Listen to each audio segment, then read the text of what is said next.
Professor Srimad Dakkar and author Janice Baird, who will be present here at the Lake Fest. So that is something that we will all look forward to.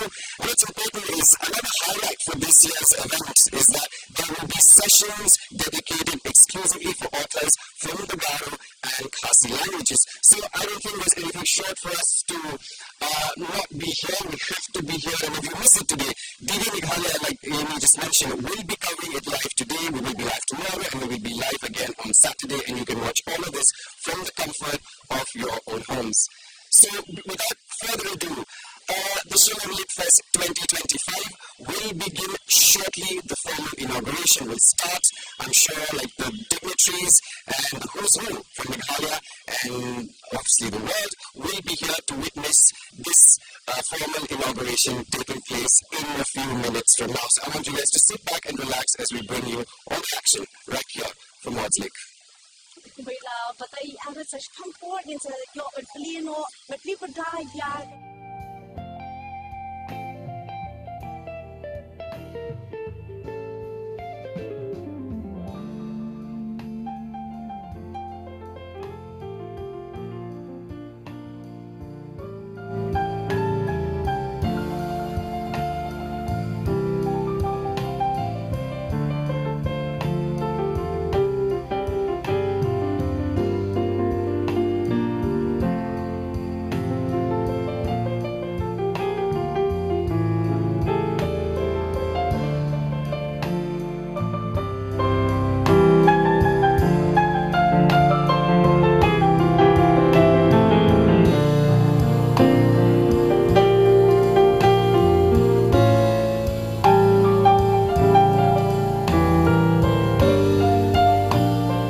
The 5th edition, and more people are demanding it, only stands to its importance. Each day, of course, will culminate with the spectacular musical and theatrical performances. There is also another venue. We have the Usosotam Auditorium, which is just a few minutes away from here, where we will be having solo acts directed by Rajat Kapoor and featuring Vinay Pathak.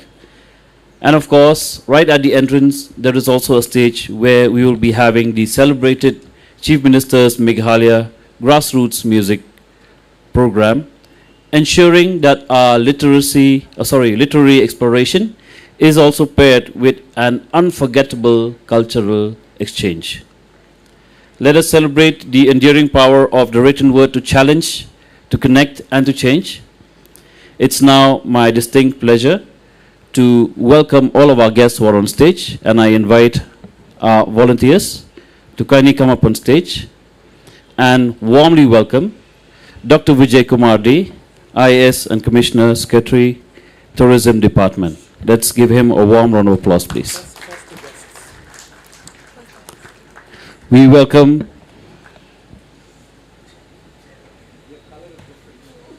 Madam Banu Mushtaq, an Indian Kannada language writer, activist and lawyer from Karnataka, who has achieved international acclaim for her work. We also would like to welcome Francesc Mirales, a Spanish writer, essayist, translator, and musician. He's an award-winning author of books in the areas of health and spirituality. We would like to welcome Festival Curator Malavika Banerjee,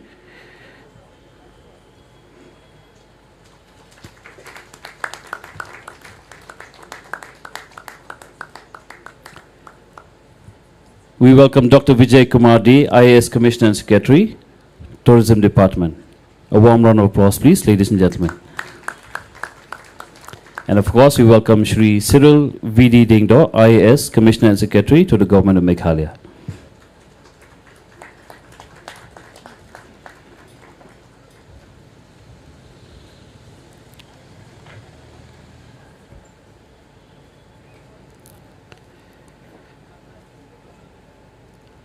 Ladies and gentlemen, we begin today's festivities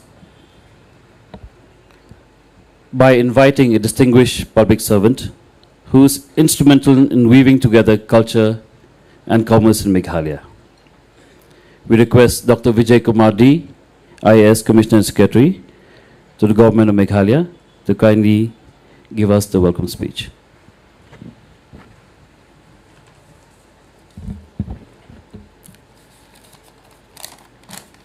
Our dignitaries on the dais, Madam Banu Mushtak, it's a huge privilege to have you here.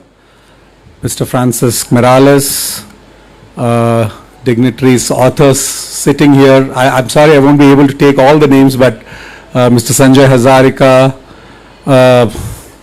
Mr. Desmond Karmaflang, Kong Streamlet, Kong Patricia, our Malavika, who is the curator of the festival, Cyril, my colleague and executive director in Meghalayan Age, all the other authors who are here, friends who have come to attend this beautiful festival of ours, a very, very good morning to you all, and what a wonderful day. And it's for us in the state of Meghalaya, in the tourism department, this is the 5th edition of the Shillong Literary Festival.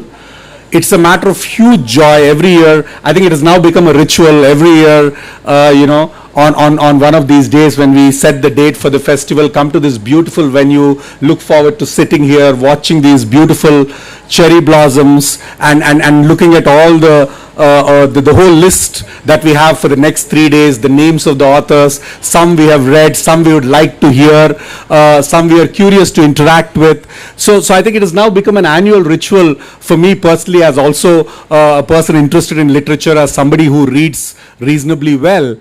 So it's first of all, to me, the greatest emotion is a feeling of huge joy.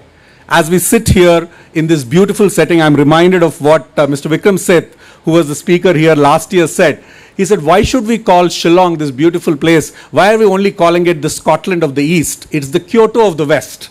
So that's the new epithet which we have been using since last year. So here we are in the Kyoto of the West, in this wonderful setting to celebrate literature, to celebrate all the beautiful things that Shillong has to offer. So first and foremost, as in charge of the tourism department and on behalf of the state government, it is my honor, it is my privilege to welcome everyone. I know many of you have come from far and distant places. I was just talking with Madam. Madam has come from Hassan, so she must have spent maybe at least 15 hours to kind of travel here. So I'm sure people have come from further. So welcome to all of you. It's a little difficult. We don't have yet direct connectivity. I mean, we don't have big flights landing in Shillong Airport yet, but the process of operationalizing the Shillong Airport to make it compliant for big flights to land, the Boeings to land, is on. So maybe when we do the Lit Festival in 2027, you can have all the authors landing in Shillong, in Umroi. So therefore the difficulty, the long journeys that you had to take, probably you don't have to do. And it is our assurance, it is our effort and endeavor that by 27 we have this. We understand how direct connectivity is so important for tourism.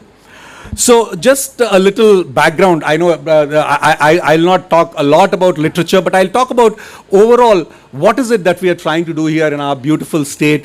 When post-COVID, basically we all know COVID was in some sense a defining period of many of our lives and economies and state strategies. When we were thinking of, we came up with a plan of how do we revive the economy, what are the things that need to be done, where the investments need to be made in the state post-COVID. So one of the things that we identified was creative economies. So how do we promote creative economy in the place? Because like in South India, our forte is not like, it's not that, we are excellent at mathematics or something. So our forte, we felt, of the young people. We have a lot of young people here. Meghalaya has a huge young population. India is a young country, but even compared to India, the youth population of Meghalaya is much higher.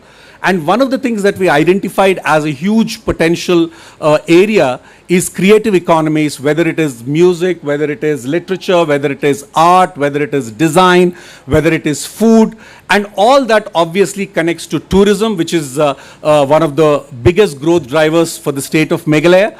and then it connects with employment and opportunities. So with that, this Lit Fest that we started this Lit Fest in 2021. We also started our Cherry Blossom, the music festival, the big festival that we do, also in 2021. That also we celebrated the 5th edition of the festival, hugely successful. I'm sure many of you were there. I've seen many of you on the dance floor also. So we had this amazing festival, and both these festivals we are celebrating the 5th edition. So when we identified these creative economies, what did we do?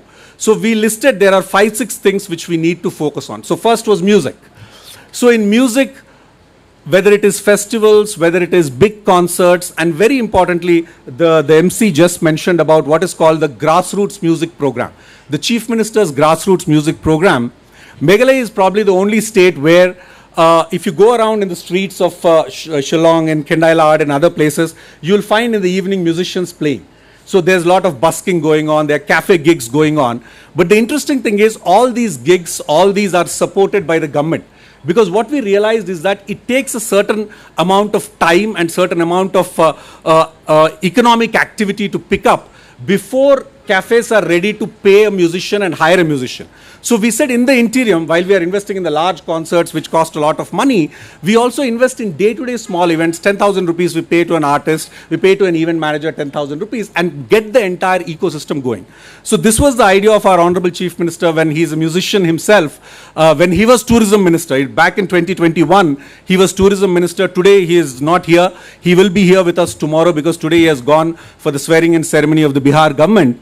So with that idea, today I think in music, the most interesting thing we are doing is what is called the grassroots music program, where about 7,000 musicians are supported to take up various performances, and we have identified talent, and many of these are getting national and international platforms. The second one is films. Again, Meghalaya is, I think we have one of the most successful state-owned OTT platform. We call this Hello Meghalaya. So we thought that there's a lot of opportunity for content to be created in the local language, Khasi, Garo, Panar. So how do we do that? How do we provide this platform? So we created an OTT platform. So in the OTT platform today, we are providing grants to filmmakers to make films, and these films are seen by everyone, and that ecosystem is started. Now we recently came up with a film policy. Just yesterday, a film was being shot here, a Tollywood film, which will be dubbed in many languages. So for the first time on a big screen, the cherry blossoms of Shillong and all will be shown. So that's the other thing that's happening. Then there's design. The other day somebody, I think the head of the World Food Program walked into my office for a meeting, and she started the conversation by saying, I'm very grateful that, oh, your office looks like a place called the Meghalayan Age store in Delhi. This is the best store in Delhi, and whenever I want high quality products, whether it is turmeric, whether it is craft, I go there. I said, madam, it is our store only. It is made by the humble tourism department of government of Meghalaya.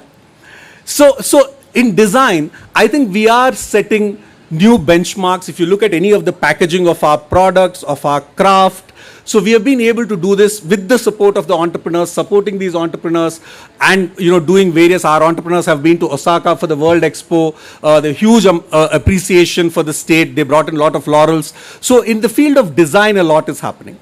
Then food. Again, we all know Meghalaya has amazing food. Again, all these stalls that are there here, I urge everyone while in between the breaks that we have to kind of check out all these stalls. So we have amazing food, and a lot of experiments with food are happening. So the government has a very interesting food ateliers program where we are supporting food entrepreneurs to set up restaurants. Today, Shillong has a vibrant food scene. Fruit wine scene is great as well. Again, 5 years ago, fruit wines were all being made in the traditional way. Today, with the support of the agriculture department, if you see some of the fruit wines, they are really, again, high quality, and we are using local fruits. So supporting the local farmers and the entrepreneurs and tourism. And last, I'll come to obviously literature. So the literature festival, when we started the literature festival, it was mostly we got in authors from outside. We had a few local authors. But today, when I look at the number of book releases that we are doing, which we were supposed to do today, we are doing tomorrow. So this has spawned a whole movement of engagement in colleges, engagement in our schools and institutions. So last year, the footfalls at this Lit Fest were I don't remember the numbers, but I think this whole place was packed. So today we just did the inaugural, but by evening, by afternoon, I expect this whole place to be packed, and the levels of interest in literature, in conversations, in poetry, this festival has been able to spur all this. So this is the overall scenario of what I think we have been able to achieve and accomplish in the last few years. And this is all possible because of collaborations, because of partnerships, because of working together with people, because of all the entrepreneurs in all the sectors who have been able to really create Meghalaya as a buzzword for quality, for standards, for excellence. So I think that's the overall background. I'm very, very happy. I myself look forward to some of these sessions. We'll come and we'll participate in these sessions. And I'd like to just conclude by remembering what one of my senior colleagues told me last year. So he came to see the festival, in fact, the previous chief secretary. So he lived most of his life, a large part of his life in Shillong, and a very well-traveled gentleman. He said, Vijay, I have seen so many things in life, and I've had all the experience that Shillong can offer. But sitting in this lit fest for about 2 hours and kind of being in that setting and just listening to the authors and feeling the vibe of this city, this was one of the greatest experiences I had in Shillong. So I think I invite everyone to have that experience and enjoy the festival. I'm sure the festival will be a huge success, and we look forward to the conversations, the interactions, and to the authors who have come from far away. A request from our side, please take our stories to the world. Please tell our stories, whether it is the story of our best turmeric, whether it is the story of the eri rindia that we are wearing, whether it's the story of our cherry blossoms, whether it's the story of our fruit wines, whether it's the story of our films or of our matrilineal culture. So please take these stories and tell these stories to the world, and to all the young people of the state who are here. This festival is for all of you. Everything the government does, all these wonderful events are for the young people, so that you are able to leverage all these opportunities and create great things for yourself and for the state. So thank you so much, and I look forward to the next 3 days. Kuble Shibun.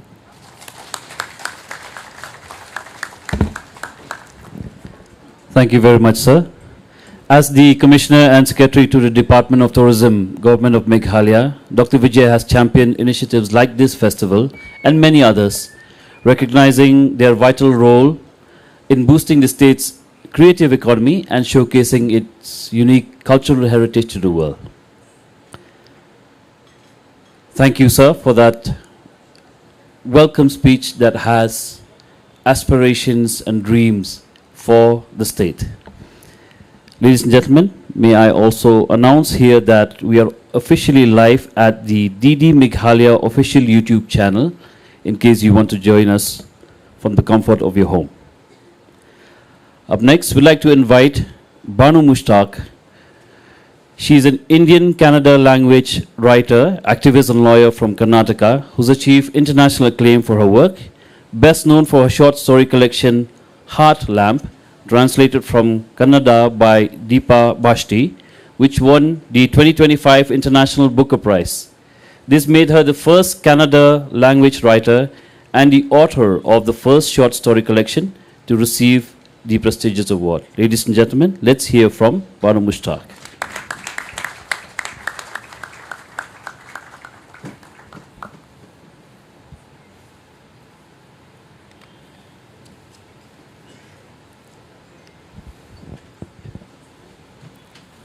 Dignitaries on the dais, friends, fellow lovers of literature, good morning. To stand in Shillong today feels like walking into a page that has been quietly waiting for me. The city of clouds, music, and gentle hills has always lived in the Indian imagination as a place where stories breathe easily. I am honored to add my own voice to that landscape. My own journey as a writer began long before I ever put pen to paper. It began with reading. Greedy, restless reading books became the first bridges I crossed. They carried me from the red earth of Hassan to the green silence of the places I had ever seen, including these very hills. Through stories, I traveled across India from the poetry of Kashmir to the folklore of the Northeast, from coastal tales to desert dreams. Long before I met people, I met their imaginations. This, I believe, is literature's greatest gift. It creates a shared homeland of ideas. A Tamil poet's longing can speak to a Khasi grandmother's memory. A Kannada metaphor can find rhythm in a Bengali heartbeat. In books, our differences do not divide us, they deepen our understanding of one another. If I stand here today as a Booker Prize winner, it is because so many authors shaped me. I grew up listening to them with a kind of reverence. Their courage to tell the truth, their insistence on beauty, even in brokenness, stirred something fierce within me. They taught me that writing is not just expression, it is an act of witness, a way of holding the world with tenderness and honesty. Shillong reminds me of that. Its rain soaked poetry, its quiet strength, the stories held in its tones, all of it tells us that landscapes shape literature just as literature shapes landscapes. This festival here in these hills is a reminder of how deeply stories connect us. As we begin this celebration, I hope we allow ourselves to wander into unfamiliar narratives, to listen with patience, to imagine with courage. Let these next days be filled with conversations that surprises us, words that challenges us, and stories that stay long after we return home. Thank you for welcoming me with such warmth. It is a privilege to be here and an honor to inaugurate this festival of imagination. And thank you once again.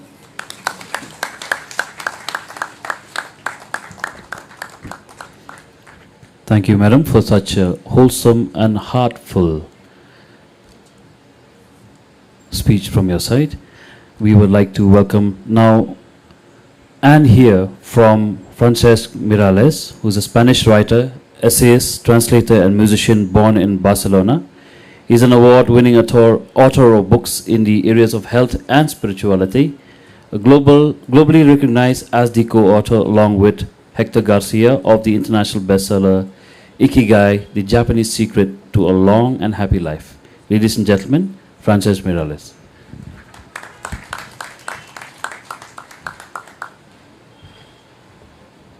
Thank you very much to be here this beautiful morning. It's the ideal place to have the conversation that we are going to have about Ikigai, because in many editions in the world, for instance in the American one, there is the sakura tree in the cover. And here we are in the Indian Kyoto. It's a very good definition of what this place of Shillong is. So it will be wonderful to be in this wonderful place with these people, friends, book lovers, surrounded by sakura trees. I feel very honored to be in Shillong for the first time. I am just discovering this beautiful region, but I am very attached to India in my relation with writing books, because actually I was a publisher, I was translator of books, I studied Germanistic, German language and literature, but it was during my first trip in India, 1998, that I decided to be a writer. Without India, I would have never written books, I think.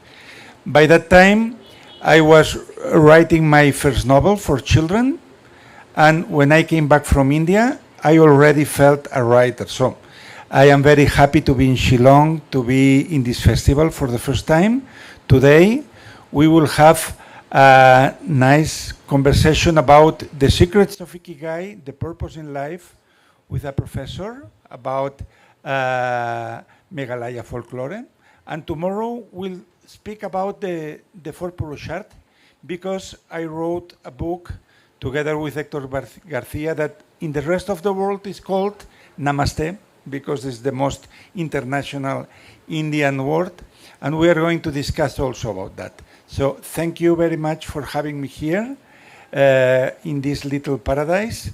And I am looking forward to these conversations and to meet you also in the signing table. Thank you very much. Namaste.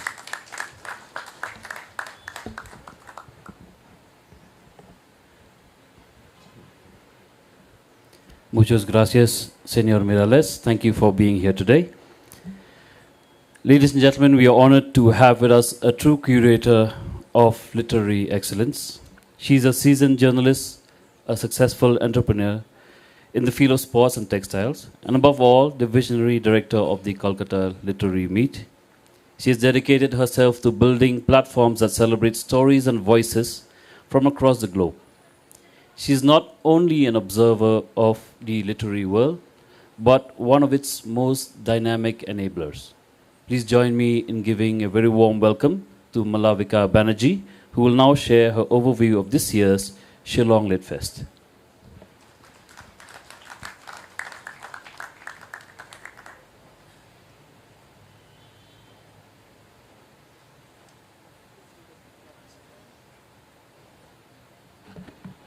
Good morning, friends. It's really wonderful to be back in Shillong at the Wards Lake after 4 years of seeing this festival when we were peripherally involved in its curation. We were all masked back then, not knowing what the world had in store for us. And I still remember all the speakers just before getting on stage taking off their masks because it was mandatory for them to have it on till they got on stage. So we've come a long way from there, and it's a huge privilege for me to curate this festival this year. And we hope that you enjoy what we've put together over the last few months in these next few days. We've brought together a program that melds the local with the pan-Indian, and with the presence of some stalwarts from overseas. Francesc is right here. We have a mosaic of thoughts and ideas to present to Shillong. I'm delighted to welcome Banu ma'am here and look forward to hearing stories from the Venerable Shonjoy Hazarika, young Sam Dalrymple, who will be speaking later today, and his take on the 20th century India history of India, and of the artistic presentation of young Shillongites, if that's a word, like Sonal Jain and Anurag Banerjee. Poetry, fiction, the stories and challenges faced by the Northeast, the magical prose from across the country, and even the journey of one of Shillong's most iconic names, the Shillong Chamber Choir. We have all of this and more at the festival this year.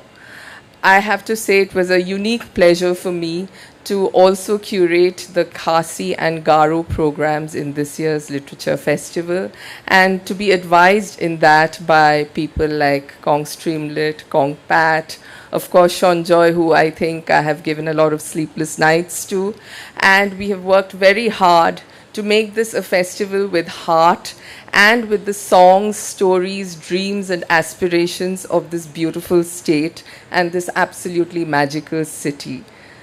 Literature festivals are places where people talk a lot, but the better way of describing a literature festival is that a lot of people listen quietly, and there are no rants, there are reasonable conversations, there is music and there is rhythm where there normally is dissonance. It is with this dream that we always curate our literature festivals as anti-debates, as conversations, as platforms where one can hear another point of view, and at some point where we see other people's dreams and know that we are not as different as we are similar. I hope you enjoy these next 3 days, And I sincerely hope that you enjoy what we've tried very hard to make a wonderful festival.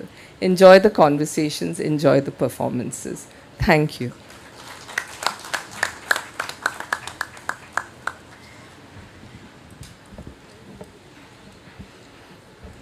Thank you very much, madam. Before we go on to the next item, we would like to ask all the dignitaries on stage to launch 3 books today.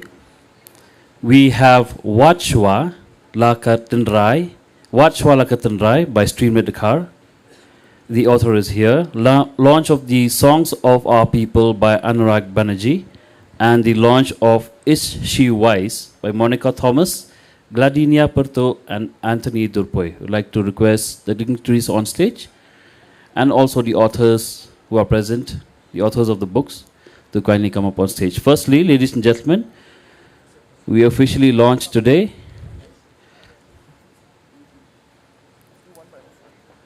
the Wachwa Lakatandrai by Streamlit Dakar. A huge round of applause, ladies and gentlemen.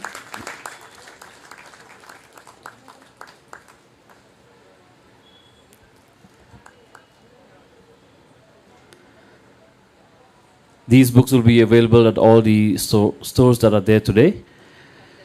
Next, we go to the launch of the Songs of Our People by Anurag Banerjee.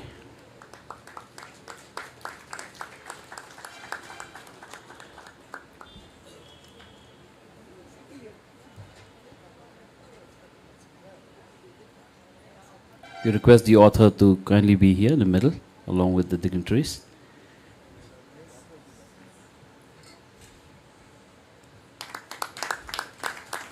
Let's keep the applause going, ladies and gentlemen.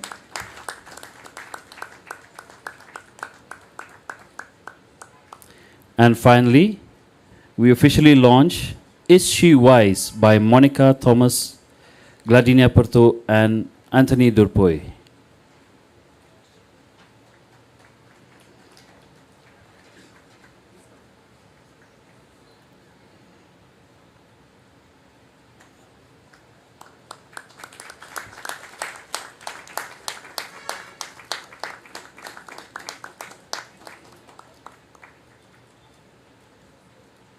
Thank you, ladies and gentlemen. Thank you to our guests on the dais. Congratulations to all the authors for the official book launch today. Ladies and gentlemen, we have reached to the end of this morning's inaugural prelude. To deliver the vote of thanks and formally conclude this segment, we call upon a distinguished officer whose vision is central to positioning Meghalaya as a premier destination for cultural and literary tourism. He is the Commissioner and Secretary to the Government of Meghalaya, an official whose tireless efforts are instrumental in ensuring that events like these continue to thrive and showcase in the state's vibrant culture. Ladies and gentlemen, let's welcome Shri Cyril V.D. Dengdo, IAS, Commissioner and Secretary to the Government of Meghalaya. Thank you very much. Very good morning to everyone at this inaugural function, the Shillong Literary Prelude function of the 5th edition of the Shillong Literary Festival. It's a matter of great pride and honor and joy to give the vote of thanks at this concluding program. First of all, to Banu Mushtak Madam and Mr. Francesc Mirales, thank you for your kind presence here today, your words of wisdom, where you have, through your words, shown the power of stories. In the words of Banu Mushtaq, stories connect, and how the connection and the inspiration of all authors has paved the way for you to write and to bring honors to not only yourself as an International Booker Prize winner, but to all of us as Indians. We're all proud of your achievement. So thank you, madam, for your kind words and for your presence. To Mr. Francesc Mirales, thank you for coming all the way from Barcelona, for sharing your story today of how, when you came to India in '98, that really got you going in terms of inspiring you, in terms of what you saw here and what you felt, what you experienced to become a writer. And in your own words, when you went back to your home country after visiting this beautiful country, you felt like a writer. So thank you for that inspiring address, which I'm sure has touched the hearts of many of our young authors here, young budding youth who also seek to become writers one day. So thank you. A big thank you to Dr. Vijay Kumar D, our Commissioner and Secretary in the Tourism Department, for his wonderful welcome address where he has clearly shown the vision of the state government, right from the first edition of this Lit Fest to the entire strategy of the government of Meghalaya to position ourselves as a powerhouse in the future, hopefully, and at present, of the creative economy, and visioning the youth of our state, be it in music, be it in literature, in food, in films, in all the beautiful industries that our youth can take forward and gain gainful employment. So thank you, sir, for your vision, and not only for your vision, but for your guidance and for your leadership in the department, and for really translating a lot of that vision into action as we see here today. The 5th edition is here today, and we have seen how over the years the Lit Fest has grown from strength to strength. So thank you, sir, to you and the entire team in the tourism department, Kong Brenda, Director Tourism, and the entire tourist officers for their hard work. To the entire team from Meghalayan Age Limited, Bar Robert Lingdo, and the entire team who have worked behind the scenes, thank you. To our festival curator for this year, Malavika Banerjee, we've had many a conversation over the past few months, and we've had this time the luxury of planning well in time, which has enabled us to get, I'm sure, an eclectic mix of authors from all over the world who will, speak in the next 3 days of this literature festival. Thank you. Thank you to Mr. Sanjoy Hazarika, our advisor, who has been able to stitch together many of the other local elements here with his experience and advice, and also to so many other authors. I can't name each one of you, but I'm sure a festival of this nature requires collaboration, requires inspiration, requires people to work behind the scenes. People like Kong Patricia Muking, Professor Streamlet, Professor Desmond, and all the others I can't name, but who are here with us, who have worked behind the scenes, who prefer to be the silent worker. So we acknowledge each and every one of you. It is your hard work and collaboration that has made this festival not only a festival of the government, but I'm sure a festival of all Shillongites, of all Meghalayans, of something that all of us can be proud of in our own way. So thank you to all of you.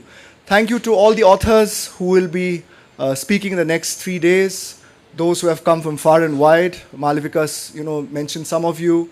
You have taken great effort and pain to come to be here as part of us, to not only add value to our literature festival, but hopefully, and that is our vision, what Dr. Vijay articulated and what our Honorable Chief Minister keeps articulating, of inspiring our youth, because this festival, to be successful, has to be owned, has to be appreciated by the people who will be, imbibing and who will be participating in this, through people who will be participating, the silent listener, the person who's on the other side of the audience. And hopefully, many of you, our young entrepreneurs, our young youth, will be inspired by what the authors have to say in the next 3 days.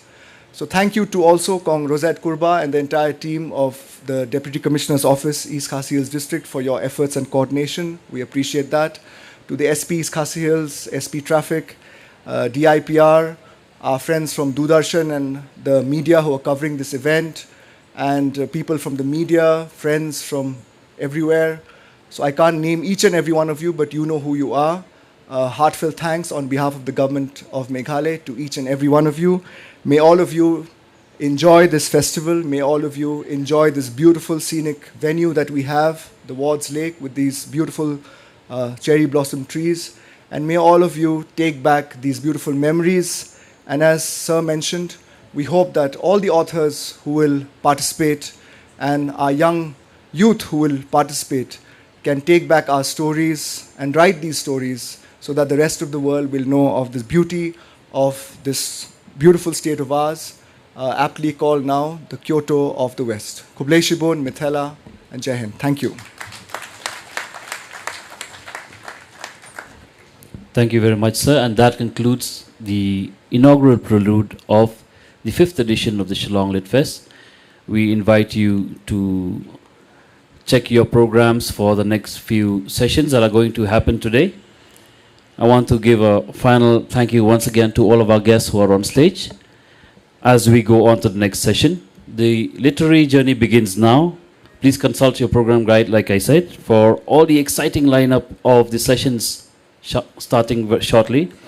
We're looking forward to engaging all of you in this stage, in this author stage, and later in the evening, of course, at the music stage there at the entrance. May I also just announce here that this whole festival is a plastic-free zone, a no-smoking zone, and we also have hydration centers set up at different places. Please keep yourself hydrated, and of course, please keep yourself warm. I've been your host, Edward Ma. Thank you for being here today.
Hello, check.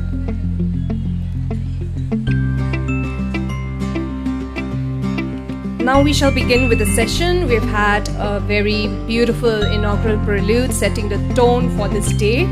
And I'd like to request all of you to settle down before we begin.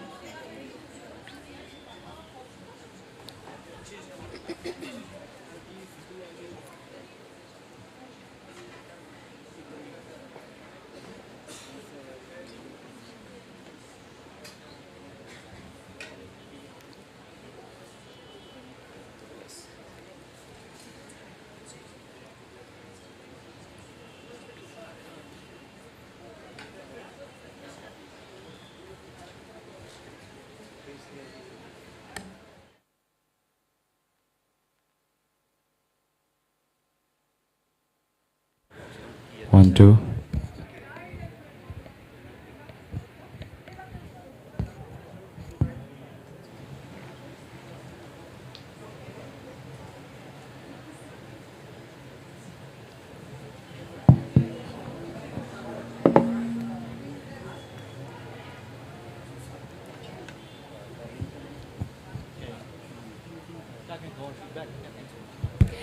Good morning, esteemed guests, respected authors, students, and dear friends of literature.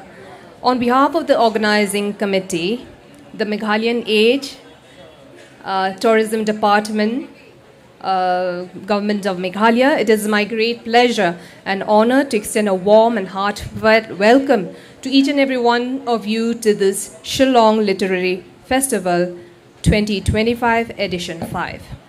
It is absolutely wonderful to see so many familiar faces and new ones gathered here for our annual celebration of literature.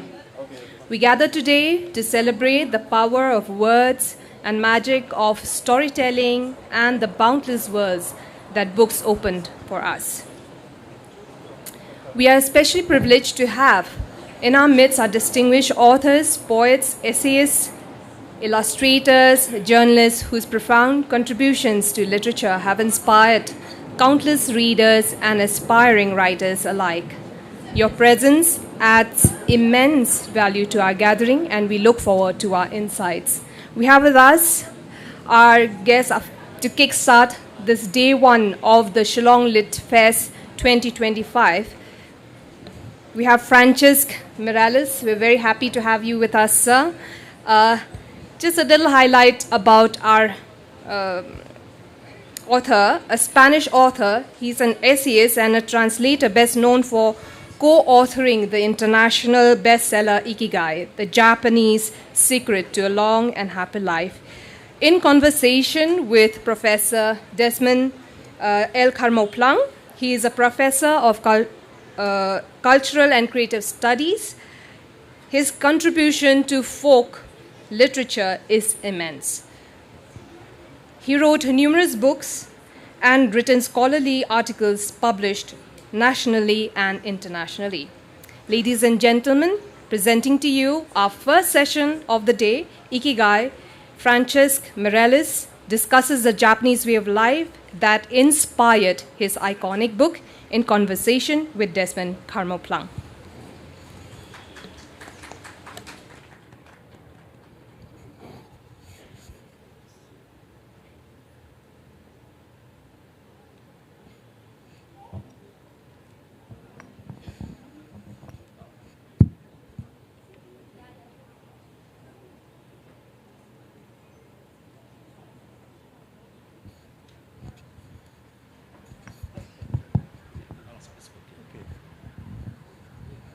Thank you very much, and a very good morning to everyone. It's really wonderful to be part of this Shillong Lit Fest, and we are, I hope I'm also speaking on behalf of Francesc, we are privileged to be the opening batsman for this literary program. I had a conversation with Francesc this morning while we were seated there, and he told me in the conversation that we had very briefly that he's from Barcelona, and he also speaks Catalan, which is one of the 4 languages spoken in Spain. Being a folklorist and being a poet, I have this tremendous fascination for languages. And I also told him that we have multiple languages spoken in our state. He knew about the 3 main communities, the 3 main tribes. But I told him that in addition to those, we also have many other languages that are spoken. And we spoke about the book which I have gone through, and I told him that you will be doing most of the speaking. I will only be interjection. I would only be interjecting at some points of time, maybe by remarking on some of the points or some of the issues that you have raised in this book. It's a tremendous work. I like it, and it has provided me with so much of information about Japanese culture, and also about the kind of conflation that you try to bring, which makes the book much more interesting. So let me start by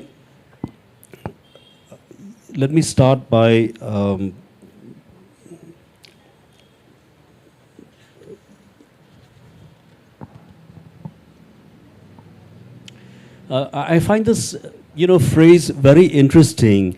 You may have subtitled the prologue Ikigai, a mysterious word, right? Ikigai, a mysterious word. And you have, I think, characterized it so nicely by trying to provide the fundamental information about what Ikigai means in Japanese, and that helps people find their purpose in life. I mean, this is tremendously important, I think, because, and this is something that you have discovered in a rural town on the north end of the island, a town called Ujimi.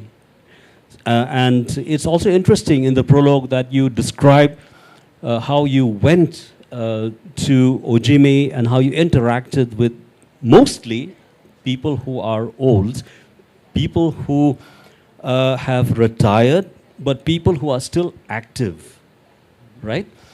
Yeah. You also mentioned, interesting things like the food that people have on that island, in that village, and how this has also probably contributed to longevity. Now, one of the remarkable things about the book is this preponderance. You have mentioned the word joy so many times. So I would like to get, to get this conversation started by why is it that you have used the word joy and not happiness? Oh, actually, thank you very much, Professor, for this presentation, for this conversation. I think English has many nuances, and joy is a very beautiful word, because joy is something that comes from within, the joy of life, the joy of having pleasure with your work. And actually, if we come back to the word Ikigai, this is a Japanese word composed by two different terms.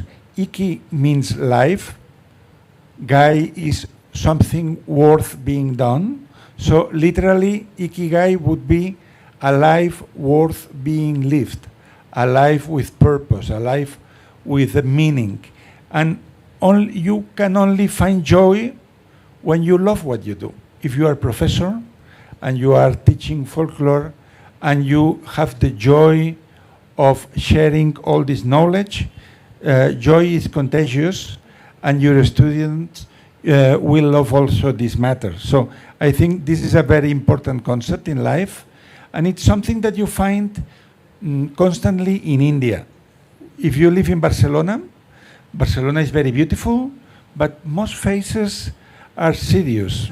It's difficult to make party with people from Catalonia, because they are very hardworking, but they don't know very much how to enjoy life. Joy and enjoy go together. But when you come to India, there is something that I appreciated very much, is that you smile to somebody in the street, he smiles back. It only happens in India. I don't know it in any other country. I think that's a wonderful opening remark, Francesc. Yeah, as you have rightly pointed out, joy is much more fundamental. It's much more basic. It's also long-term, and it comes from within oneself. It is very primary. It's almost instinctive. It's part of your instinct. This is why I thought this was important to highlight this difference, this very subtle difference between joy and happiness. You see, if we look at how certain countries organize their sense of development along using the happiness index. Okay, so the happiness index is measured by GDP. It's measured by the kind of employment that country is able to provide its people, and so on. And in this, I think it is the Nordic countries, especially Finland, that occupies the very top position in the happiness index. I have had the opportunity of working in Helsinki, at the University of Helsinki in Finland, and I sense this, but then that is very much material. What you have mentioned is the joie de vivre, as the French say, the joy of living, the experience of enjoying every moment of your life, And I think there is also a point that you make here that relates directly to Ikigai. It's like when you want to jump out of bed, right? Could you comment on that, Yeah, please? that's good. And I like that you made this philological connection between joy and joie de vivre. That's something very French, and even in Catalan, we have the expression joia, that it's the same. So now what I wanted to say is that actually this feeling is connected with something that you have internally, some talent, some gift that you discover, that you bring into the world. And the joy is not knowing that you are a good professor, is not knowing that you can write nicely, is not knowing that you are a good engineer, but the joy is sharing that. I think joy comes from inside to outside. So when you discover your Ikigai, in the Ikigai we speak about 4 circles: what you love, what you are good at, what you can be paid for, and what the world needs. And I think every man, every woman in this world has come here to discover what is his, her treasure and how to bring it to the others. So actually, human being is made for service. And even when I visit prisons, I've been there opening the academical year, and you speak with some of the students that are in the prison, you know that they wish to make some kind of apportation, of service to the world, but they didn't find the way. So Ikigai is finding the way of bringing your talent out of you to make a better world. Thank you. Another very interesting dimension of this book is your description of the 5 blue zones. The 5 blue zones, which provides the context for people to have long lives, right? So could you speak about this, please? The blue zones was a theory previous to our book Ikigai. It was presented by the journalist of National Geographic, Dan Butler, and basically is using statistics to know where are more centenarians every 1,000 inhabitants. So the 5 places in the world with more longevity. Number 1 is Okinawa. Okinawa, for the people who have never been to Japan, it's something very different to Japan. So it's so different, Okinawa from Tokyo, like Shillong is from Mumbai. Same country, different traditions, different culture, different religion even. So why in Okinawa there are so many centenarians? Because it's a place that it's very hot in summer. It's the poorest part in Japan. It's a place with more unemployment, with less infrastructures. So we could think it doesn't seem like the perfect place to be happy and to live long. But when we were there, we discovered that, of course, there is an influence in food, but this is in all Japan. They apply the law of 80%, harahachibu. So they stop eating a bit before they are full. That's something that medical researchers have confirmed. Then they have a life without stress. It's a slow life island, and more concretely in Ogimi, actually we didn't have phone coverage there. So people is walking from here to there. They are not in a hurry. But there are 2 main factors for longevity that we discovered. One of them is social attachment, social relationships. The 2,700 people who live in Ogimi, they are not only good neighbors, they are not only friends, they treat each other like family. So you are my neighbor, I invite you for lunch, and for me you are like my cousin, you're like my brother. I am concerned about your problems and you about mine. And the last investigations of Harvard in this long, it was like 80 years studying human happiness. They said that factor number one of being happy is not money, is not health, is having good connections with other people. That this was one factor. And the other was Ikigai, and that's why we put the name in the title. To have a long life, you need to love your life. And to love your life, you need to do something that you are enthusiastic about. You can be an artist, you can be a writer, you can be a professor, you can be a doctor, but you need to have a reason to live. You need to have a reason to start every day and to take care of your body, because if you love life, then you eat better, you sleep properly, you have good habits, because you want to be here as long as possible.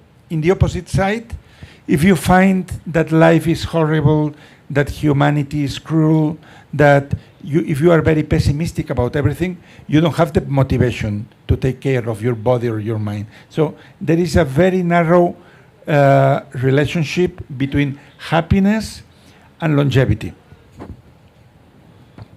I think that's a wonderful point that you have elucidated. Since this is your first time in the Northeast, I would also like to tell you, but you have to promise to visit the Northeast many more times in the future. Yes. Yeah.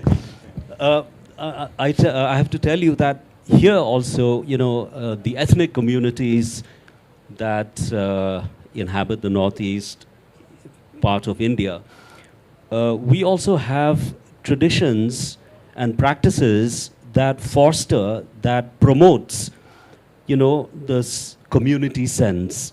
In fact, this happens in certain communities. This happens at a very young age, when young people, especially boys, they are trained in certain things, in certain skills.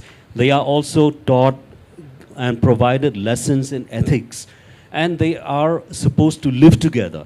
So for the Garos, for the Garo community, it is at the Nokpante. The Nokpante is a bachelor's dormitory where only the men live together, and the young men are brought to live together with the older men, so that they may learn things, how to cope, with situations in their lives. Also in Mizoram, we have the concept of the Zaulbuk. These are all bachelor's dormitories, which means young people are brought together, they cook together, they eat together, they work together, and they are trained together in many arts and skills. And then they go on, to experience life on their own. Now, this has brought not only that sense of community respect, but what I have called, in one of my books, I have called it, a folk volunteerism, where you become a volunteer. So such people are being given the task to maintain the roads in the village. They are required to maintain the gates in the village. They are required to clean the village, and so on.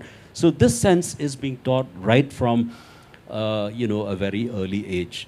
So this is the sense of community respect that we also have here. And it's very important, as you have correctly noted, it's very important that longevity is really connected to relationships, right? It's connected to relationships. The 5 blue zones that you mentioned, they're all coastal areas, right? And for the information of the audience here, the 5 blue zones mentioned by Butler, by Buettner, yes, right? It refers to, geographical areas in different parts of the world where there is a recorded and a documented history that people live long lives. You have mentioned Okinawa. The other one is Sardinia in Italy. There is also Loma Linda in California, the Nicoya Peninsula in Costa Rica, and Ikaria in Greece. So these are the 5 blue zones that Francesc was talking about.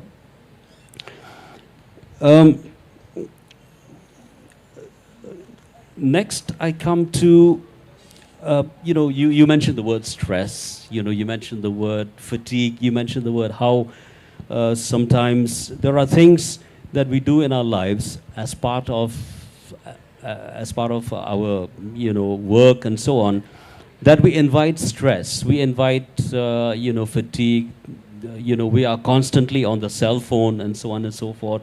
Every message that pings into our phone, sends our blood pressure up and so on. So this is also something that is connected to, the very familiar term, the rat race. People are always, obsessed with improving their own lot in life, the material lot and so on. But what you have explained from your observation in that village, old people do moderate exercise, they eat healthy, they have a lot of community respect, they have relationships, and they also have that very interesting practice that you mentioned, where they also contribute in some kind of a cooperative. They generate funds, they mobilize funds so that they will be able to take part in doing things which they love doing, like playing Japanese chess and so on. So if you could talk about that. Yes, you mentioned quite a lot of important things. This community sense in the Japanese culture, and more closely in Okinawa, it has a word that is moai. Moai. Moai means a circle of help. A circle of help. Actually, if you are part of a moai, you are in a circle of 15, 18, 20 people with common interests, and you will join this community once a week, twice a week. Every community is different. And a moai is something more than a social club. When you go to a moai, of course, there is party, you celebrate birthdays, you play sports, you sing karaoke, because they sing karaoke too, but also there is an idea of responsibility from the wellness of everybody. So even the circles of Moai, they have their own bank. They have a money box, so to be part of a Moai, you need to pay like $20 a month. It goes to a common bank, and when somebody of this circle has some special need, a medical need, or that maybe with the bad weather you have a problem in the ceiling, they take the money of everyone and they help you. So it's a community style of life. And this has two psychological benefits. One, that you don't feel alone. And loneliness, especially in big cities, is connected with aging more fastly. And second, you are responsible for the happiness of the others. So you have a purpose, taking care of the community. It sounds to me like this is, a self-help group, where you... Is that? Yes. Correct, yes. This is wonderful. So people meet in the evening to play cards, probably, to have a conversation and so on. And the fact that members who contribute can even enjoy, can even take advantage or make use of the commonly shared funds, this is something, very interesting. I come to this part where you speak about logotherapy. Now, this is something which is a phenomenal science, which was, of course, started by Viktor Frankl, and I think many of us know that he was known more, as a survivor of the Holocaust, and how he started this branch of psychoanalysis in order to take care of mental problems that people. In fact, he wrote up his notes in the concentration camp, isn't it? And I came across this very interesting statement which he made, which is connected to his form of treatment in logotherapy, where he talks about suffering. Now, suffering is something that people would like to avoid talking about, right? But what Frankl does is he confronts suffering, and I found this one particularly striking when he says, suffering is not a sign of failure. It is an invitation. The challenge is not to escape suffering, but to ask what it expects of us. I mean, this is something very striking, because here we have this doctor who invites people to confront suffering, not to escape. Right? Would you like to comment on that? It's very interesting. Actually, when we wrote the book Ikigai, we dedicated a whole chapter to the Viktor Frankl work. Maybe you know this author because of the book The Man in Search of a Meaning. It's a very important essay of 20th century. And he created, as a reaction to psychoanalysis that is centered in the past, the logotherapy. Logos means in Greek sense, meaning, knowledge also. So logotherapy is the therapy of discovering your meaning in life. And so, how did he approach to suffering? Suffering can be a torture, but suffering can be also a school.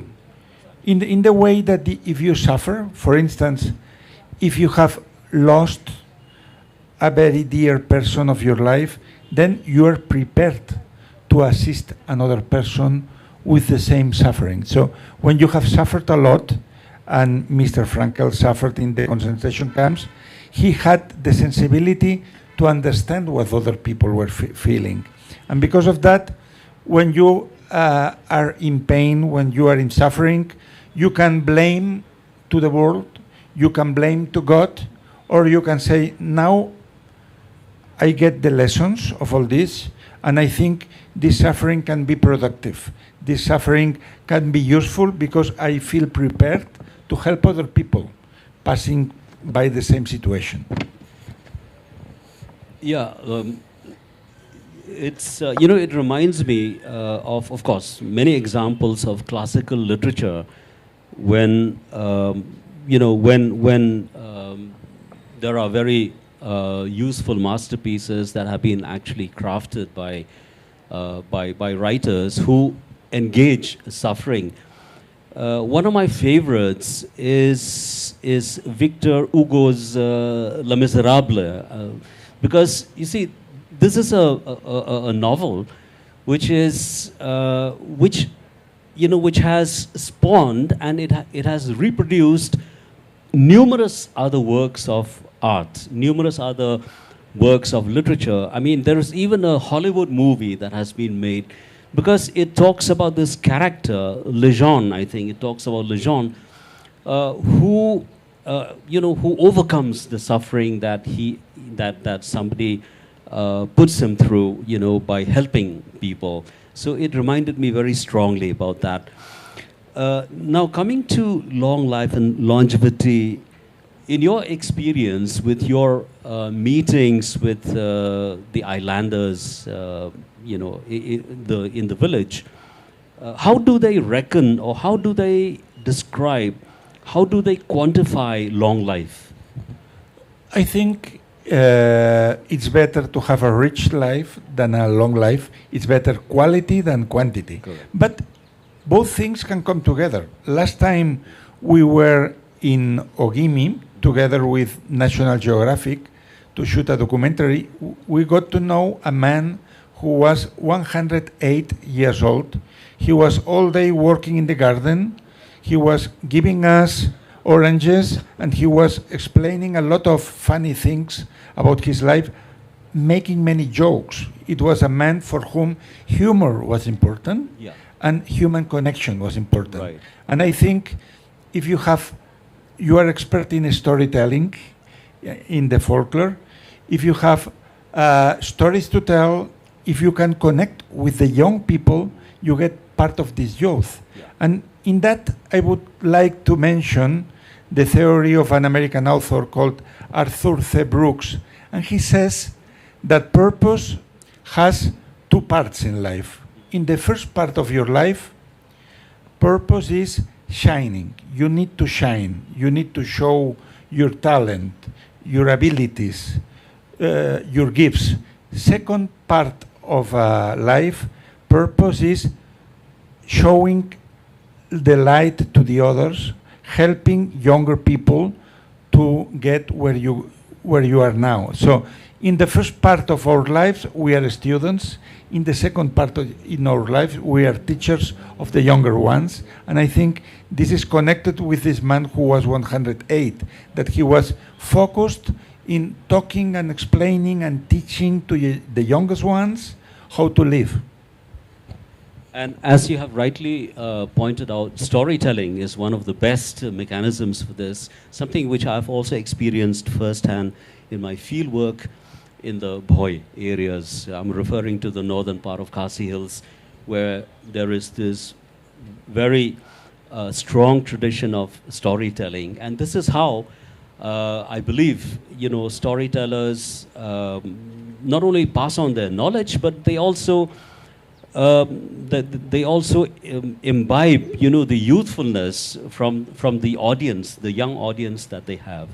So at this point of time, I would like to, we've had a wonderful conversation, and I think this exchange must have provoked, will provoke, I'm sure, comments or points of clarification that some of you might like to seek.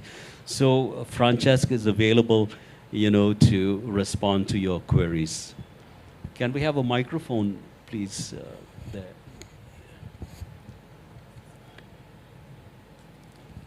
Yeah. Anyone would like to start? There? No. Yeah, we have Sanjoy here. He would like to start and get the ball rolling.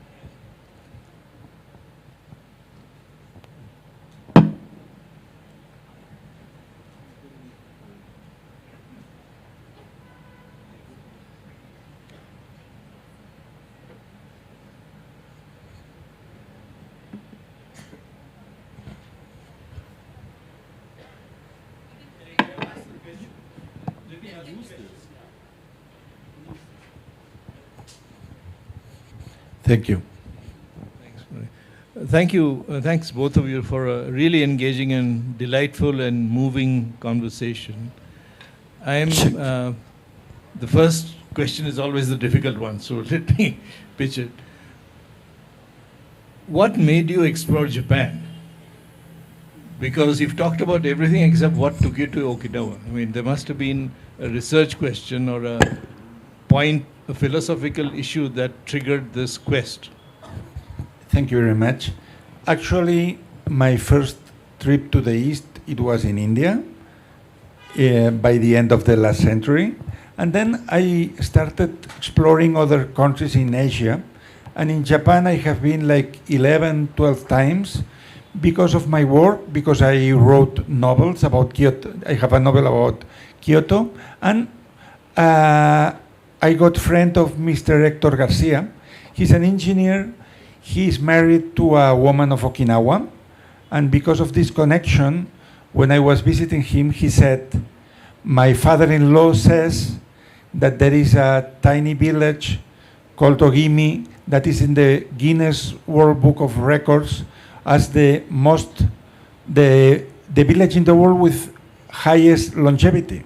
And so we decided to go there just to interview these centenarians to know what was their way of life, how did they move, how did they relate, how did they eat, what did they think about life. And because of that, it was the beginning of the project of Ikigai. But actually, Japan was always a point of attraction for me because of literature. I like very much Yukio Mishima. I like Japanese cinema, actually. And I like tea also. Here it's a paradise for that. But it was by chance that we arrived to Okinawa to write this book. Actually, with Hector Garcia, we wanted to make some kind of report in some place where none of us have been. And then it happened that we came to this village of the centenarians in Okinawa. We talked with people and we discovered that there was this important word, Ikigai, for motivation and for longevity. But actually, I am not only a Japan lover. My passion for the East started in India, and I have been many times here. But due to the familiar relationship of the co-author, Hector Garcia, this was the motivation to go there. Thank you. There. Thanks. Yeah. Thank you for that most engaging conversation. I'd like to ask you a very personal question. Since you've given us so many prescriptions on how to be happy, how to be joyful, how do you deal with stress, or are you ever stressed? Stress has a lot to do with management of time, but personal management of time. Stress is not outside. The world is not stressful. The world is not fast, it's not slow. We decide the rhythm in which we live. So it has a lot to do with what you put in your calendar, what you put in your agenda. If you want to do 12 things every day, you can think, oh, life is stressful. If you do only 3 in a good way, with time to talk, to breathe, to have a pause, then you will have a much quieter life. So actually, stress is related with overdoing, and we are in the society in which we think we must be everywhere. We must answer every message in our cell phone. We must be in all the compromises. We must be in every workshop. So if you put less things in the table of life, you will get rid of stress. So it's a personal decision, actually. Now. And everything has to be done now. Any other? Yes, please. The young lady here in front.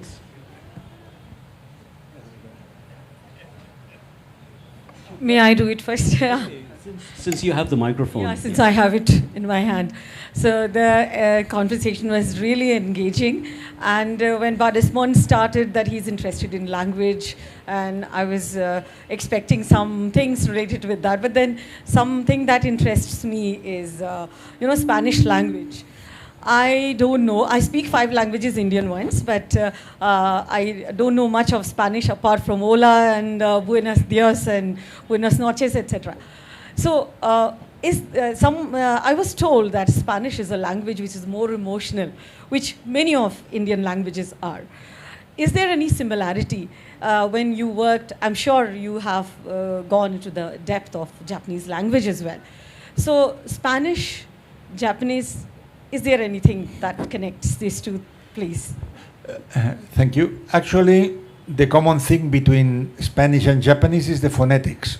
Phonetics are very similar between Spanish and Japanese. Because of that, you can pronounce it well, easily, but Japanese grammar is very difficult. And what to say? Yes, Spanish is a very emotional language. For instance, we have a lot of different adjectives, but it doesn't mean that people know how to use it. So, for instance, when we read Don Quixote de la Mancha, it's a difficult reading even for a Spanish person. Why?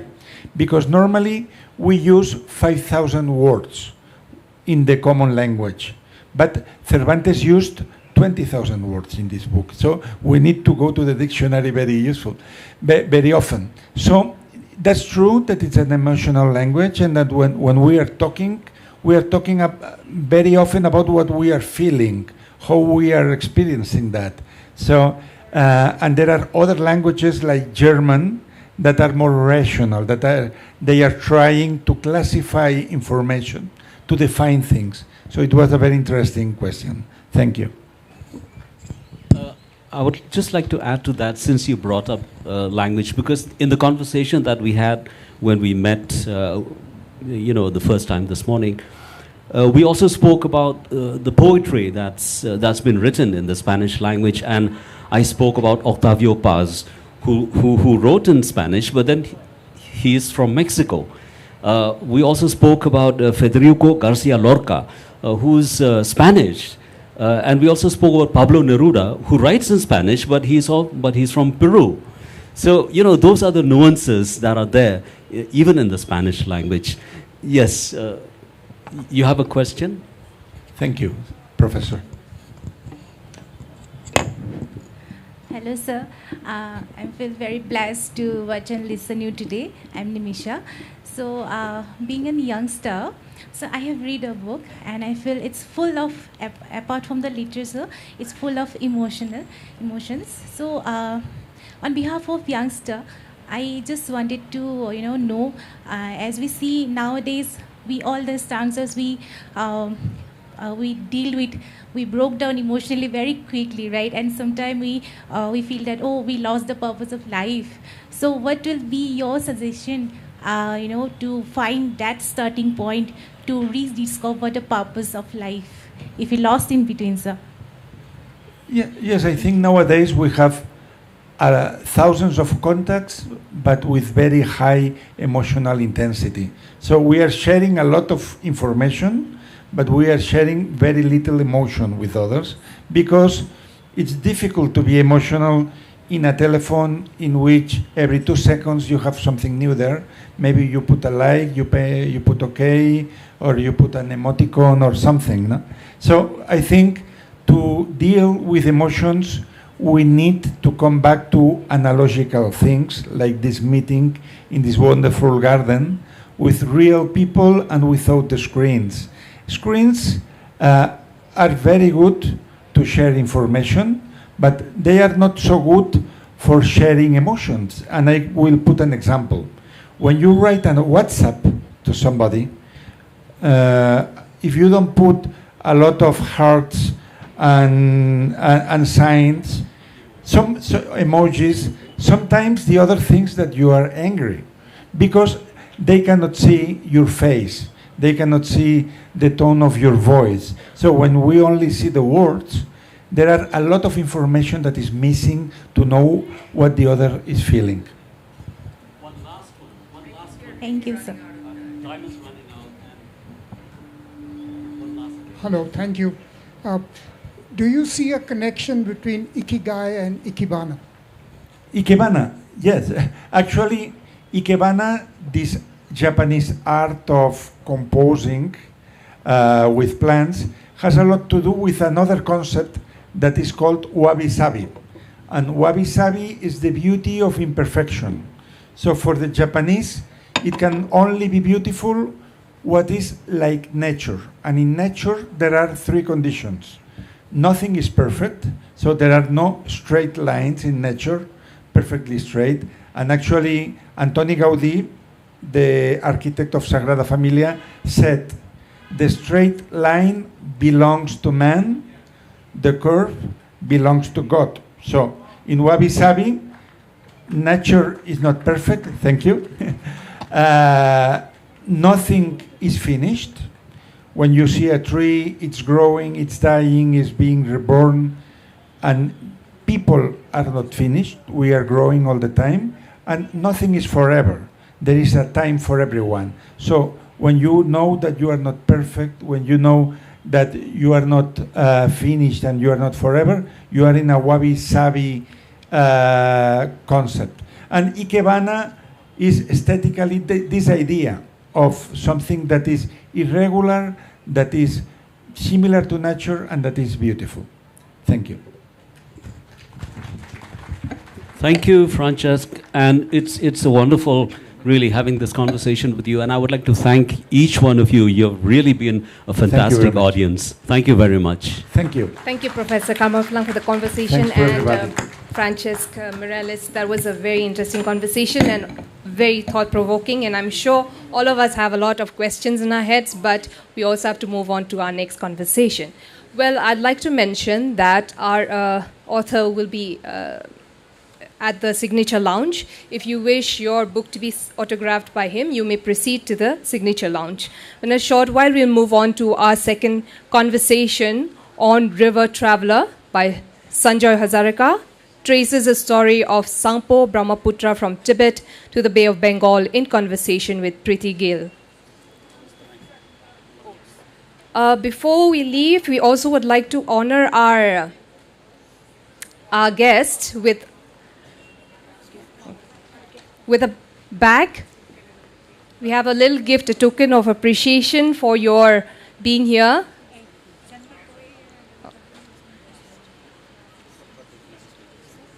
Sir, please, we have a little gift for you as a token of appreciation.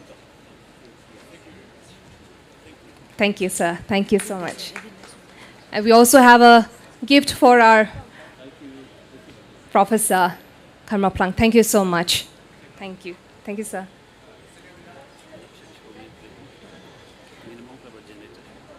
We will have a short break before we begin with our second session. Kindly, you may proceed to the signature lounge if you want to get your books autographed by the author, and we shall begin shortly.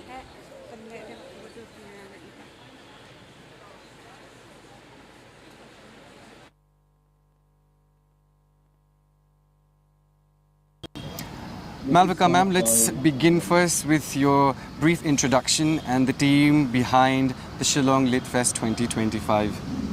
So I'm Malvika Banerjee. I curate the Kolkata Literary Meet, but actually from 2021 when this festival started, I've been in touch with the festival and have curated smaller strands of the festival. In the first year we had brought Devdutt Patnaik and Nasiruddin Shah to the festival. Last year, we had worked with the Meghalaya Age team and also curated a strand of it, and this year we are curating the entire festival, and it's a huge privilege. Well, congratulations. Tell me one thing, what are some of the highlights this year? What can the visitors, book lovers expect out of the Lit Fest this year? In my opinion, being at a literature festival is like reading a book. Actually, if you read a very good novel, you will be very hard to tell anybody the 4 good points of that novel, the 4 good paragraphs of that novel. A literature festival has many good sessions which should be attracting you. I know there are some people like Banu Mushtak ma'am and Francesc Mirales, who's speaking right now at the back, who are famous. But there are a lot of wonderful authors from Meghalaya, from the region. We have a book called Whispering Mountains, which has folk tales from all across the northeast, the 8 sisters, the 8 states ranging from Sikkim right up to Arunachal Pradesh.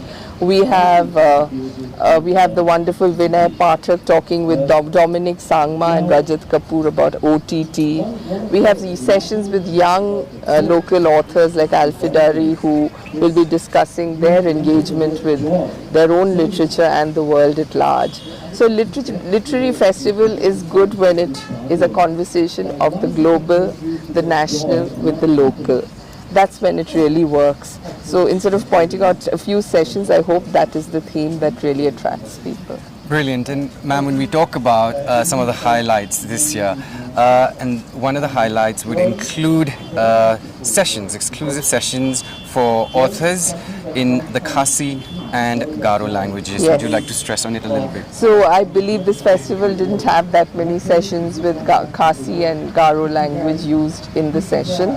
So, I curate the Kolkata Literary Meet, and out there we always have sessions in Bangla because it's a festival in Kolkata. So I think every festival should celebrate the local language, because for all of us, our first instructions, our first stories come in the local language, in our mother tongue.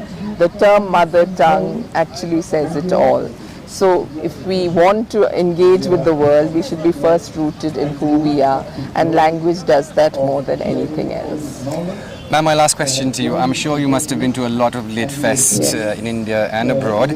Now that we have the Lit Fest here in Shillong, here at the Wards Lake, in this amazing surrounding, if you were to define the Lit Fest Shillong Literary Festival in a few words, how would you do that? The finest literature by the finest lake. Brilliant. Thank you so much, ma'am, and I wish you the very best of luck. Thank you. Thank you. Enjoy the conversation.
Hey.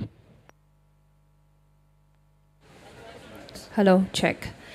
Can we all be seated again here? We shall begin with the second session, River Traveler. Request everybody to kindly be seated.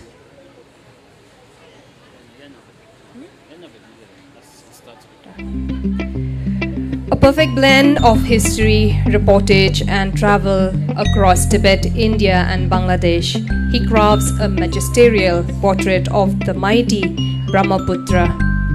Adventures tucked in sandbanks. We are very happy and delighted to have with us our next guest, Sanjoy Hazarika, a veteran journalist and writer, chronicles the Brahmaputra in his remarkable new book, River Traveler. In conversation, we have with us Preeti Gill, an independent editor, literary agent, and as a commissioning editor and rights manager, she has wrote more than 20 years of experience in the publishing industry.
Good morning, everyone.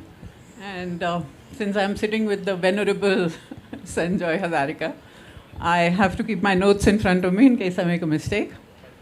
But first of all, I'm really delighted to be here at Shillong Literature Festival. I've been here a couple of times earlier, and each time it is really lovely to be here. The venue is beautiful. Some of the trees are still in bloom. And of course, the people, of course, the people. You have to let her finish. Yeah. I mean, all of you are friends and you're sort of prompting me from there. So, but what I wanted to actually say is that the sky, you know, this beautiful blue sky. I'm coming from pollution capital, Delhi. So yeah, and thank you, all of you, for being here. I hope it's going to be an interesting conversation. Thank you also to the organizers, especially Malvika, because I think it's a really wonderful lineup, and I'm looking forward to listening to other sessions as well. So let me begin by saying that I've really enjoyed reading the book and its stories, its wealth of information. Of course, I have traveled on parts of it, and I've also listened to many of these stories from you and from Janu earlier. But I'm also fascinated with the extensive and meticulous research, obviously, that has gone into this. And it spells out the passion, the love that you have for the region, for the river, and the fact that you are now back in these hills that you call home. The writing is lucid, even lyrical at places. And I think it's a valuable addition to the number of books that we have on our rivers, or the world's rivers. The cover is stunning, dramatic, the photo. And all the stories, I think, and I think you say this as well somewhere, that it's a heady and sobering brew of history.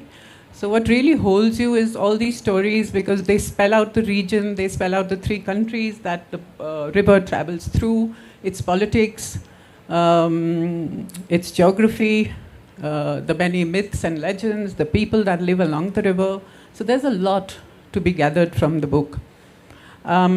So thank you for the book, because I think this is really one of the books that we will go back to again and again, especially people who come to this region or who want more information on the river. So for my first question, I think we begin at the beginning, which is the writing of the book and how you conceived it, because I know that it's been with you for a long time passion. And also tell me a little bit about you, the dreamer, because you say that somewhere along in the book as well, but also that it's the dreamer that actually sets off many of the projects or the works of which come out of passion but then actually take root on the ground. So in that way, it's also like an autobiography, I feel, because you're so closely integrated and meshed in what you write. So if you would begin with that. Thanks. I think that one of the images that has been with me all life, and Malavika is not going to live this down. She's called me venerable, so I guess I can't say how long ago this was, but when I was a young boy and I was traveling with my parents and brother, we stopped at a point in Guwahati and we just were looking at the river. And I could see these dolphins dancing in the river. At that time in Guwahati, you could see dolphins.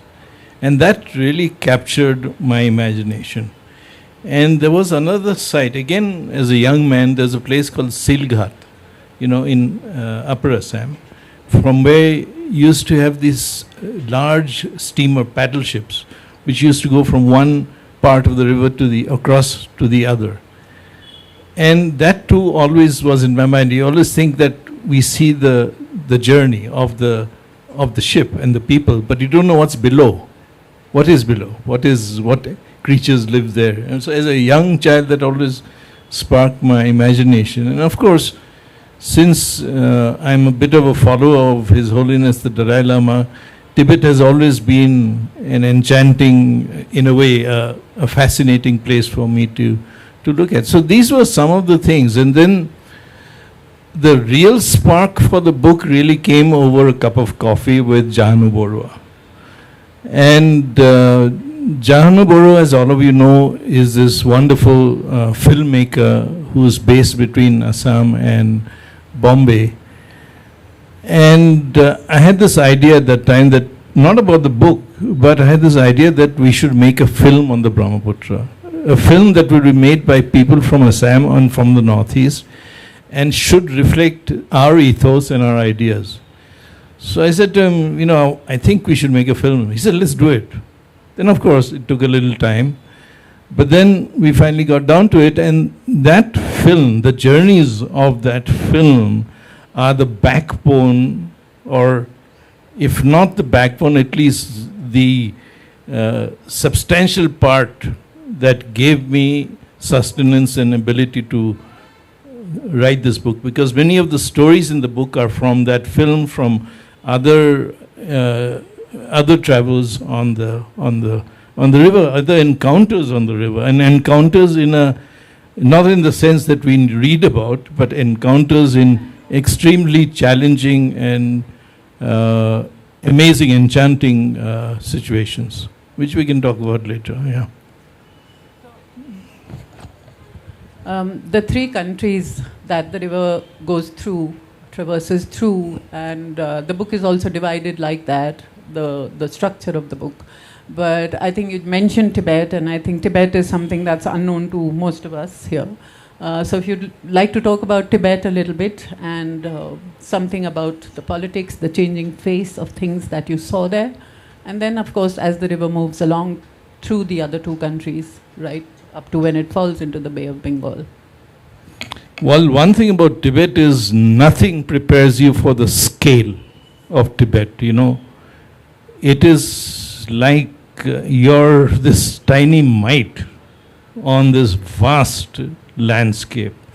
And there are many enduring images and experiences, but one enduring image is I'm standing in the middle of a road, okay? No traffic, nothing.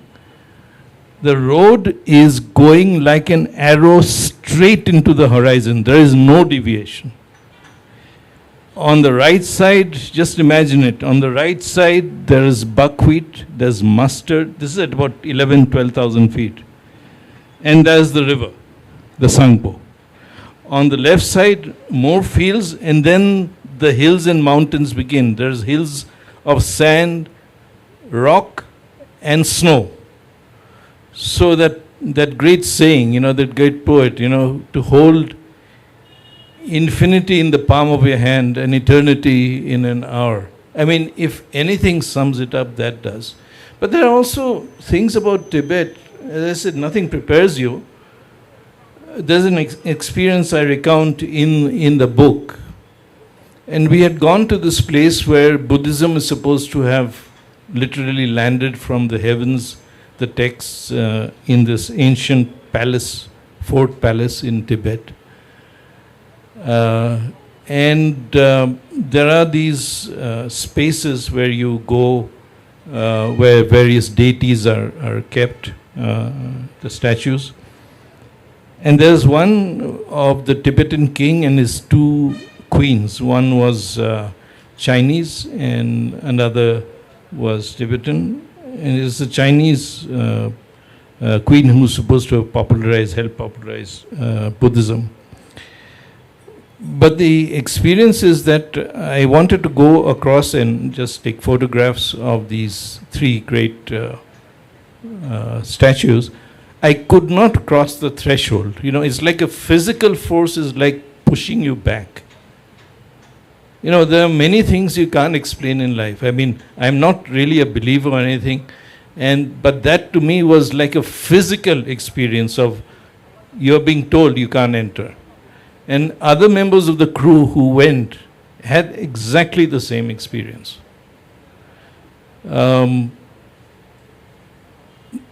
I've been almost swept away in a flood in Tibet. I mean, when you think of Tibet, you don't think of floods. You think of lamas, stupas, whatever, and great mountains and plateau. But there was a flood, and we were at one point on the edge of a flood. We were going to the Great Gorge to shoot there, the Namchabawa Gorge. So you're driving along, and suddenly you see the road has disappeared. There is just a massive sweep of water, muddy water. You guess that the road is in front of you, but you have no idea. And it is flowing very fast. So the driver and we all discussed what to do. Let's go, because we had to go to Biate, on the lip of the gorge. So you start driving, and suddenly you see that the water levels are rising. And this is, I think it's a Mitsubishi Lancer, pretty high.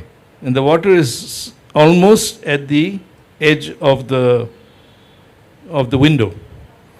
And I'm looking at the driver, who is a very stoic chap. He starts muttering his prayers, never before. And our other guide starts doing the rosary, the beads, which he's never done. So I said, okay, we are in a lot of trouble. But somehow you jolted along, you managed to get out, you let out a collective sigh of relief and cheer. And you realize that, the unexpected is always at hand. Yeah, but there were also other things, like this great mystery about whether the Sangpo is the Brahmaputra and how that got mapped. And then you have these stories of British officials who are sent to map the river. But there are also these pundits and various others who go there, these spy masters that you have there. So it's actually really fascinating, because the story is not in a straight linear fashion of only having this river. There are all these other little things that happen and that go along, and obviously which you've read about and collected, and which make for fascinating reading and maybe even like a fascinating film, because the spy master stories are really quite wonderful. Would you like to? Yeah, it'll be a great film, actually, if somebody wants to make it.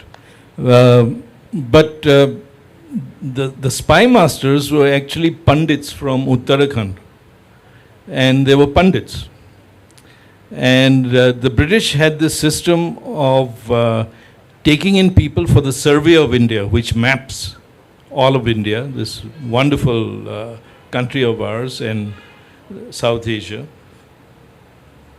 And for that they needed to explore Tibet, but they couldn't go themselves. So they hired and trained these pundits who could speak Tibetan, because they had connections on the other side, trade connection. They would go there, could speak Tibetan, and they dressed them up either as lamas or as merchants. And it's quite fascinating. Can I just read a paragraph about the equipment they carried? You give me a... Because they were almost like little bits of paper put inside, and you felt like they were kids going in for an exam, and you have to carry those farras and, little papers which you're then trying to smuggle out. Yeah, I hope I find this thing. It's Tibet.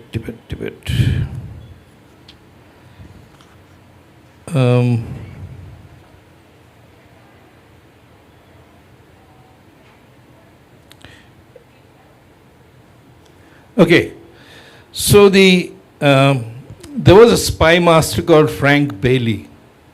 Frank Bailey was actually a secret agent, and he and a chap called Henry Morsett, who climbed, did the part of the climb of Everest with Mallory, they were with the Survey of India. But these are the two guys who walked along the Sangpo, the Brahmaputra, the Siang and the Sangpo in 1913 to establish that it was one and the same river. But before that, the pundits from the 1860s, 70s and all that had been going into Tibet. And this was their equipment, and Bailey describes it. They carried the usual secret service agents' equipment. In the pilgrim's prayer wheel, which they... Hello? Yeah. In place of the rolled paper inscribed with the sacred formula, Om Mani Padma Hum, were a prismatic compass and a roll of paper for making notes. In place of the Tibetan rosary of 108 beads was one of 100 beads for counting paces. The scheme was ingenious, bordering on the brilliant. One of them was also given a number of small metal tubes containing papers and a drill. Now, this was a chap called Kintup, who wasn't really a pundit, he was a tailor from Darjeeling. But he was assigned the task of tossing logs of wood into the Sangpo, and there would be a team waiting. Think of it, there's a team waiting downstream to collect the logs, to establish that this is the same river. Now, so he was, so this is, but bad luck dogged Kintup's steps. He went with a brigand of a Lama who sold him to somebody else, so everything got messed up. Then that chap, Kintup escaped from that guy and threw himself at the mercy of another Lama who said, okay, you can work here, I'll keep you away from all these people, and finally sent him away. And then after something like a year, he cut the logs and tossed them into the river, but there was nobody waiting at the other end, and the man who had assigned this great assignation to him had himself moved away and died.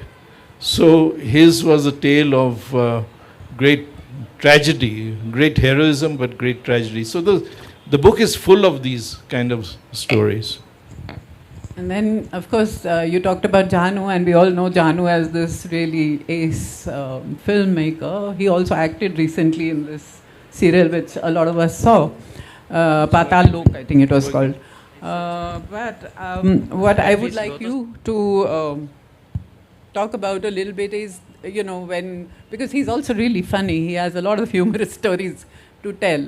And I especially remember some stuff that he was talking about when we did the first recce trip in Arunachal. So if you remember anything from there, the Pasighat and all those other places, Pelling, Gelling, all of those, and he had, there were the rearing of the pigs and all. Do you remember any of those stories, or the many stories that he would tell us, which would keep us in splits, especially in the evening when we were planning, the next recce and so on. So in a manner, the kind of work that went behind the scenes, which were often enlivened by all these stories.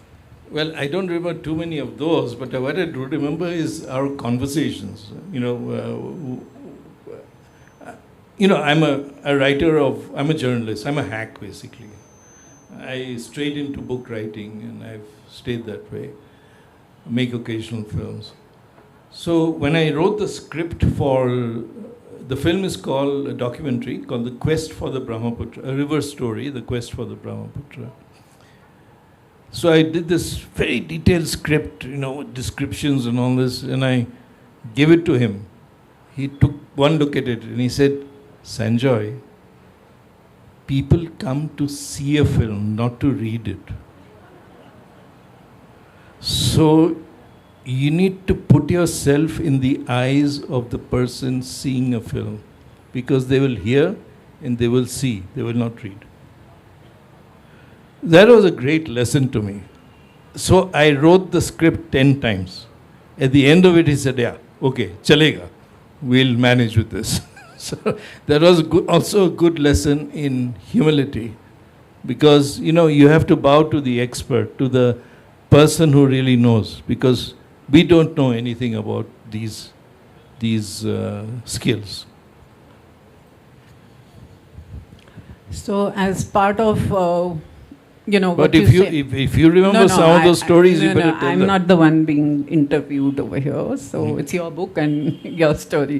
But moving on to one of the dreams that you write about, which was also an act of almost giving back to the river that has sustained people who live in these countries, in these states.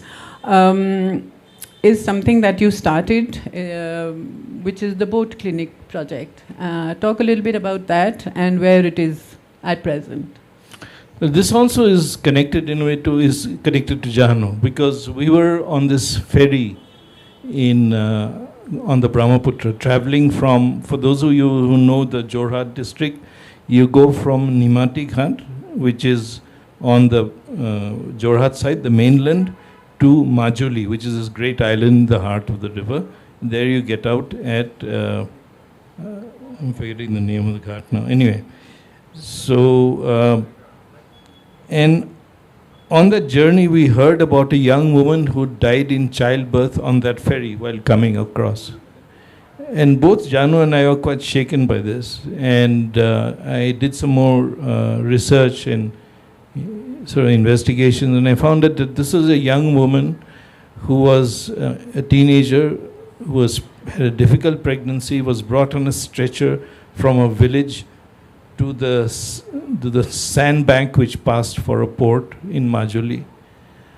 They missed the ferry in the evening. So for those of you who have been by the Brahmaputra at night, especially in the winter, it is cold and the river roars. It's like a tiger. It is roaring. It is not humming like streams here.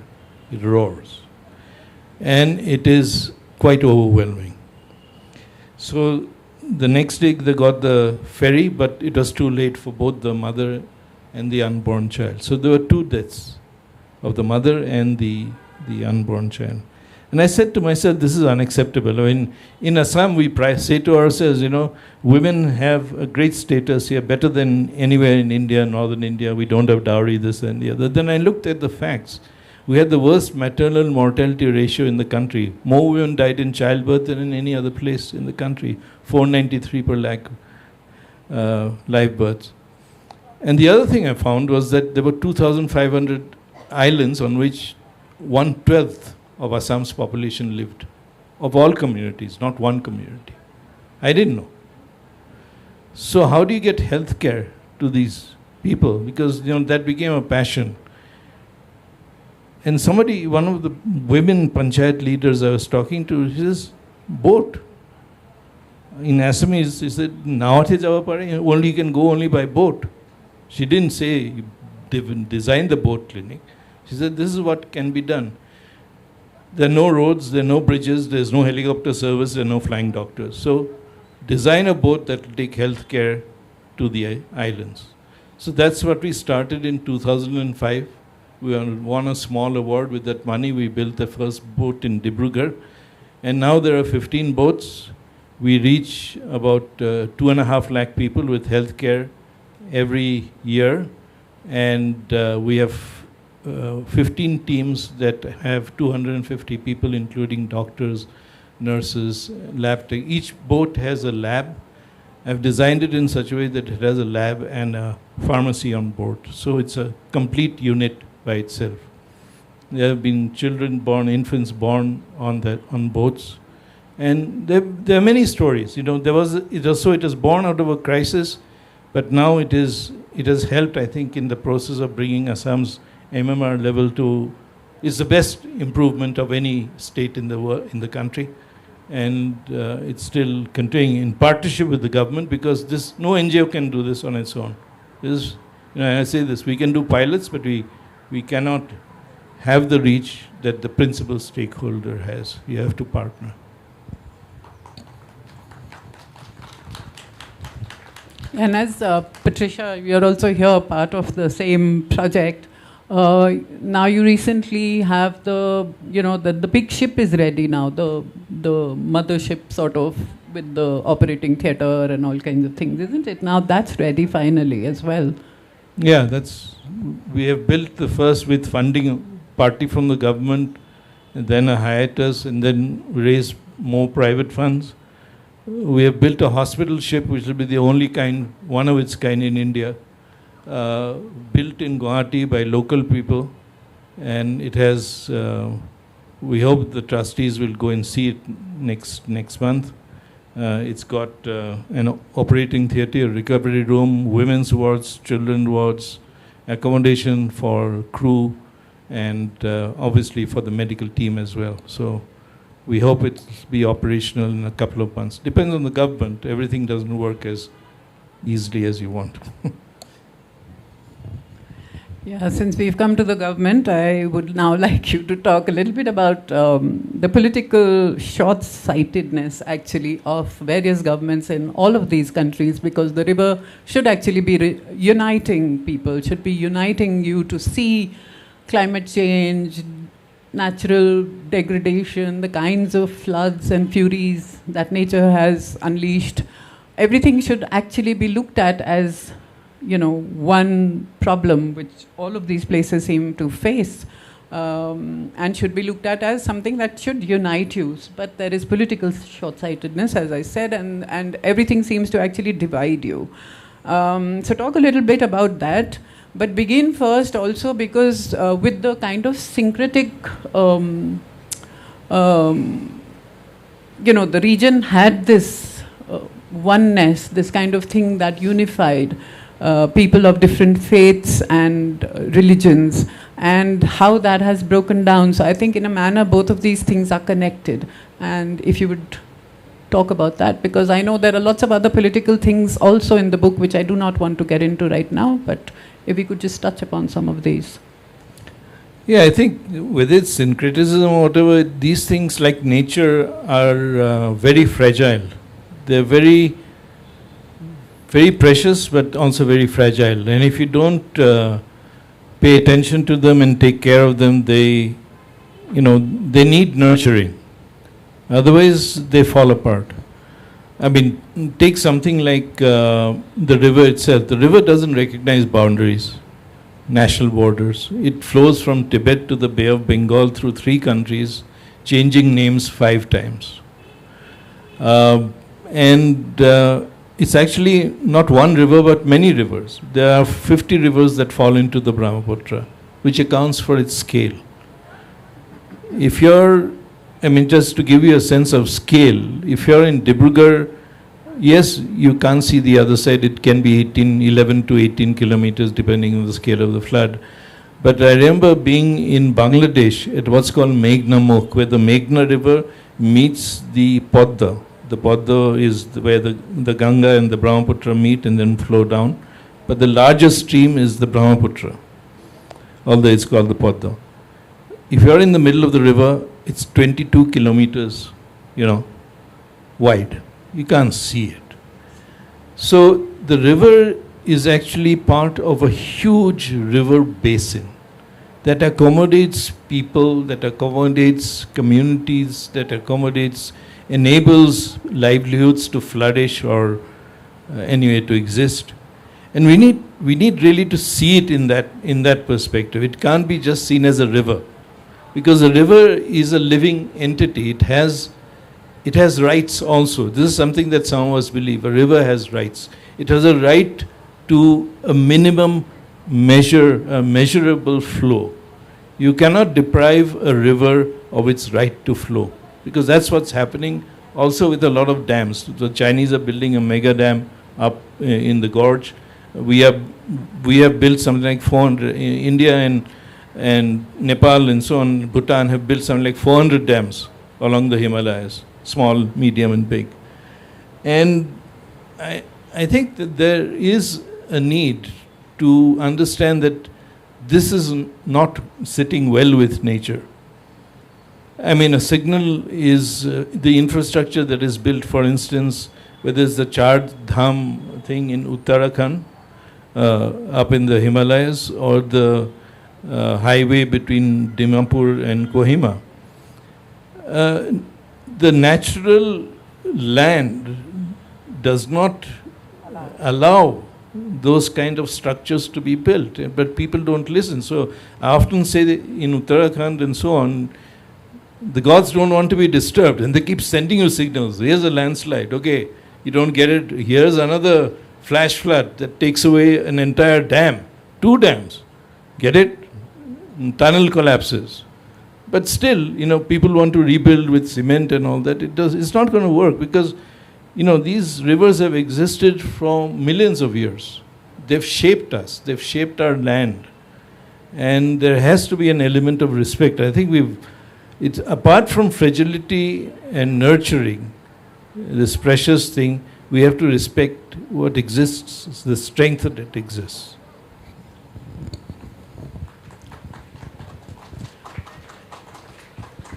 Yeah, so I come from Punjab, and we recently saw the worst floods ever, where all these rivers were flowing, breaking banks and engulfing villages and crops and people and cattle and all of that. We had also, because partly I live in Amritsar, we had sent teams out also to one of the villages on the border with Pakistan, and all the trouble that was there was hardly being looked at by the government, whether you talk about state or center. And it was mainly people who were helping other people. It also, the Ravi is supposed to be this border between the two countries, and the Ravi, of course, is always just like a little drain, but at present was enormous. You could barely see the other side, and people could row across to Pakistan. So talk about breaching boundaries. But that brings me, I think, to my almost last question, which is about being connected. You spoke about it earlier also, about the river and its connections, and how it, whether it's nature that shows us that these connections very much exist between man and nature, and how if we flout them, what happens. But if you could talk about some particular instances. I know that you talked about the Tista in the book, for example, but something, that you might want to read or talk about over here. Are we getting to the pirates at some point? No, we are not, unless you want to do... Okay, so we have to wrap, because I think we are also running short of time. 5 minutes, then I better tell my pirate story. Shut up, I also Jerry. want to bring this Ikigai thing in, because... Where's the Ikigai gang? No, it's only because I think you need to know we need to know what's sitting on your table. What are those 2-3 things which are now sitting on your table as, what you're going to do next? So. Well, I've written a book on Mizoram, because not many people know about Mizoram. It'll be out hopefully it's with the editor, it'll be out in February. And I am studying a book of not stories, it's not essays. I call them stories from Shillong and other places, you know, which will be about growing up here, friends here, interesting stories that you haven't heard about, including stories that Mr. CM is a part of, and some of you are part of. But if you want to hear the pirate story, here it is. This is in Bangladesh, okay? So we are shooting the last scene of the film. And Janu Borua had, in his infinite wisdom, told the captain of the ship, cut the engine because it's making too much noise and it's disturbing the singer. So there's a singing thing. All cinema is creation, okay? So suddenly the scene is over, everybody's happy. I'm looking around and there's no land. So I asked the captain, I said, where are we? He says, you're in the Bay of Bengal. Because you cut the engine, the flow was so swift that we had gone about 15, 20 kilometers into the bay. And I said, how long will it take? He said, it'll take about 4 or 5 hours to get back. And I was very uncomfortable with this because dusk was approaching. So I urged this captain to hurry up. I didn't like the idea of being at sea in the dark, completely at the mercy of a small crew. The vessel was sturdy all right, but had no navigation equipment, nor did it have any powerful head beams or loud sirens in case of an emergency. The Bay of Bengal is also known in local lore as the Sea of Uncertainties. We were to find out why. There was a sudden commotion. Take the camera and all your equipment, get out of sight, a crew member yelled. Another screamed, move quickly. We were surprised and puzzled as the camera, tripods, sound equipment and screens were rushed down to the engine room. This had to be serious. What was the matter, I asked. The response stunned me. We are being chased by river pirates. He was surely joking. We are being chased by pirates, I repeated, stressing the last word. I looked at him in complete bewilderment. This could not be happening.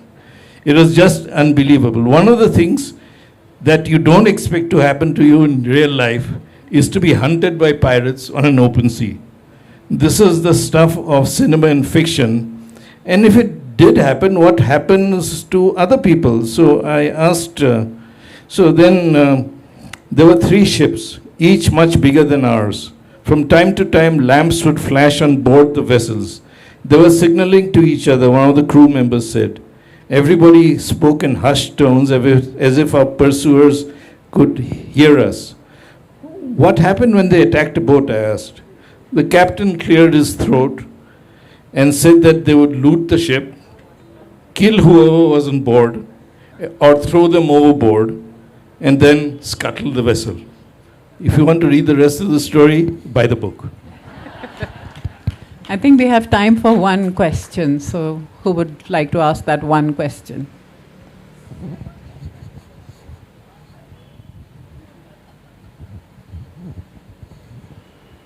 Clearly. Okay.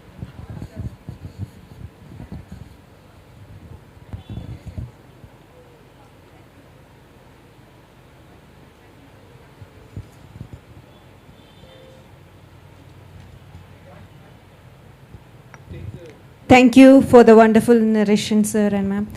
I would like to know that Brahmaputra, the mighty river, has definitely influenced your ideologies and your ways of life also, and how Brahmaputra and nature as a whole has influenced your philosophy.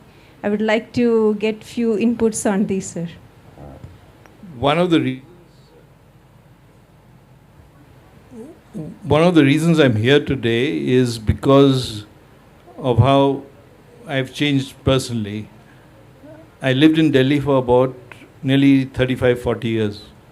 I moved back 4 years ago to my hometown, which is Shillong.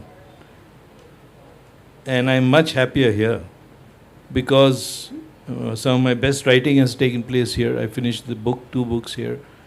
But I also live near a forest here. There is a forest inside the city. I mean, Mary is also, she's also near there. Mr. Sim also lives near there. Rashmi also. And it's quite amazing to walk into the forest and be away from, you know, I wouldn't say the dregs of humanity, but just get away from it, you know, and listen to the stream, to the birds and everything else. And I think, you know, as you grow older, you don't necessarily become more philosophical, you perhaps become more practical. Because it's clean air. Preeti was talking about clear skies. AQI is 9, Delhi is sometimes 100 times that. So it's a no-brainer, you know. That's how river, and I recommend one thing. For those of you, how many of you here have traveled by country boat? Yeah, good, that's a good show of hands. If any of you has a back problem, I recommend that you lean against one of the poles near the engine room. It will give you the best massage in the world, free of charge. So please, get a massage, travel on the river, spend time in nature, buy my book. Thank you very much for the conversation and for being such a good audience. What an intriguing conversation, drawing our attention to the beautiful journey along and across the river, documenting its paths, its beauty. Can we have the bags, the gift bags for our guests here, please, as a token of appreciation, sir? This is a little gifts from our side.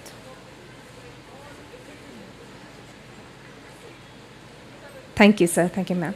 Once again, I would like to inform that our guest will be at the signature lounge. If you would like to have their autograph on your book.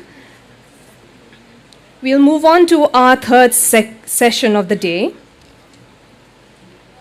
Puri, the shape of water.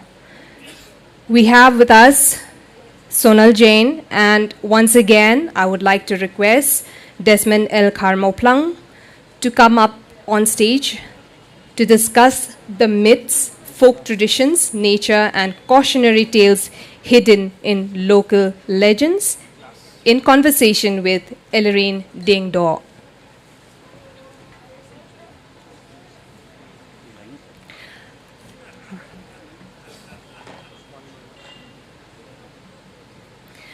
A brief intro about Sonal Jain. I would like to mention that she's a filmmaker. Work has been featured at Guggenheim Venice.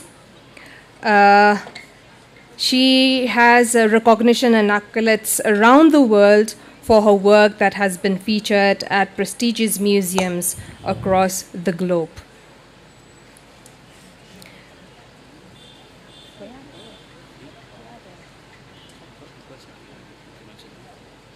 May I request Sonal Jain, Professor Desmond Karmoplang, and Ellerine Dingdo to please come up on stage for our third session.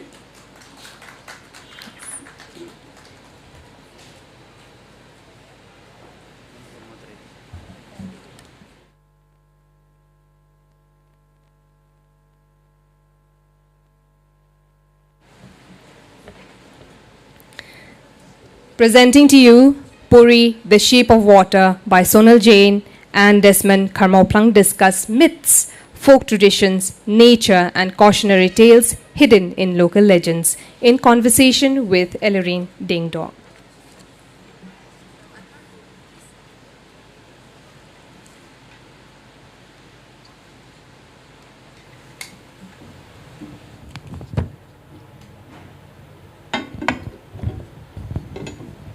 Good afternoon, everyone. This is pretty intimidating. I was sitting down just now with someone who said he's written 87 books. So I was just thinking before I came up here, the part of my bucket list is to start with a book right away, right after I'm done. So that is how all of you are making me feel. So let me introduce the two, but before I do, let me tell you who I am first. You don't know me. I'm nobody famous. I will be one day, hopefully. So my role here today is to guide you into some very deep and fascinating waters. We're continuing along the course of the river. You know, they've spoken about, the session before had spoken about the river. And we're continuing with that. And I will tell you, we are going to tell you what inhabits the river. And the person who's going to tell you that is, you're looking at me very skeptically. This is very part of the Khasi framework. You know, we believe in these things. We believe in the Puris and we believe in all these creatures. So you have, I have Professor Desmond Karmaplang. I call him Ba Desmond, because Professor sounds very intimidating. And so he's giving me that look. He'll finish me off after we're done. Or he's like, don't go there. So I cannot introduce this man. I have all of 30 minutes, I was told just now. Sir Edward came very politely and told me, you have 30 minutes. You'll be shot after that. And Professor Desmond Karmaplang is not just a world-renowned folklorist, he's also very accomplished academician. He's a writer of all genres. I will not even get to, what he writes and how many books he's come with. I'll leave them mysterious, all right? So you can Google them up later. This is very important, doing your research after we're done. Otherwise, I'll just be telling you everything and you won't want to know much more about the people that I'm interviewing. All right. So Ba Desmond, what is interesting is that, hello. Okay, this has a different feel to it. My spirit was already there, now it's gone. We're speaking about spirits. I'm feeling very stripped of my spirit right now. Anyway, we continue. What was I saying again? Oh, all right, about Ba Desmond. So, he knows he's the keeper of the law, and he will tell you what angers the spirits. He's that kind of a man. And he's an absolute expert in his line of work. Therefore, he'll be grounding whatever Sonal is planning to tell us, he'll be grounding it in some reality of folklore, all right? And we have here Sonal, and this is her book. It's really not just a book. I mean, to call it a book is like, your husband introducing you as his wife. I'm definitely much more than that, excuse me. So I'll just give you, I'll just read out the message that I sent her, when I first read the book. I read your book from start to finish. It was a sensorial experience. I was mesmerized from the first page. The pictures draw you into a world which is familiar yet alien, serene yet troubling, like staring into the abyss and feeling it slowly swallowing you too. The stories are all too familiar and so personal. There was nothing romanticized, fictionalized, hyped for effect. It was just told as it was, like recording a confession in a courtroom. So for once, I was able to look at these stories and appreciate them for what they truly are. And for the first time, I understood their significance. So this is my little introduction to what the book is. And I'll begin with the questions now. But I'll be directing this first to Ba Desmond. So, Professor, when you look at our myths and our folk tales and our cautionary tales, we often treat these stories as quaint tales told around the fireside. But your work with folklore suggests that there's something far more serious. Were they in fact our first laws? Not written on paper perhaps, but etched in the landscape. And a kind of covenant between a very fragile humanity and a world that was immensely, or the natural world which was immensely powerful and frankly quite dangerous?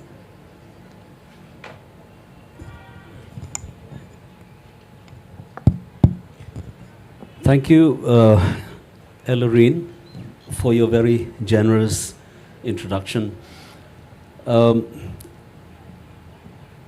You have introduced 3 folklore genres in your question. You mentioned myth, you mentioned folktale, and the other one, was it fairy tale? Cautionary tale, yes. These are 3 very distinct folk genres that the Khasis are very rich in. Now, myth is something that is associated with belief, right? A cautionary tale is something, is an anecdote, is a story that has moral lessons perhaps to impart. You know, they are called didactic tales sometimes. The other one, the folk tale, is a simpler, I will not say simplistic, but a simpler narrative that talks about about ordinary people and their lives and so on. But then, at some point of time in the story, the characters, the people also experience sometimes preternatural, encounters and so on. So it is in this encounter, the pre-natural encounters, that make a folk tale what it is. The stories that you are referring to, and the book which has been very eloquently written by Ms. Sonal Jain, talks about Puri. Puri are not creatures, they are beings. You mentioned the word creature. They are beings that we Khasis believe inhabit clean, let me emphasize, clean water bodies. This is very important. This emphasis is very significant, as you will see later on. Clean water bodies, and they are supposed to transact their lives, in accordance with certain codes of ethics, codes of behavior, and so on. And they also interact with human beings. The interaction with human beings is very significant, is very frequent, and till today we have testimonies. I have collected testimonies just in the pre-COVID period. Testimonies that talk about how these Puri, they have made their presence felt in certain parts of the city, Lausatun area, in fact, which is a place, which is an area that is known for very clean waters, because Lausatun is situated right there at the foothills of Lom Shillong. The people there enjoy perennial source of water, supply of water, and these testimonies that I have collected also, they corroborate with the other anecdotes that I have been collecting for a long time, especially growing up at Lajumkra. We used to go to Kaumkaliar, to get our very rough swimming lessons and so on. And there, we used to encounter people who are bathing, swimming, washing clothes, and so on, who used to tell us when we were boys about the existence of Puri. So we, growing up, inundated with stories about the Puri, I developed a fascination for this, and I've been researching stories of Puri narratives and anecdotes and accounts also, actual accounts, of people having had encounters with Puri. And this has led me to believe that for us, the Khasis, life is not linear. You know, life is conducted through a series or through levels of encounters with different kinds of experiences. So this is just one belief which I have, which I hope will help, you know, the discussion when we get more into the book. Thank you, Badesman. Now that gives these tales such a different weight. And he's corrected me. He said they're not creatures, they're beings. So these Puris are beings. I stand corrected. Now I move on to Sonal. Sonal, you know, there's that weight which I feel in every page of the book.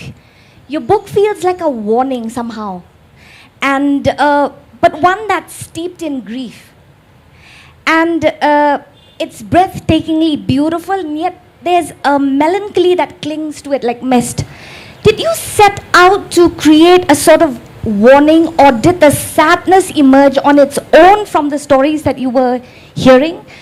And or was your intention to write us a beautiful eulogy for a world that's lost? I mean, I've packed so much into that, but I give you 5 minutes to answer. All right. Yeah, thanks, Ellerine. I think I'll just start with where the work started from. And essentially, you know, like when I started hearing these stories of the Puris, it was like the landscape and the land became so important because, you know, it was like the stories are situated in the streams, in the springs, in the, you know, lakes, etc. And very soon I realized that every rock, every mountain, every hill, every stream has a story. And that became completely, you know, it just kind of became an obsession. And I started like really traveling around, going to all these sites, like what Desmond mentioned, Lao Sotun, and, you know, all kinds of places, and where the Puris were supposed to be. And slowly, yeah, so that became something that was, you know, central to the work. And then I realized that that's how we actually understand landscape.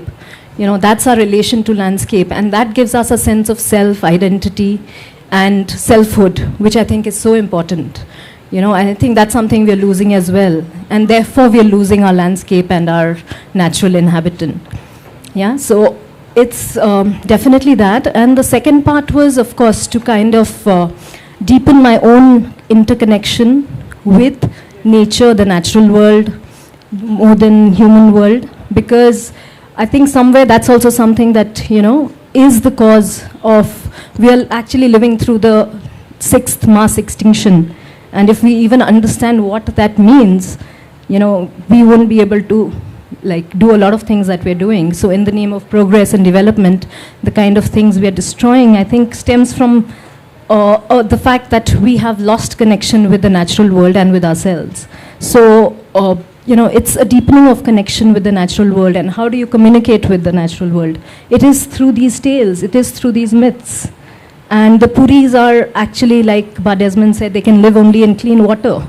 So if we have a connection with them, can we even destroy our water sources? So, you know, all these questions have led me to, you know, understand this. And also, you know, things like the Australian Aboriginal songlines. Those are stories that the Aboriginals there believe happened during the time of dreaming, which was the time when the land was being formed by the ancestors. And the beautiful part is that they can actually navigate the entire continent by just singing these songs and telling these stories. And I think a very similar thing happens here as well, because, you know, if you really understand that we are in the shadow of Lum Shillong, and Lum Shillong is a god, then how do you actually destroy something like that? So, you know, it's, yeah, it's this entire ecology that we are interconnected with. And also, you know, the idea that humans are actually not above nature, but a very, you know, intrinsic part of nature is, I think, at the core of the work. So all of these things, and so far as an elegy, I think definitely there is a grief for, what we've lost. But at the same time, I think through understanding that, like Ba Desmond said, these stories are, like I heard a story, about last week, because I'm, sharing the book. And last week someone told me that he was possessed and he should be coming here as well. And it's just, it's lived stories. It's people who are actually living right now among us who've had these experiences.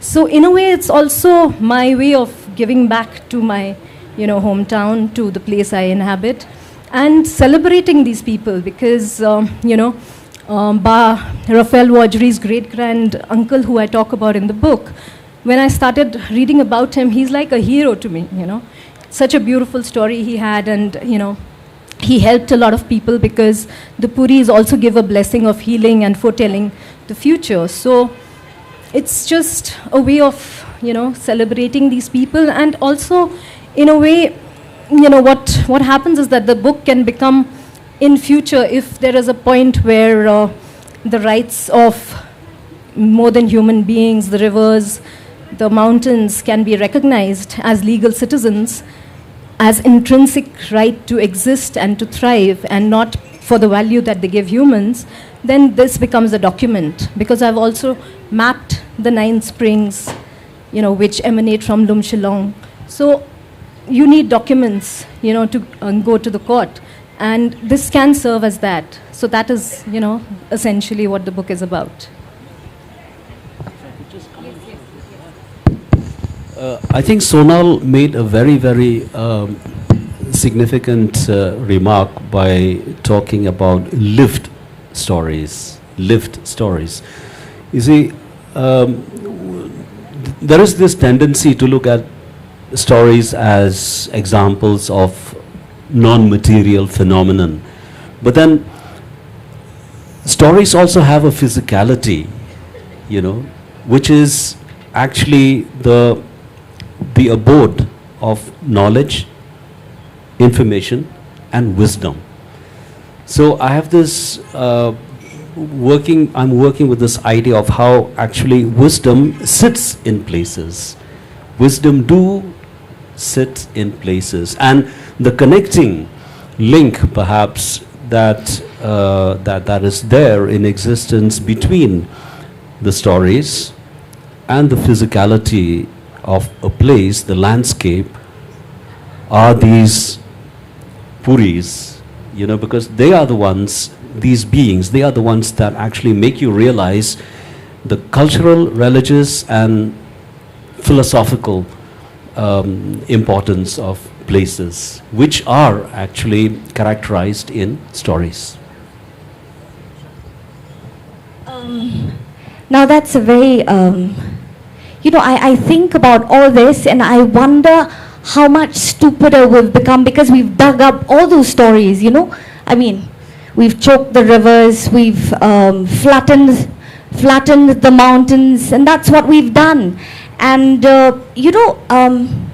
on a lighter side, this having a conversation with the natural world, I think my house plants, I've not had a conversation for a long while now, and they were actually trying to communicate with me through passive-aggressive wilting that was happening. Now I understand them better. I had an epiphanic moment just now, and I'm like going back and, this is what I'm going to do with them. Talk to them and water them more often, so on and so forth. Anyway, we will move away from that. I'm going back to Sonal, and what fascinates me is that I'm fascinated by the sheer audacity of this whole process, all right? You are using a tool of pure empiricism, which is a camera, to document the profoundly non-empirical. Well, it feels like, somebody trying to measure your ambition with a ruler. How do you do that? How do you capture an image of a world that is supposed to be invisible? So the Puris, they exist in a different realm from us, right? And the way that you can access the world is, through an altered state. So all the people who have done this were either sleeping, or dreaming. So, it is a dream state which I think in Khasi, if I'm getting the pronunciation right, is Ramya.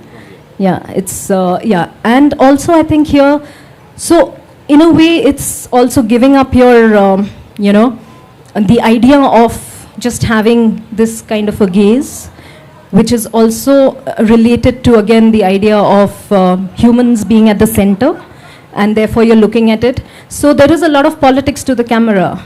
You know, you mentioned the camera, it's not such a simple device. It was based on a single point perspective, and that single point perspective has its own politics.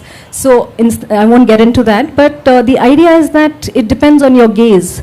So I personally, I think I have tried to break that gaze. So I've gone into, you know, the process of shooting through the lens that, yeah, we are part of this, you know, landscape.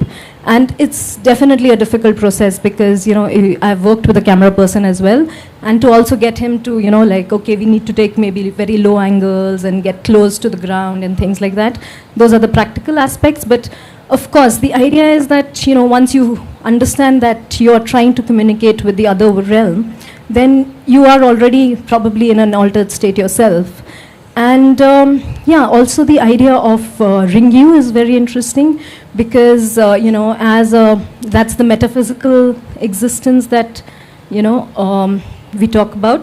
And it's, I think that is the, again, you know, like when you talk about these things, then, you know, you are, the camera is just a tool. So, you know, it totally depends on how you use it. And the other thing is that it's not about seeing different worlds, but seeing, you know, like the multiplicity that exists and acknowledging that. I think that's the most important thing. And there are anthropologists who are talking about the idea of other creatures, the way they see us, transforms us as well, which I think is really beautiful. So acknowledging that we are constantly being watched as well is important in this whole thing. Thank you so much, Sonal. You know, you brought something up, and that is the Ringyu. And I've been very fascinated because, you know, I did have a student a few years ago came to me and asked, what is a Ringyu? And I looked at her long and hard. Where do we start now? And I'm like hemming and hawing. And then I thought of a bright idea. Then I said, you know, your phone, without the Wi-Fi connection, that is the Ringyu of the phone. I don't know how far I came close to explaining it, but we have somebody here who'll do a better explanation of what the Ringyu is, you know. So, Desmond, I come to you. So, Sonal talks about the Ringyu, the personhood, the, you know, the essence, the you know, being able to essentially leave the body and traverse different dimensions, you know. That sounds like science fiction, basically. It's like, when you're zoning out, is that, and is your alternate reality chatting somewhere else, you know, it's something like that. So, but in the Khasi worldview, this is as real as the ground beneath our feet. So, is this why the veil between our world and that of the spirit is something that you feel like you can tear with your bare hands? Okay, first about the Ringyu. Okay.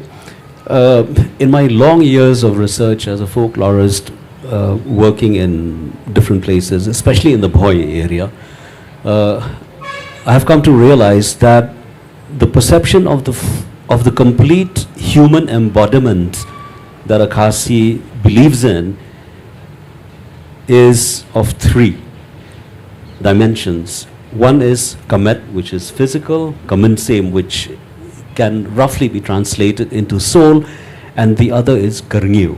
Now, Karngyu is impervious to direct translation. There is no equivalent word in the English lexicon that can match the meaning of Ringyu. It can only be understood. You have used, you and Sonal have used words like, you know, different realms and so on. Yes. In one particular story which I collected about involving a Puri, the Puri manifested itself in three forms: as a human being, as a fish, and also as a Puri. So when we talk and try to understand, you know, the diverse realms that offer the possibility of shape-shifting, I'm using this with great reservation also, shape-shifting, we have to understand that, underlying the Khasi belief about the state of matter and being and so on, we generally believe that everything has life, whether something is an object, is a thing, even if it is a lifeless, inert object, we believe that that object is suffused with some life form. That is why we have reverence for stone. I mean, the Khasi word for memory is stone. Okay? And we also have reverence for, and a stone is something that we consider to be inanimate. But then I have met ritual experts and shaman storytellers and singers, and they consider stone to be very much alive. Okay, it has its own personhood. Okay, working with the late Nokot Kriam at Nongblai, he said this river has a personhood because the river owns, because the river, also has a personality. It has a personhood. Things will have to be, rituals and ceremonies will have to be offered to it.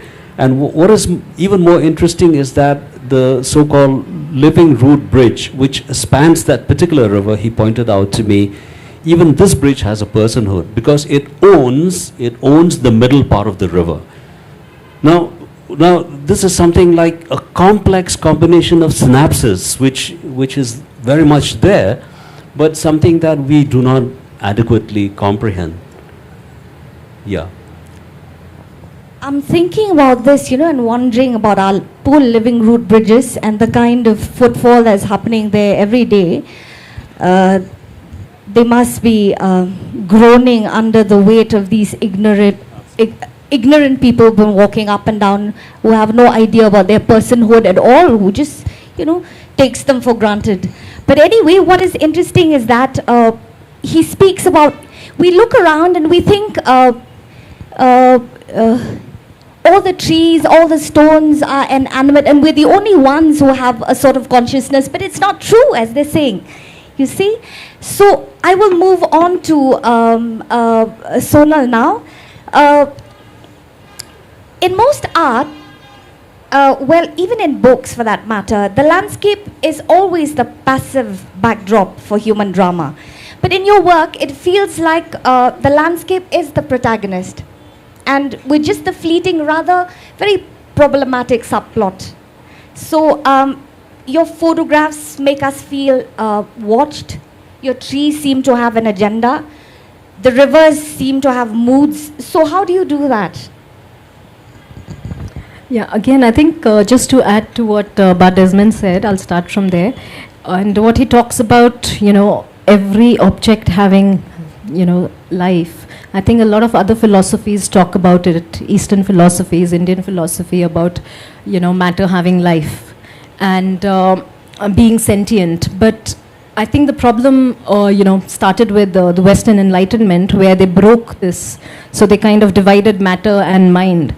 And that is the dominant discourse that we are living with. And that is what has caused this anthropocentric worldview, which puts man at the center, and it allows for this very extractionist, the entire development, progress that we are celebrating as a world, not just as a nation, stems from there. And I think it's hugely problematic because we don't look at the holistic well-being of the planet, and that is why we are in the shambles that we are. And, going back to that, now the Western philosophers are also talking about this, that material has life. Now they've come to it. So, at least now we should wake up and start thinking of this aliveness of matter. And I think it's just that point of view, again, that translates into these visuals as well. But it's also, it goes beyond that, because what this does, I think, in my mind, is also it gives us, think that we are part of the natural world, then we are, our agency is taken away. We are not given we don't believe our perceptions and our sensations, because, a lot of times what happens is that people tell me, a lot of my friends, family are like, you're doing this work, but is it true? And for a person who's gone through this experience, who's telling me this, I can't say that it's not true. It's very true. So, essentially the whole idea is that there is an aliveness and we need to believe in our sense perceptions and share this aliveness with the world. So I think what you talked about, elegy, I think I am a bit more hopeful because I have started thinking about this idea that, if we are connected to the natural world, and what Sanjay Da also talked in his earlier, in his talk, like I've been going to the forest almost every day, and just connecting with the forest gives me that sense back that, it's therapeutic definitely, but it just gives you that feeling of well-being. So yeah. So, the crux of what you said is basically we must trade the arrogance of, our arrogance of knowing for this humility of listening. So, I've been waved from the backstage saying that I think, it's time to give it to the audience, but there's very little that we've uncovered so far. I just want Sonal to speak a little bit about, the characters in the book, the characters that you meet in the book who have been haunted by the spirit world. I think who have been possessed by the Puris. Can you do that for us, Sonal? Sure. So, Barofel Wajri is here. One of the, main people that I talk about is his great-uncle, Kimto Shai. And, so I think it's also, like for most people who are possessed by the Puri, it becomes like a dual liminal space that they're living in. It is a struggle because they are afflicted by different kind of illnesses and other things, but at the same time, most of them don't want to come back. Like Kong Sincerity, who couldn't be here today, I talk about her, and she was possessed for many, many years, and she said the most beautiful thing. She said that in spite of all the woes that I went through, I don't want to come back to the human world because that world is very kind and gentle and beautiful. So I think it is a paradox, but at the same time, it's really beautiful. This is what struck me actually when I was reading your book. The people who are possessed. Possessed is the right word, right? I'm really worried about Badesman. Befriended, he said. I would. I'm very open to befriending spirits, but I haven't seen one as yet. Coming to that, this is very interesting. This thing about, when you're befriended by a spirit, you are blessed and you're cursed at the same time. Then I was thinking, it's quite like your wedding day. People come to you and they say congratulations when they feel like saying, giving you their condolences as well, like the blessing and the curse bit that happens and you find out later. It's very interesting. But anyway, so I think we will have to wrap this up. I think the temperature has dropped a few degrees, and thank you both. And now the circle opens, all right? The ripples must spread. And if a question has taken root, I want you to raise your hand, and a microphone will magically find its way to you. And if you can introduce yourself and give us your question.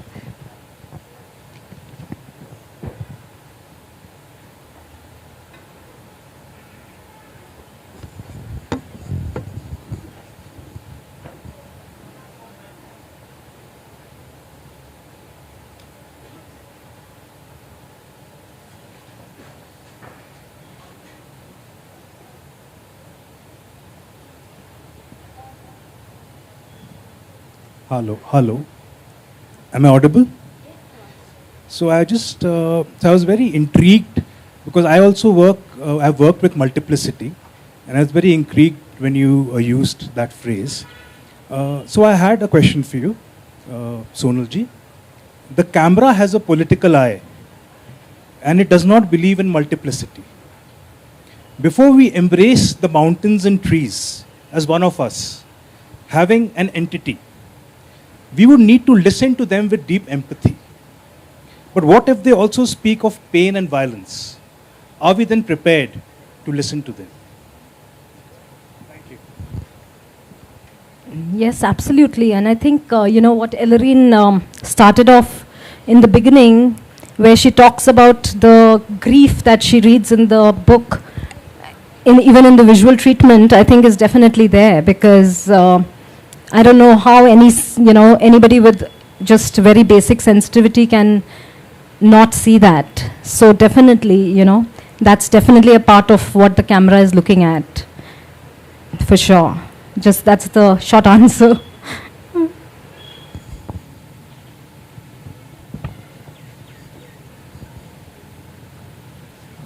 Hi, I am Paramjit Bakshi.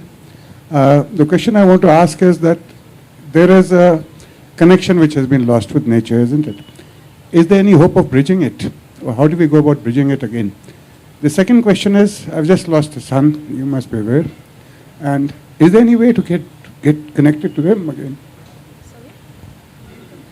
Is there any way to get connected to that spirit? So I think definitely, like the whole idea of the book and a lot of the work that I've been doing is trying to deepen my own connection with the natural world. And I think it's a very personal journey as well. As a collective, I don't know. I don't know if we can really connect back to nature in that sense. But I think if each individual does it at their level, I'm sure it's, very much possible. And but also I think accepting these shifts in the way we see the world, like if we like the anthropocentric worldview that I'm talking about is not so simple, like we are all used to our comforts and our iPhones and all of those things. So if we are to, if we are to say that these, like obviously the mining is causing a lot of havoc, and you will not get an iPhone tomorrow, what is our answer going to be? So it is a complex question, and that is the whole idea of deep ecology as well, right? That you are looking at giving up some things as well as a human being, and being completely interconnected with nature in a very different way. So it is a complex, question for sure. But I think at an individual level, all of us can definitely make those efforts. Thank you so much. We have time for just two. So our time by the water has come to an end. It's really sad that, it's such a short conversation. It's all of 4 years of research, and Desmond has been doing this forever and ever, and we have to do this in 40 minutes, but that's what it is. You want to know more, maybe I can set up a stall somewhere and you can pay me money before you go and listen to them. That'll be a nice sort of an arrangement. But my deepest gratitude goes to our guides, Professor Desmond Karmauplang, for reminding us of the ancient terrifying poetry of the world, and our visionary Sonal Jain for creating Puri, a book that is less of a book and more of a haunting, but a good kind of haunting. So as you leave this lake and as you go back to your loud world and bright screens, I want you to take with you the darkness that we've spoken about. And when you pass by a quiet stretch of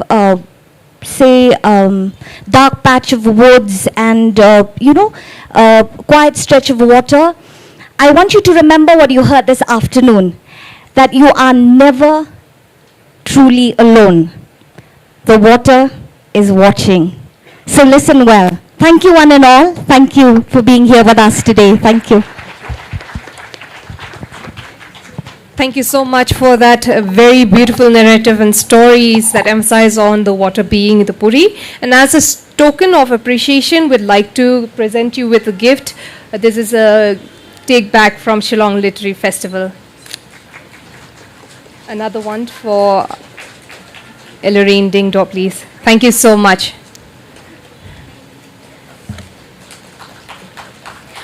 I would like to remind our dear guests here that there is a signature lounge, and it is just beside the author's lounge. You may get your signature and your book signed by the author. Thank you, ma'am. Just like to make an announcement about the Okay. Yes, please. I just You can use this. I'd just like to also tell you that the book is on view. So we've created a little reading nook. You see a green tent down that way. And so the book is there for anybody who wants to, take a look at the book as well. Thank you.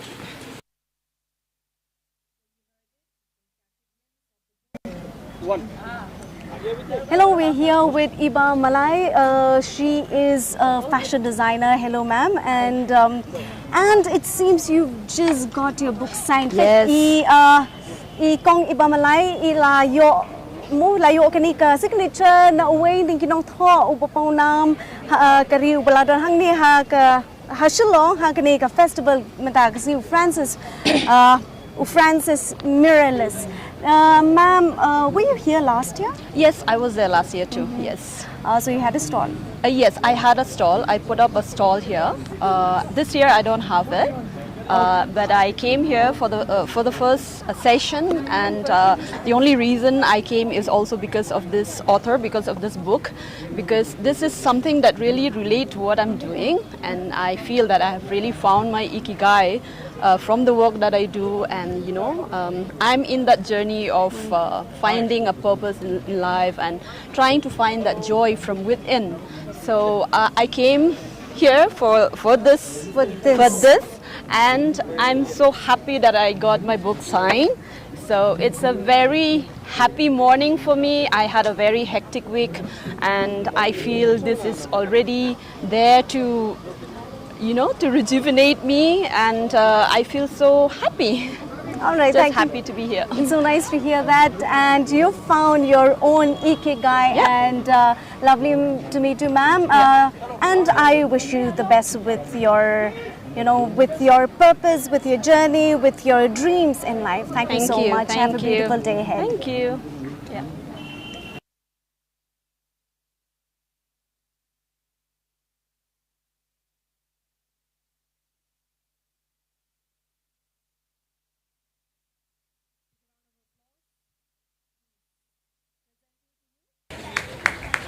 The Whispering Mountains.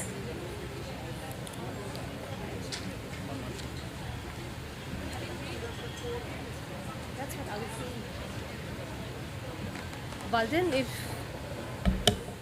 Hello, check. Hello, check. I think it'll be better if I stand. Right.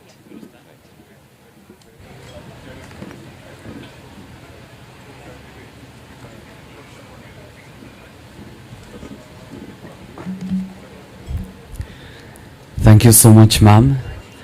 So, ladies and gentlemen, from the Whispering Mountains, marvelous folk tales from the Himalayas by Mamita Gokhale, Malash Rilal, and illustrations here by Dennis Lashram. Here's a story, how the peacock got its beautiful feathers. Here's a folk tale from Meghalaya. When the world was young, and all the animals spoke the language of mankind, the peacock, Uklo, was an ordinary grey-feathered bird with no claims of beauty. Yet, even then, he was full of pride and vanity, strutting about with the majesty of royalty. He fancied himself superior simply because his tuft stood more erect than those of other birds, and his tail was longer and carried with more grace than any of his companions. Uklo was far from a considerate neighbor. His large, unwieldy tail made it impossible for him to enter the modest homes of the smaller birds. Instead, he frequented the courts of the great and was hosted by the wealthy birds during the jungle festivals. This only inflated his ego, further deepening his self-importance. His arrogance and overbearing nature earned him the dislike of his neighbors, who often sought to humble him by playing tricks and pranks. They would flatter him, pretending to hold him in the highest esteem, simply for the amusement of watching him puff off his chest and listening to his endless boasting. One day, they devised a grand ruse.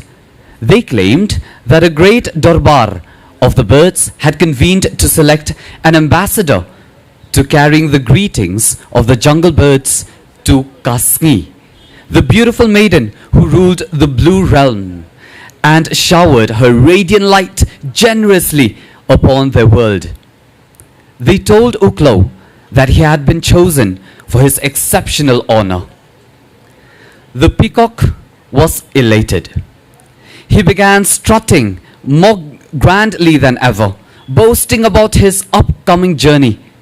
Not only was he going as the ambassador of the birds, he declared, but he also intended to woo and win the royal maidens as his bride and planning to live with her in the blue realm. The birds, meanwhile, enjoyed much secret laughter at his expense. None of them believed he would actually attempt the journey, let alone succeed. Uklo, after all, was a heavy-bodied bird who had never flown higher than the treetops. To their astonishment, however, the peacock announced his intent to begin his ascent and bade them farewell. They laughed among themselves, imagining how ridiculous he would feel upon realizing he'd been duped. But to their growing surprise and unease, Uklo spread his wings and soared upward, rising higher and higher until he disappeared from the view. They marveled and grew afraid, wondering what unforeseen dangers their jest might have provoked.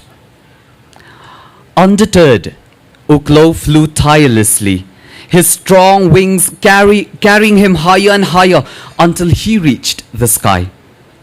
At last, he alighted at the palace of Kasni, the most beautiful and kind-hearted maiden of all. Kasni, though destined to dwell alone in her grand palace, often yearned for companionship. When Kasni saw a stranger alight at her gates, she was overjoyed and hastened to greet him with warmth and courtesy. Upon learning the purpose of his visit, her happiness deepened, for she thought, I shall never pine for companionship again, for this noble bird will remain with me forever. Her joy radiated outward, and she smiled upon the world with gladness. However, when Uklo left the earth for the realm of the light and sunshine, he did not shed selfish and conceited nature. Instead, these traits grew stronger as his comforts and luxury increased. Seeing the eager welcome Kasni extended, he became even more arrogant and demanding, expecting constant service and growing surly if her attention ever wandered. Kasni, noble and generous by nature, delighted in kindness and took joy in shining upon the world, watching it thrive under her warmth. Yet, out of love and devotion, she dedicated herself wholly to Uklo, waiting upon him with unparalleled care. He, in turn, accepted her efforts with cold indifference, believing her devotion was owed to his own greatness rather than stemming from her unselfish affection. Earlier, Kasni had found one of the chief outlets of her generosity in shedding her warm rays upon the earth. But after Uklo's arrival, her time became so absorbed by him that she was no longer able to leave her palace. So the earth became cold and dreary, and the birds in the jungle became cheerless. Their feathers drooped, and their songs ceased. Uslap, the rain, came and pelted their cozy nest without mercy, causing their young ones to die. Ul'o, the mist, brought his dark clouds and hung them over the rice fields so that no grain ripened. And Kaeryong, the storm, shook the trees, destroying all the fruit so that the birds wandered about, homeless and without food. In their great misery, they sought counsel from mankind, whom they knew to be wiser than any of the animals. By means of divinations, humankind ascertained that all these misfortunes were due to the presence of Uklo in the blue realm. For his selfish disposition prevented Kasni from bestowing her light and her smiles upon the world as before, and there was no hope for prosperity until Uklo could be lured back to the jungle land. In those days, there lived in the jungle a cunning woman whose name was Kasabwit. Acting on the advice of mankind, the birds invoked her aid to ensure the return of the peacock from the blue realm. At that time, Kasabwit was very destitute, owing to the great famine. She was nothing to eat. She had nothing to eat except some wild fruits and no seeds to sow in the garden, except one gourdful of mustard seeds, the cheapest and the most common of all seeds. And even these she was afraid to sow, lest the hungry birds should come and devour them and leave her without a grain. When the birds came to seek counsel from her, she was very pleased, hoping that she could, by some design, force them to promise not to rob the garden. After they explained to her their trouble, she undertook to bring Uklo back to the jungle within 13 moons, and on two conditions. One, that the birds should refrain from picking the seeds from the garden, and the other, that they should torment the animals if they came to eat her crops or to trample on her land. These appeared such easy terms that the birds readily agreed to them. The garden of the cunning woman was in an open part of the jungle and could be seen from many of the hilltops around, and in the past the sun used to shine upon it from morning till night. There Kasabwit wended her way after the interview with the birds, and she began to dig the ground with great care and patience, bestowing much more time upon it than she had ever been known to do. Her neighbors laughed and playfully asked her if she expected a crop of precious stones to grow from her mustard seeds that year that she spent so much labor upon the garden. But the elderly dame took no heed. She worked on it patiently and kept her own counsel while the birds waited and watched. She shaped her mustard bed unto the form of a woman. This provoked the mirth of her neighbors still more and incited many questions from them. But Kasabwit took no heed. She worked patiently on and kept her own counsel while the birds waited and watched. By and by the seeds sprouted, and the plot of land shaped like a woman became covered with glistening green leaves, while the birds continued to watch and to keep the animals at bay. And the cunning woman watered and tended her garden, keeping her own counsel. In time, small yellow flowers appeared on all the mustard plants, so that the plot of land shaped like a woman looked in the distance like a beautiful maiden wearing a mantle of gold that dazzled her eyes. When the neighbors saw it, they wondered at the beauty of it and admired the skill of the cunning woman, but no one could understand or guess her reason for the strange form. And Kasabwit threw no light on the matter. She patiently worked on and kept her own counsel. Up in the blue realm, Uklo knew the despotic and arrogant sway, while his gentle and noble wife spared no pains to gratify his every wish. Like all pampered people who are given all their desires, the peacock became fretful and more difficult to please, tiring of every diversion and ever seeking some new source of indulgence, till at last nothing seemed to satisfy him. Even the splendors and the magnificence of the palace of Kasni began to pall. From time to time, memories of this old home and companions stirred within Uklo, filling his mind with wonder about the fate of his playmates in the jungle land. One day, driven by nostalgia, he ventured beyond the palace gates to revisit his former haunts.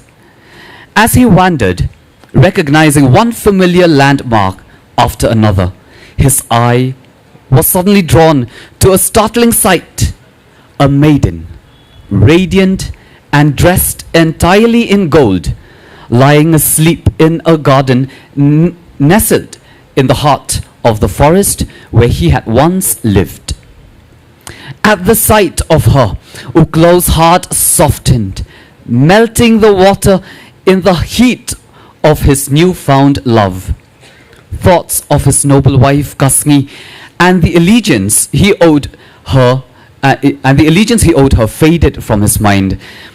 All he could think of was the golden-clad maiden resting amidst the jungle, guarded by the birds. After this, Uklo was reluctant to remain in the blue realm. His whole being yearned for the maiden he had seen lying asleep on the earth. And one day, to his wife's sorrow, he communicated his determination to return to his native land to seek the object of his new love. Kasni was overcome with sorrow, and for no anguish pierces deeper than the pain of a steadfast wife forsaken by her husband. Desperate to keep him by her side, she tried every means of persuasion, offering her heartfelt inducements and weaving charms to remind him for his marriage vows. But Uklo remained unmoved. His heart hardened, and he left without regard for the ties that once bound them. As he departed, Kasni followed him, her tears falling freely.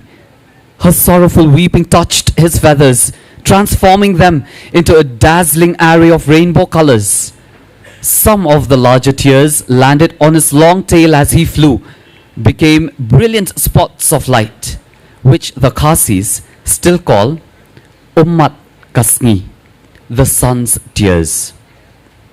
Before he disappeared from view, Kasni spoke her final words to him.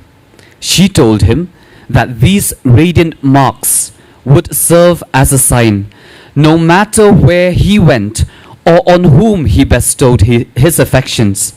He would never be able to forget her, Kasni, the most beautiful and devoted of wives. Thus, Uklo, the peacock, returned to the jungle. The birds, upon seeing his radiant feathers, greeted him with awe and admiration. When he told them that he had come in search of a lovely maiden dressed in gold, they began to laugh, realizing at last the trick that had been played on him. It became clear to them what the cunning woman had intended when she shaped a mustard bed into the form of a woman. They invited Uklo to meet the object of his affection and led him with great ceremony to the grand garden of Kasabut. There, to his utter shock, he found not a beautiful woman, but merely a bed of mustard, cleverly shaped. His shame and humiliation was heart-rending. Desperate, he tried to fly back to the blue realm, but the journey proved too much for him. His wings, no longer strong enough for such a long flight, failed him.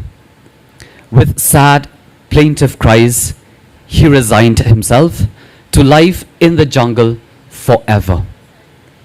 It is said that every morning, Uklo can still be seen stretching his neck towards the sky and flapping his wings as though hoping to greet the coming of Kasni. The only happiness left to him now is to spread his beautiful feathers, basking in the rays she once again sheds upon the earth.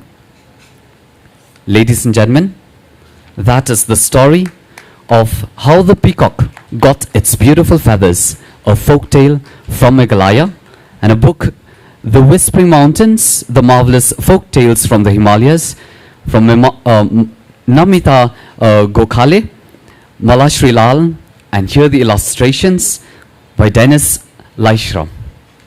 Thank you. Before you go, please take, as a token of appreciation, Walden, we want to present you with a gift for you to take away. Those are passages from the book giving us a glimpse of the Whispering Mountains, setting the tone for the conversation yet to be unfolded. As Dennis Laishram continues his illustrations, and now I call upon Rosie Chamling and Hoinu Hausel to discuss on the folklore in different parts of the Himalayas in conversation with Jemima Marak. Please come up on stage. I'd like to introduce Rosie Chamling is the author of Folk Tales from Sikkim, a professor of Department of English, Sikkim University.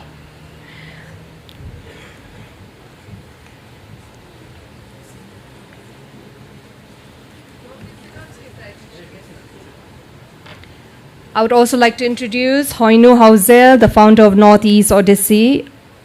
She's the author of the Essential Northeast Cookbook, published by Penguin, and also a journalist and writer, cultural advocate, promoting Northeast India. Jemima, please.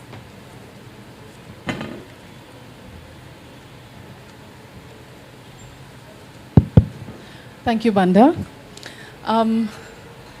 It feels like there's a theme of a river that's been flowing from a previous session and then the session just before ours. And now we touch upon another flow of a river in our story. We are going to immerse ourselves in the rich folklore from the Himalayan region. The story that was read to us by Walden is one of the 30 stories that is in this really beautiful book with such amazing illustrations from Dennis. Maybe if we have time, I would like to ask Dennis also a question at the end of his drawing. This book it describes itself very well. It says, these are stories for children to learn and adults to remember. They are tales that are passed down from generations, carried by the whispering winds of the mountains, where trees and flowers, animals and birds coexist with humans. The collection explores the figures that dwells in these heights, the clever women who outwit thieves, the marvel of creation myths, and the shapeshifters. Again, another word that we heard in the previous session. And also the secrets of mountains that open doors to hidden realms. The book also showcases how the landscape itself plays a big role in deeply shaping the imagination of its people. Again, something that we had heard in the previous session. So yes, it does feel like the river flows on. This book is available on Amazon. I recommend it for readers of all ages. It is certainly one to have for your collection. We are joined on stage by two remarkable literary guides, one a professor and one a journalist, who is going to take us through the spirit, the theme behind this book. Dr. Rosie Chumling and Mrs. Hoinu Hausel. Now, in that spirit, to begin our discussion, I want to start with asking, of the many, maybe I can ask Rosie, yeah? Of the many stories to come out from Sikkim, the folklores from Sikkim, what made you choose the story of Tista and Rungit? First of all, thank you, Jamina, for this question and observation. And I would also, from the stage, would like to thank the Shillong Literary Festival Group, particularly Madam Malavika Banerjee. Thank you so much for having me over. And the august audience here. Thank you for having your patience to listen to us. You see, it's almost empty, but doesn't matter. Your question, coming to your question of why do we, have, or what made me recount the tale of the Tista, the river Tista and the Rangit in this collection called The Whispering Mountains, edited by Namita Gokhale and Malashri Lal. Yeah, so the river Tista, you see, is actually inscribed within the psyche of the Himalayan people, particularly the people from the Himalayas of the eastern Himalayan belt, Sikkim, and Darjeeling and Kalimpong. So the river Tista is inscribed in the psyche because it has such a lot of cultural significance, religious significance, symbolic significance that you actually it is actually called the lifeline of the Eastern Himalaya, and rightfully so, because it not only provides a source of livelihood, but it also possesses enormous cultural significance, like I told you. I'm sure most of you may not be familiar, but it's about the two rivers called the River Rangyu and the Rangit, who decide to meet at the foothills of the plain. Now, these rivers, they originate in the Khangsi Glacier of North Sikkim, which is about 4,000 meters high. So, traversing all the way from the mountain, the northern glaciers of North Sikkim, it traverses the mountains and the crevices and flows right into the foothills of Bengal and joins the river Brahmaputra before it falls into the Bay of Bengal. So, those of us who've been to Sikkim or who've climbed up to Darjeeling will see this. You cannot help but see the beautiful river, Tista, flowing down, the entire topography of, Darjeeling Hills and Sikkim. So, you see, and it's an integral part of the Lepcha worldview. So from that sense, you see, it, like I told you, it is a love story, and it's also meant to, it's also meant to talk about the purity of love between people. So, the story tells. It exemplifies the virtue of patience that is required in modern day marital status. And so, because this lore is about the Lepchas, the aboriginal tribes of Sikkim and Darjeeling Himalayas. So, this tale has it's also a word of caution, because a cautionary tale, because it's recited to the newlywed, Lepcha couple. So. And it's so interesting because in the Lepcha community, there are no divorce cases. And this is a language, where you will find no word of abuse. So that's why, because the Lepchas are so rich in oral tradition, I thought of having a story that is based on the river Tista. I hope that explains. Right. I want to add a question to what you have just shared.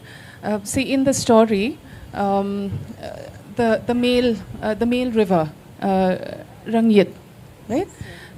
He was arrogant, he was angry, and because he lost to the woman in that race, and so he caused a flood.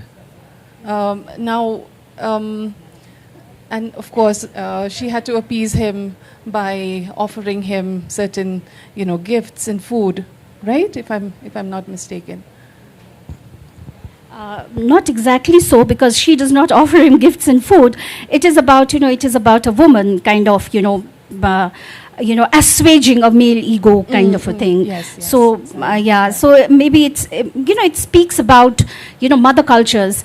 All these originary myths that are there from the indigenous communities of Sikkim are very very they have a feminist principle in working in a way that these these lores, these myths that arise from Sikkim and Darjeeling Hills uphold a distinctly feminine mode of understanding, handling, negotiating things that we as women we are, that's something that is innate in us. That's what I've always believed in. So it's a part of the Himalayan psyche. All right. Thank you, Rosie. I would like to pose a similar question to Hoitnu as well. The story that you have contributed to this book, the story of Gamchon and his wife Kening, what drew you to this particular story to be contributed in this book? Good afternoon.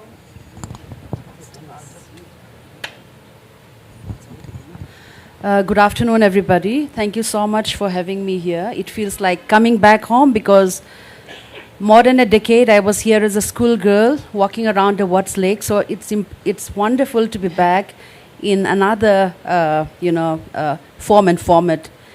So this story of Ngamthang and Kenyang, when I look back, I remember listening to the story of this from the elders in the family against the backdrop of a flickering kitchen light when there were parkats, long parkats in Manipur. And this stood out for me because as we have been, dwelling a lot on spirits, it's about a couple, Kenyang and the husband. Kenyang is actually a were tigress who fell in love with the man, and the man married him, and before that he killed the tiger. So Kenyang was dying for vengeance, and she took the form of a human being and lived with him and pretended to be unwell, all through planning strategically that everything that she does is for a revenge. And I will not bore you with the detail, but the climax of the story is that she tells him that you have to make an offering. And he did all kinds of offering, including killing Mithun, the animal, a very symbolic animal in the folk tales of the Northeast. That didn't cure her because she had some other plans. She said, if you go and hunt the bear, the live Mithun, I would probably be fine. And she knew the danger that awaits this brave and courageous hunter. And Ngamton knew the dangers ahead, but he was so besotted by the lady. He goes ahead and hunted, but he was killed. But he knew he would be killed, but he had a pack of wolves and dogs that lived with him. Now again, animals were so much a part of life. We coexisted with nature, with animals. So I just want to bring to the fore that it's just not mountains, the trees, the rivers. As Rosie said, we also lived with many animals around. Dogs have been an eternal companion since time immemorial. So the dog, again, was a very faithful friend of Ngamthang. Ngamthang said, when I die, make sure that his wife would take back the form of a tigress. So follow her and on the way bite her legs and make sure that she also meets with the same end. So I chose this story because I found many things. One, of course, our interconnectedness of our life with another world, and also how many elements, the backdrop, the trees, the rivers, how they have been so much a part of our life and they continue to do. And of course, I would also lament the fact that storytelling, listening to stories is almost not so organic as it was. So I also lament the fact that they are sort of lost. And I hope in this discussion we're able to find out how do we keep them alive, what are the ways in which we remain connected to the stories for the generations to come. Thank you. Thank you, Hoitnu. Yes, I think we will have a bit of a discussion about storytelling in this digital era in a later part of the conversation. I also wanted to ask you a little bit about the theme of shape-shifting, since it was touched upon earlier by Professor Desmond and in the book by Sonal Jain, Puri, The Shape of Water. Now, especially the weird tigers. This is a theme that you find common in a whole lot of folk tales from the Northeast, also from folk tales in Southeast Asian countries like Malaysia and all. According to the folklore from your community, what is the reason for this transformation? I think shape-shifting is a very common theme all across, stories in the Northeast and also Southeast Asia, because all of us at some point we were enemies. The free movement and the free befriending, now let me not say possessed, the free befriending of spirits and the real world, they are actually real. So in that realm, I think figures, human turn into different forms for many reasons, sometimes for inheritance, sometimes for revenge, and sometimes to cure. They're also they're not always malevolent, they're also benevolent. They come back in the form of very caring spirits. In fact, one of the story which is going to come up in the next book is about a spirit which makes sure that it cooks the food of a man who lost his wife. So spirits are also all sorts of nature, and they're very important because, again, as I said, they reflect a very interconnected world where we once lived or coexist in that world, which I think, as we have been dwelling a lot in the morning, it's slowly disappearing. You need quietude and to find that kind of space. They were very much a part of our daily existence, which, again, as we said, it's diminishing. It's slowly on the wane now. Yes. It reminded me of, so I'm partly from the Garo tribe, and we also have weird tigers in our folk tales, in our folklore. However, it does not seem so folk and so magical, because I had met a gentleman whose grandmother could turn into a tigress. And when he was telling us the story about it, as it turned out, there were two neighboring villages, and she, being an old lady, she couldn't move around much. She had a mortar and a pestle in front of her house where she was pounding rice. Two young boys from her village wanted to visit their friends from the neighboring village. Now, they spent the day there, and on their way back, they had to cross a paddy field. So when they were coming back at night, and they, of course, we didn't have torch lights back then in the villages.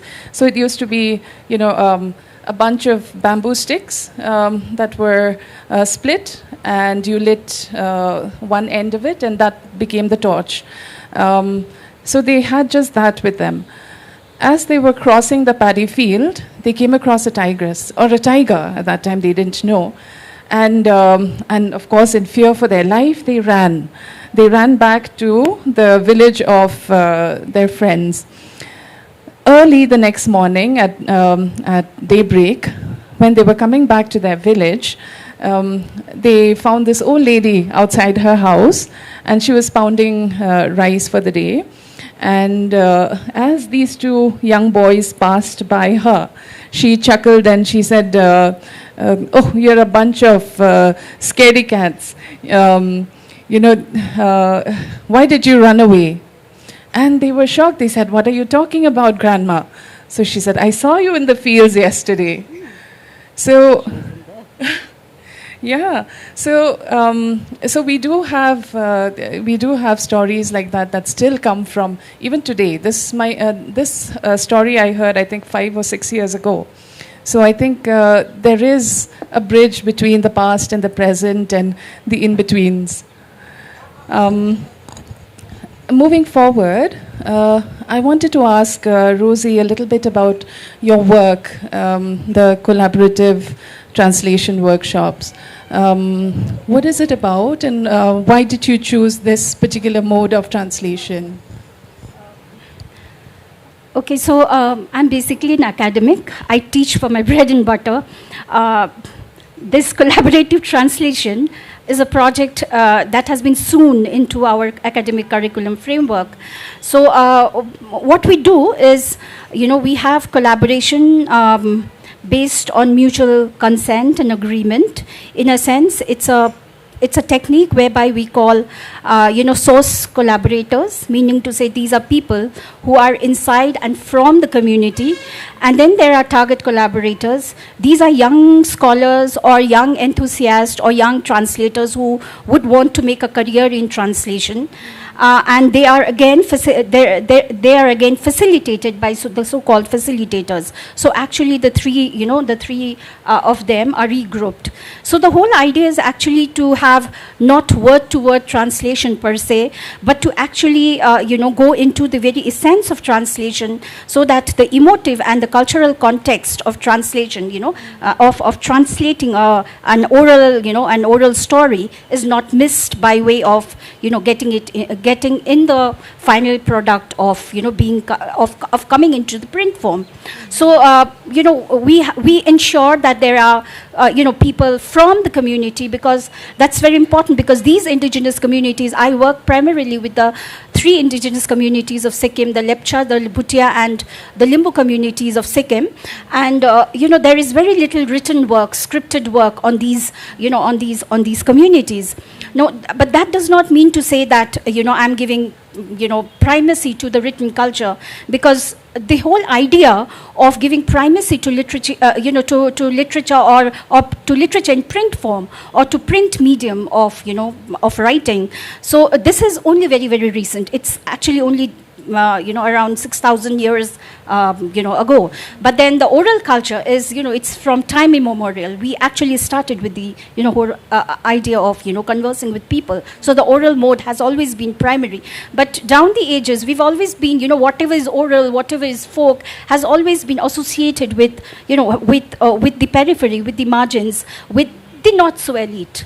So you see, the whole idea of collaborative translation is to make these, stories that are not in printed form to come into the printed mode, so that it could, it can go out into, into the larger, domain, public domain. So with that idea, we do this. It's a very, modest kind of a project that I undertake in Sikkim.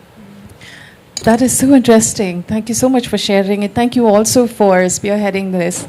The oral, the community-based practice of oral storytelling is something that we will talk about a little more in the next question. But I would also like to ask Hoi Nu, you founded the Northeast Stories. Now, what was the defining gap at that time that you found for which you created the platform? Okay, I always believe that at the core of a place or a region is the story of people. The people are the basis on which policies are made, governance is formed. So without people, there is no story. But I also find that the stories of people, especially in the Northeast, are always missing. They're never at the center stage. We make it to the headlines only when an incident of the most violent strikes. Otherwise, we are reduced to a very conveniently a monolith, description of tribal narratives. So I wanted to fight that. And I, as a journalist, all throughout, I wanted to bring stories of people to the front. But, it's not always as easy as that. So the defining gap is of visibility, not so much in terms of the national attention, but really in terms of the story of people, because we are people, the people of Northeast, we are the ones shaping the land. Imagine if you're not there, how will policies be formed? So we are at the crust of all that is formed, the development, the narrative, all of those, we are at the basis and the foundation of it. Why should our story not be there? So therefore, I found that the Northeast Stories, it's a platform which is attempting seriously to document stories of individuals, stories that will never make it to the headlines, stories of, let's say, a headmaster in a faraway village in Sikkim who is teaching waste management as a part of the curriculum. Or let's say a very poor lady in Manipur who's stitching shoes and whose shoes are now selling in Europe and America.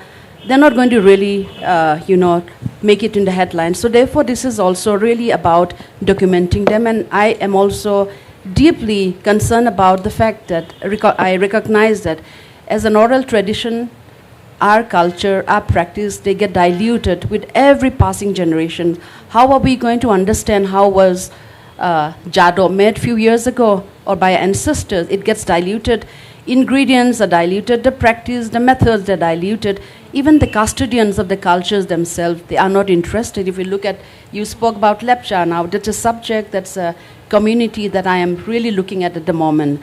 The last Padma Shri winner is Jordan Lepcha, who is the only traditional Lepcha head maker in the whole of Sikkim. Imagine how fragile the bridge is. So there's nobody scripting his story. So that's another guy that I'm documenting him, because the Lepcha head, it takes about 40 days, and one simple head cost about 40,000 rupees, and it can go up to about 1 lakh or 2. So if we don't document these custodians of culture, I think we are treading a very dangerous zone where we might just be very, very far removed from the roots. So therefore, this is a passion project which I will continue to do. And my playground, my play field is the people. I will continue to look at them, study them, observe them, and they will always be at the core of my work. Wow. Thank you so much for all that you're doing, because this now leads me to the next and maybe our final question, but very pertinent point, a question that is being, that continues to seek answers across, communities of teachers and storytellers, story keepers. Now, how can the slow, intimate, community-based practice of the oral story that you have mentioned, storytelling, how can it survive in this era of digital content that we find? As a storyteller and as a writer, what do you think then is your responsibility? Yeah. Anyone can answer, sorry, anyone. Okay, okay. Yeah. All right, let me take that just to keep the momentum. I think we have to be very open when we talk of our folklore and folk tales. We have to understand and recognize that there have to be flexibility and evolution that takes place. And they surely cannot be kept as a museum piece or something that is just documented. We have to find ways in which they find resonance. We have to find ways in which they will feel the heartbeat of the young generation who now feed on Insta, who now are on podcast, who are now on all forms of medium. So therefore the understanding and the idea is how can we collaborate. For instance, if I look at the folk story that I had done here, Namita Gokhale has beautifully engaged Dennis to bring alive the folk tales. Now, 50 years ago, or maybe when the story was formed, who knew illustrations can bring alive? So I think the idea is really to give life. The idea is to, I don't own them, but I am responsible in how I narrate. I have to give wings. Therefore, I need to be creative in how I present them. So I think we have to constantly be open to the idea that they have to be moving, they have to be flexible, they have to evolve. And we have to find newer ways of, engaging the audience. So it's important, and by doing that, we're not diluting it in any form. And we cannot be accused of culturally inappropriate because they have to find resonance. So I think that is something very, very important. And of course, look at a very captive audience like schools, colleges, and different institutes to somehow bring back the storytelling session and connect with them in a way that they would understand, because it's evolving. We have to address. These are changes, and we have to, keep up with the changing times and find method, format to engage with them. I think that's the way to go about. Thank you for sharing your thoughts. Rosie, any thoughts? Yeah, I think I would like to quote A.K. Ramanujan, who says, folk tales are traveling metaphors.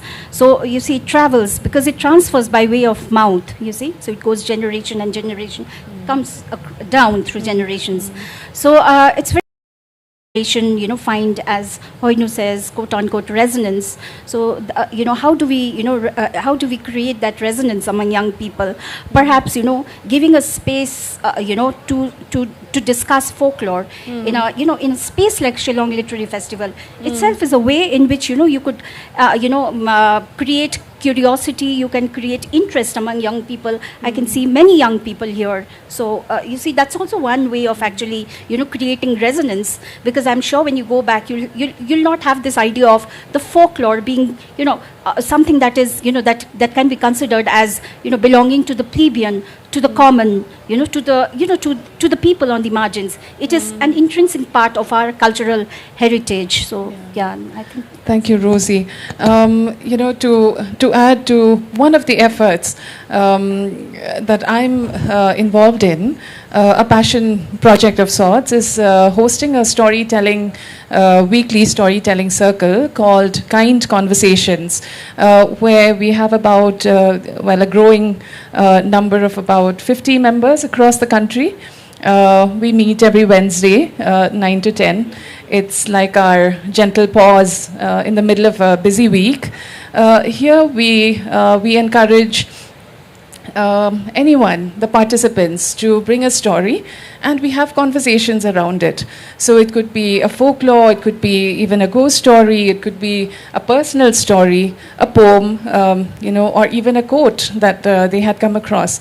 I find that conversations are a beautiful way, a beautiful bridge, something that is, that can be done by anyone who is willing to put themselves out there. You want to learn, you want to share what you know. It starts with a conversation. So to create conversational spaces, as you said, like the Shillong Lit Fest, but even otherwise, small intimate circles among friends, or even at home with our family members. I think these are very accessible spaces and platforms in which the gaps that we had just spoken about can be bridged. A small start, but a start nonetheless. Yeah. So, yeah. Can we have some questions from the audience, if any?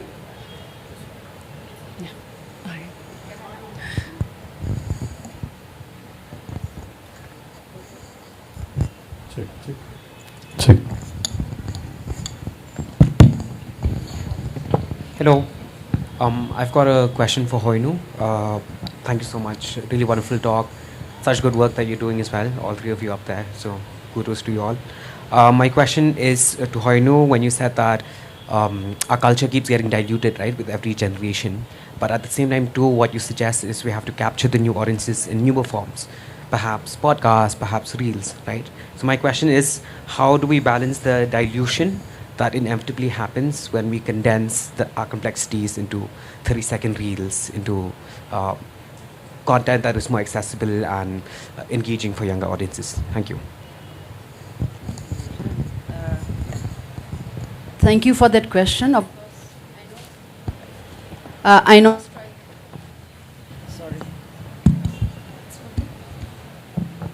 I know striking a balance is always a concern, but I think what's important is, do we really know in detail? Is our intent really to disseminate the information, or is it done just so that you want to do a quick job? So if you know it well, you'll also know how to tailor make it for different audience. So I think it's important that we have to be very sincere and very passionate about what we're doing, and we will know how to concise it for different audience. But the intent has to be very, very honest and sincere. Then you'll be able to do it. You won't fall short of words. Even if you have to cut down at 3,000 words to 200, you'll know exactly what to put in, what are the elements that will work. I would like to request just one question for the illustrator, because it is a really beautiful book indeed. Dennis, what was your journey like through the illustrating of such a beautiful book? Hello. I'm glad to be here at such a beautiful event. So, folktale is something, very personal to me because often in the night while we wait for dinner, our grandfather will, told us these stories, and in the meantime, we will, massage him. So this is how, my grandfather, my grandparent, and, we would bond together. So folktale is something very special. And my work has, prior to the book, my work is also focused on reimagining folktales in a, modern, you can say, in the modern style, taking out the very local stories and sharing in the world in a more palatable manner towards the younger audience or the coming generation. So and also putting some of my own variations into the stories, because folktale is such a way where it's an oral form, it's an oral format. So people, the stories will be different with every people. There will be certain things that change. Some people will, narrate the story with dancing and all, like with some glamour. So, based on this, I also put some of my own style into bringing this story to life. And when it comes to the book, illustrating it is actually such a great opportunity, because the hills, the spirits and everything, those are something very close. And getting to explore this type of stories from different communities among the Himalayas is such a pleasure. Like, I have to do a lot of research, looking up the its stories, its communities, and yeah, I have a really amazing time working on these stories, bringing them to life. Thank you, Dennis. And with that, we've come to the end of our conversation. Thank you, everyone, for being so patient. And thank you, both our guests, for being here with us. Thank you. Thank you, Jemima. I would also introduce Jemima. I actually left out the introduction for Jemima for the session. She's the founder of the 100-story house, Garo Hills, author of Kimbe in Balpakram. We would like to now honor our guest. I think let's bring the illustration of Dennis Leishram on the front so we can get a clear glimpse of the illustration. He had done it so beautifully in such a brief time, and I'm sure the book also reflects a lot of those stories through these illustrations. And as a token of appreciation, we would like to honor our guests with these gifts. We would like to honor our Hainu Hauzel. Thank you, ma'am, for being here. Our next one is for Rosie Chamling.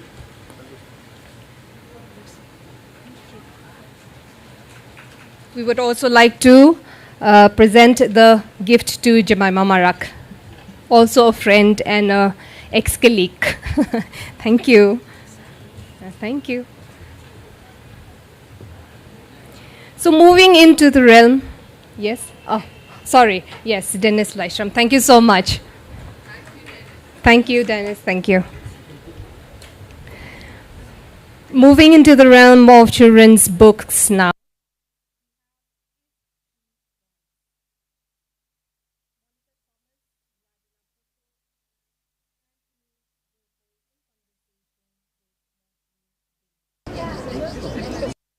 Yes. Hello, friends. We are here with a Spanish author, and he has co-authored a book, Ikigai, right, sir? Am I pronouncing it correctly?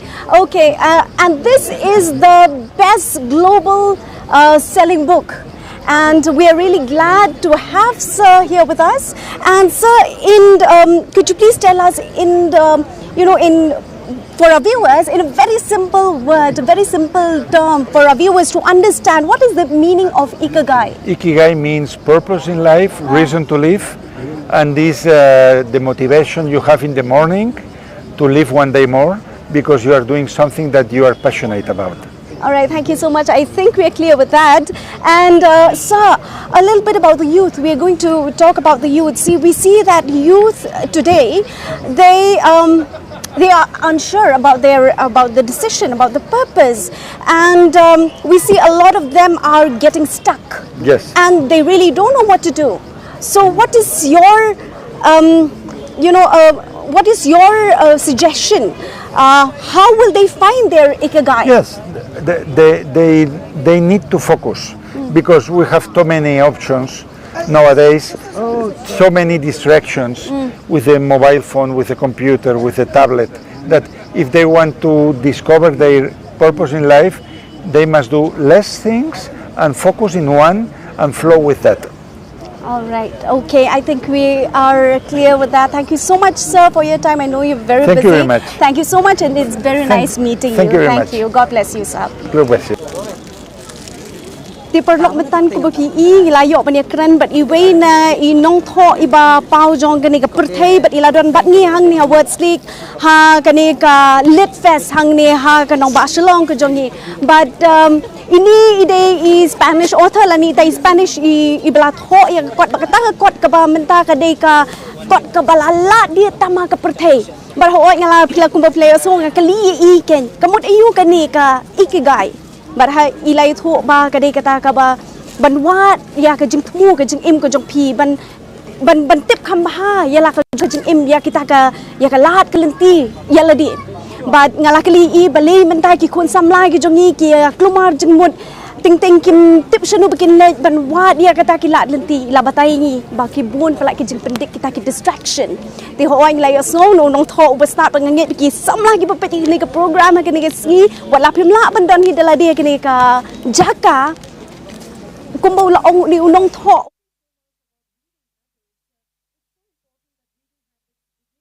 with the children from the home from a very early stage. That's my personal take on it. Well, talking about the Biate community, they are there in the borders of Jayante Hills in Saipung. Well, we also find a population of them in the Assam border, in the Dima Hasao especially. Collectively, they won't exceed more than 19,000.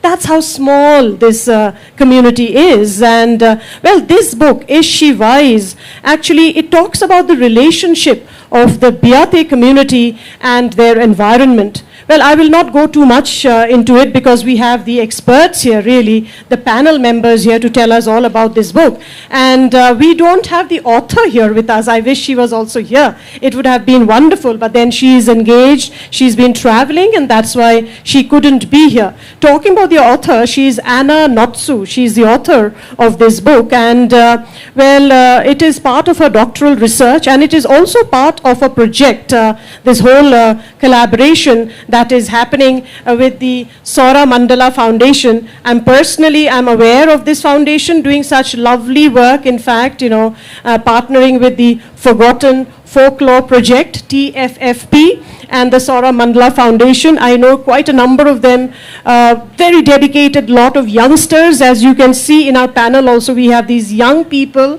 and they are bringing out lovely stories, children illustrated storybooks for children's read, and both in English, Garo, Khasi, Panar, etc. And they are also translating quite a number of them. So in this stage right now, besides, of course, as I said, Anna is not here with us, unfortunately, because she is engaged. But then we have the other member, the panels here. To my extreme left is Monica Thomas. She's a freelance editor, and she is working with children's books since 2020, Monica, right? And you have also been engaged with Pratham Books. And so far, the number of books that she has illustrated is over 65. Right, that's the number of books. We are also being joined, of course, by Gladinia Pirto. She's a self-taught illustrator and from Shillong itself, and she engages herself to coming up with fun and engaging stories, driven. She's, I think, a very visual person. That's why you can visualize the stories and bring them into lovely illustrations. And not to forget, to my immediate left is Anthony Durpoy. He's a teacher in Saipung Saipung by profession, but he has played a significant role in this book while he was doing the translation. And translation, as you all know, isn't easy at all. Quickly, I would like to engage all my three panelists. First and foremost, thank you and warm welcome to each one of you. We have a few audience members. I'm sure you would love to listen to them. I would like to understand from Monica, what is this Kirzai project all about? If you could briefly tell us for the sake of all of our audience members here. Yes, absolutely. Hello, everyone. Good afternoon. Thank you for having us here. Very, very briefly, this book that we have is collaborative work with 5 people. Now, 3 of us are here. The other 2 are not. One is the author, Anna Notsu, and the other is the second translator, Ringrunfeli Nampui. So this is collective work that we did. Kirzai project was something that Anna came up with in order to give back to the community that she's doing research on. And the way that she wanted to do it was through the medium of a picture book. And that is how she approached us, TFFP. And with the story, as well as some of the inspiration pictures that we had from Anna, we decided to create this bilingual Biate English picture book. Yeah. Exactly. It is a bilingual book. And, I have gone through this book. It is so interesting because children, I think, these days understands books. They have a short reading capacity, perhaps, some of them. But then if there are pictures there, nothing like it. It draws all of us, even the adults, right? I come to Anthony. Anthony, this book showcases the unique culture of the Biate community, as I said in the beginning, a very small community in number. How significant is this book to the Biate community? As far as I understand, this is only the 3rd book for the Biate community, written about them. So how meaningful is this book to the community? This book is not just a story for the Biate community. This book really means a lot. It is like a blessing for us, like a blessing from above, because we have very few books in the Biate community. But this book is like an international book. It really means a lot. That's why I want to say, I want to convey my thanks to this Shillong Literature Festival for launching this book, and Miss Anna Notsu, Monica, Gladinia, and everyone making this book possible. This is not just a book I have said, this is like a history-making book. Absolutely. We will come to your translation part. That is what, we in the Northeast, we have so many communities, and just one book, and I mean, he meant every word from his heart. This is how close it is. And folk tales, folk legends, is part of the history, part of the tradition of the tribal communities. And they are wonderful stories. And I must congratulate, actually, the Saura Mandala Foundation also and the TFFP project for coming up, for rewriting stories for the sake of children. Now, talking about rewriting, it is just not words, it is also the visual, right? And, if I can bring you in right now, Gladinia, because pictures speaks the words. What we don't understand, if you don't understand the pictures, words, certainly pictures helps us understand. What went into, because, I have seen so many illustrations that you have put inside. They were just not illustrations, didn't speak about one community, but you brought many other features in it. Tell us a little bit about the illustrations that went into this book. We wanted it to very much focus on Saipung, which is the community that Anna really wanted to give back to, for giving her that warm welcome that she had. So Saipung specifically has a lot of influence from the Penar and the Khasi culture as well. So it's not just the dress that are Biate, traditional dresses. Instead, it's a mixture of cultures. And since we're setting the story in a contemporary world, and we want the contemporary audiences to also engage with it and to see its value, we then try to make sure that the visuals, the attires, the way of life, and even the area which the book tries to convey, tries to take you through, can adequately represent Saipung. The story itself is very much inspired by the children's. they brought together stories, and through two stories that they brought together, we decided to choose this one. And we very much used their illustrations as inspirations for the character, for the wife, for even for what they're wearing, and for the plants as well. It's been very much inspired by what the kids make. This is just to bring their story to life, not really what we're thinking of. Yeah. Yeah. Anything more, Monica? Yes, I think I would like to add here that we started off like this. A simple handwritten Biate story that was very crudely translated, and we got inspired by the illustrations here. And there's a particular reason why we chose to include this in the book is because, as I mentioned, we are just the channel for the community to be able to produce a book. This is not going to be the last book. We want more books to come, and this is just a way of acknowledging that this was a very, very collaborative, very, very community-oriented project. Yeah, absolutely. And, coming back to the book itself, the title, is she wise? Because there's a protagonist here, which is, he is... Babila, right?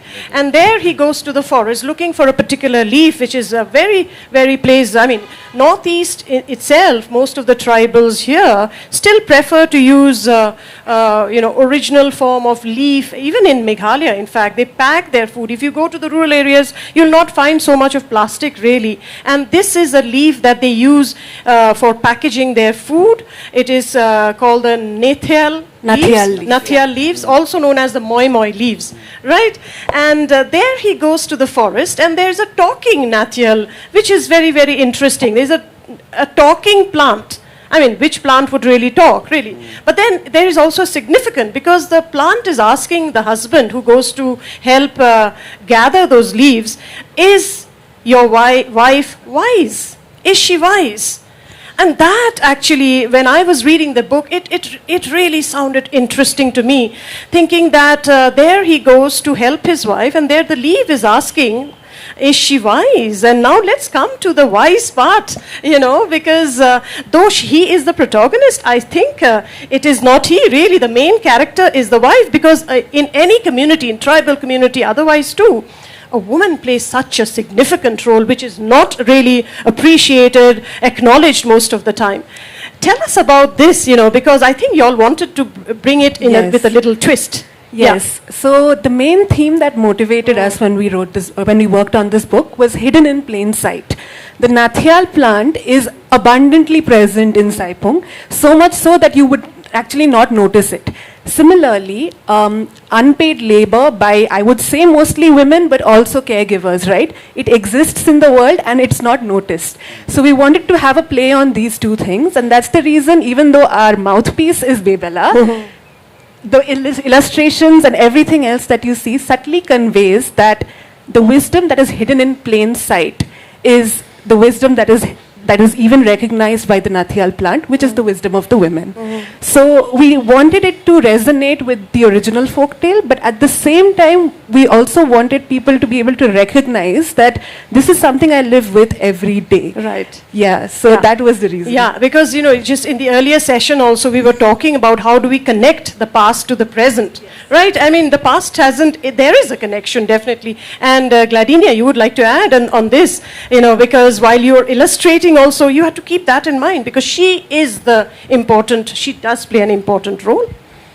A lot of it is also conveyed through the story, but visually we don't put the characters as the main thing that tells whatever is written. The characters are mere mouthpieces, while the wife is whatever is behind what the characters want to say. Just to add to that, so the medium of a picture book is ideal for our story, because without the pictures, you will not understand what's there in the text, and without the text, you will not understand the subtleties in the picture at all. So I think we were very lucky that we were able to explore this story through the medium of a picture book. Yeah. And Anthony, bringing you in once again, like all tribal communities, I'm sure the Biate also has so many folk tales, folk traditions, etc. And amidst all of them, this was, of course, one of them. them. Tell us the kind of role women plays as a leading figure in the Biate community. Let's bring the women forward once again. In the Biate community, the women play a very important role. Like the women have to take care of the family. The breadwinner is the husband, but the husband have to hand over the finance to the wife to look after the family, to buy for the family. So officially in the written records, like when married woman left her family and went to stay in her husband's house, in the records, the woman's title is changed, the surname is changed, but traditionally the woman stay with the clans forever. Okay. She have to take part in the clans roles anytime until she is no more. She's very important with the clans. The woman is very important. Okay. Yeah, so as I said, women have always been playing a role, a very, very significant role, but that is often forgotten. And it's great that this book is trying to bring it back. But another very interesting feature that I found in this book is how the community can play a role in saving and preserving, protecting and upholding the environment, because natural resources, every form of natural resource, every community, they have a very close connect to it. How important was that, and was it also part of it that you all try to bring it out in this book of yours? Good point, Mushami. So yes, it was very important because Anna and I, we wanted to, like Anna especially, she wanted to highlight the role that nature plays in helping people realize realities about themselves. And the agency that the character of the Nathia leaf has in the book is a testament to that, because we could have very well just left it as an inanimate object over there, right? But the Nathia leaf comes into the narrative. It says, I am demanding, I am the one going, is your wife wise, right? Like Bebela is just stunned. Okay, so that amount of connection, that amount of agency that the leaf has, that is something that was deliberately done. So we have like all three main important characters there present, but also subtly, so that we understand the realistic dynamic that goes on in the village. We aimed to do that. Hopefully we were successful, but that was the aim behind the story. Yeah. Gladinia, you'd like to add? Or because, I have another question for all three of you, really. Any one of you can take it. In a rapidly transforming environment, so much is changing. For the sake, one is climate change. We can bring in resource extraction. Then we have pressure of modernization, etc. So what is one big impact that it is having is on the environment, on the nature, where communities have such a close connect with. Now, I would like to ask this to Anthony also, because all tribal communities, especially of the Northeast, have a very close connect to nature, with the environment. How important, therefore, is the community's role in the preservation of environment? And let's take this, the context of the Biate community as well here. Because, the environment around us is degrading every single day. It is being used, misused, whatever term you would like to use. So therefore, how can the community play a role in, in preserving their land and their heritage? In the Biate community itself, one of the worst thing that we did for the nature is the dune cultivation. Because in dune cultivation, we have to cut down the trees every year. We have to cut down the trees, we burn it, and then after that only we sow the seed by broadcasting the seeds, the rice.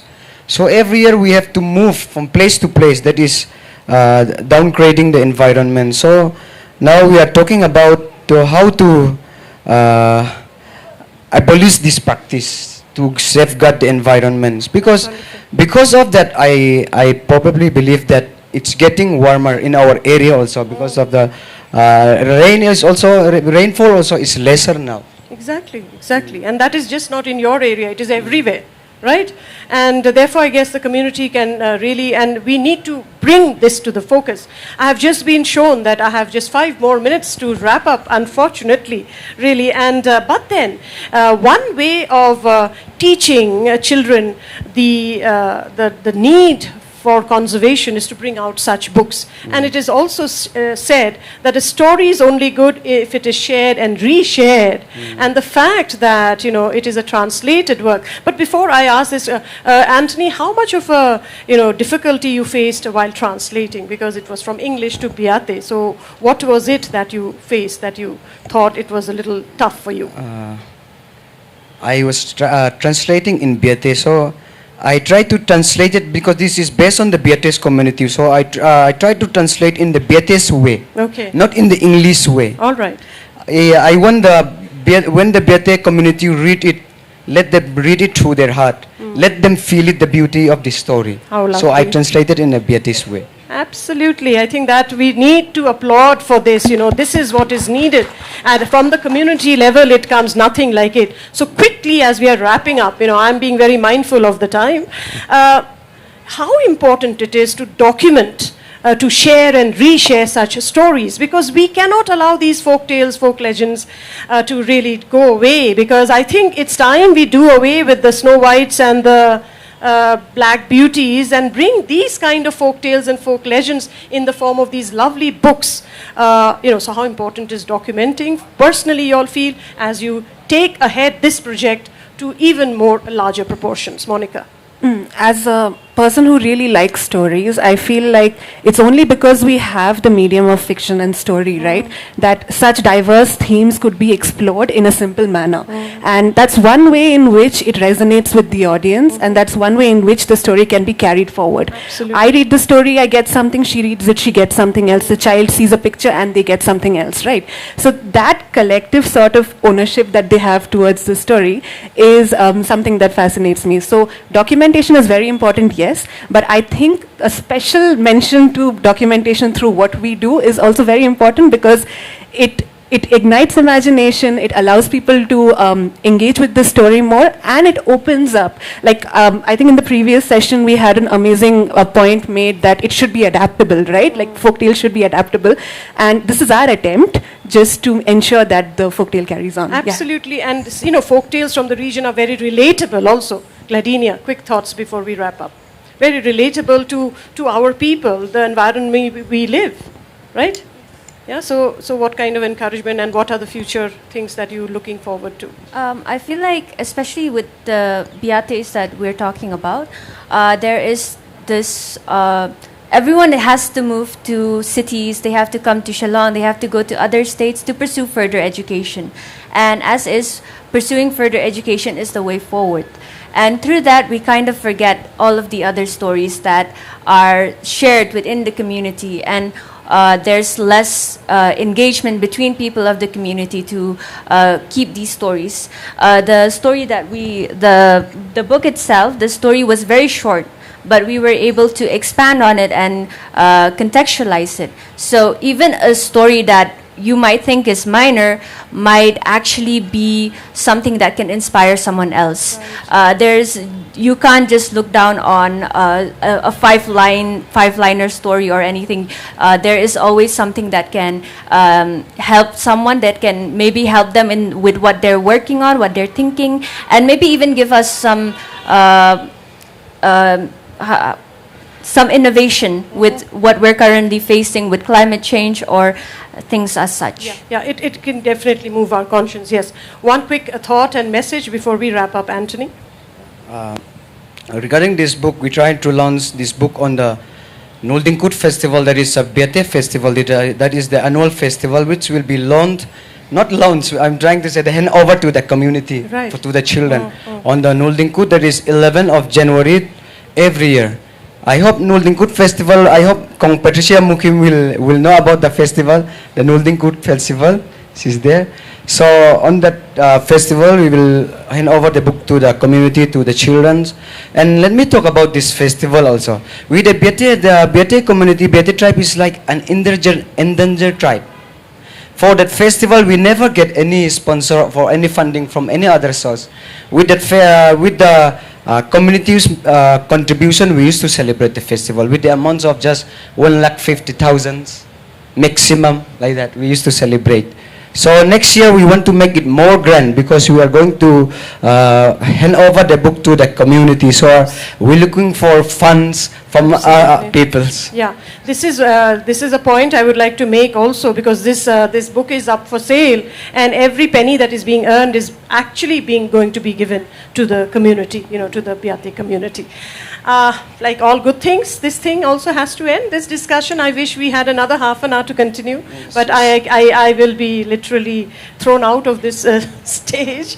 But it's been a pleasure, and let me tell you about Anthony. He just, when he met me today, he said, "Ma'am, I used to listen to you way back in 2008, 2009, and then when he said his name, I realized he was one of the listener." So this world is indeed so small, and I was an RJ in Radio Ulala, and he used to regularly call up, and today is the first time I'm actually meeting him since 2008 to 2025. This is how small and how interconnected we are. We never know where our minds, of course, always try to meet, but this is how we are. We are interconnected to each other, and that is why we need to keep the spirit of this land and the people alive through storytelling, through reading, etc. It's been a pleasure to have all three of you. All the very best to this project. May you grow stronger and bigger, and may you bring more relatable children's book, because it's so important for children to take their eyes off their mobile phones and go into some reading as well. Thank you so much. It's been a pleasure. Thank you. Thank you. That was Is She Wise. We would like to felicitate.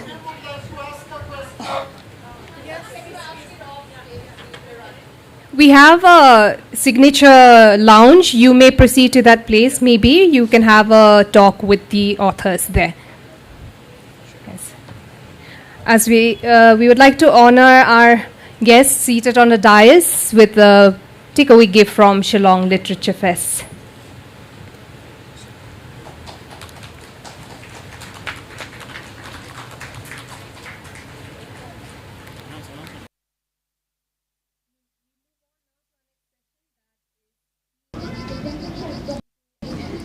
Hang ni ngedon bat nga Professor Streamlit dekhar iwe na ki Professor ki bala pau bala mikmat bha bat I bala contribute more ya ka tien ka ya ka culture ka jongi ki khasi ti kong menta ka sngi ikong ila release ikani ka kot ka bala ikrteng wachwa la ka tin rai kadai ka Nobel khasi but hang kanika ya kanika kot I kong Streamlit Professor Streamlit in batai khamshai kadai shapang ayu ka kanika kot ka don banikai lani ban ai jingmut yangi ki populia ka Reshibun emi ho tempi dia ngadap la kajing snow kmen ka bakrau ba menta ka sngi la ban plaj paj ba ya kanika kot sanga wachwa la ka tenrai dia kanika kot kadai ka novel khasi kadai ka novel jing it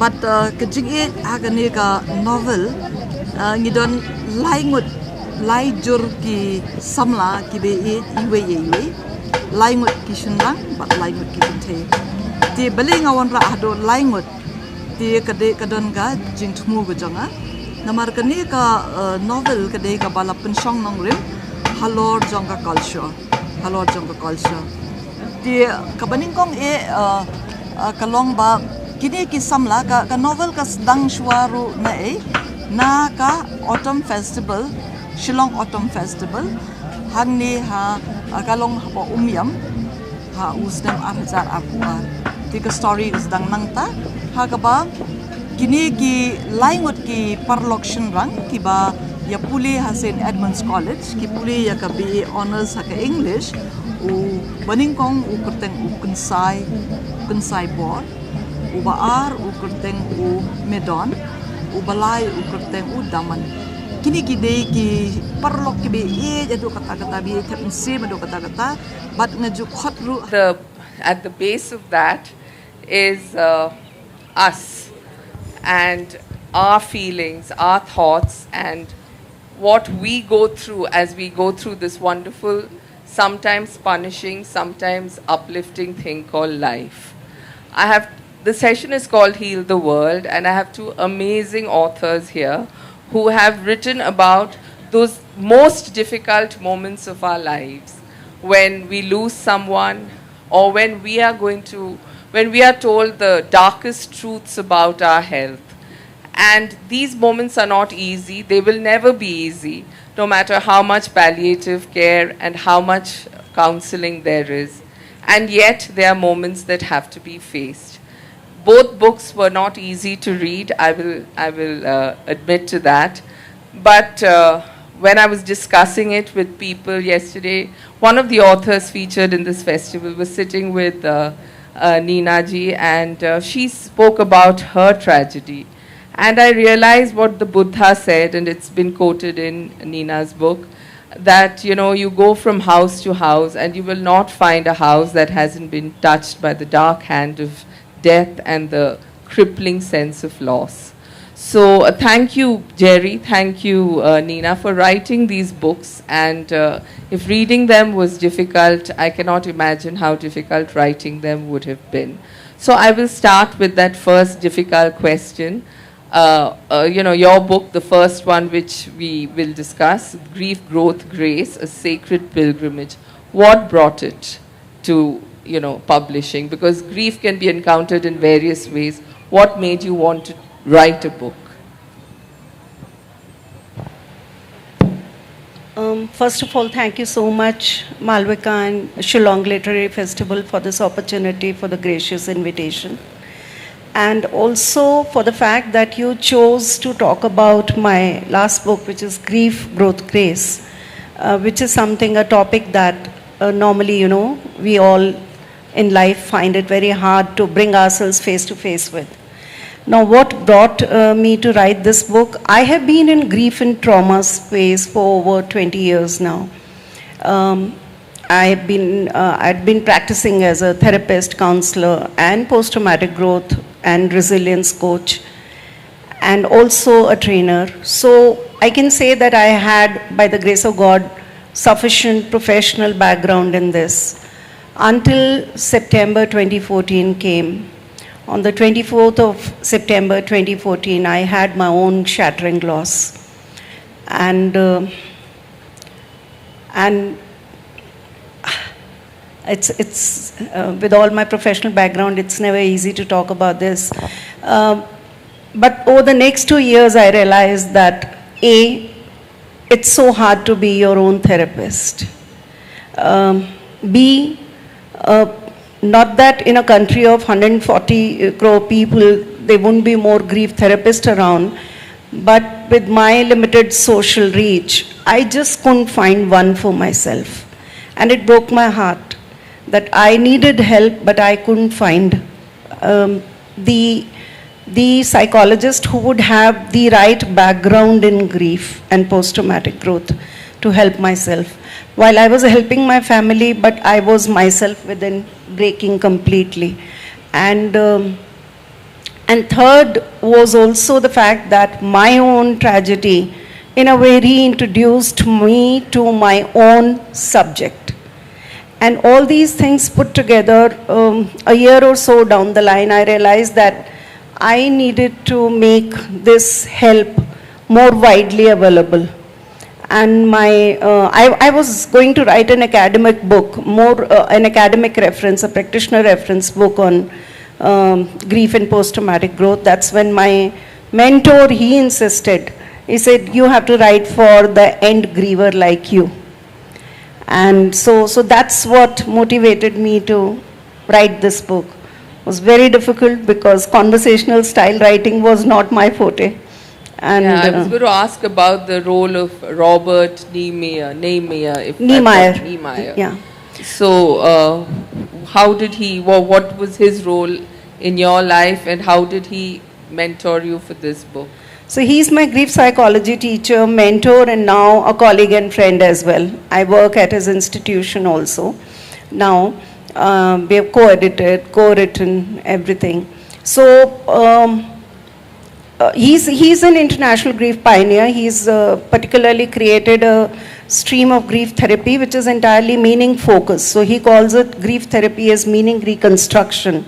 And he also specializes in resilience informed adaptive grieving.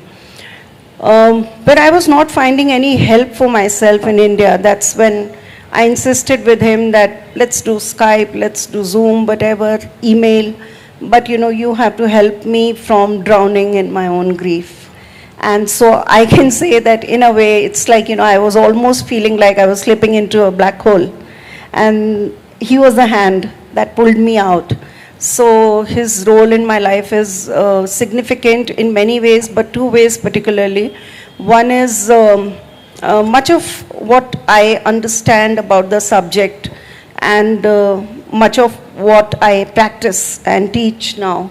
I've learned from him, and on the personal level, he's the one who was the solid help that I got. Before I go to Jerry, so grief, the first book I spoke about was Grief, Growth and Grace. You've now got a book which we hope to launch later today, Rise the Deep Resilience Way. So do these books actually also mirror a journey of 11 years? You mentioned 11 years, 2 months yesterday. So does it mirror how one does progress from one position in one's life with this shattering incident to another where, you try to find stories, find messages, find learnings and grow as a person? Yes, 11 years and going to be 2 months on this 24th. Yes, in a way, yes. Rise book is actually a construct, an expansive construct called Deep Resilience that has come out of my practice, my scholarly studies, and my own little bit of humble lived wisdom. And I first wrote about it actually in my last book, which is Grief, Growth, Grace. But it was a very tiny reference there in one of the chapters on resilient adaptation in the wake of grief. So there it was limited only to the context of grief. The new book actually takes it in a broader spectrum, in a broader context, which is like resilience in any context and space of life. Loss is not just bereavement. Non-death loss surrounds us all around, which is what I think Jerry is going to talk about in depth. So various kinds of non-death losses, and then even the bereavement triggers several secondary non-death losses. So resilience is something that we all need all the time. Resilience is something that we all have already and always present within. But unfortunately, when we need it, it's exactly then that we forget to kindle it consciously. So Rise is my humble attempt to help you make resilience your everyday prerogative and everyday practice. Okay, and Thank you. So now on to Jerry. I occasionally call this festival Jerry Blossom Festival. So let's welcome him with a bit of a round of applause, because he's there, much loved. He's got friends here. He's co-authored books with people here. So yes, this is welcome back to Jerry Blossom Festival. Now your book, M and the Big Whom, which was one of the most amazing books many of us has read. And when I read that book, I hadn't faced any loss. But when I did, it came back to me very keenly. So how did you come to writing this book? This one started because by a series of accidents. There was a friend of mine called Melli Goba. He's a painter. I can't sit here. There was a friend of mine called Melli Goba. He's a painter. There starts the Jerry Blossom. Yeah, so when he died, he left 1/4 of his money to children's charities, 1/4 to arts charities, 1/4 to a hospital where animal hospital where he had seen a very happy buffalo. And he thought a happy buffalo is enough for us to give them a lot of money, and 1/4 to his family. And the family was good enough to accept this, and I started looking for children's charities, and I went to a hospital called the Bhai Jarbai Wadia Hospital, where there is a palliative care unit for children, and I met the head, and she said, please don't give us money for a machine, because if you give doctors a machine, they will use the machine. They will start putting children into that machine because they have a machine now. Instead, can you fund a child book and toy librarian? Can you pay the salary of a child book and toy librarian who will go and read stories to the children when they are in bed? And I thought, no one could ask me for a better thing, a writer, for a better thing like that. It's actually go and help children who are lying in bed, okay, to recover faster. Because a happy child, an engaged child, a child whose mind has something on it, is not lying there bored, tired, staring at the ceiling, but is thinking. And so we hired a librarian, very sweet man. And then suddenly she called me up and said, would you like to come for a workshop on washing a dead baby? And I thought, I don't know whether I want to do this, but I thought, even if you don't, my motto is, if you don't want to do it, there might be a lesson inside it.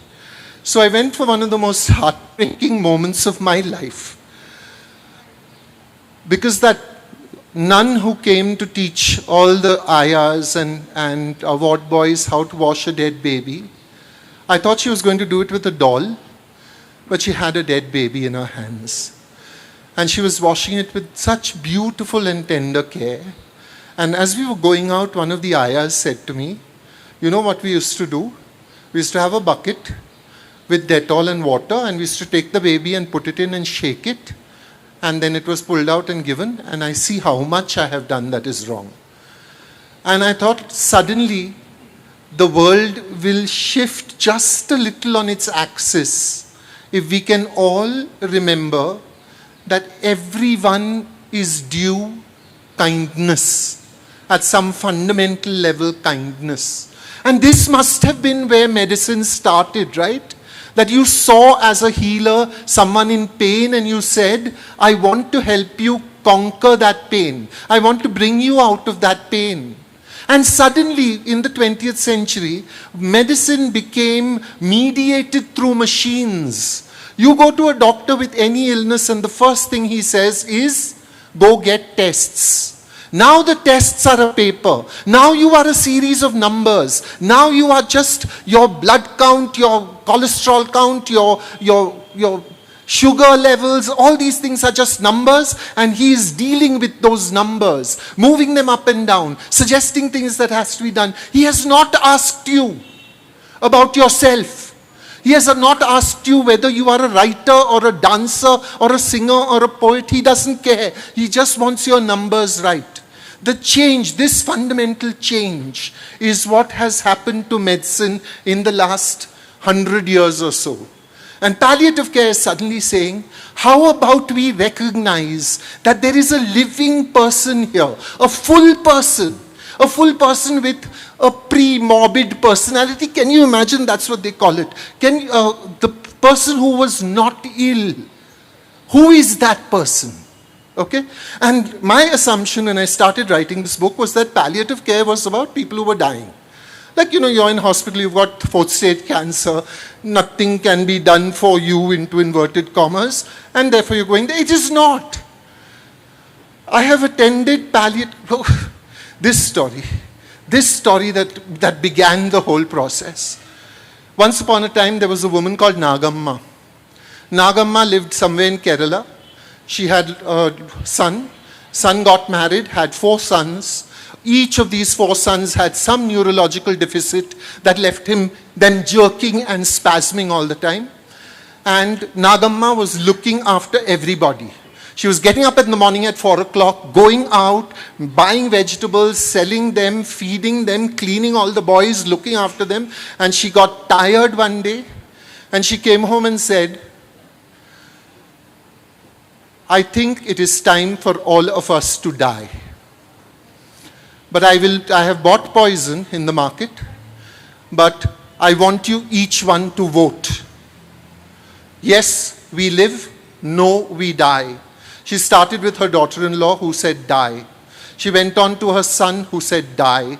The first of the boys said, die. The second and third said, die. And the fourth said, live. And Nagamma said, if there is one person who will live, then we must all live for that one person. The minority vote won, and they lived on. But the boys were sitting against a brick wall, a rough brick wall. And in their spasming, they would hit the wall, and the backs of every neck was bleeding and pustulant and full of sores. When the first palliative care person came in, he said, Dr. M.R. Rajagopal said, we must all move them to a home where they will be looked after carefully. And the boys said, no, we don't need a home. We are at home. This is our home. And another big element of palliative care jumped into focus: patient autonomy. The patient has the right to decide what the treatment will be. And so Dr. Rajagopal said, okay, then we will look after you at home. And the first thing he did was he bought a mattress and he put it behind them so that they, when their heads hit, they were cushioned. And within a month they had healed. And that simple intervention was the glory of palliative care. That's why I wrote the book.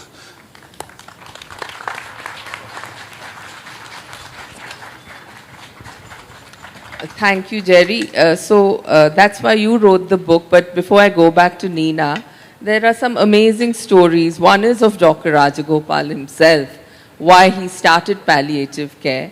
And if you could just tell us briefly about that, as well as the mother of palliative care, Dr. Cicely Saunders, which is such a romantic these two stories. Yeah, love these two stories. Love Cicely Saunders. Imagine, 6-foot woman, right? She's a 6-foot tall woman with a Cheltenham background. She's very, very posh. But she's caught in the First World War and she wants to help. So she decides to become a nurse. But she starts nursing and then she hurts her back. But she can't do nursing anymore, so she becomes a social worker. It was called an almoner or something like that. A-L-M-O-N-E-R. Almoner. As an almoner, she visits a hospital and notices that those who have terminal cancer are left at the corner of the ward where they can be ignored safely by the doctors. And she meets a man called David Tasma there. He's a Polish refugee. He's got 6 months to live. And she falls madly in love with him. And he falls madly in love with her. It's such a beautiful love story. When he dies, he leaves her £500 in his will and says, when you set up your first hospice for people like me, I want to be a window in that hospice. Okay? And she sets up St. Christopher's Hospice. And before she sets it up, she realizes she won't be taken seriously by the medical establishment if she's not a doctor. So she trains to be a doctor. At the same time, across the pond, Dr. Elizabeth Kubler-Ross is beginning to talk to people about death. It takes a woman to go out there and say, you are dying. What do you think? What are you feeling? It will come to all of us, man. Whether we like it or not, this is the only inevitable. Death. And yet nothing trains us for it. Nothing trains us for the possibility that tomorrow someone we love may die. There is no training. We are trained for victory, never for defeat. We are trained for success, never for loss. We are trained for life, never for death. And yet loss, victory, defeat, loss, defeat, death, these will come. And these will be more testing than success, more testing than life. And so for me, this woman, with her desire to change the way people died, was kind of a model. And then in Kerala, there's Dr. Rajagopal.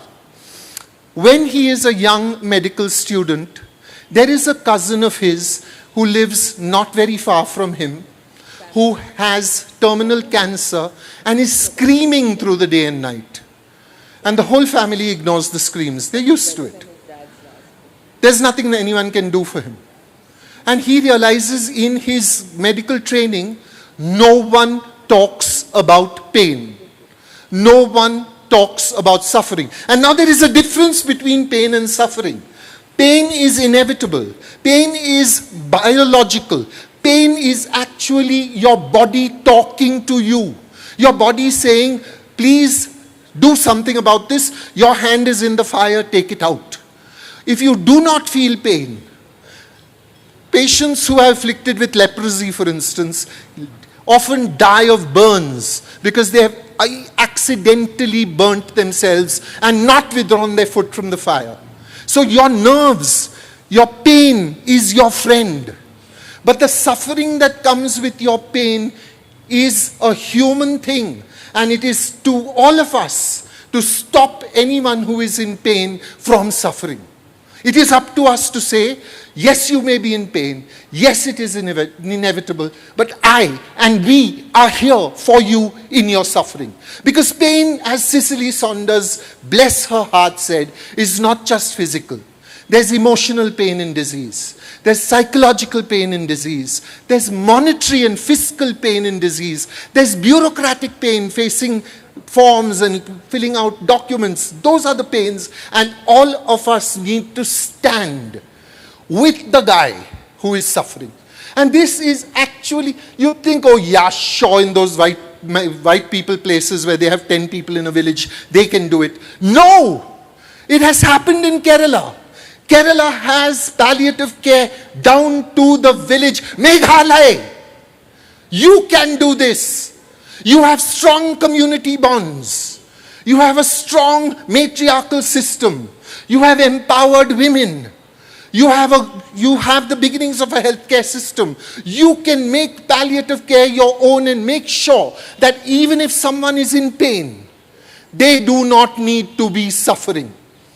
That's what we can do together. Together. No one person, no single doctor, no single counselor, no single hospital can do this. We can only do it if we do it together, as a community. And if we keep growing to ourselves, we have a strong family system, oh, those Western people are so different, they are all isolated and whatnot. We are beginning to become isolated. We need to reach our hands back out to each other, to understand community again, to upnow it again, to claim it as ours. Yeah, and palliative care is where we need to do it urgently. Okay. Thanks, Jerry. Thanks for that. In fact, one of his stories does come to the region with a story he has about a carpenter from Dr. Bhubaneswar Barua Cancer Institute in Guwahati, where a team goes to a village because a carpenter who's been diagnosed with cancer is being isolated, and people are not wanting to go near him because they don't know it's not a communicable disease. Now coming back to you, Nina, I hope you will sit. You have this amazing line that resilience is about faith as much as it is about fortitude. But when you are hit by this, this bullet of grief, when you have every reason to be embittered, and when that question which everyone tells you should not ask is obviously playing in your mind, why me? How do you think resilience can be achieved? So my humble belief is that resilience is not a matter to be achieved. It's a matter to be kindled, to be activated. Because it's already there, it's always there. It's innate. It's just that we need to stay in touch with it. And if we stay in touch with it, what I talk in the book is another concept called everyday resilience. If on an everyday basis, what I call everyday and every way, if every day and every way we keep our capacity for resilience nourished, it's like the day one when you went out to start driving or start swimming, you were at a level of conscious incompetence. You knew that you did not know. Slowly, you came to a level of conscious competence. Now you knew what to do, but you had to remind yourself to do it. So this conscious competence is something that I'm urging people to on a daily basis. It's resilience. Please don't make it a wartime activity. Make resilience is an everyday practice. If you make it an everyday practice, if you keep your wellspring of resilience nourished and available on an everyday practice basis, then when you fall into the, when you're face to face with loss or trauma, including bereavement, including traumatic bereavement like mine, then some part of your muscle memory remembers. It knows how to activate itself. So resilience is not to be achieved, that's what my belief is. Resilience is to be kindled and kept kindled through everyday practice. What all to be done in everyday practice, I talk at length in the book about that, in the third segment of the book. But what I understand you say is that this why, when this why hits you, and the why can be very brutal, and there can be several whys, then when why hits you, then how do you remind yourself, perhaps this is what you meant, how do you remind yourself to stay resilient? Honestly, there's no one single answer that will work for all. You know, to each one, there's a different way that works around how we navigate through life with loss riding on our back and grief walking with us. So we somewhere learn to live with it, and we learn to live with it with a sense of resilience and meaning. How it works for each one, you know, sometimes trusted friends, sometimes a professional, you need help to find your particular way of dealing with it. There is a personality scientist called Gordon Allport. He said something beautiful. He said, everybody is like everybody else. Everybody is like somebody else. Everybody is like nobody else. This was adopted by a grief psychologist called William Bowden, saying that everybody's grief is like everybody else's grief. That's the universality, that's the shared humanity. And then everybody's grief is like somebody's grief. And then finally he emphasized, he said everybody's grief is like nobody else's grief. That's the uniqueness of your particular experience. Same, I think, applies on resilience, capacity for resilience. So how we deal with why, how we get around it, how we make peace with why having no answer. And we have to nonetheless, you know, walk on in life, somehow find a way to walk on in life with resilience and meaning. It's something that works from person to person. You've also, you've brought this beautiful metaphor of the dandelion, since we've been talking about nature since morning. Can you just explain how that works, how it's inspiring to see the resilience of that very, very fragile flower? So, yeah, you said it. You know, this is typically our perception of dandelion, that it's a fragile flower. You know what, I think it is Latin, if I'm not mistaken. It derives itself from a Latin word called Dante's lion. So, lion's tooth. That's the meaning of the word dandelion. So, dandelion is one flower which in my view is, I think, the most powerful metaphor of resilience. It looks, like you said, fragile, or it looks like, you know, very, very transient. It is transient, and yet it is always transforming itself. So from the puffy ball, which looks like it will blow away any time, but, you know, it doesn't just blow away. It disperses its seeds. So seeds of resilience are dispersed in the environment. And it's not just a weed. It's not just a passable weed. The seeds are also carrying a lot of medicinal value. And then they get lost. It seems to us that they get lost in the thick snow of the winter, but they never get lost. They survive the thick layers of snow. And with spring, they crack open. And then they rebloom. That's the golden bloom of dandelion.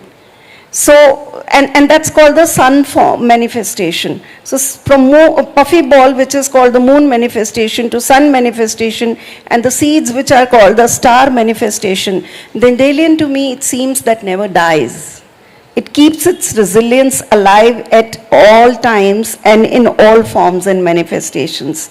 And hence I chose this metaphor, because when we think we are fragile, perhaps there's a greater force that is still alive in us. That's the puffy ball manifestation of dandelion that it conveys. Thank you. Thank you so much. I really think that's beautiful. So before, I think there'll be quite a few questions. I'll just ask. No, you please do what you must. Now, this book has its seed in your own personal story, and you say you wished you had palliative care during the difficult years of having your mother, ailing, and then you told us the story about Nagamma. The perspective of the caregiver, in a way passive because they're not feeling the pain, in a way an actor because they're doing everything possible, in a way an antagonist because they're so tired, they're so at the end of their wits. So how do you hope this book, and also a bit about the interdisciplinary nature of palliative care, can you just talk us through these 2 points, and then we leave 5-7 minutes at least to the audience? Sorry, I think at the beginning, the problem with caregivers is that they are in the background, right? When you go and visit someone who is ill, you have gone to visit the ill person. You sit with the ill person, you say, how are you feeling, what's up, etc., etc., etc. And the ill person then tells you about themselves, etc., etc. When you go away, you say really rude things sometimes. Like I had a friend who came away from a sick bed and said, and do you know there was a vase of flowers next to her bed, and that vase of flowers had 4 dying sunflowers. Who keeps dying sunflowers near an ill person? She should have at least changed the flowers. And I wanted to say she probably washed, cleaned, cooked, did her own work, did someone else's work, liaised with doctors, liaised with nurses, with other caregivers, managed everything else. She didn't get a chance to change the sunflowers. Come on. Are you really blaming her for 4 dead sunflowers? Which started as a good thing, let's have a little bit of light and air in this room. So caregiving in this country, and it always again falls to the women.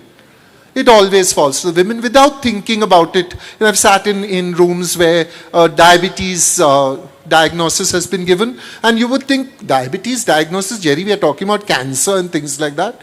No.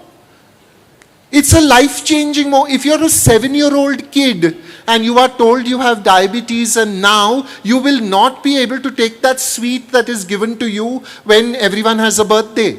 And you will go to the birthday and you will say, nahi auntie, no cake for me, please, I have diabetes. It's your life that has changed. And it looks bleak and it looks grim. And you're going home with your parents and you're saying, no na, that Dr. Auntie was not saying correct na. There's a cure na. And there is no cure. It can be managed. And this is where support groups become very important. Okay, because if there is one answer to the why me, it is the horrible, most savage answer in the world, and that answer is, why not you? Why not you? I have a Jesuit uncle, wonderful priest, wonderful scholar, horrible counselor, horrible consoler. When I went and I said to him, why not, why me, why is this happening, why is my mother bipolar, why couldn't, he said, do you ever ask, why me about your intelligence? Do you ever ask why me about your functional body? Or do you only ask why me about the bad things? And I thought, first I hate you, I thought. Don't talk like that. Say something nice. And then I thought, no, but I deserve those things, no? And I realized that we think we deserve the good things that happen, and the bad things are an unfair universe dealing with us. And here's a flash. The universe doesn't care. Okay? It hands out a lottery. And you may have beliefs, I talk to the universe, I manifest, tanti-tunti-tanti-tu. Good for you. Go manifest anyway. But one day something terrible will also manifest in your life. And how you deal with that will then become the test. But it is not your test alone. Because we are never alone. Nothing we do is what we do. You could say Jerry wrote that book, A Good Life. Jerry didn't write that book. Jerry put the words together, but someone fed him the stories. Another person did the thinking. Someone did the editing. Someone designed the cover. Someone printed. Someone published. Someone distributed. And it came here. Our effort is always going to be a collective effort. The lone wolf genius is an imaginary thing. Dismiss it from your heads. We are all in this together. So the test of how we deal with our world when our world is set askew is not our test alone, but it is also a test of the world. And so I said there are very simple things that we can do to change that. The one very simple thing is go visit a sick person. Go to the sick person's carer, hold them for a moment. Sorry, do you mind your shoulder being used? Yeah. Hold them for a moment and say, I appreciate what you're doing. It must be tough. Okay? And say something like, do you want to take a couple of hours off and go catch a movie? I'll sit here. Can I cook you a meal? I'll bring a meal tomorrow. You don't have to cook. If you do things like that, you're actually part of palliative care. It's so simple. It's as simple as that. Because if there is suffering, then it is not just the government to blame, not just the health system to blame. It is all of us who are implicated. Once we accept that implication, we can do something to change it. So I think we'll quickly open it up for more questions from the audience. Or is it such a difficult topic that... No questions, then promise to buy our books. No, I have a couple more. So I'll ask each of you one question and we can kind of wind this session up. So now you also have a life as a counselor. How does it work with your own personal experience 11 years ago? How has that changed your perspective as a counselor? Or are you able to compartmentalize the professional Nina from Nina the mother? So therapy, counseling and coaching is what my profession is, and I was also I've done organizational consulting for a very long time now. I don't do it.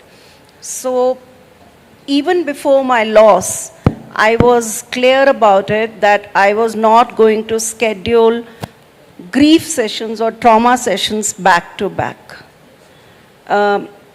If I do not allow any space for me to cleanse myself of what I will get from the client, or if I do not allow myself to recenter myself and bring my coherence back, I would actually be doing injustice to not just myself, but also the next client that I will be attending to.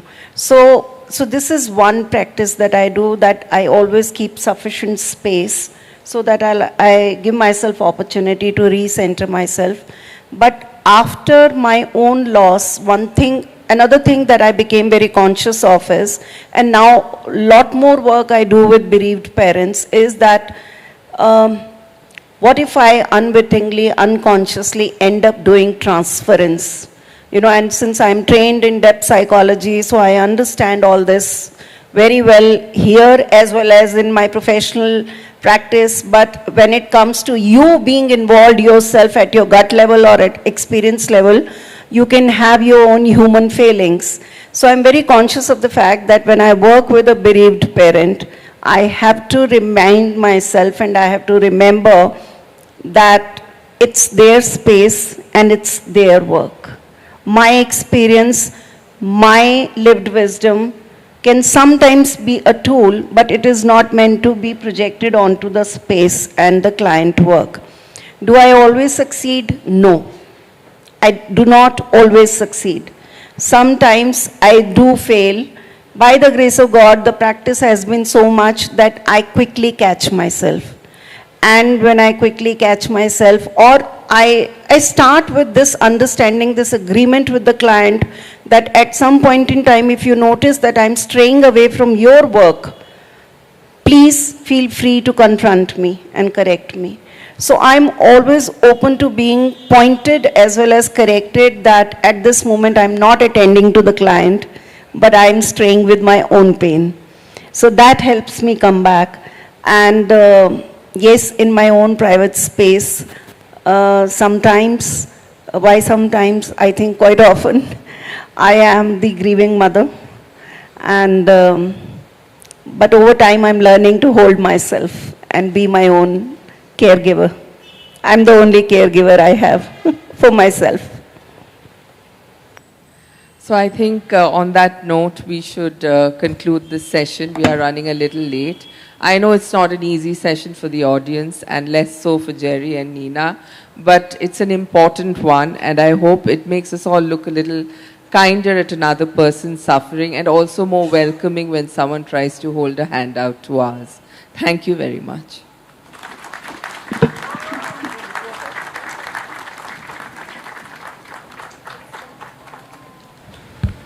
Inspirational stories like these is what Shillong Literary Festival is all about. These conversation is healing us in ways that one cannot imagine. Well, a big thank you, and as a token of appreciation, we have a little gift as a takeaway from Shillong Literary Festival.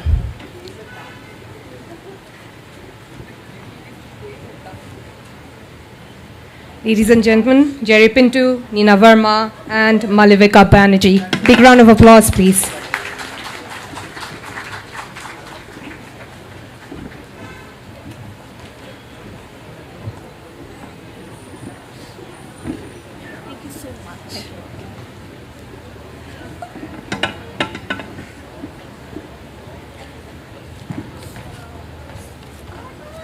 Moving on now, we have Shattered Lands.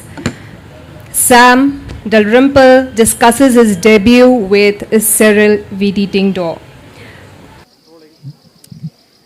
So as you can see around me, there are these stalls. Like I said from the beginning, this Lit Fest is not just about books.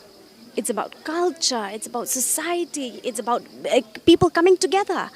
Ti kumbala ong nanu mene ka basdang ka ni ka literary fest hang ni ha Shillong kam de tang ka festival mo ka ta ka jigra khi tang shphang ka tho ka tar la ni tang shphang ki kot han re ka de ru ka ta ka festival ha ka ba ni yo ki culture ba pher kham tam ni yo ru ban pen ka culture ka jongi u pa khasi tingi don ha kani ka jaka hang ne ha po words like ma PE saudong jonga ki don kini ki stall but PE ki don ki stall prepare but ka ka pen shop bi bhai anga kani ki sngi ka de ha ka bangi kini ki Christmas decor mo ha ba ki satang shi banai ngi lapoi artat sha ka ta ka rakhe Christmas ka jongi te ali ngin wan ban pet manu kini ki bala Gloy ban sedang ban bo ya kini ki Christmas decor hang kini ka Lit Fest hang ne of the cherry blossom trees, the lake itself, and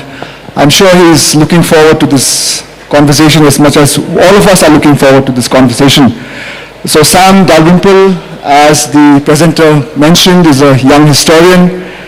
His first book, but doing very well, in the #1 in many of the lists, Bahari Sans and other bookstores.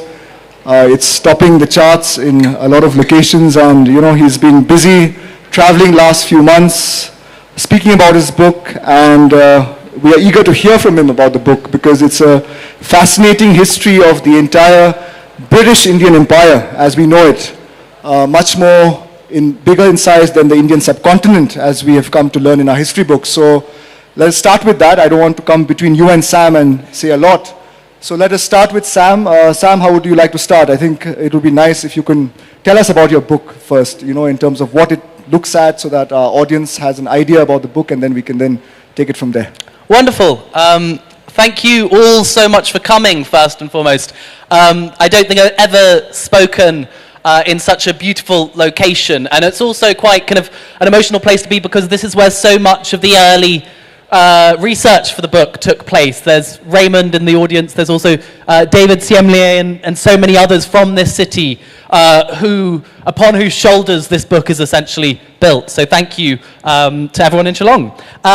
The story that I want to tell you today, we can begin, I guess, with this image that is rather shocking, I think. there's this myth that I think we all grew up with, that you can see the Great Wall of China from space. And in fact, it's a complete myth. And even if you were to squint your eyes from the International Space Station, you wouldn't be able to see a thing.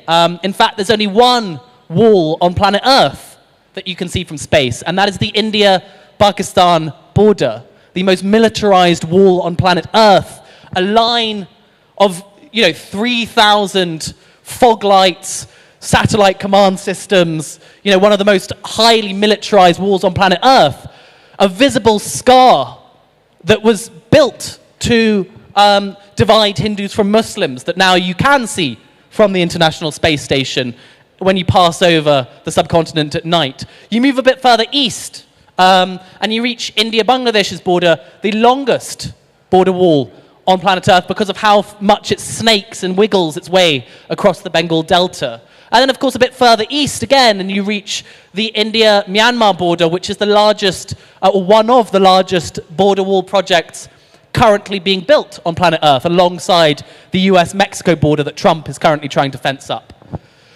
And what's extraordinary is the extent to which none of these borders not only were built 100 years ago, but were foreseen 100 years ago today. The story that I tell in this book is the story that if you went back 100 years ago, Britain's Indian Empire, as it's known, the Raj, of course a mix between British India and princely states, an image that we're rather used to today, but what we don't realize is its sheer extent, because the idea that we have of undivided India is essentially one that only exists for a few months in the course of 1947. If you went back to the early 1920s, when that first famous demand for Purna Swaraj, complete independence from Britain, is issued, British India rather, is an entity that stretches from what's now Yemen to what's now Myanmar. It encompasses a quarter of the world's population. It includes the largest Hindu, Muslim, Sikh, and Zoroastrian populations on planet Earth.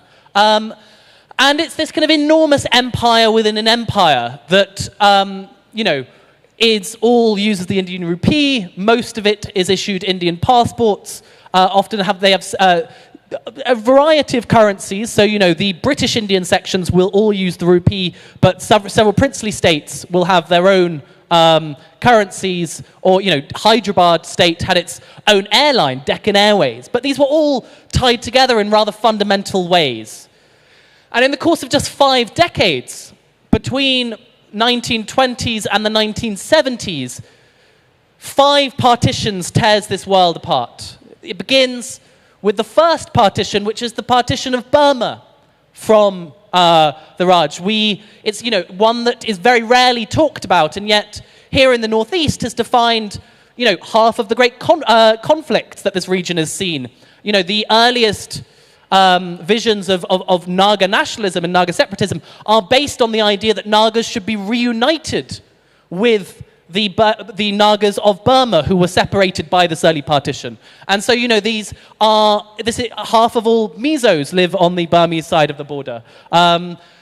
This is no less a partition border than any of the other great partitions, and yet it's a story that we're completely unfamiliar with today. The second partition is the separation of the Arabian states.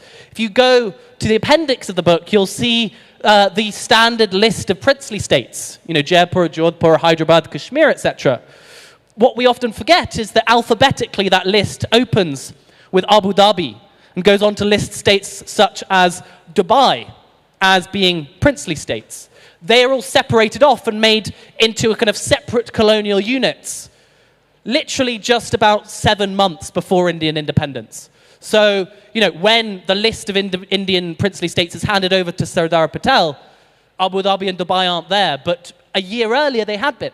And it's actually as a result of these early connections between India and the Gulf that we have dishes such as Halim. Halim is a Yemeni dish which was brought by the elites of Yemen to the Deccan, where they were mixed with Telugu spices, and they make the dish that we all know and love to this day. The third partition is, of course, the partition of India and Pakistan, the division of British India along religious lines. But the fourth partition is what I use as essentially a shorthand for referring to the extraordinary sense to which a lot of the modern India, Pakistan and Bangladesh borders were never touched by Cyril Radcliffe. 81% of the modern India-Pakistan border and 36% of the India-Bangladesh border owes its origins to the decisions of princely states. So, in this side of the world, it was the southernmost Khasi states, along with Tripura and Cooch Behar. It was only once these states were integrated into India, often in late 1947 or even mid-1948, that these sections of the India-Bangladesh border came into existence. Of course, East Pakistan then. And then the fifth of these partitions, is the story of how Bangladesh gains its independence from Pakistan and becomes the 12th of 12 nation-states to emerge from what was once the Indian Empire. So the book opens in the 1920s, the year that Gandhi does his Great Salt March. And we forget that that year Gandhi is campaigning for the Indian National Congress. His campaigns begin that year in Rangoon, in what's now Myanmar, and it ends about a year and a half later in Aden, in what's now Yemen. And he does this trip through modern Burma, Bangladesh, India, Pakistan, and Yemen, when all of these areas were legally part of India. And just 5 decades later, they belonged to innumerable different nation-states with different passports. So yeah, that's a brief overview of the book, and let's get into the conversation. Very fascinating. I was reading the book, and there's one line where he says that as early as March 1947, the Persian Gulf Residency, which is Abu Dhabi, Dubai, Kuwait, Qatar, the legal status of these were not known. They could have been either part of India or Pakistan, and if that had happened, imagine what would have, how the world would have been, what if, right, in that sense. But let me take you closer to the northeast, to where we are, to Shillong, right? And I think it's fascinating because you have an entire chapter on Burma, on, the first partition, which is separating Burma from British India, right? And the story of the long march of Indians who had to flee Burma. And you mentioned about Amartya Sen, in fact, who had to first flee from Burma to Dhaka, and then when there were riots in Dhaka, his family fled to Kolkata, right? So if you can just throw some light on Burma in terms of, and in fact, you also write that Rangoon used to be as busy as New York at one point of time. It was something unique and big. So tell us about that part of the world. Sure. I think we forget today that, the British Indian Empire was essentially centered upon Kolkata and stretched down both sides of the Bay of Bengal. And I think that because of the Myanmar government's kind of, endless civil war, ethnic strife, the destruction of their economy, it's kind of vanished from our mind in the way that, say, our other neighbors have in this region. And yet, Burma in the 1920s was one of the richest places on earth. In 1933, there's an immigration official who writes that until recently, New York was the biggest immigration and emigration port in the world, but today it's Rangoon. So Rangoon is the Burmese dream, in a sense, overtook the American dream as where most people wanted to seek new careers. And of course, as a province of India, as India's richest and largest province in the 1920s, there is this kind of sense that it is where all the money is to be made. Suddenly the phrase Suvarna Bhumi has come true to some extent. This is why songs like Mera Piya Ge Rangoon come up. We have this cultural memory of these migrations, even though they don't feature in any of our textbooks today. But this mass immigration begins to change the city, and I think people Burmese themselves begin to debate whether or not Burma is an integral part of India or not.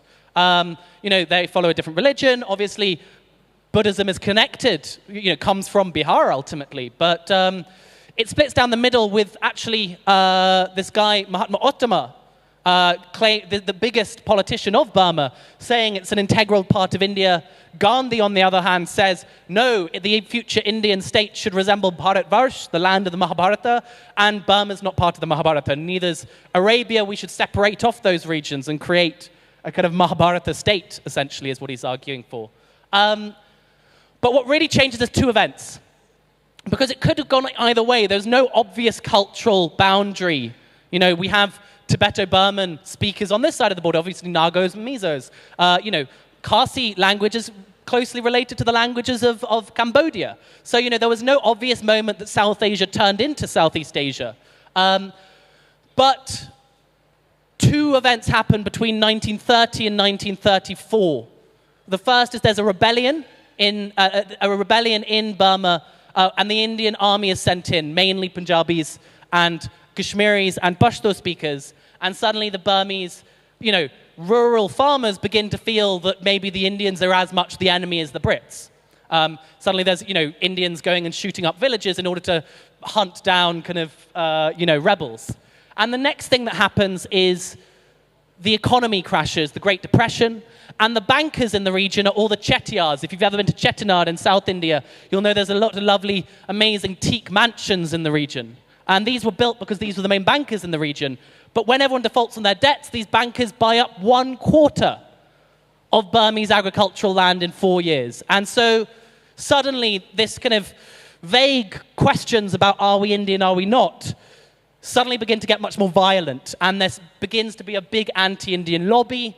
And so on April Fool's Day 1937, this first partition carves its way through the subcontinent.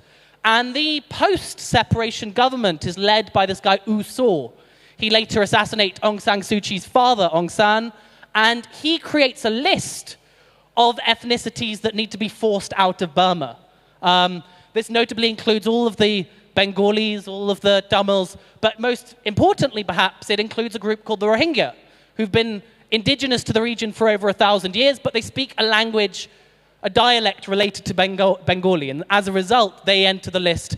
And that was the justification just a decade ago for the events that we saw, you know, unfold in Myanmar just recently. Right.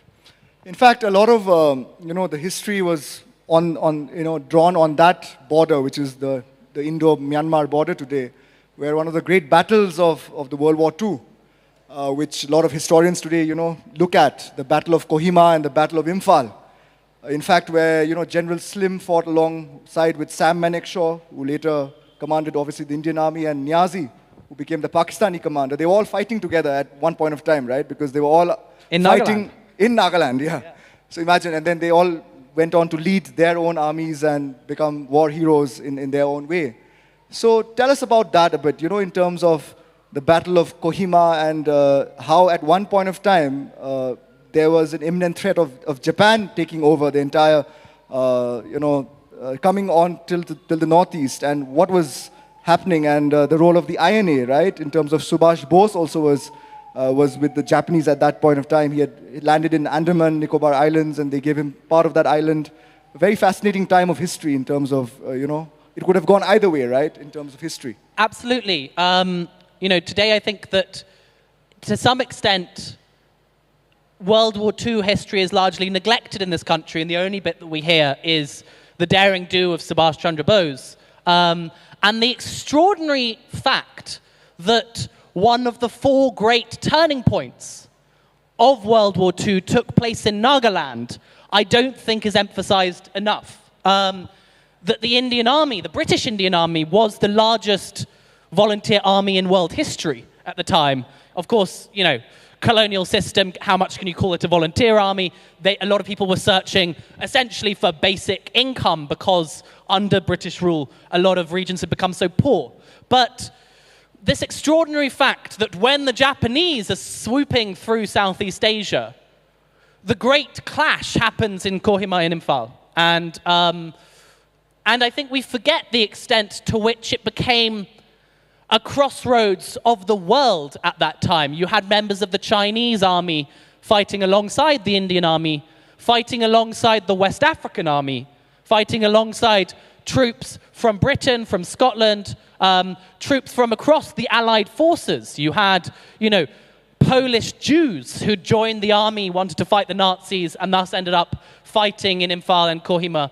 And I think we forget the extent to which it was one of the great crossroads, in a sense, of world history, up there with the Battle of Midway and, the Battle of Stalingrad. And today you just need to go to Kohima and you need to see the scale of the war cemeteries there. Both there, and there's another one in Loktak Lake, there's another one in Imphal. These were extraordinary, important battles. And also, of course, on the Japanese side, yet again, it was a crossroads of the world. Along what we call the Japanese army, of course, included the Indian National Army, included the Burmese National Army, included troops from modern-day Thailand, included troops from modern-day Korea, and from across the kind of, Indonesian archipelago, etc. So the extraordinary fact that in 1943 and 1944, several million men, mostly men, but of course women and children as well, descend on Kohima and Imphal, and it briefly becomes one of the great crossroads of world history, I don't think is emphasized nearly enough. I think that's what your book brings out, because a lot of the perspectives you bring in, right, in terms of looking at not only the Indian subcontinent, but the British Empire as a whole, and the fact that some of it just went unnoticed, like the Persian Gulf Residency, right? No one cared about them because they were solving other important problems of the day in terms of the partition of India and Pakistan and, the riots that took place then. And things could have gone, either way in terms of history and what if, right? Yeah. Because I think that's a fascinating way in terms of bringing a new perspective, because otherwise what else can you say new in a book where a lot of historians have written? So I think that approach, what I would be interested to know is, how did you come out with that kind of thinking or that approach? Why did you look at the British Empire from Aden to Burma, which other historians have not done before? Sure. I think it actually became from a conversation I had when I was in Agartala in Tripura. I was chatting to this scholar about how partition affected the area. I'd been working with this partition charity, Project Astan, for several years, trying to reconnect families that had been divided at partition. That was my post-university job, essentially, with the Amritsar Partition Museum. If you've ever been, it's fantastic. Do go if you haven't.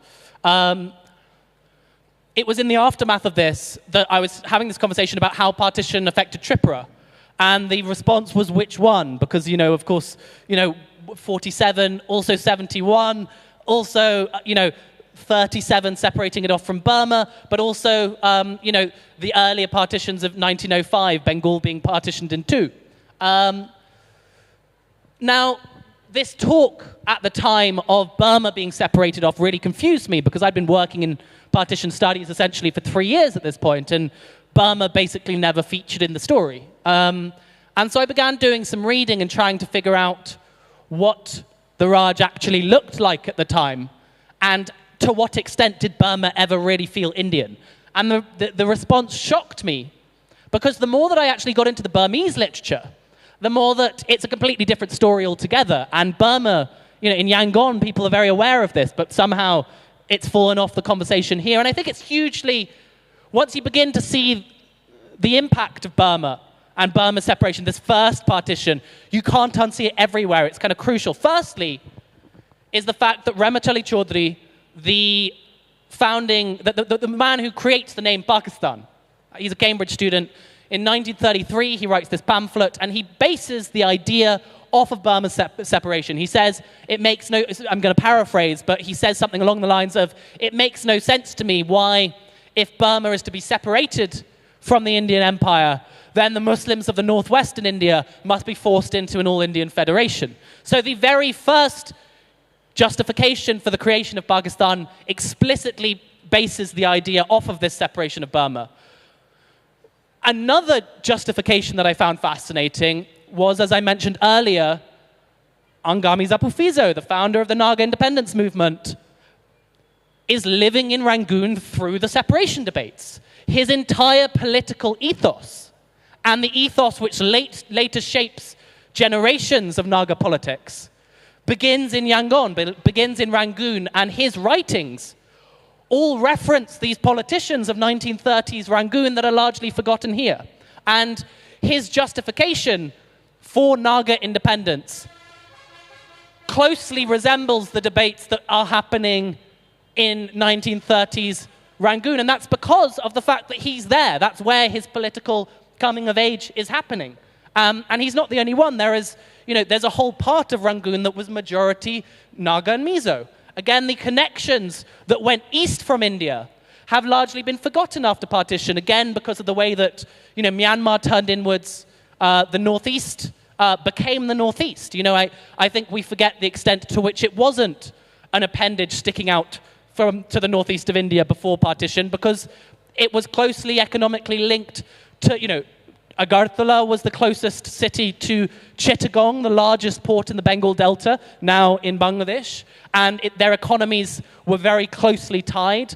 And likewise, most British government officials trying to travel to the Naga Hills would do so from either Rangoon from either Mandalay, and go up the Chindwin River, or they'd go from Chittagong and make their way up there. So the connections that once tied this region to the rest of the world have been forgotten. Likewise, the way that, Tawang had close trade with Bhutan and with Lhasa. And of course, with Tibet becoming part of China, that whole story has also been cut off, essentially.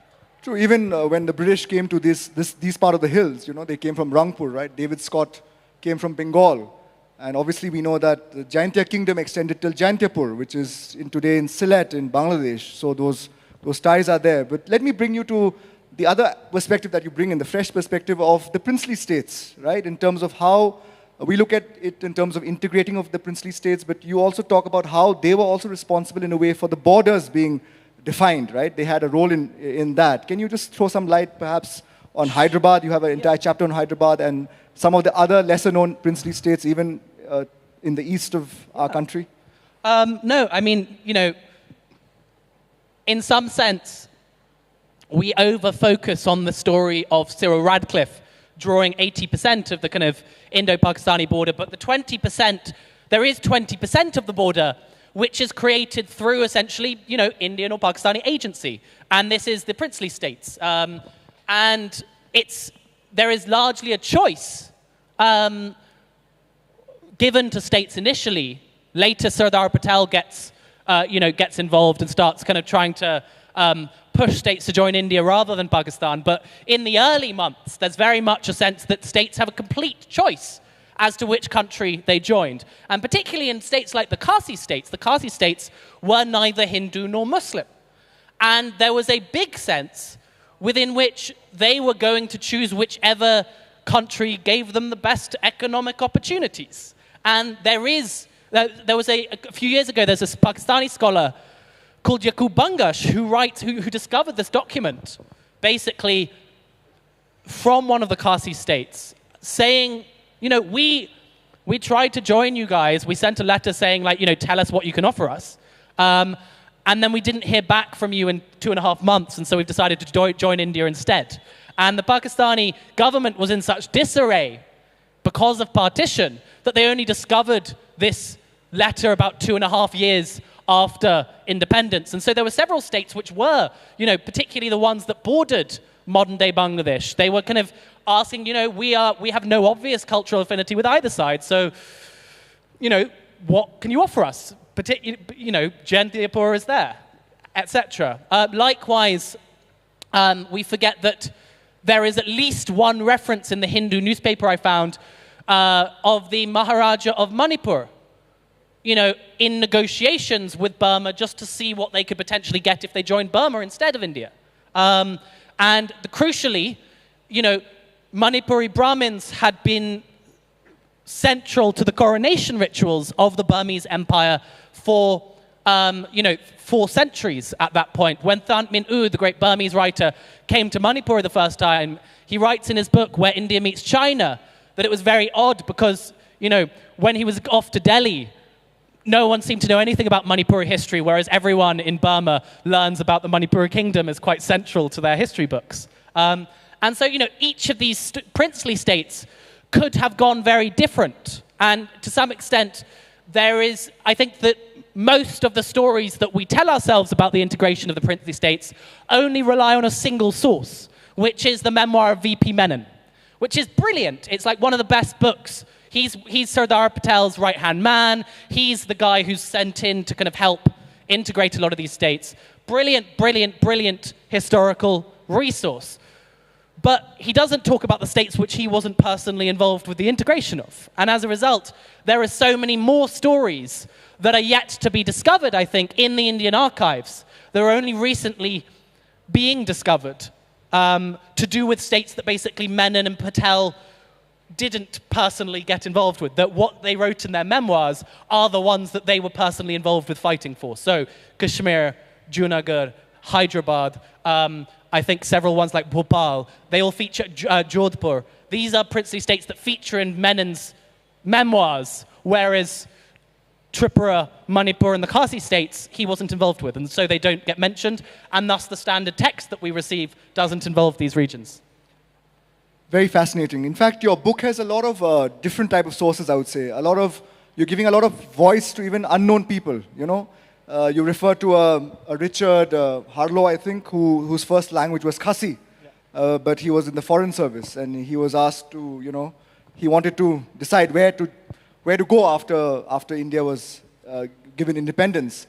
But coming back to what you mentioned in terms of archives and sources, how did you look at getting different type of sources? Did you look at other type of neglected histories or oral histories? You also spent a lot of time in Shillong talking to historians. So since we're here, can you tell us about that, about, you know, how you went about collecting your material? Absolutely. The origins of the book come from Project Astan, this charity that I mentioned earlier. So my background, in a sense, was oral history, reconnecting family members and interviewing people. So before I ever set out to write this book, I'd already done like kind of, you know, around 100 partition interviews from initially just kind of around Delhi, but increasingly in the last 2 years from before COVID, we began to try and expand into, you know, Bengal and the Northeast, hence why I had that conversation with the man from Tripura. After COVID, so initially this was meant to be a documentary. I'd got a grant from National Geographic. We were in the process in March 2020 of applying for permits. You know, obviously to do documentary these days, you need all sorts of permits. It was going to take like 9 months to do, but we were in that process when suddenly COVID happened and the whole plan got shelved. In that time, I began using online archives. So some like Qatar Digital Archive, Abilek Patal, which is run by the Indian government. A lot of archives are now going online, and it's possible to look at first-hand sources, you know, on your laptop. You know, obviously the stuff that's digitized is not ever the kind of most juicy stuff that's often you have to, you know, apply for permissions to get access to. So, you know, in order to get a lot of declassified intelligence files, for example, you have to go to the archives, tell them what you're researching, etc., and go through a whole process. But there's a lot of amazing stuff that's already online. Then a lot of it came from traveling around to a lot of the different cities concerned and basically scouring bookshops. I spent a lot of time in this city and in Imphal going through kind of both the new bookshops, the kind of, I think it's kind of Kasi Book Depot and, you know, all the ones around Police Bazaar, but also some of these old vintage bookshops, people's private book collections. A lot of people have privately published their memoirs, but they aren't available in bookstores. And so a lot of it's about reaching out to people online, and also just getting, you know, introducing yourself to scholars in whatever region you're trying to access. But I think the way that I've tried to approach it is through as many different types of sources as you can. And I'm a big believer that every type of source needs to be treated rather similarly, in the sense that, you know, you always have to treat it as a source. You always have to push against the grain and figure out what people are and aren't saying, always have a certain amount of distrust. Why should I believe this? Where are they coming from? What is their political motivation, etc.? But the same goes for oral histories and oral testimonies as much as government archives, as much as memoirs. And it's only putting together all four types of source that you can really begin to get a full picture. Thanks. I think before we go to the audience, you know, we'd like some questions from the audience. One question from me in terms of, we have a lot of young budding authors here, I'm sure, who are fascinated by what you have done, and in terms of your debut book, So some tips on writing, because on the process of writing, the discipline of writing in terms of how you go about it, you know, we would like to know that. And in terms of what has inspired you to become a writer, because I'm sure it's not your it's not be your last book. I'm sure you have many books lined up. So if you can just share some light on that for our young budding authors. Sure. I think a couple of pointers here. One is that everyone always feels an imposter syndrome to some extent and just go for it. If you're passionate about something, you know, there are so many amazing uncovered histories, particularly to be written about this region, which I think, you know, it has recently been having a literary renaissance, but has for far too long been, you know, the information on this region, particularly in the rest of India, you know, there wasn't that much publishing on this region. And I think in recent years, there really has been a blossoming. And so I think, you know, if there's a story within your family it's worth writing about, just pick up a pen. And the other thing is, everyone talks about how social media is destroying writing, and I think the opposite. I think that so many of the contacts that I made, interviews that I made, meetings with scholars that I made happened through social media. You can very quickly find someone in a town that you want to meet with and have a chat with them through social media. And also, you know, by posting about what you're passionate about, you'll naturally attract a crowd.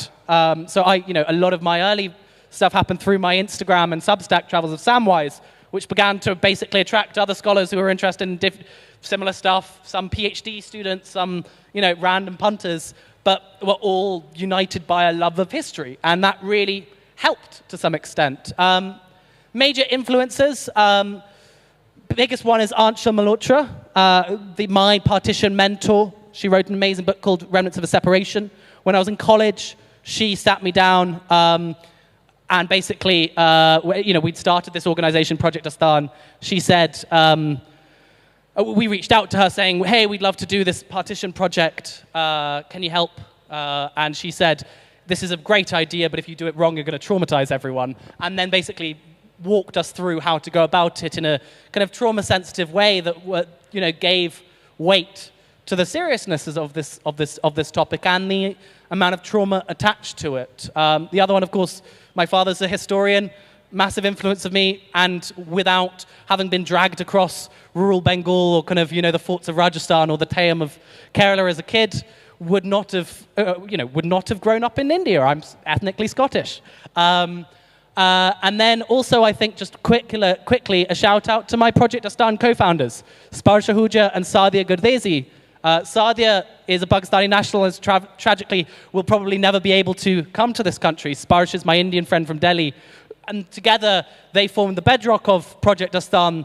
And I think both, in very different ways, opened my eyes up to the breadth of the partition experience. And I think particular Saadia, you know, without her, she opened me up to all the stories of people who migrated to that side, that living in Delhi I had no idea about. I had no idea of the, you know, colonies of people who migrated from Uttarakhand. The fact that, you know, the first Prime Minister, the first Lady of Pakistani history was from Almora. The fact that, you know, there's a Tamil community in Karachi. These are stories that I'd never associated with partition, and I think Saadia opened my eyes up to. Thanks, Sam. I think it's not only the breadth that you brought to this history, but also a lot of depth and, you know, a lot of interesting way of making it accessible to a lot of young readers. So let us hear from the audience. You know, yes. Do we have a microphone that can be passed around? There's a hand there. Yeah. The one in the cap. Okay. We've got a microphone here. If we can get it passed down. Just your name and the question. Yeah. Hello, Sam. Hello. Thank you for the lecture. Myself, Deepak. So me and my friend here, who is from Tripura, we were discussing about this historical events and practice of source criticism. And then you spoke about the 4 types of sources. So we would like to know from you that what are the things you careful about when looking into sources, especially to oral sources? Sure. Thank you so much for that question. That's a brilliant question. I think you have to be very careful, and you want to I think that things that people have seen are brilliant from oral sources, but often people will tell you rather grand, sweeping statements about what's happening outside of their personal experience, and you have to be very wary of that. I'll give you an example from Nagaland. If you go to most of the border villages of Nagaland, they will say that the border, and you ask about the border, they will all say that it was drawn by Prime Minister Nehru and Prime Minister U Nu of Burma, and that it's actually in, I think, 1963 or something, that the border was drawn. And in actual fact, that border was drawn in offices in New Delhi in 1937. But the crucial thing is it's in the 1960s that everyone in the region is actually told about it.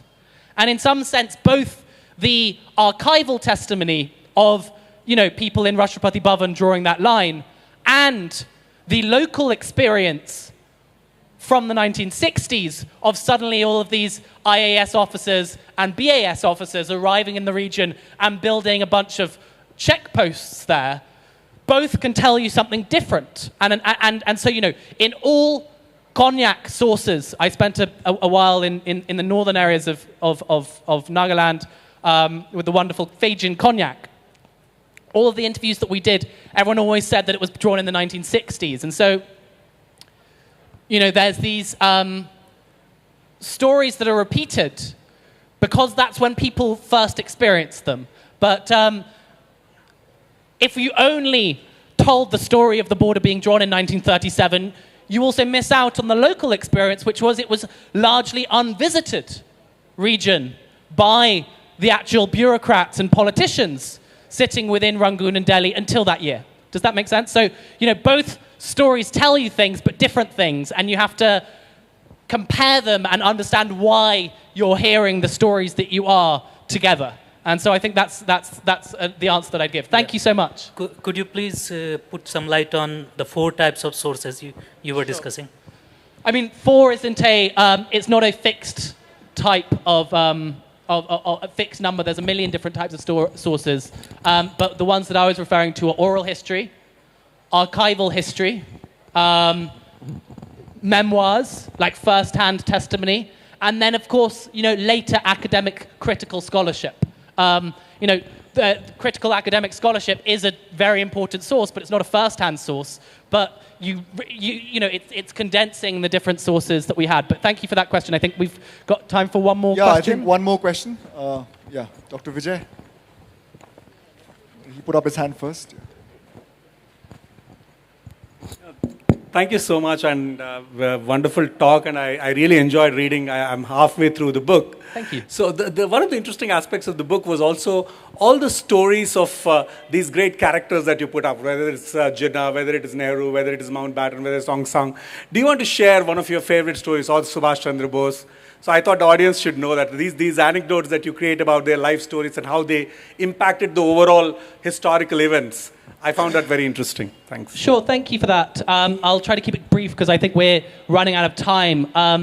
I think that far too often we try to completely divorce people's personal lives from their public professional lives in history, and I'm not sure that necessarily helps. I think you obviously need to make a distinction, but the two impact one another, and I think the best example of that is Jinnah, who goes on the most, later the founder of Pakistan, but goes on a more unexpected political journey than I think anyone else in the entire book. In the 1910s, he is largely regarded as the most important Indian nationalist leader for independence. He never features on our list of freedom fighters, but if you ask someone in the 1910s who would be the most probable prime minister of an independent India, everyone would have said Jinnah. Sarojini Naidu gives him an award saying to the ambassador of Hindu-Muslim unity. He has a Parsi wife, and he changes gradually thanks to, I think, a lot of features of his personal life. For one, his Parsi wife is excommunicated by the Parsi community for marrying him, and he begins to become disillusioned that Indian society will ever get over religious boundaries. Later, his marriage begins to crumble. His wife gets addicted to morphine, and she almost overdoses. And he has to look after her in hospital, and I think it's Nehru who uses that opportunity to pass through a new bill in Parliament because Jinnah's gone. And Jinnah never forgives him for that. And the collapse of the relationship between these two seminal figures begins over rather personal issues, which is, things being passed whilst he was looking after his wife in hospital. Later, it seems, according to new research by Sheila Reddy, it seems that his wife probably committed suicide. He hardens as an individual and is never really the same man since. He moves to the UK for some years, and by the time he comes back, he has a bit of a political vendetta against both Nehru and Gandhi that very much shapes a lot of the political movements that he'll later move into. And so I think by looking at the personal lives of these figures before the 1930s, who they are as people, one can get a better sense of their own political trajectories. And I think likewise, following the early life of Aung San, of Subhas Chandra Bose, reading both their personal letters as well as their political letters. Each of these figures, you get a better sense of who they are.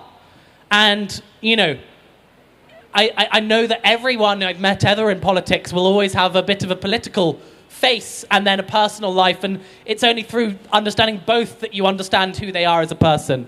And I think that it's now 75 years on, a lot of these things have come into the public prominence, and I think it's important that we utilize both of them, but not necessarily in a kind of disrespectful way, but in a way that gives us a better insight into who these figures are, who shaped a quarter of humanity. Thank you. I think that's all we've got time for, but I will be at the book signing desk, and please do come up to me and ask me more questions there. Thank you for coming. Thank you, Sam. It's been a fascinating conversation, and I'm sure the audience thoroughly enjoyed it. I saw them all aptly listening to you. Thank you. Thank you. Thank you. Thank you, sir. We have a little token of appreciation as a gift. May I request Vijay Kumar sir to kindly come up on stage to present the gift as a takeaway from Shillong Literary Festival.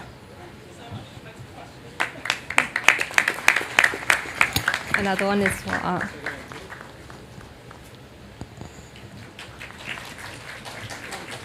thank you. Silence, camera rolling, and cue. So we're here with these beautiful girls here in Watts Lake, and I see that you're looking for books. So what kind of books are you looking for? Specifically for me, I'm looking for non-fiction books, if possible related with women's struggles or how much women have developed in society. I'm looking those kind of books for me. Okay, for you. Yes. And what about you? Yeah, for me also, I'm looking for dealing with reality and something which we can, get involved a lot with the society more and with the environment, like linking together. Yeah. And you young lady here? I'm more of a fiction person, so I read a lot of romance books and So any particular book that you're looking for? Not in particular here, but yeah, I like Murakami's books. They are so good. So any new book release of the author?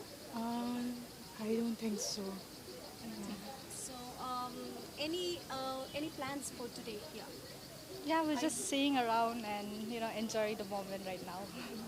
Have you met any of the authors? No, we just reached actually. Yeah. So enjoy your time here and have a nice day. Yeah, thank you so much.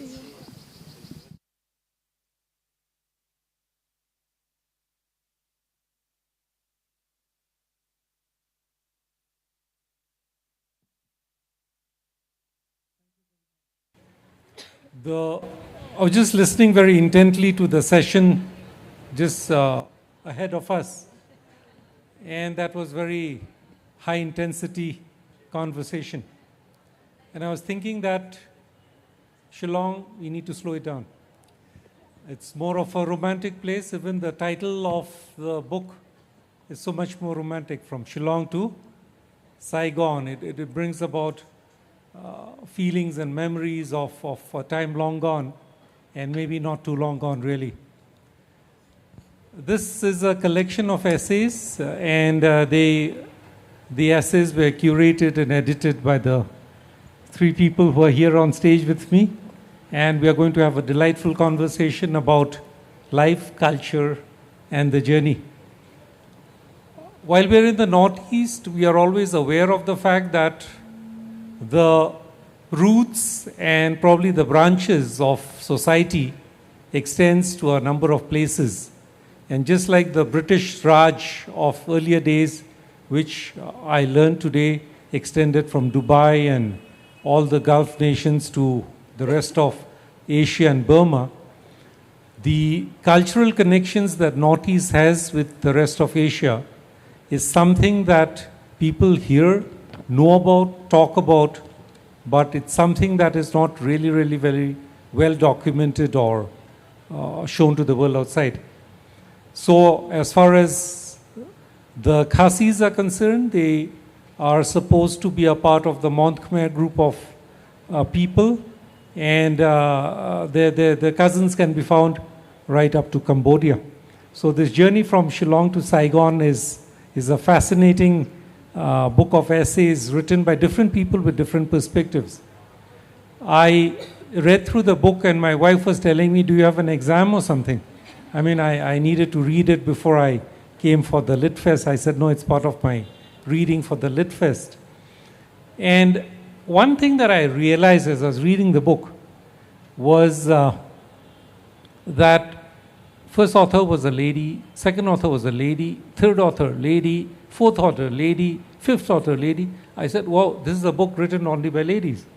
And then I finally came across one or two essays that are, I think one on the markets of Arunachal and one on was it Myanmar? Cambodia. I think there were three.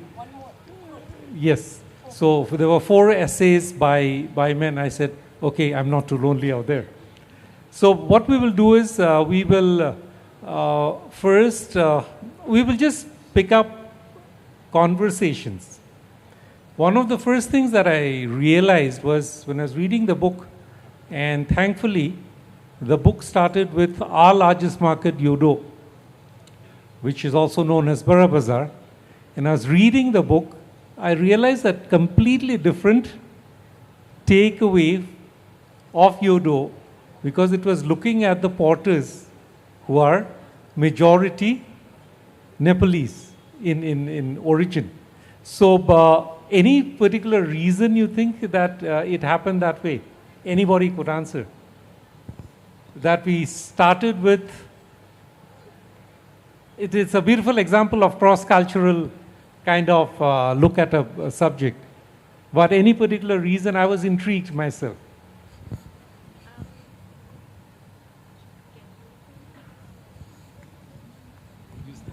Check. Hello. I think we started because of a very simple reason, and that is the title says, you know, Shillong to Saigon. So we started with Shillong. I think that's a simple reason. And I would like to add on to it. Hello? Yeah, I would like to add on to it. With regards to market spaces, we've always thought that, you know, market starts with goods.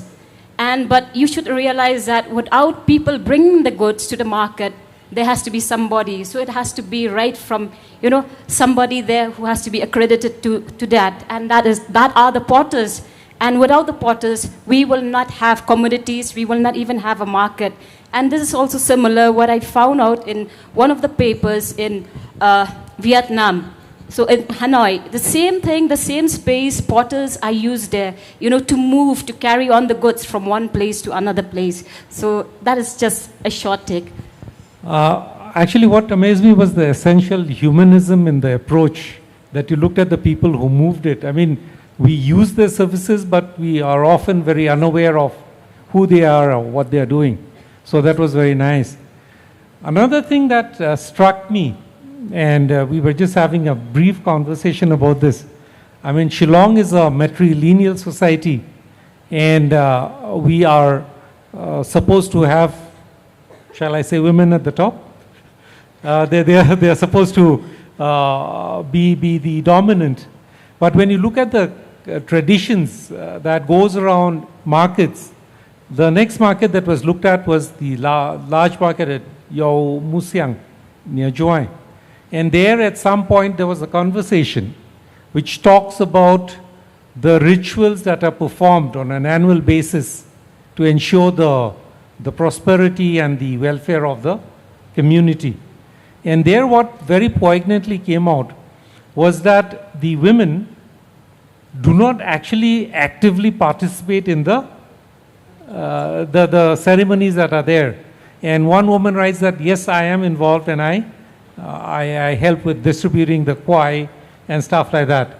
And then one of the markets that I read was the one in Imphal, the Nupilan, the Imphal market run by women. And there I find that even though the Métis society is a patriarchal society, you find that the traditions of the market and the rituals there are conducted by the women. I mean, I found this fascinating. So this is all about culture and cross-culture. And then we go over to the other places. So just very short takes on what do you make of it? I have a very short take on this. You know, matrilineal I think does not necessarily mean women on top.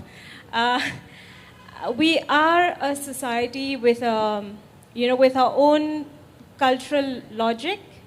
There is a balance in the way that roles are divided. There is the custodian of property and the custodian of land and territory, custodian of the earth, and so on and so forth. And perhaps that is the reason why.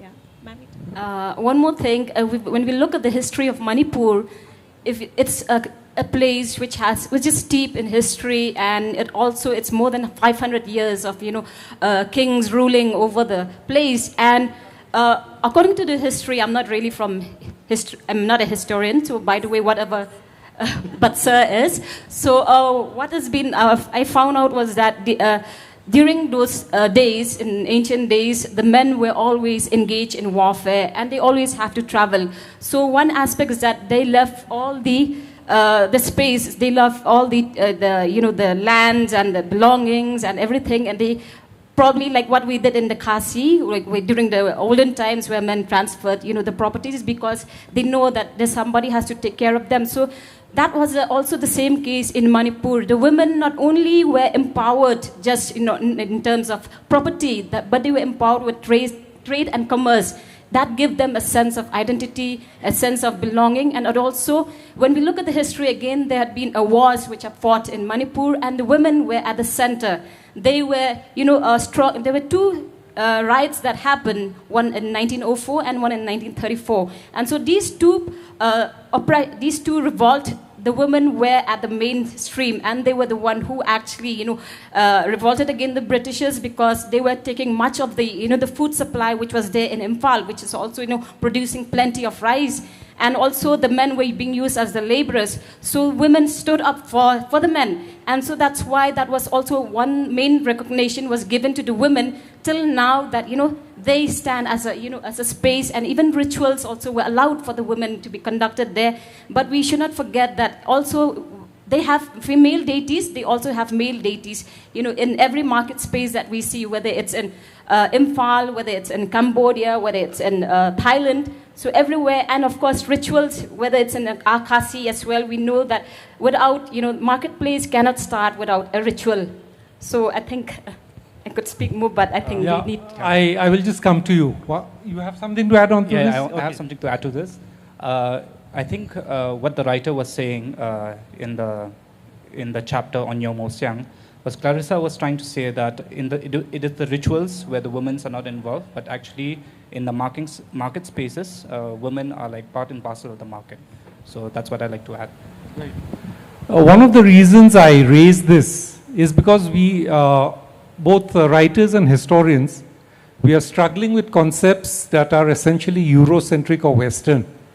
Now, why I'm saying this, supposing we try and put the Khasi society as a matrilineal society or a matriarchal society, and put some other society as a patriarchal society, there are certain constructs of what this society actually means from a Western perspective. And we are forever struggling to put our societies into that construct. So, as a historian, this much I can say, that many of the constructs that have been constructed in the West to explain society and social systems are not applicable to the Northeast in its entirety. So, by trying to say that the Khasi society is matrilineal or the Khasi society is this, what happens is we are trying to force fit it into a model that is not exactly applicable. So, and this comes out in the different essays, because way the Khasi society is, it's unique in its own way. So it's very difficult to put it into a basket or into a case that has been developed by somebody else. So that is one thing that I'd like to just emphasize. So the need for newer constructs in understanding our own society is something that's very, very essential, because if we forever try and place our own societies into constructs that are Western, we lose the essence of our own societies. Next, if we go to some of the markets, supposing we go to the market, say, run by the Tangkhul Nagas in Manipur, we go to the markets run in Nagaland, you find that exchange, barter, it starts off with barter. And in the case of Manipur, we find this journey of a society which is coming from a pre-literate and a pre-monetized economy to a literate and a monetized economy. I don't know whether you noticed it. There's one page on the market in Manipur among the Tangkhuls where essentially they were just exchanging goods and getting the goods that they require, and slowly that was getting monetized, and that money became very, very essential for them, because that money was used to pay for the tuition fees of their children. So you find a pre-literate society getting into a literate point, and then a non-monetized economy getting into a monetized economy. Now, this is one thing that I didn't want to talk about because we keep on talking about it so much, that's COVID-19. But every market that features in this book talks about the COVID-19 experience. So, in your understanding, and we'll start with you this time, how did it affect the markets and how did it affect the culture? Because culture grows out of market interactions, no? So, in many of the essays, the many writers in our book mention COVID-19 that had a huge impact on markets. And many of these writers says that, you know, the people at the marketplaces, they make a living, you know, selling their goods in the markets. And when the pandemic hit, most of them had to resort to, you know, being locked down in their own homes or in their villages. And some of them even try to sell their goods only within the vicinity of their neighborhoods. So when the lockdown was lifted, many of these people from the market, they ran to the market with their masks on and trying to sell as many of their goods as possible. Because one thing that happened also is because many of these goods were produced in farmlands, and if there are no buyers for these goods, they get wasted, they go to waste and they get rotten. So they try to sell as much as possible within that brief window of time that that the government has lifted during the lockdown. So those were some of the one of the impacts that I could decipher from the writers when they were talking about COVID-19, and it was the same condition not only here in the Northeast, but even in the markets in Cambodia and Vietnam as well. Anybody wants to add anything to that? I think one of the things that really stood out for me in working on this book is how resilient, the human spirit is. Even if you talk about about COVID-19 or the Khmer Rouge regime in Cambodia, even as an entire, country is dismantled by the atrocities of the Khmer Rouge, or, livelihood comes to a standstill because of pandemic. Now, I'm not using the two as comparisons, but what we see often is the resilience and the resourcefulness of human beings. I think that's my takeaway. So one of the things I noticed in the markets post-COVID is the entry of online marketing, which is affecting the livelihoods of the individuals who are just having a hand-to-mouth existence. And the second is the huge technological jump, because a little while ago we were talking about barter and the money economy just coming in, and suddenly you find online transactions coming in. And that has completely changed the interpersonal relationship between the sellers themselves. So that is something that's happening.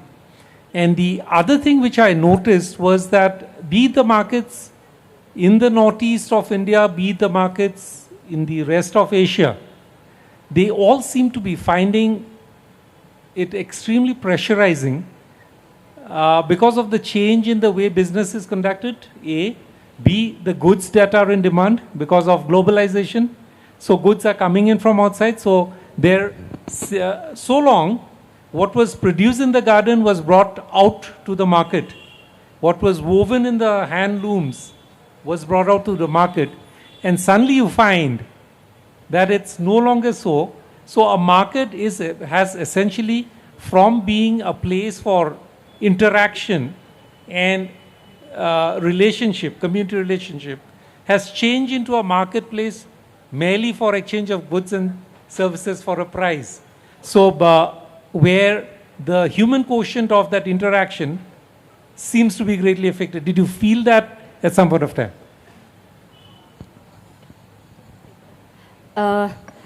This actually one of the reasons why we also took on this endeavor to do on market stories is basically when we look after, like again, getting back to post-COVID, market spaces and with urbanization, with commercialization, things are small business shop are dying out, and our local people, our local farmers, they don't have a place anymore. So this is the reason as well why we because when you think of market is not just a place of commodity, it's not just an economic space, but it's about cultural identity, it's about exchanging of information, it's about people, it's about food, it's about culture. In fact, it's also it's an invisible history where people carries on stories and move on from one space to another space.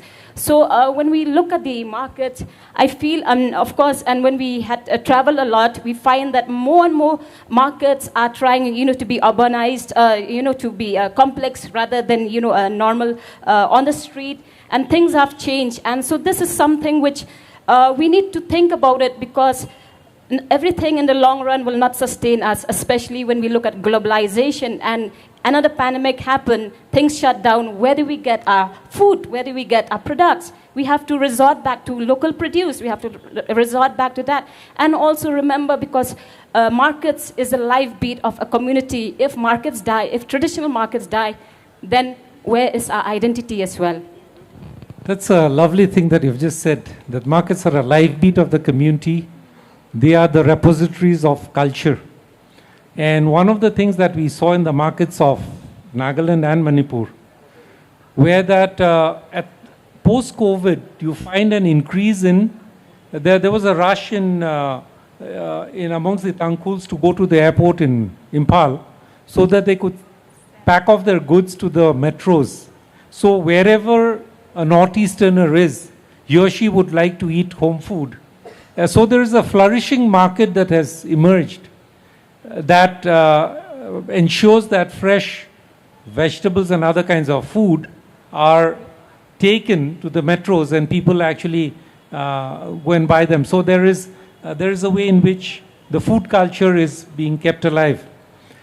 The other thing that I noticed is the kind of community relationship that the markets create, where somebody is always looking after the other, And in a number of instances, you find that the shopkeeper himself or herself is not there at the counter, but the neighbor transacts the business.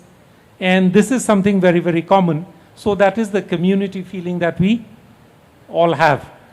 Now, talking of markets, one thing, even though it did not feature in this book, I'm sure in the next editions it will feature, is one tradition of the cookie chins where there is no shopkeeper. This is there in parts of Manipur, this is there in Mizoram, where a shop keeps all the things and the price listed, and there is a tin box with a hole in it. So whoever wants to take whatever, they take it, and they calculate and they put the money inside the box. Now, this is a form of ethics which I think must have disappeared in the other parts of the world, and this is something that we could teach. But at the same time, we also find that many of the markets are not actually very, very heavily guarded.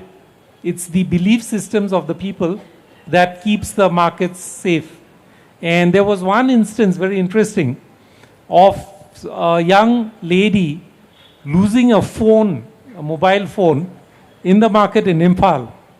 And she prays to the presiding deity of that market.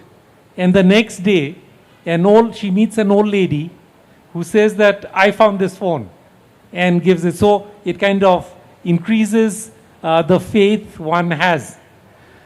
Now, with the globalization, the coming in of new goods, with the coming in of newer ways of doing business, is there a danger that our markets, because the markets that you visited out of the country, be it in Cambodia or in Vietnam, they have already gone beyond our levels. They have become modern markets, whereas many of our markets are still traditional markets. So if we go the way the other markets went, is there a very serious threat to the loss of our own culture, identity? Because a lot of cultural identity is related to our markets. I just want to reflect back on the point where you mentioned how technology impacts markets, and in one particular chapter, and that is on the Champai markets of Mizoram, the writer had mentioned that as soon as refrigerators came into people's household, people started buying in bulk in order to store food. But then again, it impacts the market in a way that people, they rarely visit the market anymore. So if you look at, the impact of technology, globalization, I guess this is one impact that I could see. Another one was Lal Bazaar in Sikkim, whereby we have the traditional market there, but then there were all these multi-billion conglomerates of, Reliance, Megamart coming up, which is near the market vicinity. And what the writer mentioned there was that these traditional markets still thrive for the fact that because of the people within Sikkim themselves, they understand the importance of these markets and thereby visit them so that to keep these markets alive. And when we look at markets in Cambodia and Vietnam and Thailand, we saw the traditional markets, but then they have beautifully blended in with urbanization, with modernity, whereby we see these these slick, easy malls existing alongside these traditional markets, which are humid and loud and chaotic, but there's a balance and there's a harmony in between these two types of markets as well. This is very interesting. I was planning to bring it at the later stage. You brought it up right away, so that's brilliant. What's happening to the Northeast is we are just opening up, and we are seeing malls and shopping complexes coming up in a big way. So Shillong was happy and unhappy that Blinkit came in and you could order things. But a number of shopkeepers that I've met are saying that our business has gone down so considerably that we might have no other option but to close down. And this was reflected very well in the essay on the Lal market, because they are saying that it is impossible for small shopkeepers to stand the onslaught of MNCs. They come in with their shopping complexes and they offer things at a very, very cheap rate and people get attracted to those. There is another danger which is there. If you look at most of the shopkeepers in the Northeast especially, they were producing what they needed for their families. They didn't produce for the market. And what was extra was sold in the market. Now the moment you have the market economy come in, the people will start producing what the market requires. So there might be a loss of things that are traditionally grown. Now that brings in, along with the conglomerates of huge markets, MNCs putting in money for markets, they would also want to source their produce from the local farmers. And then there comes the danger of contract farming. What happens is farmers are contracted to produce particular things and a particular price is paid. So is it even possible to think of how a small farmer would be able to face it? Or if society like ours can do something about it, what can be done? I don't know whether I was clear enough. We have huge MNCs coming in. We have small little shopkeepers and farmers here. And in between are people like us who are educated. So there is a challenge. There is a huge challenge. So any thoughts on this? Well, let me take the previous question and then the previous question and this one. I cannot answer this without a tinge of guilt because there are a couple of apps that have my address. And a couple of things from those survival apps have reached my kitchen.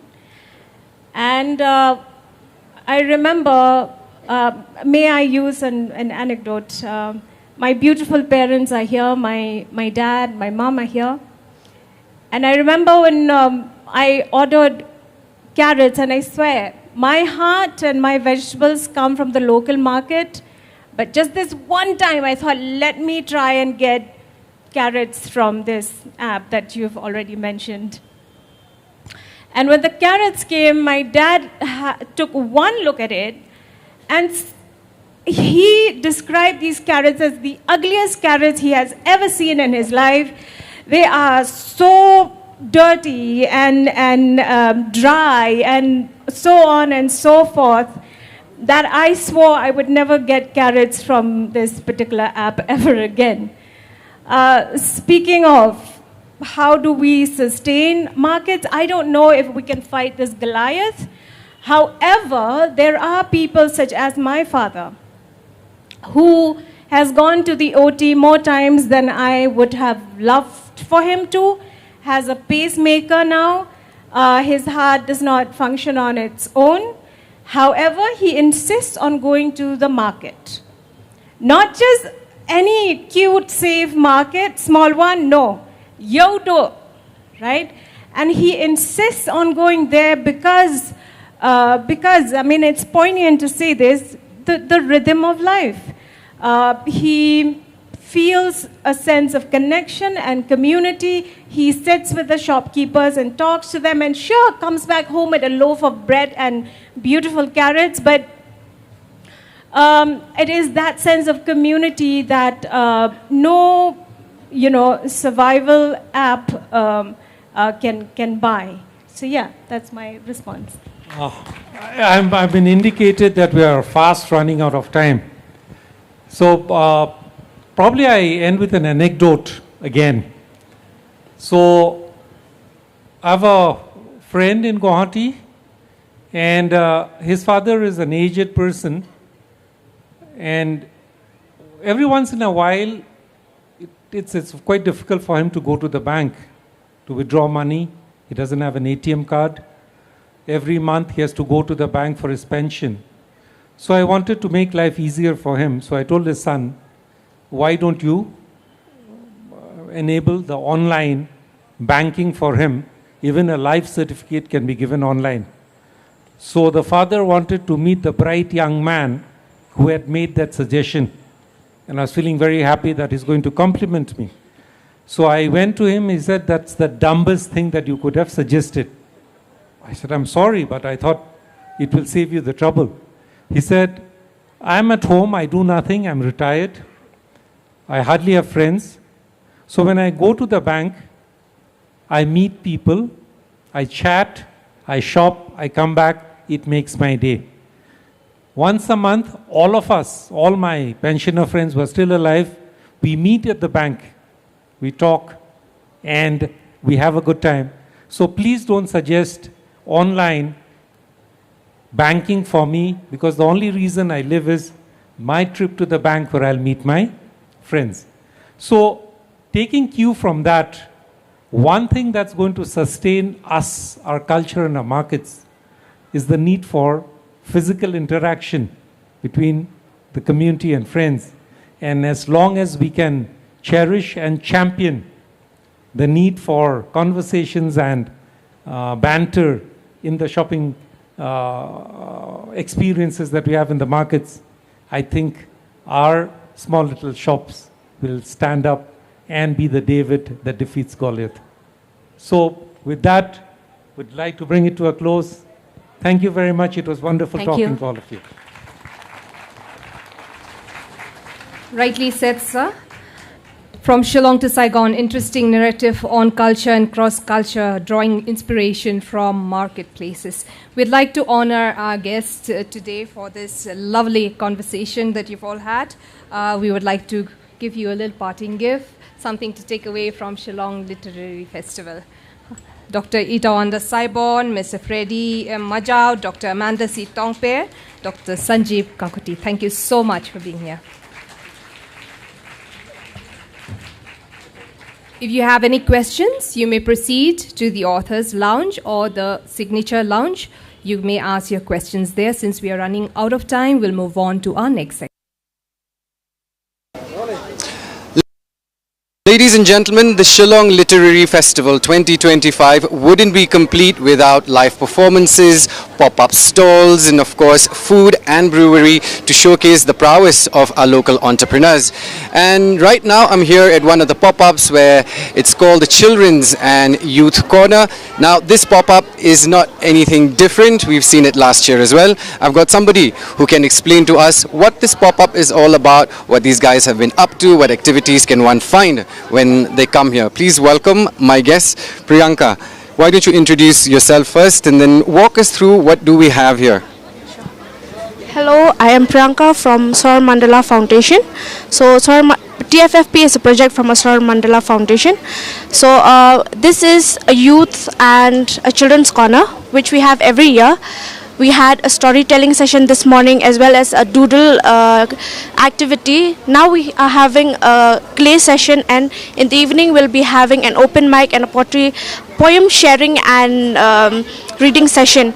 So this will happen today, tomorrow and on the Saturday. So now I'll show you our stall. So this is our books, and this is one of the book which is launched today. It's for the Biate. It's a book on the Biate community. So you can go to our page, the Forgotten Folklore Project. There will be a link where you can donate by scanning the link where we get the donation for printing the books. So we have our books out here. These are also the merch that we are selling. We are also having a face painting for the children as well as for the youth out here. And now we will head to our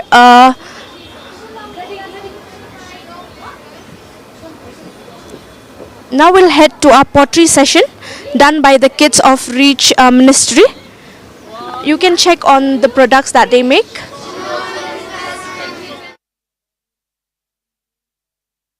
Engaged you are, and your travel itinerary is full, but you've spared your time. How many in the audience have read this book? Not too many hands. So please make sure you get this book, because it's a heart-wrenching storybook of what happens in the real India that most of us do not seem to be living in because we're in a different world. India is actually so many worlds, and Banu brings out some of those stories which, make us think. And in these stories, I've noticed that it's not only the men, rather the women who are sort of wrestling with day-to-day issues, but it's also men sometimes who are put in a spot because they don't know how to handle women. Now, before we proceed further, Banu, please tell us about yourself. We all want to know who you are and what made you write these stories. Good evening, friends. I have come from Hassan city, that is in Karnataka, 4-hour journey from Bangalore, and it's a district headquarter, and I reside there with my family. And my family, immediate family, consists of my husband and 4 children, 3 daughters and a son. All the 3 daughters are married and son also married, and they are independent and they are having their own lives.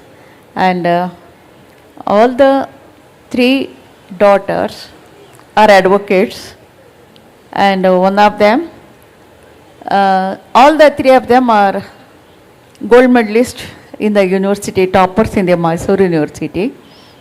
And being a busy mother, there was always a tag on me that I will not look after my daughters properly, and I don't prepare for them to be good wives. I never thought of making them as good wives only, but also I wanted to educate them, and I wanted that they should have an independent earning. My early life began in a very conservative family, but my parental family was liberal and they wanted to get me higher education. That was not the practice till I was admitted to the school. Though we talk Dakni Urdu at home, it is our mother tongue, I was admitted to Kannada medium school, which is the regional language of Karnataka, and that is a local language. And I developed a lot of familiarity with the Kannada words, and I started studying Kannada. And Kannada has given a lot of intellectual equipment to me, because everywhere there is Kannada. And now the saddest thing in our state is Kannada schools are being shut up rapidly, and only the English schools are being established now. English medium schools are established now, and small kids of about first standard who are about 5 years old, every day they travel 35 to 40 kilometers to go and study at English medium school. When I got married, I was before you come to marriage, Banu, I think, has broken all the rules of patriarchy by marrying for love, you said. Yeah, no? yes. She had a love marriage, that in a very conservative Muslim family. Yes, yes. So he was my senior in the college. He was in the final year when I got admitted to the first year. And in those times, I was actively involved in all the literary programs and all the competitions. And I was highly active in extracurricular activities also. He liked those interests of mine. He was a distant relative of mine, and he decided that we should get married. And further, I too decided that I will take him as my husband. And but both of our family, though we were Muslims, though we were of the same caste, though we were distant relatives, our families did not agree. His family did not agree because I was outspoken even then. I would say truth to anybody's face. I was not afraid of anybody. And my parents did not like his alliance because he is a businessman. He is having an optical showroom, and all my relatives, they were in government jobs. So my people thought he's not a good match to her, and some calamity may happen in their marriage. That was their apprehension. But this is our 58 years of marriage, and we are cool, happy, and with lot of love. And he is such a... Okay, now let us come back to your professional life. How did you feel when you heard the news of being awarded the International Booker Prize? What was the feeling? And, was it hard to believe, or did you expect it? No, I never expected. Even I would, my works would be sent to the contest for Booker, and I never expected that I would win. But so many things happened, and it gave a turn to my life. Actually, all my ratings, and I have also worked as a journalist for 10 years with Lankesh Patrike. After his death, his daughter Gauri Lankesh became the editor, and she was murdered. It was a cold-blooded murder by some people for her beliefs and for her work for maintain communal harmony there. And I worked with her also, and her father also. And I was even today I am a social activist. I worked with the Dalits organizations, farmers organizations, the language organizations, and I was a state convener for Bandaya Sahitya Sangatna. Bandaya Sahitya Sangatna is a progressive writers forum which was a combining force to this, and which used to comply with all the intellectual equipment to Dalit Sangarsha Samiti, farmers movement, and also the feminist movement. And I was also, and even today I am the active member of feminist movement at our place. And we were actively, coining, we were preparing. Wait, let me tell the audience. So she is an advocate for Muslim women to be able to offer namaz. And for that, she was castigated, socially boycotted by her society in the year 2000. Would you like to say something about that? Yeah, with all these my social movements and this background, I told you already, I am outspoken. And when one of my short stories, it got the Sahitya Academy Award. At that time, a journalist interviewed me, and he asked, so many people, they are fighting for the rights of women, and there are Muslim women who are not allowed to enter mosque and pray. And Dalits are fighting for the right to enter the temple. And are you going to get an agitation to see that the Muslim woman is allowed to enter the mosque? I said there is no need, because the Islamic religion, it has never disallowed. It has always welcomed a Muslim woman to go to mosque and pray. It is only the Muslim patriarchy who is preventing her from entering into the mosque. That way, some important people of the mosque committee, they got enraged, and they said for their own personal reasons, it is not of religious reasons, it is for their patriarchal reasons, they said, you are not among the Muslim people here, and they slapped a fatwa on me. They said, you will not be allowed to have any social contacts. You are not allowed for any Eid festival. Nobody can invite you for any marriages, and thereby, and finally they said, you are not allowed to be buried in our Khabristan. That was the final dictum against me. Then I said, I rarely attend marriages. I don't have any time to attend the marriages, so I am not at all bothered about the marriages.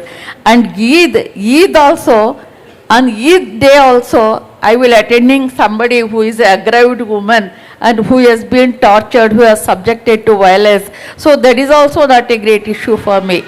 And not burying my dead body in Muslim Qabristan, it is not at all an issue for me, because that is the issue of the district administration.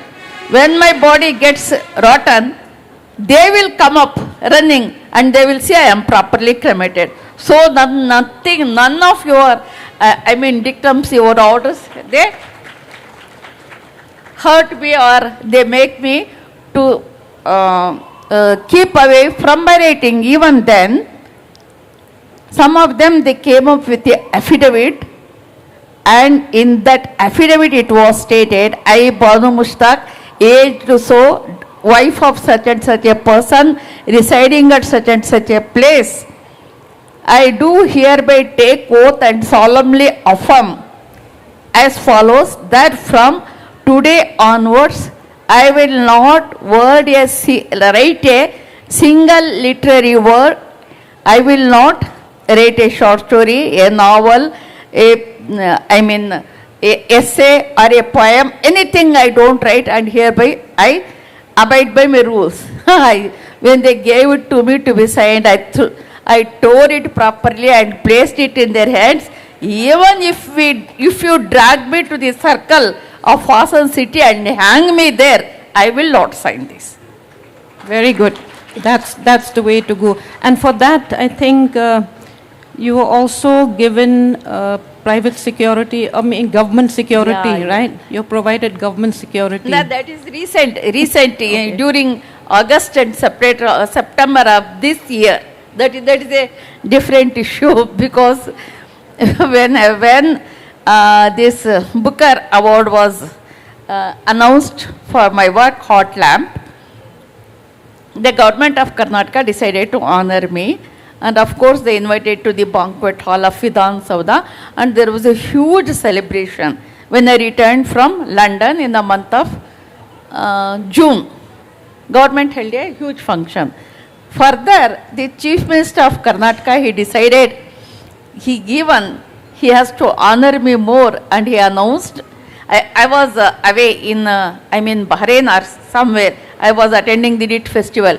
He announced that I will be invited to inaugurate Dasara festival. You know, Dasara festival is a very important festival of Karnataka, with all those elephants and howdah and royal pomp and show, everything. And it is both the palace, the erstwhile Maharaja of Karnataka and government's combined program. And it's a great honor. If somebody inaugurates Dasara, it's a great honor. So Chief Minister Siddaramaiah, he wanted me to inaugurate. When he, sent proper and official invitation to me, some of the persons, they got agitated and they started shouting some abusive words against me, saying she is a Muslim and how come she can be invited to inaugurate the Dasara procession. And there was for continuous 1.5 hours, a month, they continuously harassed me in social media, they abused, they used all sorts of languages. Not only that, they barged into my house and they said that I should reject the invitation from, and they insisted that Chief Minister should withdraw the invitation, and on the other hand, they barged into my home and they also demanded that I should reject his invitation. I said, I will not reject my invitation, because it's a great honor to me, it's a great honor for Kannada, and everywhere throughout the world, I am continuously I am lighting the torch of Kannada, and people are saying Kannada and they are hearing. I start reading a page or 2 pages and they will hear calmly and they enjoy that recitation. I am doing the work of Kannada and I am eligible to inaugurate. I am not going to withdraw. I said, then the government got alert. When somebody, some XYZ entered my private space, government got alert. Immediately government posted police vans and they provided gunmen, and even today I am moving with gunmen, and it's a terrible way to live. I don't like all those things, but I am living like that.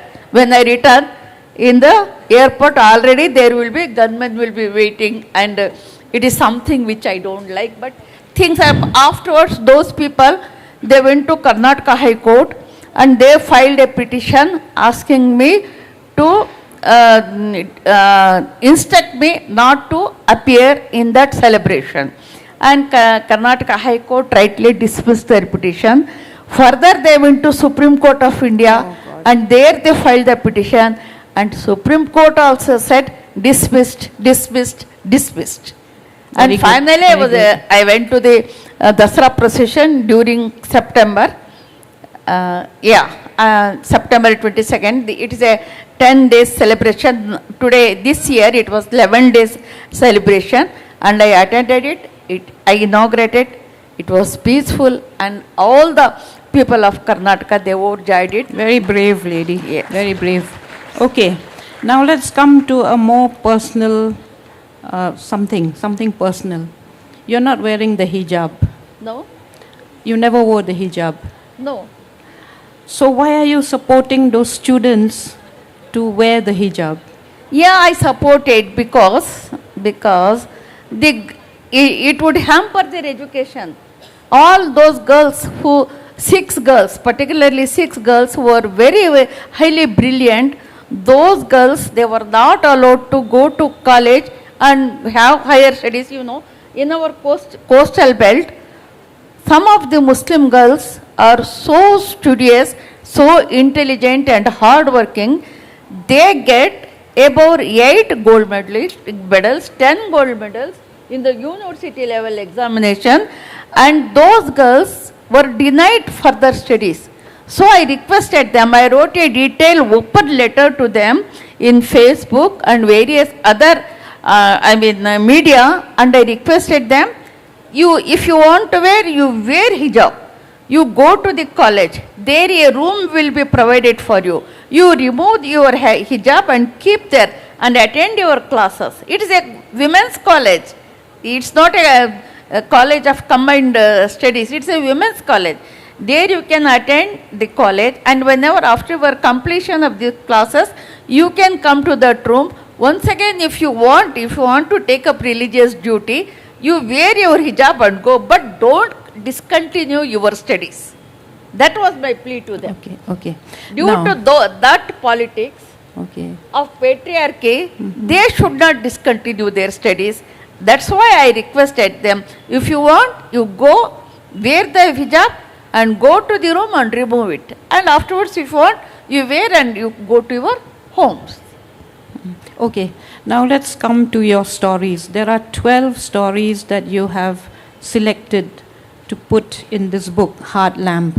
Which of the stories actually is very, very emotional for you personally? I'm sure while writing those stories, your heart must have been touched, all your emotions must have been at work. So which one do you think you invested the most emotions? Yeah, of course. A short story's main soul is its emotionality. If there is no emotion, a short story will not be completed, it will not have any effect. That way, all my stories, not only these stories, 12 stories, in total I have published about 6 short story collections, in which there are more than 60 to 65 stories there. Out of those 65 stories, our translator and I have selected 12, and those were written from over the year of 40 years span.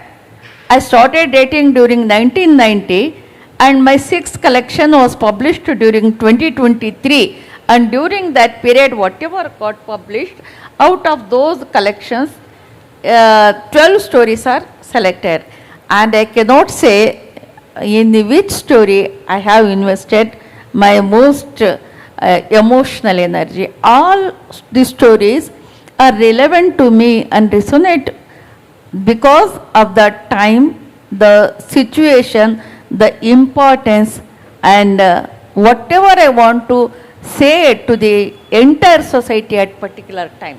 I cannot select any one of them because all of them are my creation, my children. I cannot discriminate among them. Okay. Now, in all of these stories, there will always be this Muttawali, Yeah. in charge of the mosque, and he seems to be very, very misogynistic. Yes. Are they still so misogynistic? I mean, women don't seem to figure at all in the scheme of things. They seem to be scheming always against women.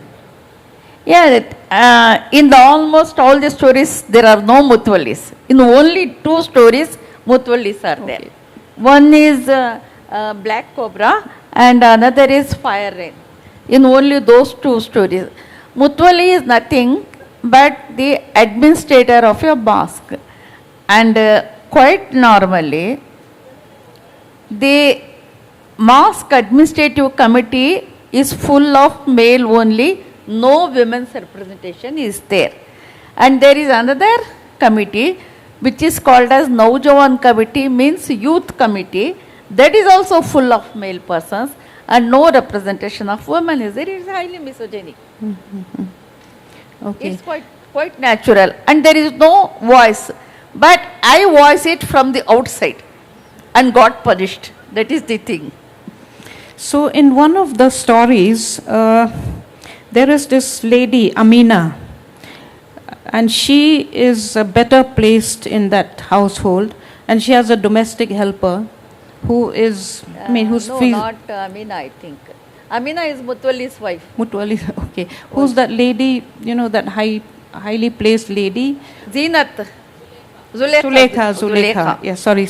I'm mixing up. So Zulekha is telling her domestic help, if you have so many problems, you should demand your rights. Yes. You should not be asking for it, but demand your rights. Now we have a lot of young ladies here, and we are always, we always shy away from demanding our rights. What do you have to tell us? Yeah, I want to see that is why all these stories were written.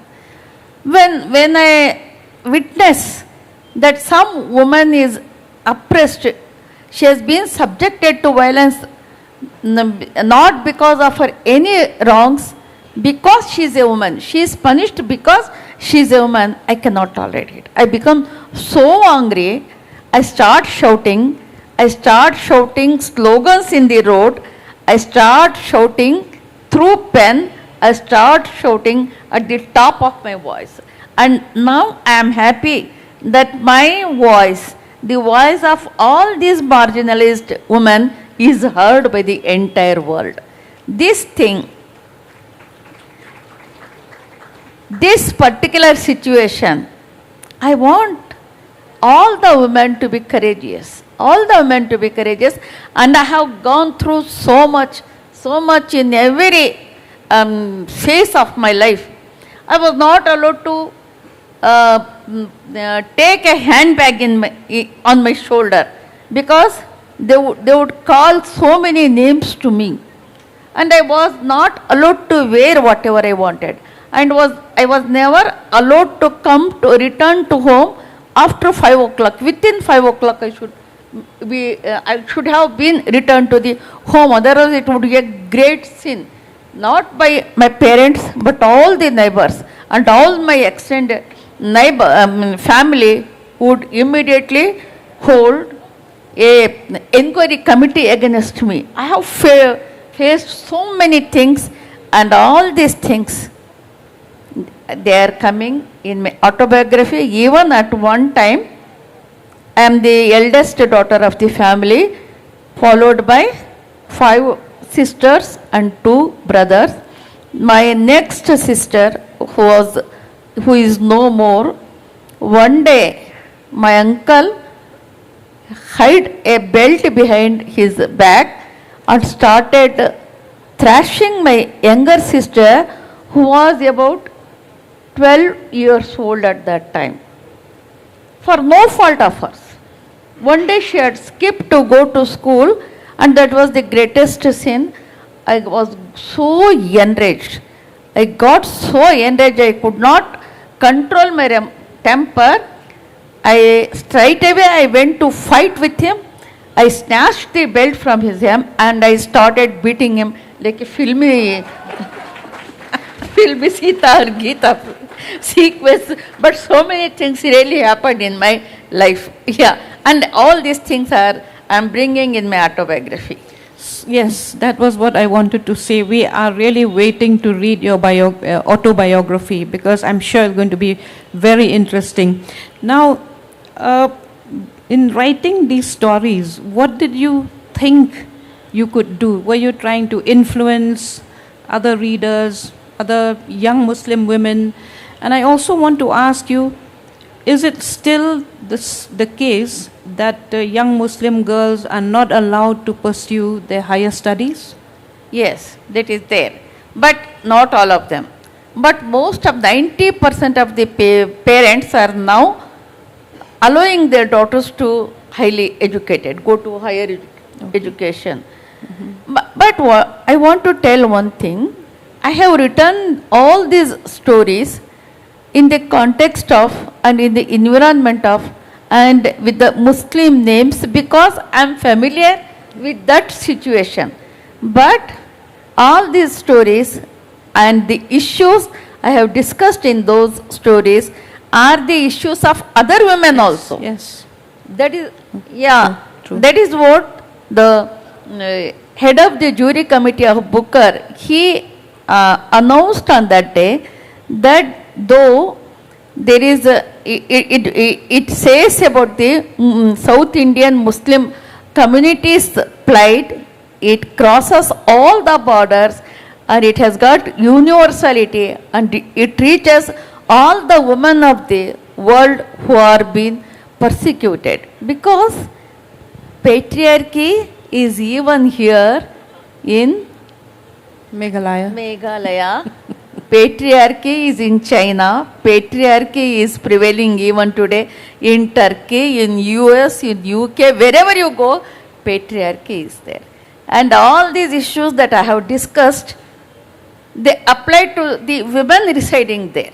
They are facing one or the other discrimination, violence. Yes. So it applies to it. It's a voice of entire woman, and I am so happy, not for my book, not for my award, but for all these women, marginalized women, who have been shouting from thousands of years, and now they have been heard at this historical moment that is most important to me.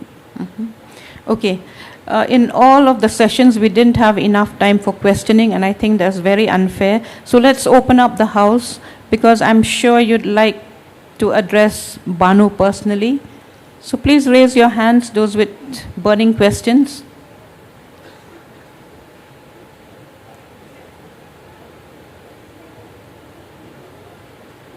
Hi, ma'am. How are you? You just shared a very interesting anecdote about your sister facing some issues. I can't hear you properly because I have got some hearing problem. Speak You just to the mic. Speak to the mic. have Hello. mic close to your mouth. Is this okay? Yeah. Yeah.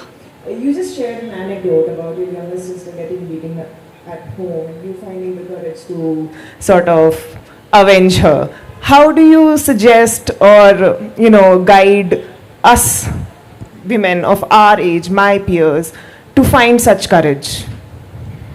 Every woman has got her own challenges, and there is no only a single scale which can be applied to each and everybody. All the women, they have got their own struggle, they have own fight, and they have to adopt their own methods according to their lifestyle, their thinking, their financial conditions, and all these things matter much, and they have got different strategies to adapt.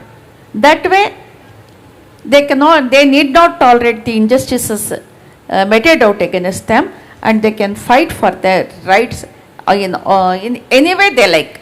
Now there are, if you want, you can put your challenges, your questions, your struggles online also, and you can seek relief. You can get lot of guidance, and now at the same time, so many women from all over the world, they contact me. I don't know how they get. They contact me in Instagram, and they contact me in social media, and they put forth their issues. And of course, I cannot give them any advice at this stage, but there are a lot of people who help them, who suggest them, who ask them to take that particular course of action.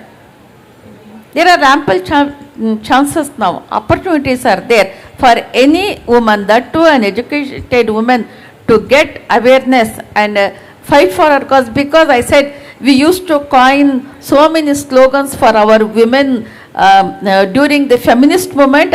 One I remembered which we coined together. We said, yes dear, yes. I said, I will marry you but not carry you. That was our favorite slogan. Anyone else? Come on, guys. This is a rare moment. Yes, there. Check.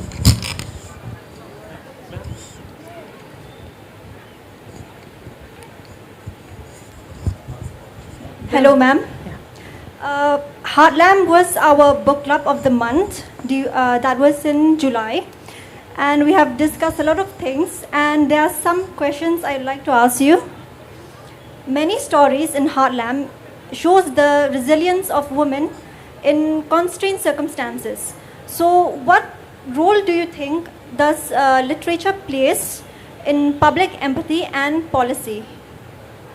Yeah, of course. See, these things, I already told you, we were social, I was working in a social movement, that too feministic movement, and thereby we held so many meetings and so many protests, and we draw the attention of the government repeatedly, and there is a practice of demanding dowry in our places, in South Indian states. When a girl wants to get married, they demand lakhs of rupees, a car, a bungalow, each and everything. Even then, she commits suicide for more and more demand of dowry. And so we insisted government, and government has enacted the anti-dowry acts. If anybody seeks dowry, he will be punished. And recently, I will tell you, all the patriarchy, the violence, the subjugation of women, everything starts from the household arena only. And to that, prevent to that, and to get a perfect protection for women in the home from her male relatives like her father, husband, brother or son, an act has been enacted which says the Protection of Women from Domestic Violence Act. And due to our struggles now, earlier there is in the undivided Hindu family, property would devolve only on male child. But due to all these struggles and due to the enactment, now all the Hindu women and Hindu son and daughter, the property of the parents, it devolves equally on both of them. All these struggles and all these enactments, they are strengthening the cause of the women. Yes. But I tell you one thing, there is a constitution guarantees are there at one side, and the social prejudices are there on the other side. When there is a clash between these two values, the social norms, the social prejudices and the constitutional laws are there, when there will be conflict among them, it is the social evils that nowadays they are taking the high place, and we are worried about it, and we are going against them, and still our fight continues, and you have to also fall in line with it. Namaskara, Banu madam. Namaskara. I am from Bangalore. Yes. And I happened to be in Shillong on work, and I didn't have anything to do in the ತುಂಬಾ evening. ಕನ್ನಡಿಗರಿದ್ದಾರೆ ಇಲ್ಲಿ ಬೆಳಗ್ಗೆಯಿಂದ ಸಿಗ್ತಾ ಇದ್ದಾರೆ ನನಗೆ. I didn't have to do anything in the evening, so just loitered around and very fortunate to see you. I must confess, and this is not a question, it's a statement that I want to make, that must confess that I got to know you from the Dasara fiasco that happened in Karnataka. Yeah. And we all get biased from what we see on television and read in newspapers. Yeah. And I'm very happy, glad that I met you and I heard you from your own voice. So it's changed my perception completely. Pleasure meeting you, madam. Thank you. Thank you. Thank you. Thank you. I'm happy. That's excellent. Any more questions? You have a international booker awardee here. Please take advantage. Yes, please. They are all satisfied. They don't have any doubts about my views and my work. And I feel like so I am not doing it completely. My question is about in your life, as you were growing up, you said you were outspoken, but so that means that you were faced with all sorts of punishments in some way or the other. So was there any guiding light, any parental figure or anybody in your life who gave you that kindle or sparkle or helped maintain your sparkles, helped ignite it or make it bigger? There must have been somebody, I'm hoping. So I want to know about that. My father was a very noble person. I was expecting that. Yes, he was my friend, philosopher, guide, everything, and he was so proud of me. And I will tell you one thing, when I was born, my father had so many Brahmin friends, and one of his friends asked him, let us write Jatka for this girl. Because my father was a very, very handsome person. He was tall and with blue eyes, with grey shades, everything, and he was really a hero for me. But I was born like a girl with brownish complexion and with no, I was not at all charming. But he was very fond of me. And when his friend, Brahmin friend, brought the Jatka to my father, he was very happy, because when coming to the last pages, he read, this girl one day, she will become the greatest writer of the world. And my father believed it. Wow. And I don't know how it came up. My father believed it. And so he provided everything. He was a government official. He was a senior health inspector. He provided everything for me to study. But not my family. My family never curbed me. They supported me. Even my husband is such a nice person. He is a supportive husband. He is a helping husband. The entire society is there which wants to see that a woman is silenced. Woman should not talk. Woman should keep mum. She should be silent because she has to safeguard the honor of the entire household, and she should be a dumb woman. She should not speak. She should not talk. Silencing the woman, it is the greatest work that the society has undertaken from thousands of years, and even today it is maintaining. It wants to maintain the same status quo, whereas myself and some of people who are like me, we are disturbing their status quo. We are challenging their status quo. And you should be one among us. Thank you so much. There's somebody in front there. Yeah. Hello. Namaskara, madam. Nimna nodi tumba khushi aaytu. Thank you. I just had one question. I wanted to ask about the medium that you've chosen, the short story medium. You said that you've written 65. So why short stories and not a longer form novel where you can explore the characters and things? Often when I read, I wanted to know more about the characters. I wanted to have another chapter on that. So I just wanted to ask about that. Yeah. Yeah, I have written not only the short stories, I have written in all the literary forms. Like I have written novels also, and I have written essays, and I was a journalist for 10 years. I have written, there are a lot of journalistic writings of me, and a poems collection is also has been published, and I am a translator also. I have translated from Urdu into Kannada historical books. There was a historian called Farishta. He, about 800 years back, he stayed at Bijapur in Karnataka, and he has written the entire history of South Asia, which consists of 7,000 pages. And all this history is safeguarded in Salarjung Museum. Our minister from Bijapur, Mr. M.B. Patil, he secured 3,500 pages of it, and he requested us about 7 of the people, scholars who knew both Urdu and Kannada to translate it into Kannada, and I was selected. I am one among them. I translated about 500 pages of that history into Kannada, and it has been published in by Halakatti Samsthe at Bijapur. And I have written in all the forms of literature, and now one of my novel by name Kubra, it is going to be published in Kannada. It was long published. I never gave, but it was serialized in Lankesh Patrike. Now it is going to be published. The work is going on to be published in, and another novel also is going to be published. And poems collection, it has won so many awards. There are all types of writing from me, not only short story, but my favorite is short story. I will tell you why.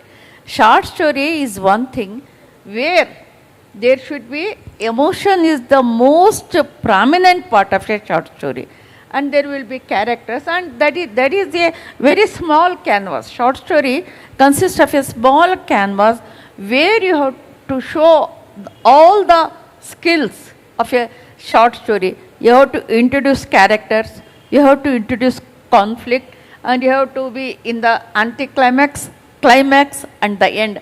All these things should happen within few pages, but in a short story, you should be highly artistic.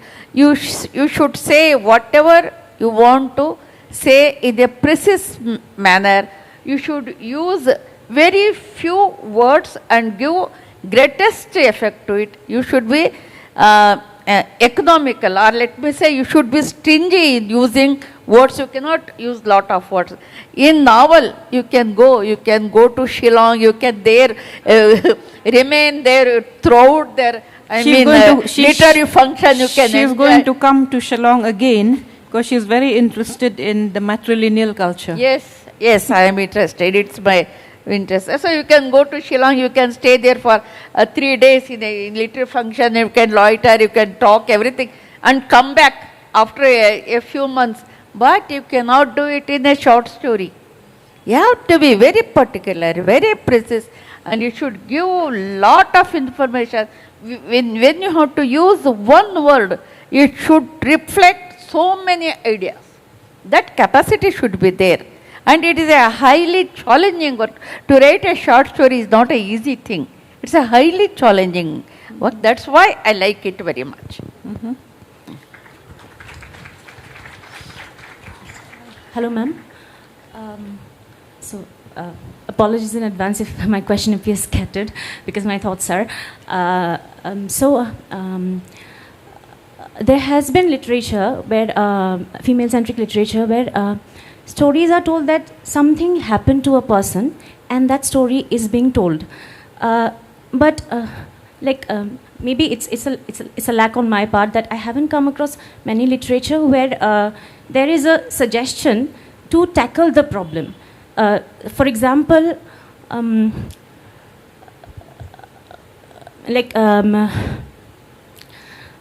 apologies again. Yes. Come on. Yes. So, we talk about women empowerment. You told that you had an amazing father who was very empowering, and so you knew what empowerment is from, you just knew it. You did not have to learn it from outside. Yes. But there are so many women in our society who have internalized patriarchy, and they are sort of providing a support to the system that has been prevalent without even the people who propagated it having to keep it erect. So how do you think literature can help change the mindset of those women, if not at all men, to think against the tide and fight, to know that, I am in a wrong situation, that this is not wrong, and not fight against their peers, their sisters, that, oh, you are a characterless woman because you don't wear a hijab. Yeah, or you are a of course, I will come to it. Say one thing, what we should know is, the patriarchy is prevalent everywhere, but there are some men who are not patriarchal. They don't think in that way. And there are some women who are patriarchal in nature. That differentiation also, that is a very minute thing that we should take note of it, because how the system has made the mother-in-law the villain in the life of a daughter-in-law is that the patriarchy has delegated some of its power to the mother-in-law to execute it. She is only the executor. The values are of patriarchy only, but she doesn't understand.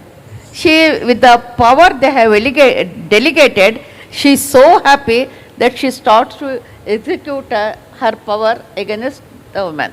Yeah, of course, the first and foremost thing needed is that any woman, she should get awareness.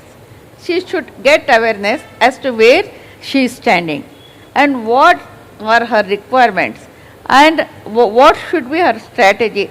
These things, there are a lot of counseling centers.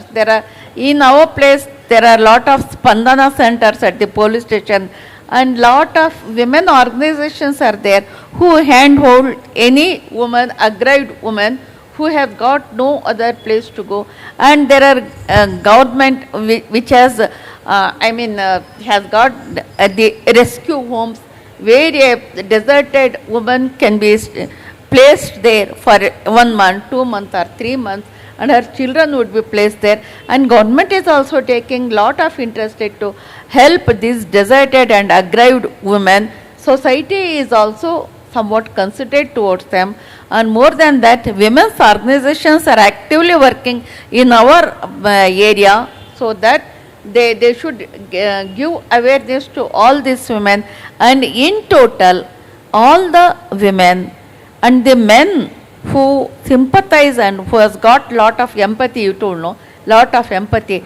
And they stand together with us to take up these actions. And of course, the final call that I give to every woman is to have sisterhood among us. That is what I told in Black Cobras.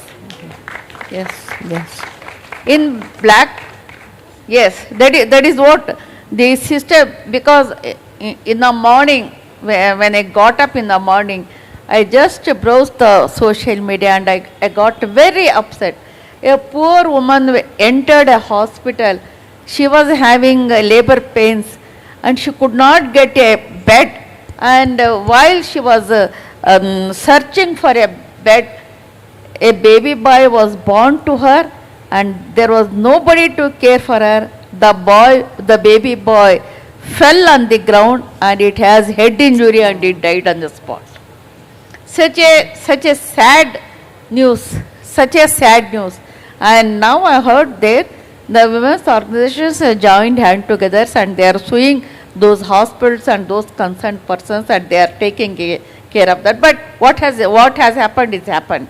But now they are taking care of her. This sisterhood of women should prevail and they should take up any stand for the women and they should help her out and they should find some strategies to pull her from that situation. Anyone else? Oh, there are lots of hands. Okay. So now we'll give one chance to that lady because her hand is really strong.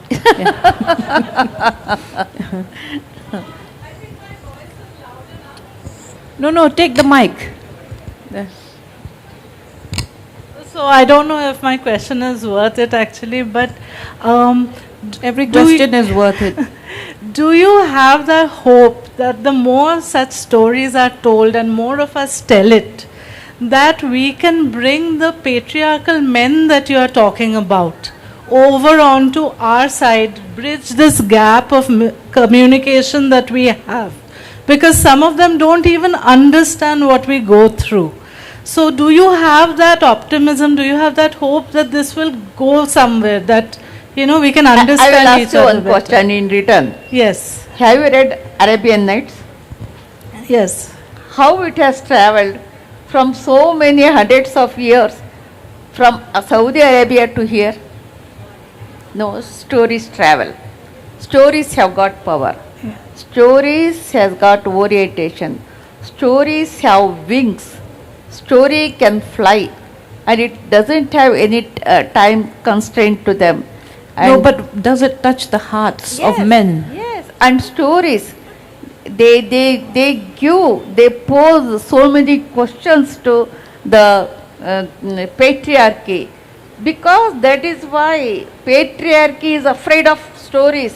That's why the patriarchy, who was afraid of my stories, wanted to silence me. So stories are most powerful. You start writing stories and start telling stories, and it will go from somewhere to anywhere.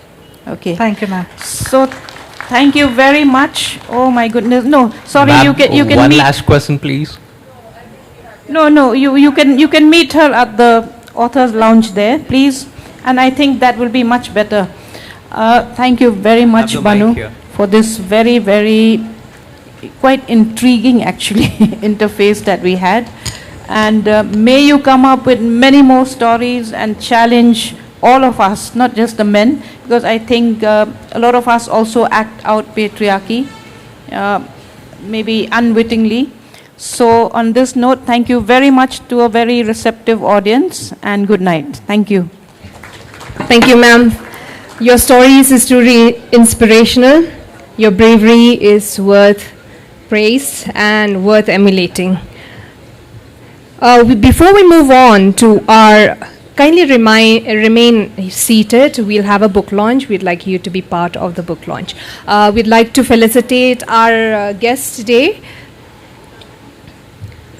As a token of appreciation, this is a takeaway gift from the Shillong Literary Festival. Banu Mushtaq, ladies and gentlemen, big round of applause to her, and Ma'am Patricia Mukhim. Can I call up on stage now? We will have a book launch, Rise, The Deep Resilience Way by Nina Verma. May I request Jeripintu Malavika Banerjee to kind of come up on stage, do the honors of launching and be part of this monumental event.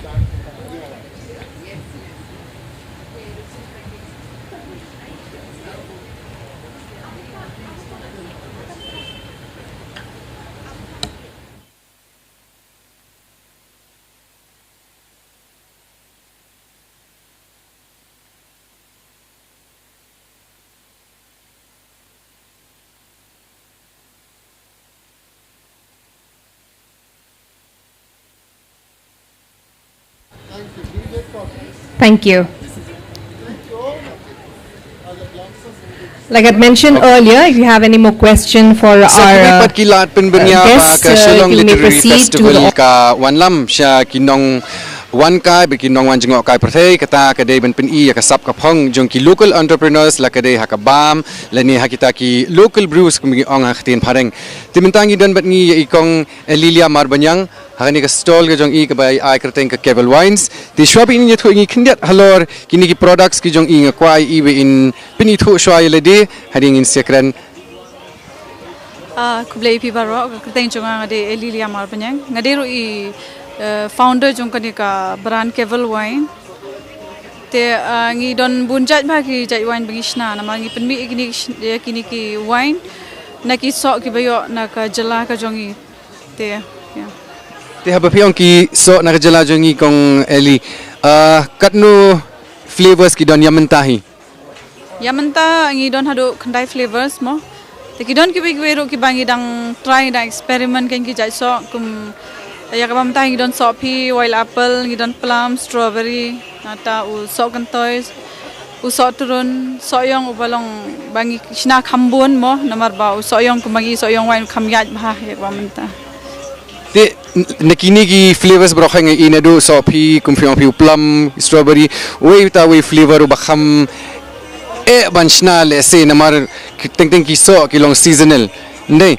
te we ta we na artli ki so ki ba kham jinjar banchna wine au ba kham jinjar ya kaba mentahi ngi iba ude u sobrap nama sobrap ngi jenjar bhaban kim da bun than kan ki nongrap ki bathung u sobrap te sakawero dela ngi penmi ya ka jung sobrap long kham jenjar mar ubun u shing ban ya ka takadaw long depi hang nero mo dangi di sobrap ngi ri ngi hab ban takin ka dor ka khamram namar ba u kaso na u sobrap ru ka juice be mi ru ka dunab ha tadangi compare ken ba kiwe ki jai so Ti kani kamdi kasin kami ningkong ipi ban yesim benta hakum kini kirensan. Muka ban kali ipi nakaliang ke sorkar kani kum kini kirensan ba ka Aisha ki local entrepreneurs kum ipi ba kiwe de.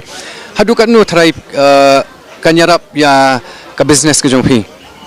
Aling ba kini kirensan ba ka sorkar ka ai mo ka ai lat engi bangin peni kenya kini ki products ki jongi hakum kini ki festival mo perap shibun namar bahang ni laban ya kendu ya shibun ki nongdi mo ndai tang kakut no tang hanin re hadu hadin habur nang ni ki bru ki tho engi kan bangila ban nang pen he shu ka ni ka kam ka jongi Ti ya mentahi pindon hang ni menta la shai la shisngiru ngakwa IP ni tu ki nong pai ki jongi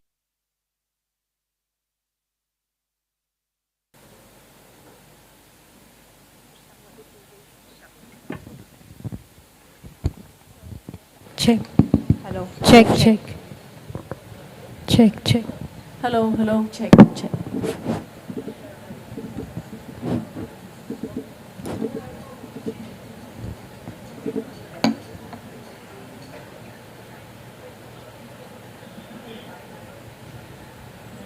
Kublai ye pi baro ki bayadon lang ni.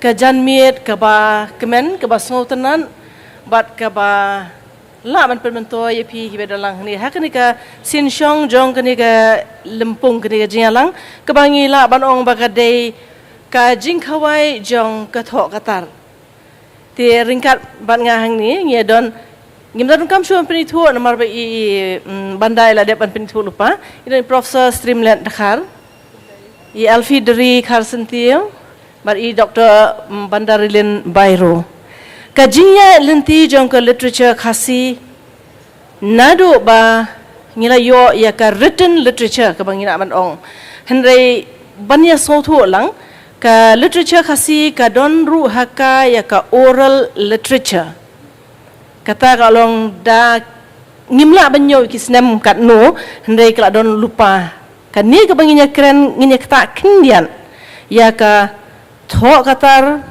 ini kata kendian ia ka oral literature but ke ka jinya lenti jongka kumba kalong hadu menta lingba ka jimban kam jongi ia kene ka translation lani kata ka jingkelaktien ningkong ke kene ka translation I Dr. Bandarilin Bairo pila banya tu ilang I baro ki bayas ngawang ni ke kene ka translation na kamut kumno ha bangi ong lit na ka translation ha ka tho katar kublai shibun kong basi jong kali ge jong pi habingi pai sha ka kalaktien lani ka translation kalong ka benta ka ba ngim lak ban kiar shu ha ga jing em ka ban kasngi jongi tika kalaktien hi habingi pai ha ka tho katar ka de ka ha ka tho ka pule ka de ka jing penwan ya ka nu ka jing tho na ka wei ka ktien sha ka wei pat ka jat ktien bat haba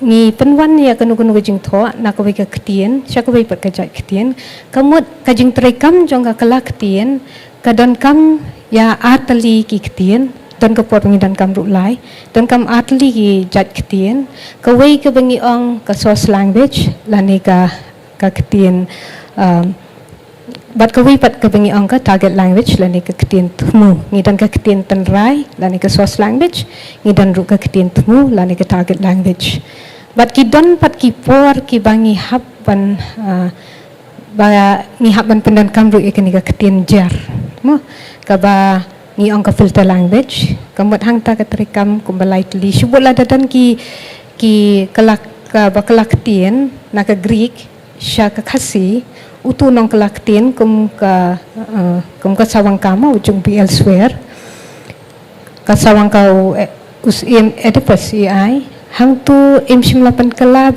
Takapashim naga ketian Greek, Hindai ilashim naga ketian Jer, kebelang ke English, naga Greek, shaka English, shaka Kasi, ke ketian English, ke kelan naga ketian Jer.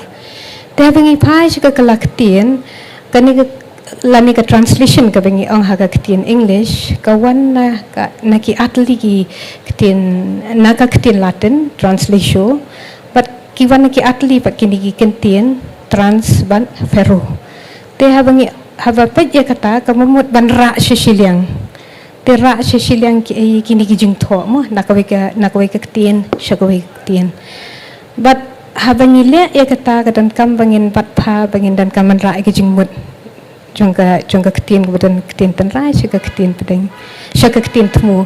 Dan lor nang taru ni dan kam lu ban sngut hu ba habangi kran ya ke translation ni ju sngur ya kata ka bangi angka interpretation. Te kidan ka batai ketian mo ka translation la ni ka kelak ketian ka kamprikam tang haki Biate bat ki jing tho. Handai nginem la lan Shubu lada dan haki rinsan ba per bengi penan kamru ke interpretation ke batai ketian dah ka ba hakapor bengi keren markamat kum tu te kita kilang ki kat tu kat ni ki benta ki ba ini sung tu kan dia dah ka bede bat ka kelak ketian inai ya chushu ngin se keren nama ki dan ru kinong rum jang ka kelak ketian bat kum ta tetat Kubishubun Dr.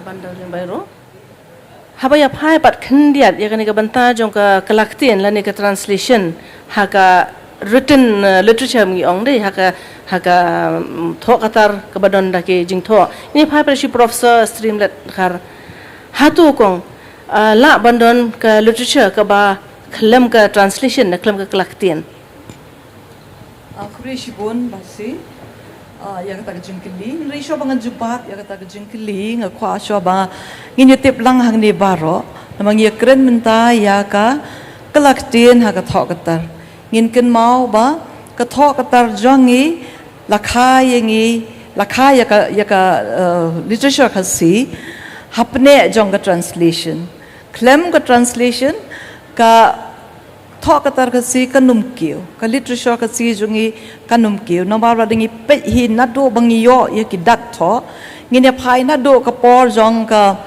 William nado ka por jong ka mission jong William Careru la yo ya ka kelak tin wala da ka dei ha ka tin Bengali la ni ha ka Bengali script nre lapen sngot ho ba kajing don jong ka literature ha ka thok tar ka dei bet na ka kelaktin nangila phai bede hadien bolowan u Thomas Jones ru ngiu I shisha ba lapen kala ye ki ba bon ki jing tho khamdam e ngini ya shwa sha ka Bible namar ka wei po wei ka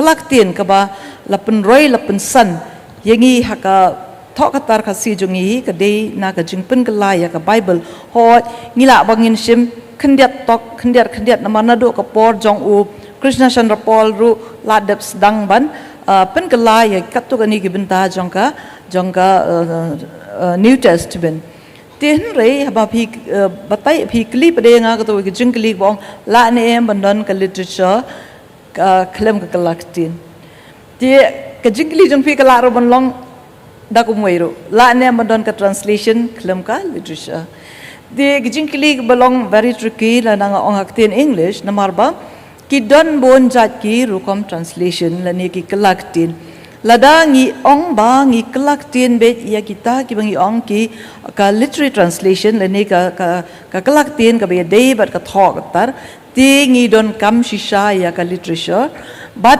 ngi don kam ro ya ka jing start jong unong pun kelaktin ban sngut ho ya baro artli kiktin kata kemot kemaila ong I Dr. Bairo menne kaktin kabadei naka dulir tenrai lani kata ka sos language kaktin tenrai but udeiro ban sngut ho lani ka deiro ban sngut ho ya kata kaktin tmu lani kaktin priang ka bangi mot ban ba unong pen kelak tin umot ban kela hala lada ke dehi kabe dehi sbiak bat ka literature kadon kam hooi kadon kam bet ba ka literature ka de bandan hen rei la dingi phai pade shakaway ka benta ka ba ong ba la ne em pade bandan ka translation klem ka literature kala bandan bale em ladangi phai sha ki jat jing kelak tien ki be day shbo mentabat ka science lene ki be day bat ka an lene ki be day bat kino ki balong technical te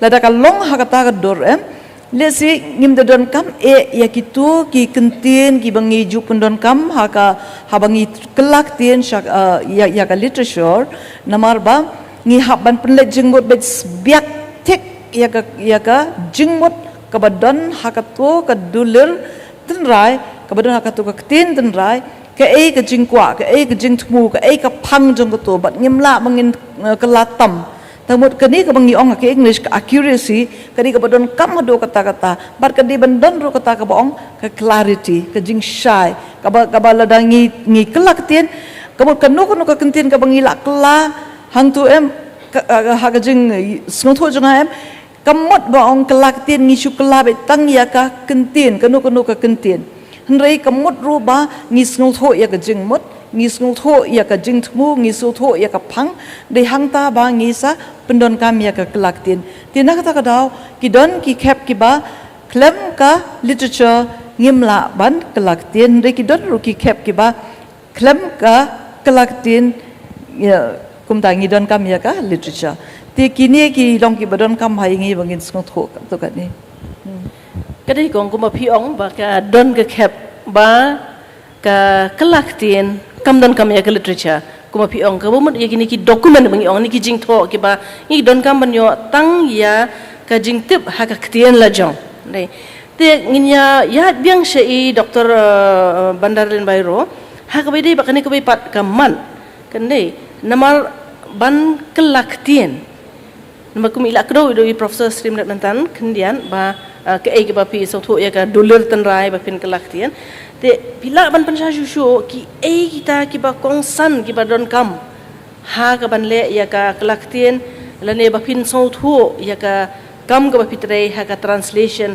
ha shob ngin ya keren khindiat ba di alfi te shei dr bairusha manta ki kita ki ba kongsan ban so thu ha ka por ba pi kelaktin ka be dei bat ka tho khatar bleshbon ko te ha be dei bat ka kelaktin ngin namla Banyat light ikini ki lightly ki bentamo ki don ka nongrum jong ka kelaktian lagi principles of translation ni dan ru ngin yakan do be ki jing ha ka kelaktian ki problems of translation ha badan ki jing ni dan pat ru ki strategies of translation ha ka literature kan lani kita ki buat pen kelaktian te awe dei ba ka nongrum jong ka kelaktian mo ka bangi bu hakmat kalong banamar ba dan artli ki jat ktien ki ba unong nong kelaktin udai ban tip udai ban long ubat tebet pa bro artli ki jat ktien na du ka ktien tenrai ka dul ka bat kumju du ka ktien tmu kamut udai ban dan ka jing nang bat ka jing tip ya bro artli ki jat ktien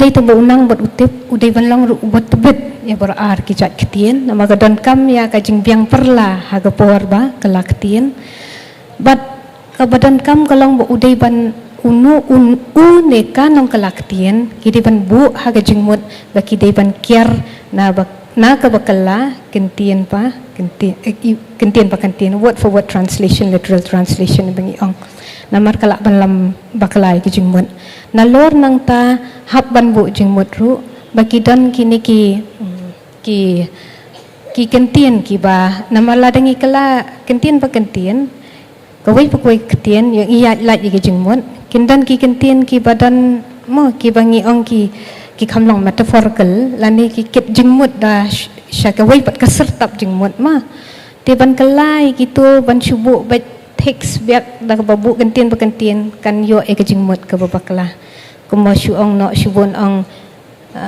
simlai dieng in kala syaka kentien english nong bangin bu mo ki sim ki birds and lightly kidding kan long ka ikai bakla it's raining cats and dogs ngin ong e kata in ha ka ktin khasi bangin wanra ye kita di wei kentien kan wanra ki jingmut ka bakla tena kata hab ban kiarna ka bakla kentien pakentien la literal translation but hab ban bu jingmut ban penbiang katla kat ya ti ban penbiang ya ki jingmut ha ki Hakatuka ban yo ya ka mensiem ka badan hakatuka jing tho ban yo e ki sembo jing mut ki badan hakatuka jing tho concepts ki badan hakatuka jing tho ban yo e ki sembo berkat ki badan hakatuka jing tho ki ideas ki badan hang tu bat ban ngam kham jeliu she ki sertap mo jing mut ki badan hakatuka dulir tan rai khnang ban yo ya lan nak ekaba unong tho ne kanong tho kila tho ka dulir tan rai kidon saki jing e aklaktian te ngatrai ngene ya citaro hoi ngi hapan ya keren hi ge jing e ru no ba hakano nu ga bayde ba ka tho katar kidon hi ge jing e te kendian asho mene pa shaka jing shaka ki bentai ki bayde ba ka jing e ko ban shu kli alfi kendian alfi phiru phila hakajo ko por kuma la panitho phi don haki bon ki benta bat ngala rum ong ba phide ka melung ka badang spek lung ba kanong tho ka badang spek lung ka ba dang sedang wan persyang ban rung syakane ka jeli jong ka tho katar ne haka jing so jong phi ka jing so tho ka jong phi alfi ke ka translation haka jing so tho jong phi bat ki le se thak haba pi penwan namar ba ki jing tho pi penwan ru na ka ne ka oral literature ka don lupa ne ki le se ki jing e ko play kong pasi hoi kumba pila ong mentan mo ngadang datang kata ka nong tho ka badang sedang ban rung syakani ka kam tho bat kat kum ka jing so thu jonga ya ka pen kala ktin kumba ila batai i doktor mentan ba hoi teng kum kinong pen kala ktin nge haban mat shibun ki jing e namar bun sin habangi ong translation nga threngi ngi bakla ban so thu ba ka jing pen kala ktin kalong word to word lani kentin nakawi ka kentin syakawai pan bat ngatrai bunsin kaya lambak lano ladang ile kumta bat ki mat ki bai doktor Bairu mentan ila pasat hangimo kilong ki mat ki ba kum kinong penkalaktin ngi ju haban bu ha kajumut ci perkat habangi penkalai kanu no kaktin bat naka dulir tenrai lani kata ka source text ka bangi ong syaka ketin pediang lani kata ka target language ka bangi kwa man penkala ngatring kum kinong penkala ketin ngi hab bandon ka jingnang ka jingtip ka jing sotho lani kata ka jing start lani kata ka skills ka bangi ong habangi penkala ya kanu ka bentaken but sako katukat niki mat ki banga kwa ban kum kanong penkalaktin namar ki abun bha ki benta ki bangala yo ban kalat ban penkalamo kum kinong penkalaktin teng ni penkala tamput lani kata ka over translation katuru kaya lambakala but teng pede ngim penkala ngim penkala kut ya ke te kata ka under translation ka bangi ong katuru bunsin ka juya lambakla but ngathre ngi haban bu jingmut shibun ki habangi penkala ya kanu ka kot lane kanu ka benta ka bangi yo kham tam lada ka dei hagi benta ki ba ya dei bat ka science lane kinu ki benta jong ka an let's say professor lane i doctor kin la un batai kham ba shu halor kata ka benta namar ba ngala jungan ban penkala ya ka wei ka kot ka ba ya dei bat ki dulir cakah bat kiwi de bat ka an bat kalong ka ika berjenjal haba ngangam de na katuka background landing am don ya kanu ka jingnang jingtip syapang ka an ti kalong ngahab ban puli ban smothu syai katakan yalam ka kata ka jingmut jeng kita ki kintin ki pela pendon kam ha kata ka dulir kumju ru ngalayo ban penkala ya ki project jong ka veterinary ki ba batai syapang kumnu ban ri ki snyang ki lahat cinyada ki bangila ban syim haba ngiri ya kini kimran ban lait na ki jingpang ba ki benta desa sisin kumbang ong mentan mo kita ki ka ba ngaklem don hapo jong ka tu ka benta bat kalong ka ba ban sothu ya ki technical terms ki ba ki pendon kam ki scientific terms tinga thre i doctor but i professor le sikin la ban patai khamba shu aklor kata hoi alfi nga sothu ge ba piong nomor ba kalong ka ba ba pen kelaktian ya kanu ka ba de ngila ong ka medical technical terms legal terms namar ba ngim dei ki bade ha to te ni hap shisha kuma pi oma pi banginda ngam nginda puli hanai habang ya keren ya kero ya kene jing kuma yang banginda keren manta ba alfiru kan phai biang sha dr bairo pada ki jing ki ba hakmat ki ba chedon kenrai ba kapor bangile ya ka kelaktian ya ne ka translation pada si professor Srimla Ruit Lada Idon kono ban banap shu hak bai de bagi jing shop ngin ya poi sha ka wei pada ka bentah to hawe dei bat ki jing ha ka kelaktian ni ngin pet na ki lightly ki benta na kaliang jang kelaktian na kaliang jang linguistics na kaliang jang culture bat kum juru na kaliang jang gajing penwandur itenat la ne ke aesthetic value jang ka tu translation na kaliang jang kelaktian ki don bon kan rai pha ngin pet ha ga ne ko tang na ki atli ki benta betai ki kentien lexical items ma te ki ladadan ki kentien ki bashu ong bet shi kentien bet no shi bo ong shong sit bam eat kasup ha shi kentien ma handai ladadan ki kentien pat ki badan shi bo kum ka kentien bank bank bank ai ngi pun kalai ka shi ka kentien khasi kala ban kalong kadan bun sertap jengmut te kala bandai ka kerut nang kalak bandai ru ka Jakarta pisa ke bangi ong mo te lada ban kum kita ki bangi lak ban ya syam ya kendu nalor nang tapat na pet na kaliang jang ke ketien ngidan kini ke bangi ong mo ka na kaliang jang ke syntax ke deep structure bat ke surface structure mo ka na kaliang jang shinrong kentien ken ka question rong ka bakam jeliu question rong ka bana na jurong ka bangi ong te shibu ban pen kalai ladadan ar sertap lai sertap jengmut mo cleaning shibu ban bangin ngin bu ki ya kum kita ki sentence kan long ka ba phala kitan kata ka deep structure bat kata ka surface structure meaning jong kanu ka sentence kita kilong nakaliang jong ka ketian te ladal phai pat nakaliang jong ka culture ngi na phale shakari India jangi ngi angka multicultural multilingual country ngi phai ka culture ngi ya tang nang ne hang the tang naka nig jela ba markhap ila ya persi ka dai te ban kalak ti ne ya ki ya ka nu ka ya kan nu kwat ya kan nu jing tho hakal pressure kadan kami ngi ban suthu e ka culture jong ka tu ka dulir tan rai mo namar ba shubu ladangi ong mo kan long ka ba bhati ban kalaktin hadu mentang atrai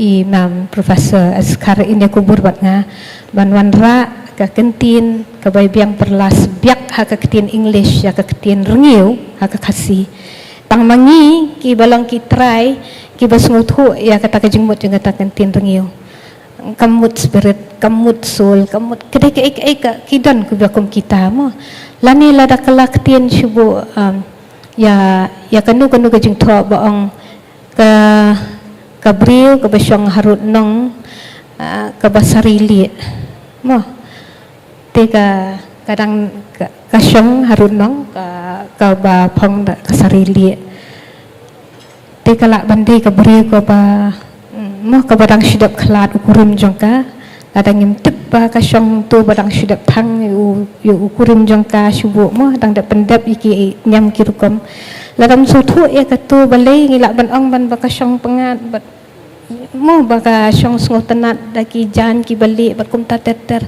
na kata kadaw ka don kam ya gajing sngotu e ka culture jong ka tu ka ktin jong ka tu ka ktin ha ka dulir tan rai ha ba ka laktin kabalai bat kabangin pet kalong nakaliang jongka kini ki rukam penwandur ya ka literature mah ka aesthetic value jong literature kalaktin ni ka ba ka nga ha ka jing ye i ke jonga kham bhaban kalaktin ya ka iki poems mah nam bat ikini benta jong ka literature ru dengan syam gi poems magi bun sertap jingmut pha bat la da penwan la da penan kam ya ki mo kini ki but ki buthau ki bangi ong ban penwandur ke literature metaphor simile bat ki benta bat ban bu ki ha ka kalaktin ha ba penwan ka khamtam ya ki poems lan kalong ka ba shikat dai te kita kilong ki kat tu kat ni ki jing ki bangi ya kendu ha ko be dai ki bangi ha ni khamya tingku ha ba kalakti ne literature ho at ki be dai ba kata kin don ru ki butte ngatrai imam inang Dalor ke bayi ong Dr. Banda kijing beron saki de Professor Srimlet hato kawe ni kita kadai ke ba ngiju asngo ba shabalik shabawan habaya bayang kamsam ki kena samla ji shoba thait ban kan khasi ba kaduna kentien pala hato kadai kata kijing kam de kata ta kan ngan bot chwana ke ga ba i lakren Dr. Bairo hakabe de bat ka jingtip ya ka culture kan ndai tang ka jingtip ya ka culture kabe dei bat keteka duletun rai ndrei ka deiru bangi de ban buram pi ka bangi ong cultural sensitivity ka dei ka badon kam hado kata-kata namar ladangi bakla kumno mangin pendon kam haka tin thmu gajangi kala ban kta ya kateka mensem jong kateka dulir ka badon haka duletun rai dia ka culture kalong ka badon kam do kata-kata namar ngail de ngala mat la le ki translation ki be de but ka Mahabharata ki Indian culture ti mentala dangi su ong bet bakate kalong kumtangi wan ra bet hang ni kala ban kata ti la dangi la song tho shwa pade ya ka rukom prakhat jongki ya su tho shwa ya ka rukom long rukom man jong ka culture jongki dia kemud ada ngi pendon kam haka lariti ke jongi haka translation ru ngin su tho baba kata kelak tin ke jongi kanum de ke ban ya lambak kala kita kijing kilong ki bangi jumat ndrei kim dei pede ban long ki bakhang lat ingi bang yong ba kidon kijing ngin num tre shu ban kelak tin ngin ya chakman ngan shu IP we nuksa khndiat pe u jibon roy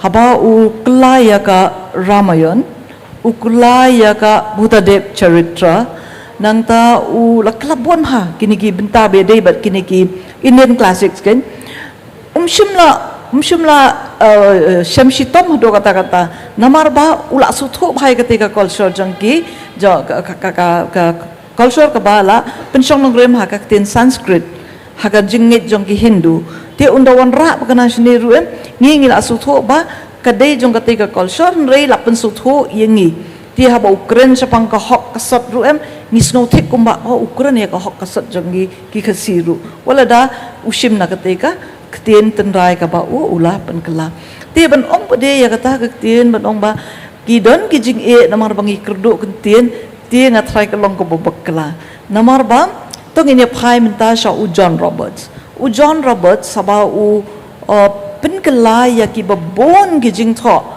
naka Bible lane uki jingtho ki naka Welsh saka ktien gasi ong baka ktien gasi ka baru spa do kata barka jingru spa kata ktien gasi ni don kita ki ktien ki bangia ki baya jan ka wei bat ka wei pat haka ba phila man pendon kam shubo mentala da pi ong pom mat pendukut ngashu ai pikum kita de lese la bangia keren sapangka kentien English wash smokumba shu satbet ringing don petak mat sat kejat sum kti slek kli itai kitien wash dong gitu don shibon ki kentien ki banging la ban pendon kam ti ki adverbs but ki adjectives sakakten gesi ki long ki beruspa do kata-kata ki bangi la ban pendon kam ha ki babon ki benta kenang bahkan kan ya dei sbiak lani kan khamia jan bat kate ke bedon ha ka dulir tunrai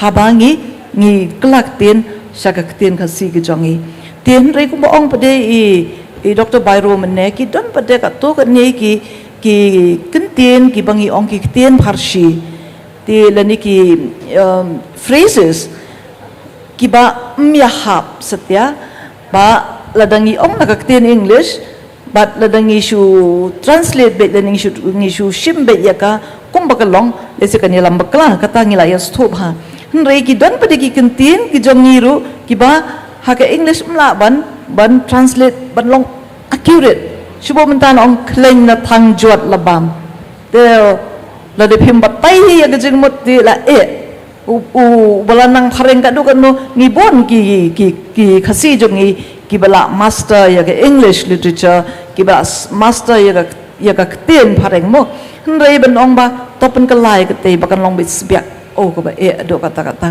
ti na kata daw ki kini ki jing ngin don de hnrei la dang ila su thop de bangin pendon kam ya ka kelak ten rengkat bat ke jing snong tho ka ba shai na ka jingmot jong ka te ka dulit tendrai ka bala don lupa kamot ngindum don jing ru em manong ibang ikerdok tin te ka ngai le ngam skoi hap na mangi ki kasi ni pa ho ha ka tin bat ngindum ong ba ni don tang ka wek tin nga trai pseu I po du darshan ru sat pen I ka tu ka program tang shikin tin be kondok isuk jai ting ha pakila ak kila le ku tu ni tip la ai kluru tip rei dala ay kaba sok kata kum gitu ngiyo I ti nalak ban ong ba ngi dei ban long ki briu ki ba puli bha marba la dengi ong kita ki top gentian ka khasiem gilong ki briu ki beruspa ki kata ka rich vocabularies ko bangi don kalong bai pengim juk pendon kambha ya ki dictionary nama ki bon ha ki briu ki kena jongi lani wat ki balarang baru ki bo ek dictionary kendong ngi keren ni kinu kentien tang ki bang keren bet man gesngi ndai ki don ki kentien ki ba ngi tip ha ndai bangim pendon kami ki ngi som ki kentien nong wei ni kentien thamai tingi di ben pendon kam kumi kita bangi yo ya kalat bangi le ya kini ki kelaktin Kubishibun Profesor Srimlan ka Deisha ko pyong ngibun sin hingi klet no man pen kami ki babun ki kentian ki ba don bar kisa shaki kendong ki ken shron to haka je ya lenti jong ka literature khasi kumno bat ke ka jimentoy bangi yo naga kelaktian ini apa shi Dr. Bairo Bandarlin Bairo ka bede bat ka kelaktian mo ya ka literature khasi ngisu thu ba kajing stang jong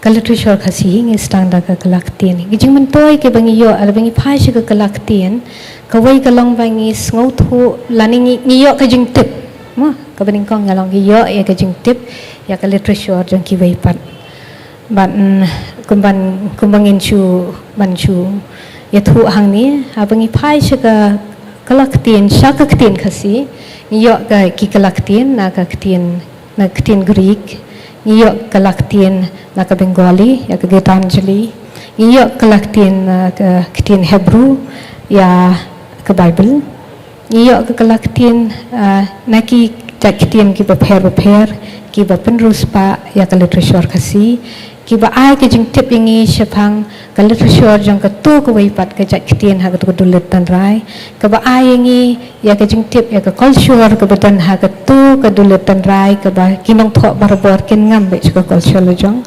but ka ban penrus pa ya ka literature jongi ha ka ktian tho ka jongi ka ban ya rap ru ingi bangin tip kham ha ke ai ka badan saudong saukun ka perthai jongi ka bangin ye jongi tang hi ni jeli i jongi ma namar ka literature ka bangi tip ka puli ka jong im ka jing im jing ki brew ha ka tu ka jaka ka jing im jing ki brew ha ka tu ka jak ktian ka jing im jing ki brew ha ka tu ka literature kumno kan la pan yarap pan kentiu panang pendus pa shu ya ka literature ka jongi Profesor Srimlan na lor kata ke bei la ong Dr. Bairo kapen sapriang ru ya ki ba kiwei kidan bangin yetiblem baladangi kelaktin pede na kaktin jongi shakiwei ki jaktin ki babon hamenda ki di mana do kata te ki dawa bele bam penkelano e kata bele bam penkelano e kede namar baki da kwasha bentip na ngihi ki trai mulok ki nong tho ki ba da tip ya ka tenrai ka jongi ba ki weiru ki dup yo ban tip sapangka tin jongi te ka jing pen sapriang ya ka tin kede ka ban kong e ka bang yo hi kede na ka kelaktin namar ba ladang isu sap tan ka e ka ba ya kren lani nak ki seminar balik presentation gitu kini le singi la ban yo tang khandiat la kala ban yo lam klaru namar bangim shimda sngothop ha ndai la dangi la le janai pre da klak tin ngin sngothop kan ya ka jingdon kam jong ka klak tin ba ka dapat aishibone ki jing mentoy ka jing mentoy kam dei tang ya unong pen klak tin ya ka to ka tin tumu ko le ndai ka long ro bala da ngin ai kala mangiru namar ba haka tin khasi jungiru la nang ya hi menta sha ka jing pen klak tin na ka tin khasi jungi shaki wei pat ki jai tin ki ngasu ai ye phi ka to ka ni ki jingtep ki poems ki bangang la tho la penrung ha ki anthology jongka Gujarati de kiladon ki poems nga bala kelas ka tin Italian kiladon ba kelas tin Bengali kiladon ba kelas saka tin Urdu but phi ki ngan ye thoi phi tang we kadon ko we ka seminar maha ka snem ka ba conduct da ka bhasha sangam hapo Lucknow ti hangta i Dr. Jean Ezdkar i present ya ki poem jong ususutam but haba i present ya ka poem jong ususutam hapo Hindi hakaktin Hindi hadu ba utu governor jong ka Uttar Pradesh Shastri tong am kan mau ka initial jong ka buong kum ngata ka poem ka dan hapo ki khasiru khasi ki ditang ki jai bendri ki baret kat ni namar ba kata ka renyang jong ususu tham haba i translate ki poem ki jong hadu ba uang yaka uang ye ijin wan sapo Raj Bhavan ngan dalle burom ye pha nama phadei tang ka tribal girl napo not east ndai ngamla ban mudur ba ka poetry ka ba pha translate haka Hindi kalong kabala ra ya karinyang jong ususu tham pi ki ba kum kini ki kilong ba ni sam nang neru shaki wei de ki jai ben rio te nga thrai mdei tang bangi yo mangi ki wei ki di ban yo lam nangi ta ka di ka badan kam kadi ko ba ong Dr. Bairo ba ang Professor Srimlat ru ba ka kalaktian kadi ban long na kibe ki jai kitien shaktin khasi but na kitien khasi ru kade ban le chagi we pada ki jai kitien ki ba pher Dr. Bairo bidang don hai nga dang dan e ban rap ha ga bete pat ka kalaktian ma ka jing men to na kalaktian having a pai shagal sha ka linguistics but ka kumjuru sha ka ho ka jing pulisha ya ka kitien linguistics mo lada ni pai sha ki jing tho jing Ferdinand de Zosha ha ga bete ki basic concepts of linguistics and course in general linguistics kitu ngindam jin dalayo lam da dei balapan kalaktian ni ki ma ki students ki jong ki lung thop ki lecture notes ki jong but ki sakalaktian ni gitu lam da dei kom ta ngindam yo ka sengnya structuralism ka wan ru sha du shini shipa ka bangin penan kam bishar bania ya ka literature kum ju ru ki sengnya ba pher ba pai sha ka psychoanalytic criticism ki tur ki babon ki jong Freud ki jong Kaliang ki babon ki jing ki de ki bakim tho daktien in English ki de ki ba lak tien tengin nam jendala yo ki sengnya bangila ban penan kam ha ka ban bishar bania e literature lem da de na ka tien itai long tang I jing ban rap jang ha ka be de ba ka jing ban to jang ka tien tengin san ro be de bat ki but pen tien mo ngan chu ban rap sindan khandian ha bangi dan ka jing ngoi phingi dan ru ya ki but pen tien te ngin shu ya shim tang kat tukat ni ki bede ki bot pen kalaktian ni dan ni kata ka bangi ong ka babu bujuli la ni ka substitution ka ba ar ki bangai kam pendan kam kan rei bhag bede bat ka ba ni le ka long ba ka paraphrasing la ni ka babu ha ki wei pat ki kentien ma hala ki jong ki kentien ha ki wei pat ki kentien kum ka to ka kum kan kusa the signal is red la dangin kelai kata ngi habu ha ki wei pat ki kentien am syak baniat kali ma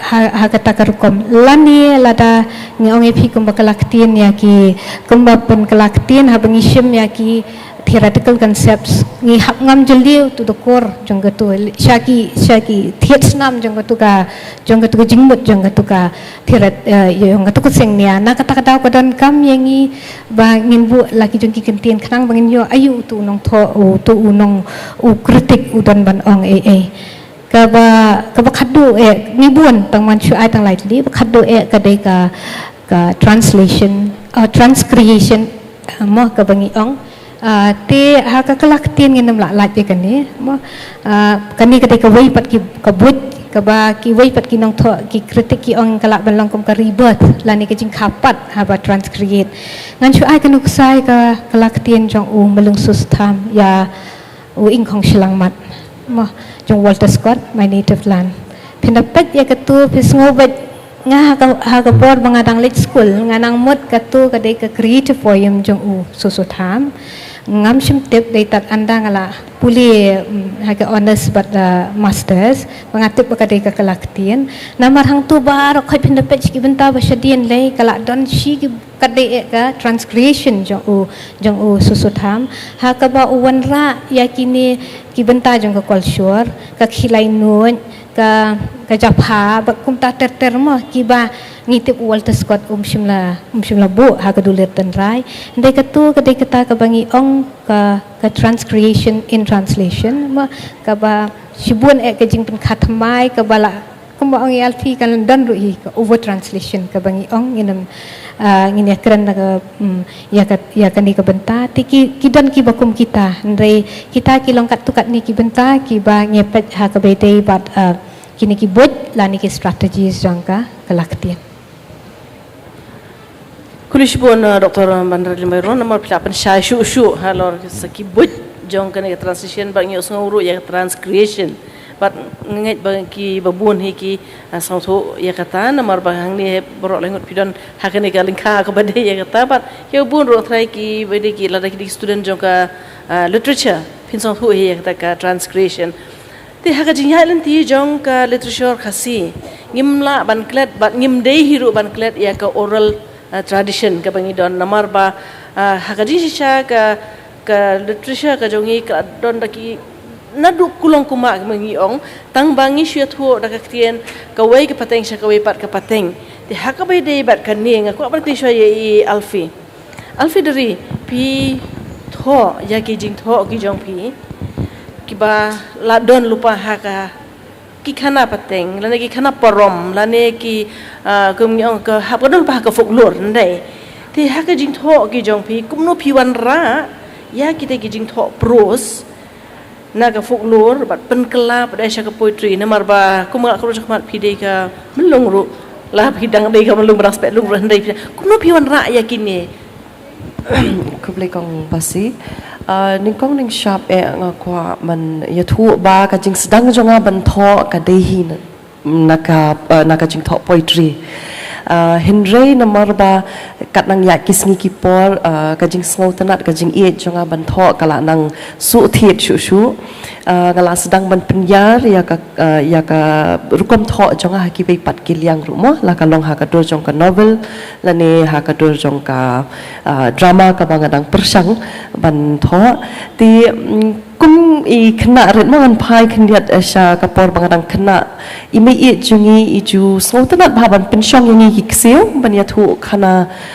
kimi ki khana tang ki khana porom jai ki jai nadu ki khana jong kanam nang ta kano kalikai ukwai kumta ter mo ki khana man kamiet ngi ju osong ki khana thamai but kum ka khana ret nga shet muddur ki ni ki khana ha ka jing muddur ka jongamon penwan dur ki but kat ma nang ya ki sngi ki por ngala nang he ngala sedang bantho ki poetry kha ka jing tho melem mo ku man chi ong no da don kata ka jing mut ban penwan dur ki ban penmi ha ka dor jong ka kot ne komta ti Henry hadin bangala join ya ka mass media ngi don ya ka subject scripting ngasong thu ba anda ngala yo shu ka jing hikai ha ka ni ka subject ngasong thu ba ki don ki benta kita ki technical ki bangi haban smu thu kum ki nong tho di hadin Bangladesh ya ka graduation ngapoi pedesha ka banle masters ka folklore tinggal nang pipang shu amtang ya ki kana tang lani kini ki kana parom ki bayadai bat ki than chatai la mingi hinre la kham sngo scam shu ha ka bayadai bat ki kana ki jongi ki badai nakajat ban reu jungi mo ti ngalas dang ban pulis shu ya ki kwat kumjong u babu Rabon Singh kitab jing pawar kajing tu khana purskam nang ta jong u Victor Barret ki poetry khasi nang ta jong I professor na lingwer pe imei na thwei perkhat u longshwa kini ki long ki kwat ki ba ngala Puli khamba ban song thu shu ya kataka nongrim jung kini ki khana jungi mo watla hapo masters ru ngila nang yo shu kataka jing hikai por bangarang puli masters te henry kiti kini ki kot ki bala persat mensim shu yang aba beling amon ra ya kini ki khana ha ka dorjong ke poetry namar ngatrei ki ka poetry ka long ke ek ka kerpang ba kumba I doctor mane ila ong mo I doctor Bairo mane ila ong ba ka long ru ko wei na ki benta jong ki jing thok ka ba ba ban la dangi ha ban pen kala pendan kam ha ka pen kala ktien ti henry ngala pendan kam pat ya ka dorjong ka poetry namar ba ngasngong ba ka min sim jong kini ki jing thu khana ngala la ban kat bala mo na I jing start jonga da I jing tip jonga da I jing song thu jonga ban pen wan pat yaki haga durjong ka poetry te takadawan sajid ya bantho yakin ki khana parompat ban panwan dur ha ki durjong ki poetry kedai wa piong alfi namar ba ka khana ne kano la pi penrung haka poetry ilong tang khandian reply yo lo ro khoi kumbong hiu mulung susam ba shilan ka poetry kedai ka history ki pinda tho haka prose ne ka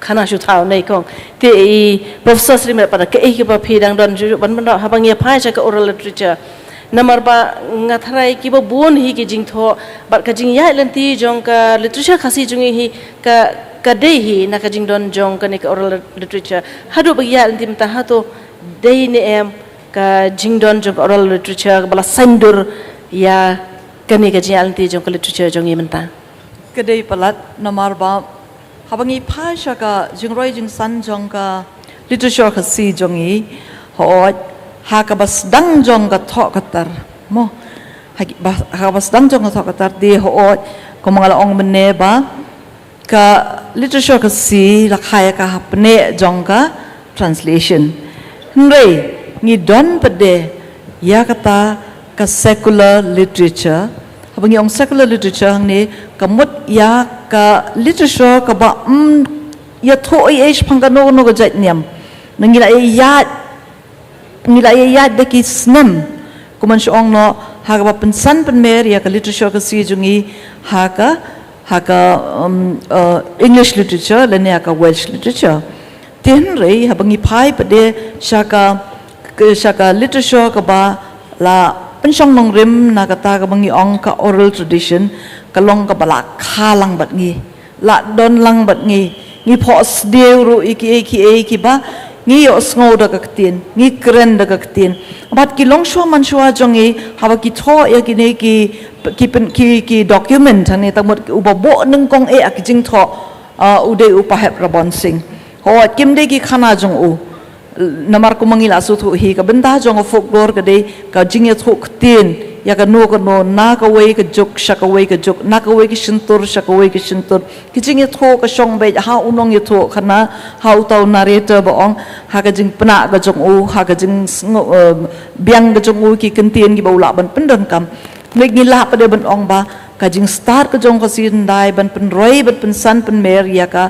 literature ka ba tho hi dak ka balangi la pau menta ki dak tho ka long hi ki ba bon la pen song nong rem ha ka oral tradition tinga kwa ban shukudo tangkat to ni la dangi don ki students jong ka literature hang ni em ngin ki pen kan mau ile de ken tang na ki khana ki badon ha ki jing tho khana puruskam batang ni khana badon ha kitab jing phawar kat not li shu kita ki ba la pen kala sha ki wei pat kitnat jong ka literature mene I Dr. Bairo I kren japang ka transcreation dia kejing tahu thumai na ka khana ka bladon lupa kam dei shu pada ka translation nei lap tahu thumai shu la ne ngi ban ong la ya thu biang la retail biang menta ya ka te ka folk tradition la ne ki te ki ya ki te ki khana pateng ki khana porom ki khana tang ki jong ko sin dai ha ki dor ki prepare dan la phi pe ki jing tho ki jing tho khana puruskam jong upahep robon sing ki long ki belum kot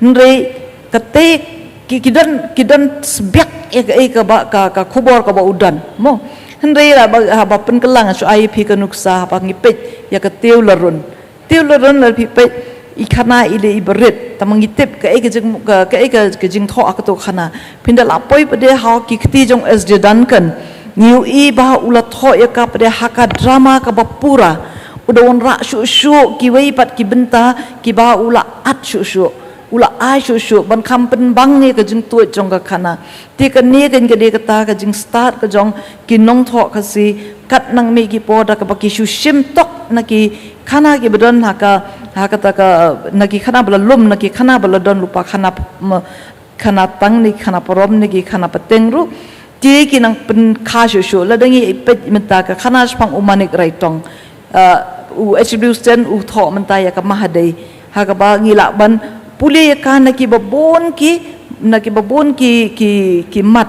ki bangila ban pensong nang remia ka benta jong ka to ka khana ho oi ka men sim jong ka khana ka na ka te ka oral tradition ka don bet nrei la dangi phai pade sha ka jing pen thau thumai ka jong ki ka jing pen internet ka jing pen wandor ka long ba internet ba tong la dangi pet menta sha phang ubet ber ka khon upat sha pi ki kti jong sus tham ngiu I ka no ka jing internet ha ba uan ra ka ka do jong poetry ngi de pet pade menta ya DS khong dok ha ba wan ra yo ba e don score ngi dang yu I shu I ki jing internet ki ba ki ne ki nong tho ki jong I ki ba la ring men sem ki ba sha san dor ha ki khana ki ba don lupa na ka oral tradition kala nang pen san pen meria ka literature ka jong I bar kala nang pen internet shu ya ka jing tuot ya ka jing san ka jong ka hado ba ngila pada ban yu I ka ladangi menta I Dr. Bairu la kren menta sapang kumnungi pendon kami ki sengnia ha ka be dei bat kite gi jing tho jong ka literature mo tingi don ya ka literary criticism tin nakano ka perspective nakano ka benta ngila ban bishar benia ya kitu gi jing tho ki bela don lupa bat ki bela thau thmai ki bela tho biang ha ki tanat jong literature prepare Ladang ya keren ya ka tho katar ne ka literature ngatrai ngin hap shong ni berbro hadu ndala step la mi ka sngi ru trai kana pat kod namar ba ladang ngi khta tang khindian hani khra khindian ya ka kalaktian ka transition ka bade shimenta jong ka jia lenti jong ka ne ka literature ka si ni kren khindian ha ka bade bat ka oral literature ne ka ba ngiyo ada ka ba shuya thu khana ktien khindian ni kren ru ya ka jing penon kam yu jungi ya ka oral literature ha ka bangan pinmi ya ka kot ki jungi ki tho kitar bat ban shupan kan ma tang ka khana ka wena ki khana ba pawnam ka no kalikai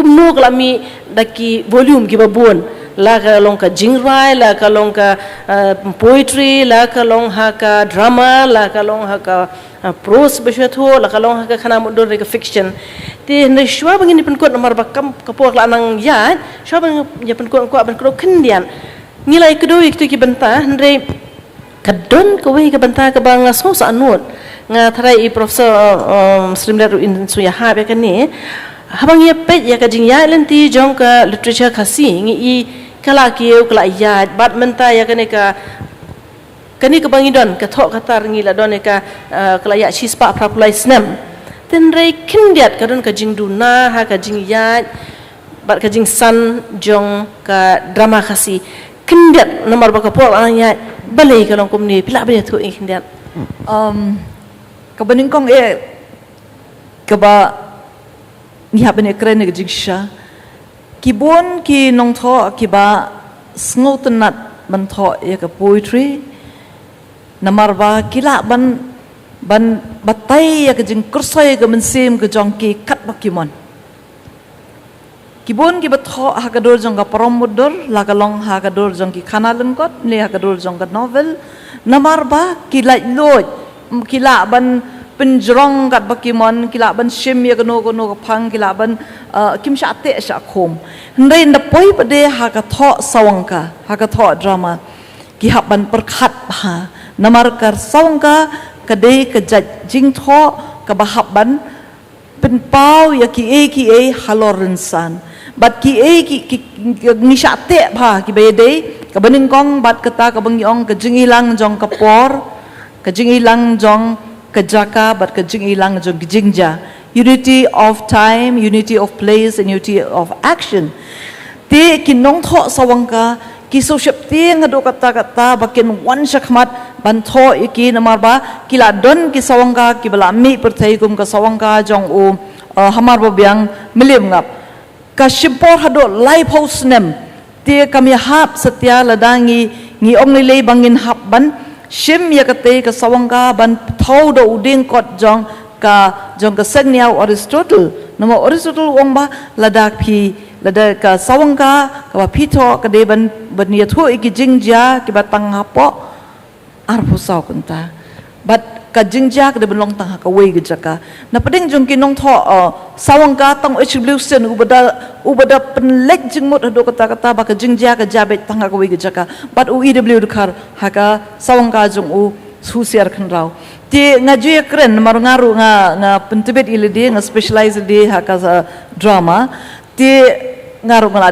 tho ka drama urai kot ki puli mentah ka undergraduate level nang ta ka latempang ki puli ha postgraduate level bat ketu ka uban lumot ka baya ki puli ha ka wei pak university USTM tikai ka banga kwa ban ong ka lokum ni ki para nong tho ngi she kili kai para nong tho mong she slok beli phim tho no da ka drama ni duna drama plat ki ong salia phi ban tho drama te ka bon plat kini ki an ki kanun ni mla pen biang what u fmp ubala ngila kenyu uba ulong ubala dep kelak no telisho ki drama jong Shakespeare nang ta ula tho ro ki drama le jong ula da bo ro katu ka hakalam khmat di le ki be dei bat ki theory bakata ka de belongum ta ka ne ka de belongum tai hnrei anda ha ula tho ek sawangka jong ngi ong ba o sawangka jong ko dang dunahi u khlem le kat kom ka ba ula hi kai la ne ula snong tho tiki dong ki bobon ki bang yai la tiki nong tho sawangka na ta ka daw em ki kham kiar ban tho sawangka hnrei nga kwa ban kentu ya ki samla pule jong hi la ka long ha ka ki bala pule ka english literature ne ki ba pule khasi literature ro ki bala su tho shisha ya ka sengnya jong ka drama ki di ban wan shakmat ban tho e ki sawangka khnang bangila ban penirin san namar baki kano ka sawangka ka bala tes lengba jong ka rinsan kamut kadi ka sawangka ka bala khambai ke ndei la dengi tho sawangka pule bade kalong da ko moipat kadi sha ka yo professor Sriman Khan but shikintian na e alfidari ban e Dr. Bandar Den Bairu ma shwa ben pun kon ngila ya lingba kini kisnam hadu menta ba ka literature khasi ka long kumni kum ka long menta handai ka don ka we ka benta ka ba ngi ba ki don pade ki ba bon hi kimda sotanat haka jai bendu ko jongi khantam jam khasi kimda sotanat ban pilikon handai ngila ya rengka pada ba kene ka juk ka benta ngi ong ka jing ya chaprang ka science ba technology ka jing start technology kawan ra bangila om tang ban hab ban thir ki kon ne hakti jongi ni yo ya ki kot ki bahar ko mangin pule te shikan te akan tian kumno ringkat ba ka ne ka technology menta ngin wan ra biang ngin wan pensut biang ya ka mensiem ka jing e ban pule kon namar ba la ka jia lenti kla ya chaprang lamda don kinong pule ne ki ba e ban pule kon she kata ka literature ba she kata ka tho katar ti alfi shwa habang apet kam tam ya kini ki kena ki bamenta jong kan ka jok mo nga iki long ki kena ki belong very expressive la dang apan kam da ka tin long way ki long ki kena ki bala nang yo i jingai ki bala nang pin sngo ya kita ki jing sngo ki jong ki ha ki ru kom ba pher but kom ba pila ong kong ki rinsan ki ba pher ngila don mo ki social media platforms ki ba pher ha ka ba kini ki ju ki jing sngo ki ba ki sngo ki la ban pin wandur ban pin pau sha ka perthai ling ba kini kirinsan but kum kinong tho ngas ngobak ngila ban shim kabu lingba kini kirinsan ban wan rai ki jing tho ki paper ki jongi khnang ba katuka jing iet ban puli ha padang jongi kanang yai kersoi mo namal ngajule ngan ai nuksa khendiat ibi berin ngajule e kanika program nakabantaka Dudarshan Meghalaya ka tho katar but bunjin haba ngayo banya kran bat kini kinong tho ki padang sedang ban tho bat ngajukli ki bale ki tho da ka phareng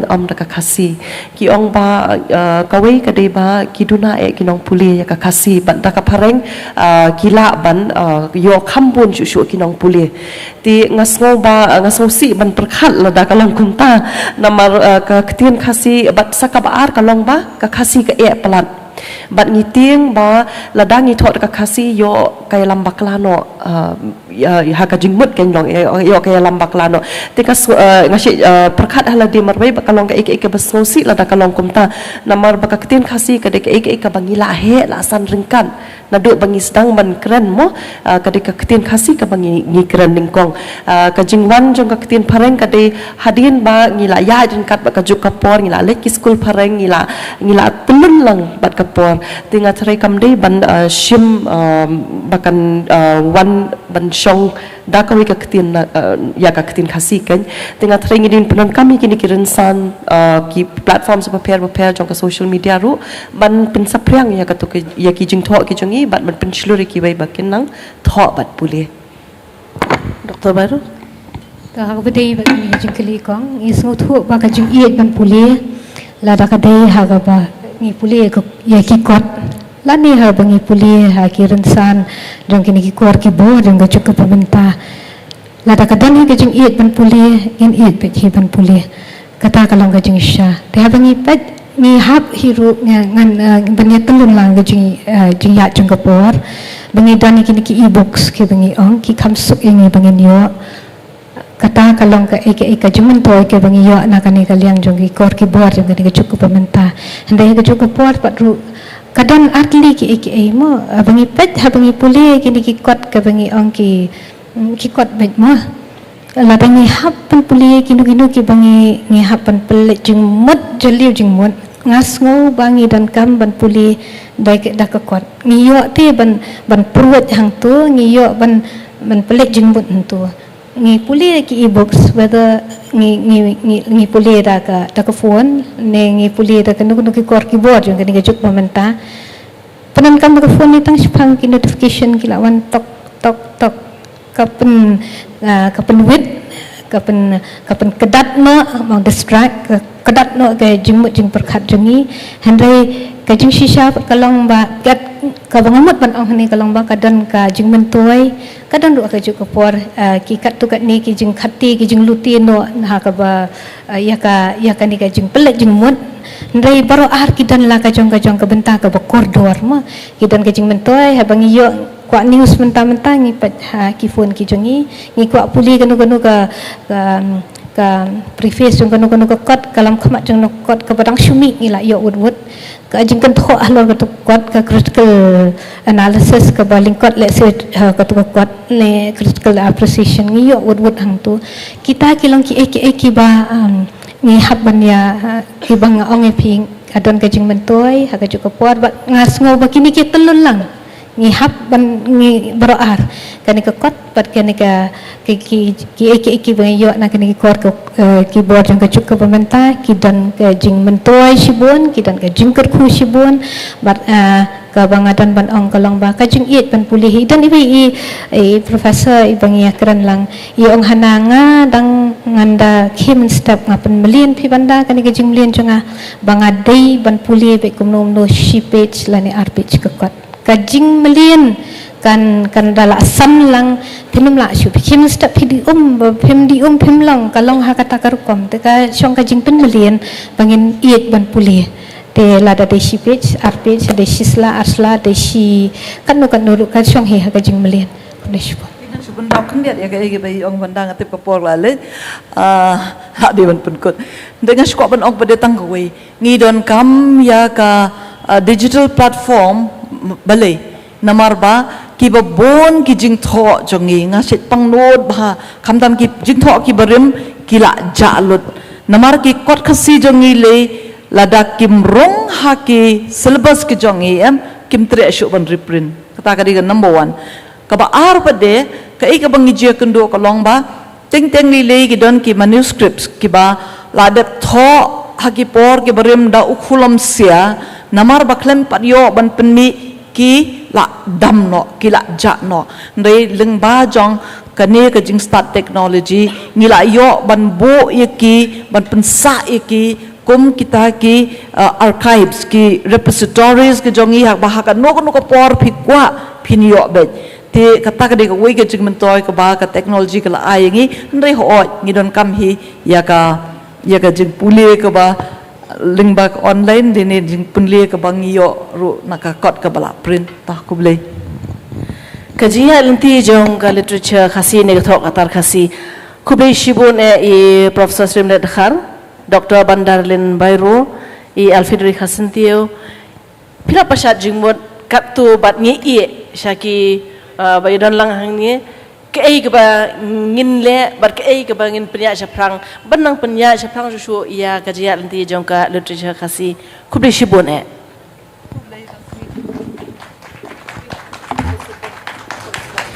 Kubli shibone kutu jing kren ka basha but play kren bnia alor ki bon ki benta but kapor kam sha shu te ngai kubli ker pang nak benda jong pi ya ki jing ai jing mut ki jong pi ki balong ki ba kongsan hadu kata ta le si ki debon na pedeng jong i ki nong tho nong tar ki bai don hang ni ki la yo jing mentoy kumjur kham tam e ki khena college e mo ke badang lesi ha din habut kin sadai maki ki nong mi kenti ki ni ban tho bantar ti ngi kwa kum ka dak ka ban ai jing khuble ye phi ngi don kin diat i jing ai na ka Shillong Literary Festival ni ai shaya i Dr. Srimlet Dakhar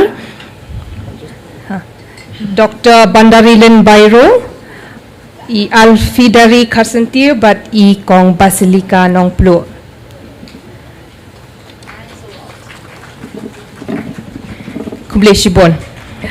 Special thanks to everyone gathered here today. It has been an incredible day of telling stories and meaningful conversation, sharing mindful thoughts. We highly value all your presence. We thank you, the incredible team behind the Shillong Literary Festival. We are incredibly thankful for the special guests featured authors who have joined us today and who will be sharing their stories tomorrow as well. We have another amazing lineup tomorrow and day after. Please do not miss that. Come and join us. Explore the transformation power of literature, storytelling, conversation, and of course, the event. Thank you all. Have a great evening. Thank you so much. Thank you.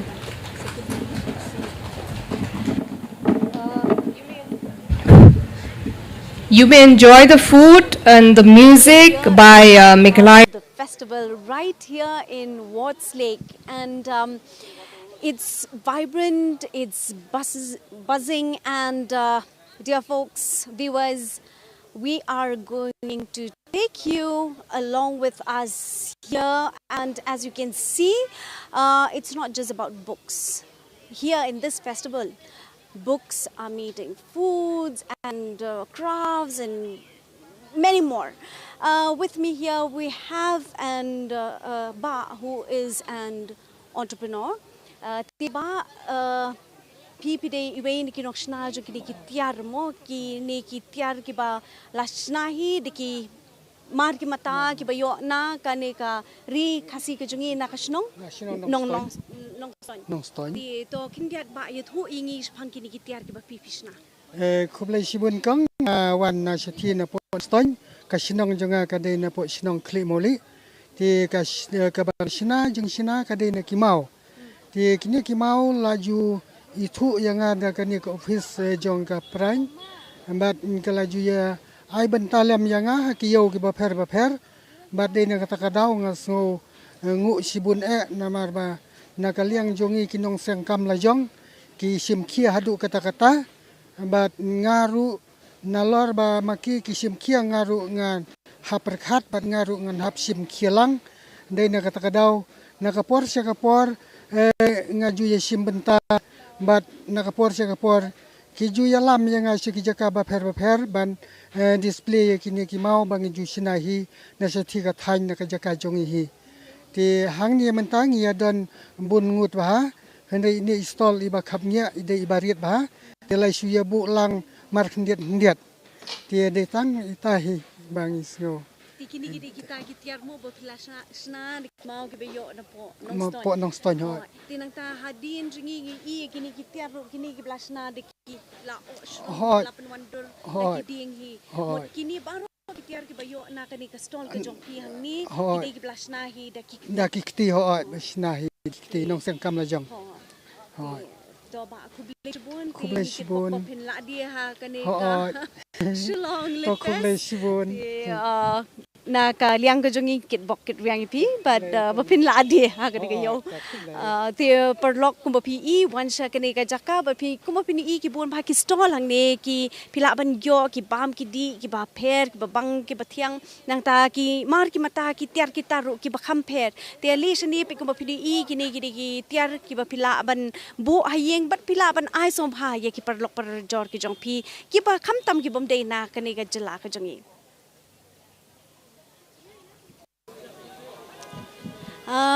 We are here with sir. Where are you from, sir?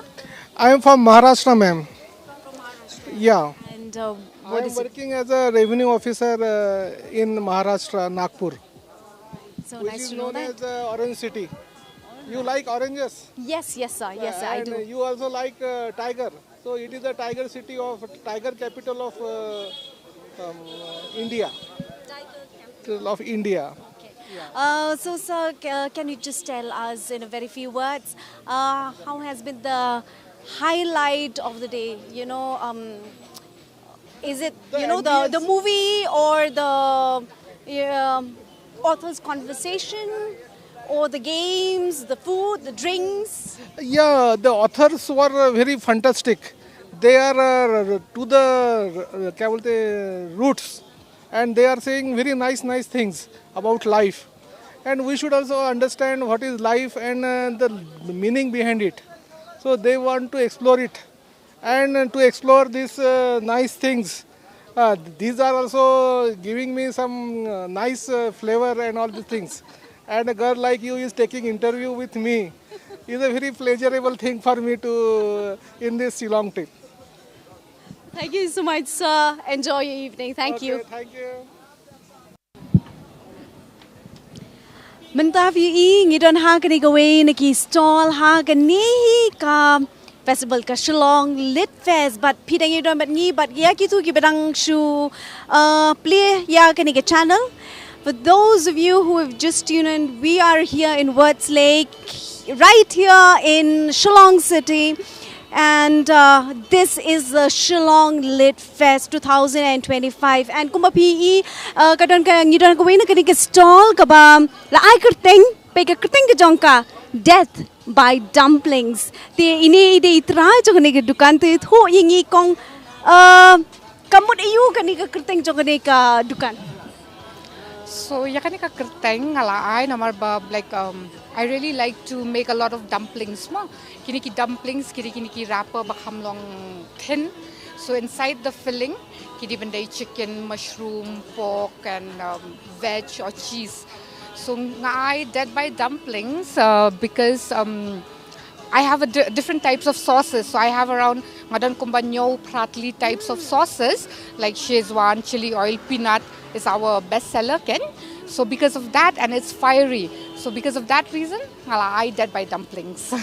Okay. So, lada fi ko aban wan sha kani ka jaka gitu ki bespet dingi na po TV ki bakham patla aban poi pila aban wan la shai pat la shisngi kani ka dukan kan play but hangni ko pi ki don ki lai puja ki chutney hangni but ki don ru ki lai puja ki dumplings lani kita ki momo ki ba boningi tipi ki tau jing bam ku momo tambau ni du bakham stang pademo ka tu ka jing song te once again I get jaka, but pin you ya kani ka kerteng dead by dumplings one ban bam ki long ki ba bang ki bathia ha kani ka Shillong Lit Festival 8,000%.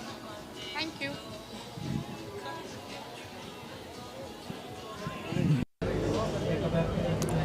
I'm here, standing here with Scottish author and historian Sam Dalrymple. It's so nice to meet you, Sam. And Sam is here, and congratulations on your remarkable debut book, Shattered Land, which has really already has a very strong, powerful impression on the readers. Sam, I would like to ask you this one question. Your book, Shattered Lands, it is a book that has been widely praised of its depth, empathy, and historical clarity. So for the viewers who are watching us right now, how would you describe the heart of this book? Sure. Firstly, thank you for having me, and it's wonderful to be here in Shillong, one of my favourite cities. This book is really about how the British Raj was far larger than we tend to remember, and in the same year that India made its famous declaration of Purna Swaraj, of full independence from Britain, the writ of the Viceroy of India stretched as far east as Burma and as far west as Yemen, including a quarter of the world's population in a single colony, including places like Abu Dhabi and Dubai as princely states. The separation of this single region into 12 nation states has produced so many of the conflicts that we see, most notably Kashmir, of course, but also the Rohingya conflict, conflicts in northeast India like the Naga movement, Balochistan, even civil war in Yemen. Each of these have their roots in the 5 partitions that pulled the British India apart. All right, thank you so much, Sam. And I guess a lot of the readers, especially the Indian readers, are really excited and curious to know because of the success of this book, The Shattered Land. So are you working on something new now? This book's just come out a few months ago, so it's very, very early days. I have definitely been following up on several different ideas, none of which I've fully signed up for today, but I'm definitely, one of the ideas that I'm researching, for example, is how closely tied French India was to French Indochina, so Pondicherry. 1/3 of the voting citizens in Vietnam in the 1920s were from Pondicherry in Tamil Nadu, and I think that the ties that pulled Tamils from South India across the sea to Vietnam and Cambodia is a story we've largely forgotten. All right, thank you so much, Sam. Thank you for your time, and Thank nice you for to having meet me. you. Wish you the best.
kinong ko kiba nakajala kijoni kiba nakaribat na kibenta kiba pe jong ka perthe hoi no aran nila yo ban ye shong mai tho na ba kiba snap ki ba ngai kinong pe kijoni ba ba kiba khan na ban mon poish kiba ka jala ga ni ski haga ni ski ning kong jong ka ni ka Shillong Literary Festival araja abisanan yekwa limba jong ka channel ka joni la yo ban snap ba cha score ban pek ya ki art ki craft ki Jinnah pusan ki bakhe ka ni ski.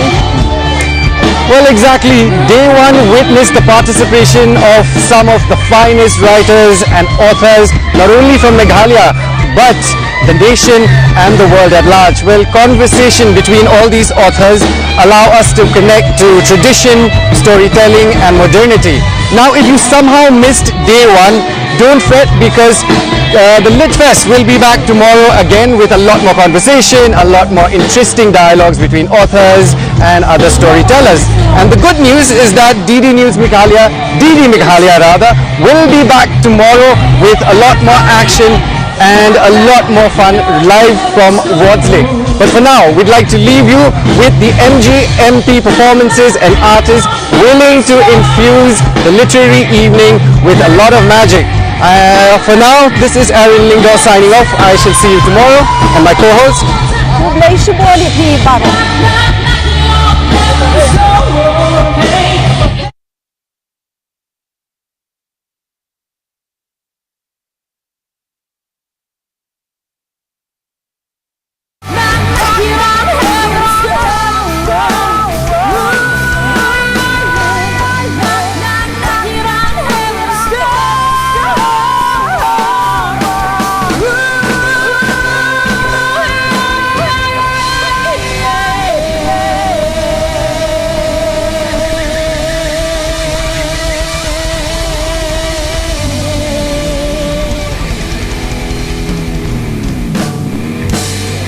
Thank you so much, yes, thank you so much.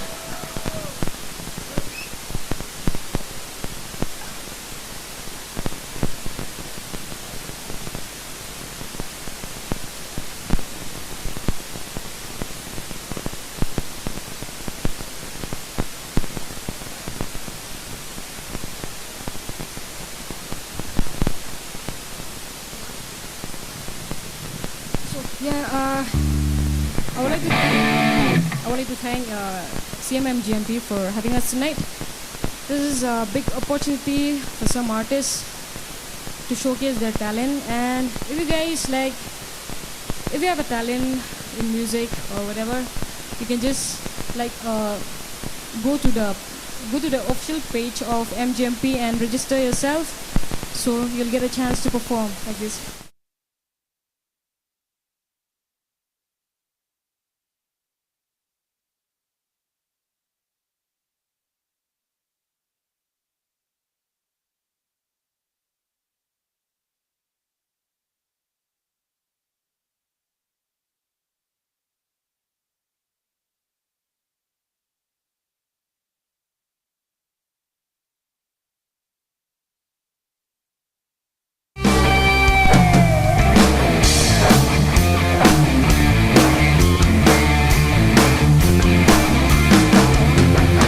Your smile is what you say. You promised me heaven, but burning through hell. Chains of love, get a hold on me. When passions are prison, you can't break free. Oh, you gotta run and get on. Yeah. Oh, there's nowhere to run. No one can save me. The damage is done. Shock to the heart. To the rain, darling, you get love badly. Yeah, play my party, I play your game. You give love badly. You give love. You got me.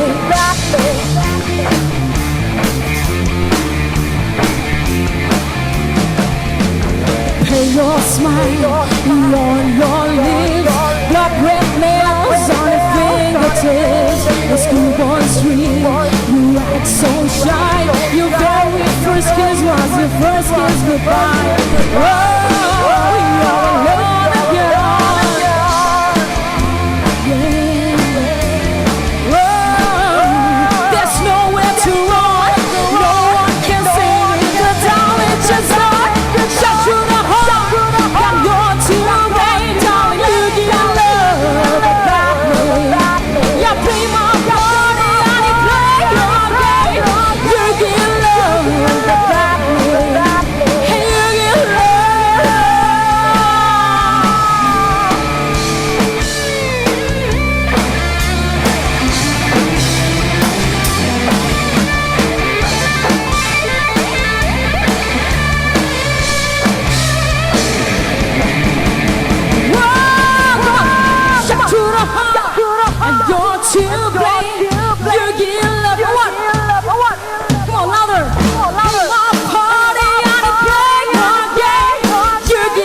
you so much, guys.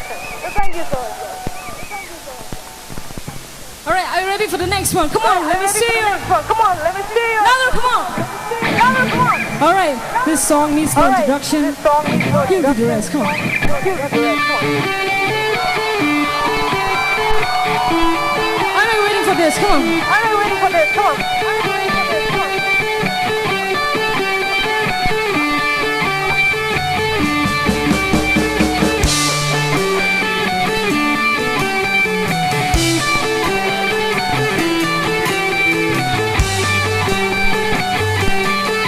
For the headband, for the headband, go. 1, 2, 3, 1, 2, 3, 1.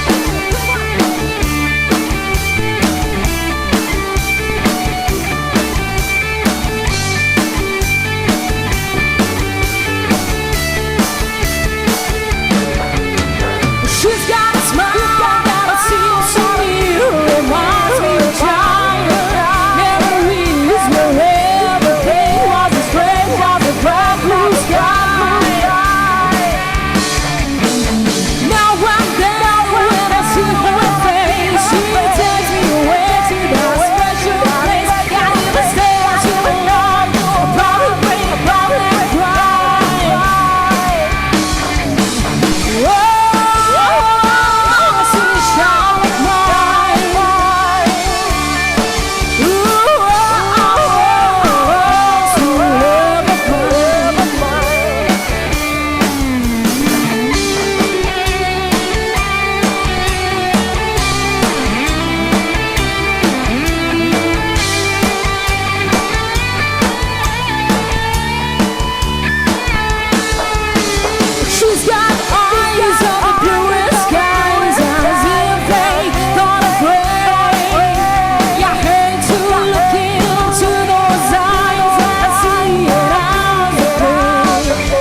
Where do we go now?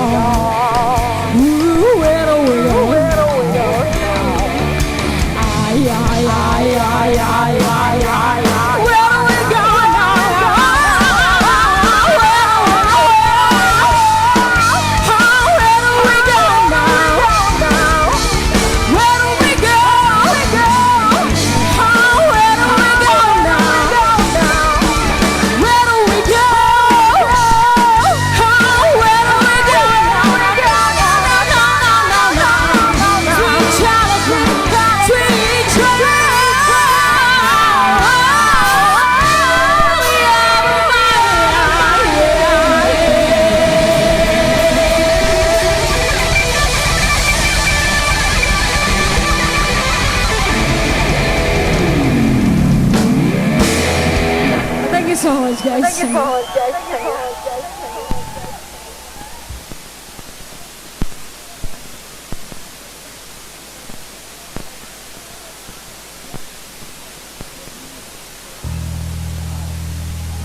Trick. Yeah. All right. The first one that we're just doing, like, it's our original song, which is called.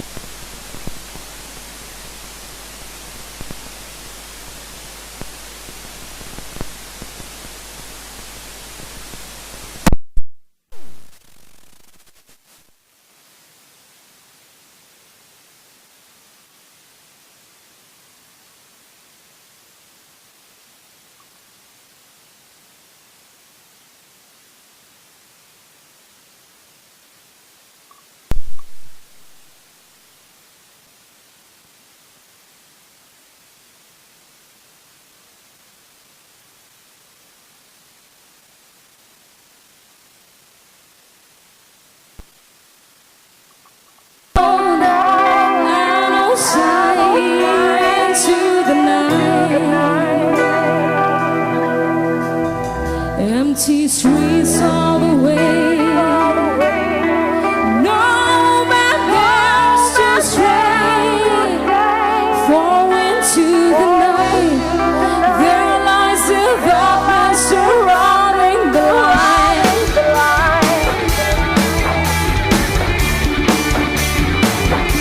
Fall into the night. There lies the darkness surrounding the light. No sound, no call. Yeah, the stillness and fall. Left with the darkness, this endless light. Lost.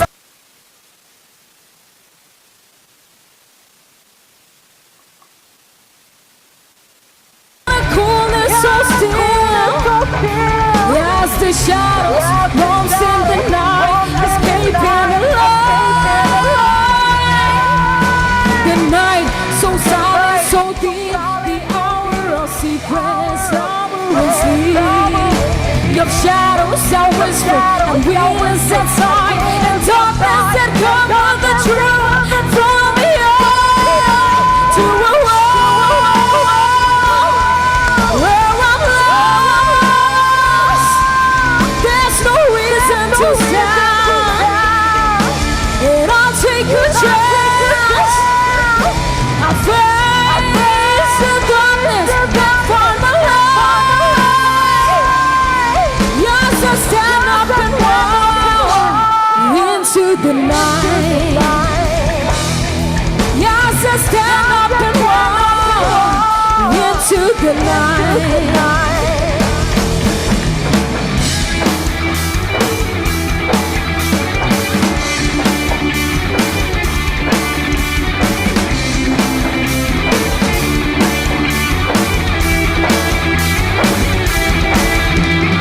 I'll shine a light in the dark of the night. Stand tall, stand strong, no we won't be too long when it all is all.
why she left me.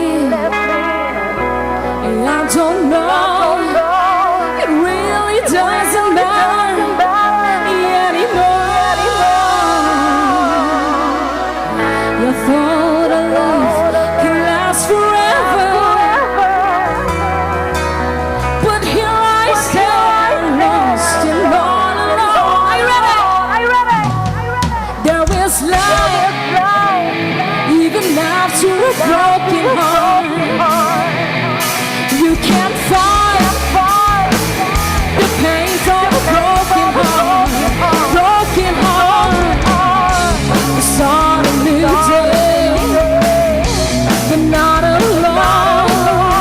I'm gonna break away from this broken heart. Y'all need a woman. Yeah, I'm gonna take her home. Yeah, I'll pick up my pieces, start all over again. I know that life will be much better. I know the sun will shine again. Yeah, baby, I know there is life, even after a broken heart. Broken heart, you can't fight the pain from a broken heart. Broken heart.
The other bands will take the stage, and so this will be another audio song which we had released last year on YouTube and on Spotify as well. You guys can go and check it out. It's an MV music video on YouTube. It will be amazing, and it's a song called One Step. It's like a part of the journey of the band. And so Nagain has been we started the band since 2021, and we have been performing all over places in Shillong and outside as well. And tomorrow we will be going to Arunachal for Models Riders Meet, which will be happening on Sunday. So here's the next audio song called One Step. Please enjoy it.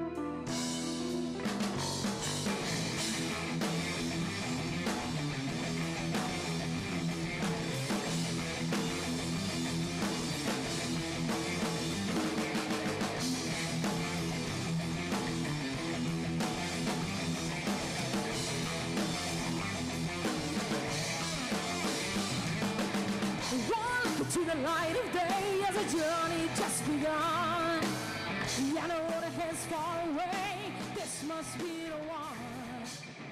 One by one, heart, one soul, marching in the burning sun. Maybe if you don't notice it, I know this is the one. A time will come and time will change. Does you know it's not too late? This is the time. Time will come and time will change. Does you know it's not too late?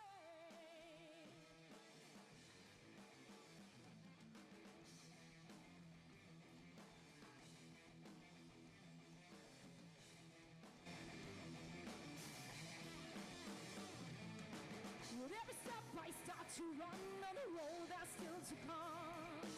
The darkness still lies ahead, but the night has just begun. Still pour out the words to say, heaven is pouring down.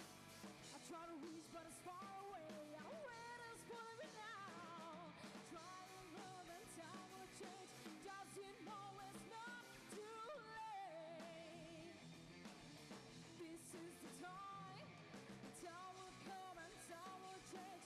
Does you know it's not too late? Feels like I'm falling behind. One step is all it takes. Running but can't see the light. One day it will come to you.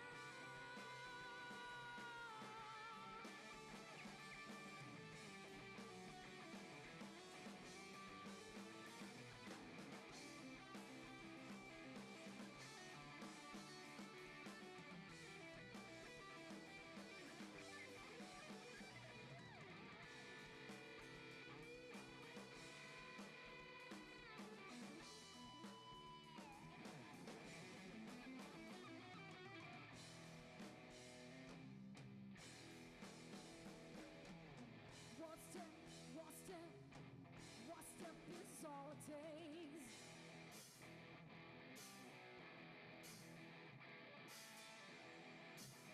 Oh yeah,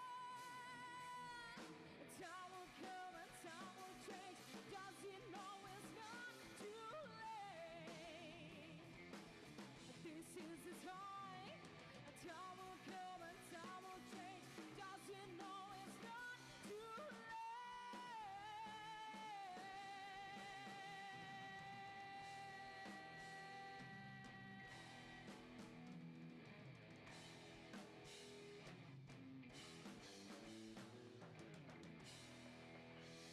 Well, thank you so much, guys.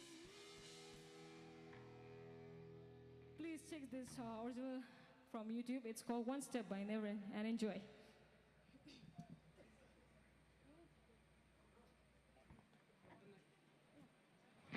Alright, this will be the last song for tonight, and thank you so much for showing up and supporting us.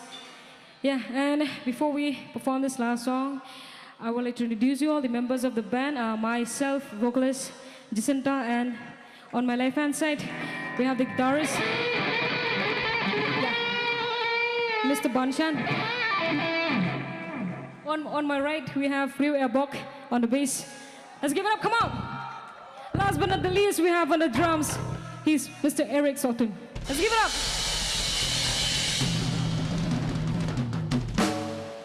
Alright, this is the last song called Rock and Roll by Led Zeppelin. Yeah. Let's go.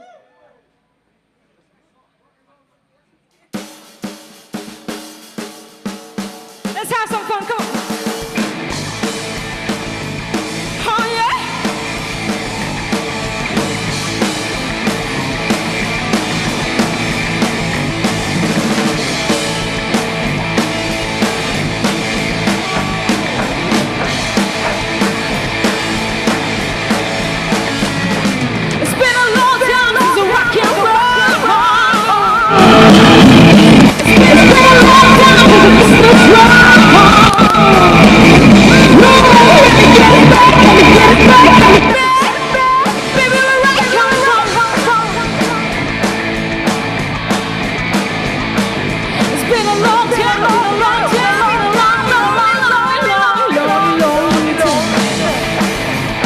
does it have?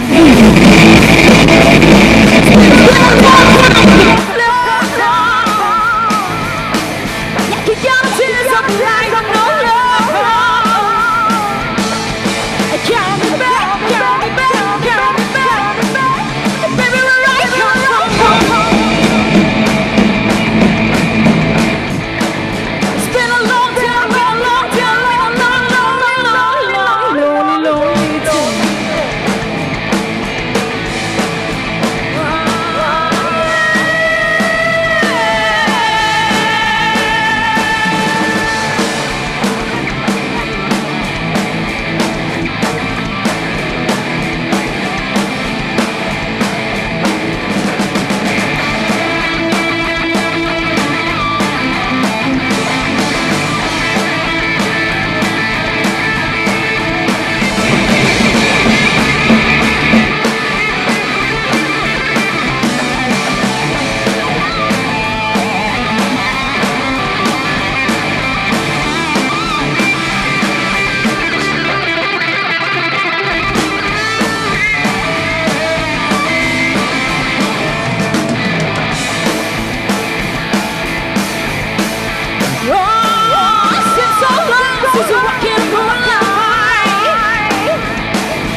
Thank you so much, everyone. Thank you.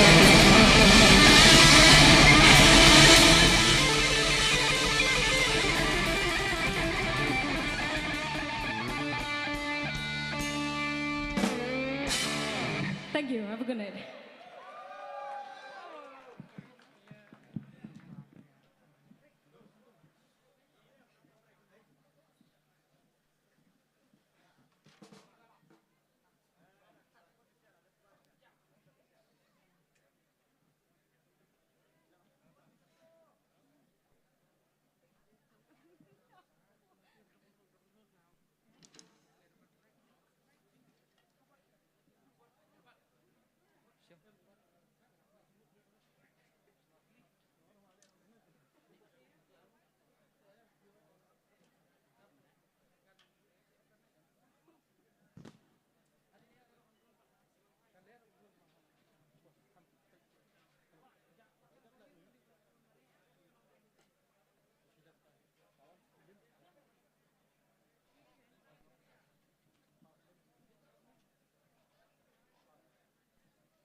deals the cards as a meditation,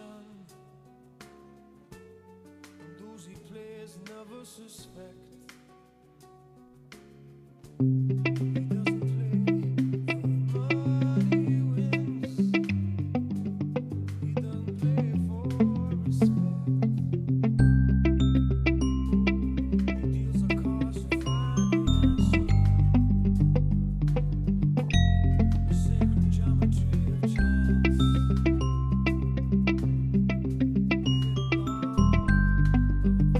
Outcome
check sound, check, check.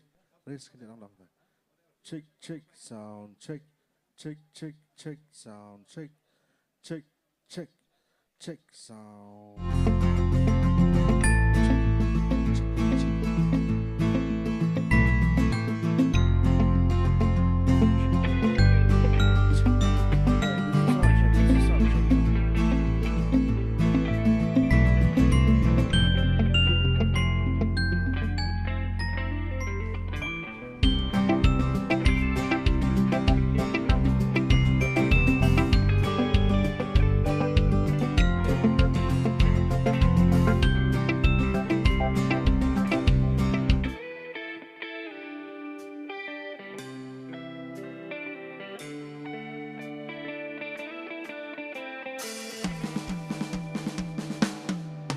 Well, she's walking through the clouds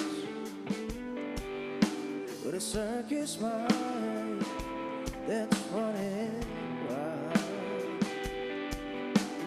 Butterflies and zebras and moonbeams, a fairy tale.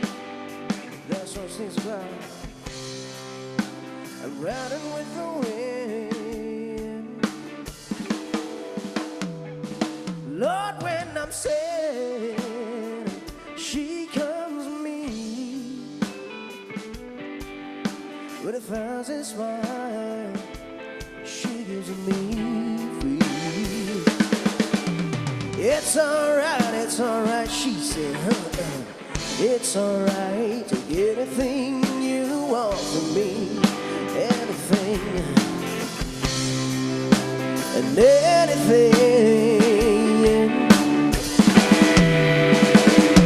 Take it on, come on.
That's right, make some noise, Shillong, everybody,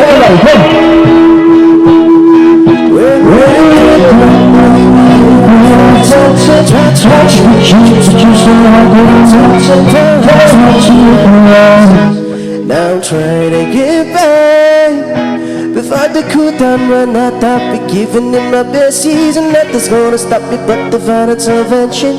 Reckoning, taking my times to hit a song or learn something that I won't hesitate no more. It cannot wait. I'm yours.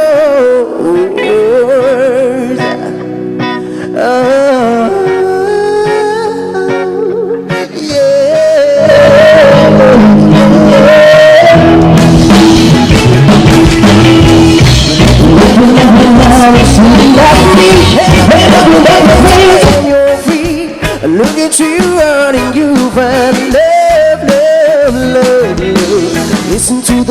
of the moment people dance and sing. We just one big family, and it's our God-forsaken rights we love, love, love, love, love. So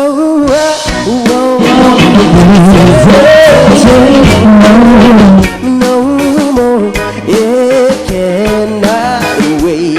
I'm sure there's a need to complicate our time.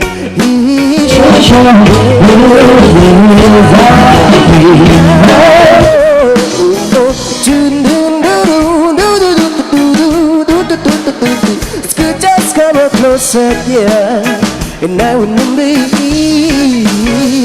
Judy Baba Boo Bambo.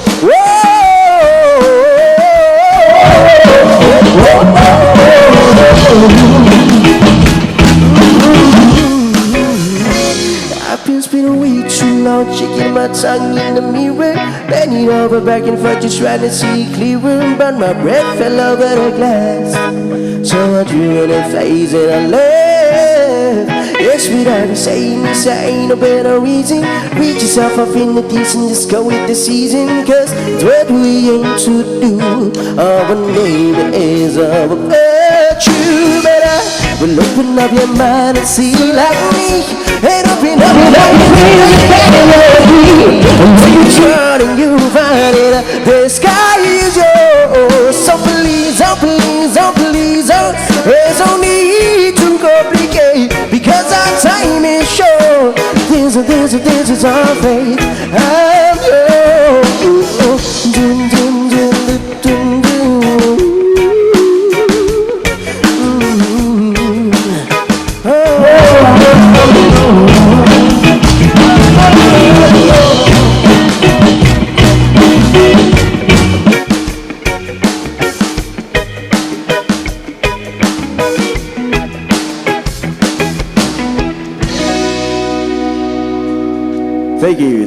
Thank you so much, you guys.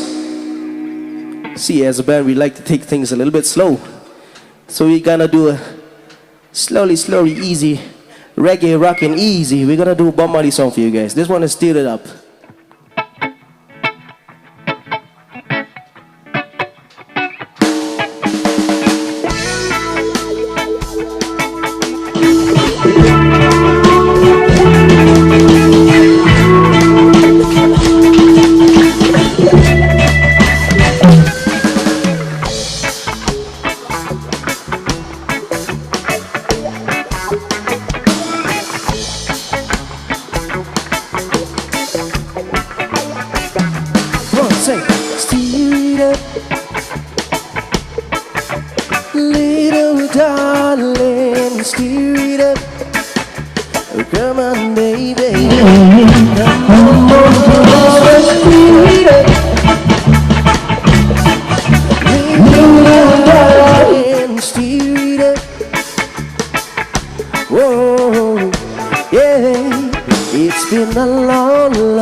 I've got you on my mind.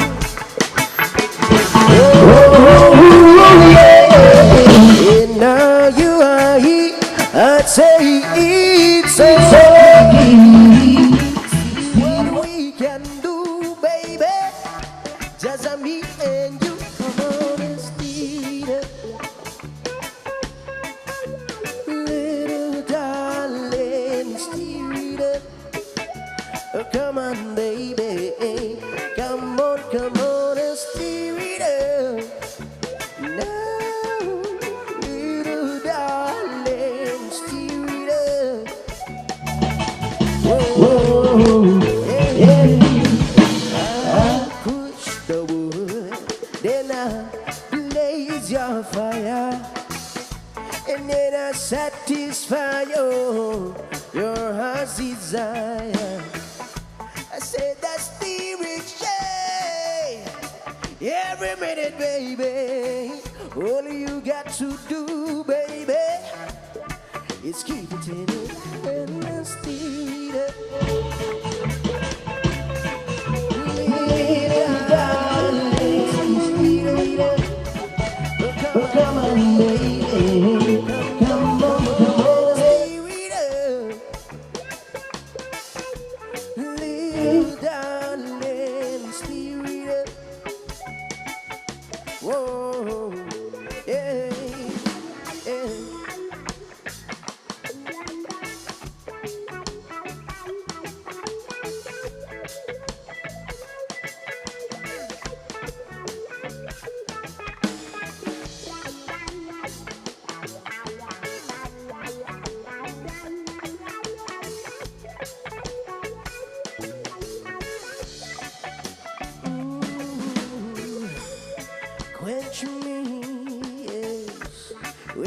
thirsty. Yeah. Come and cool me down, baby, when I'm home.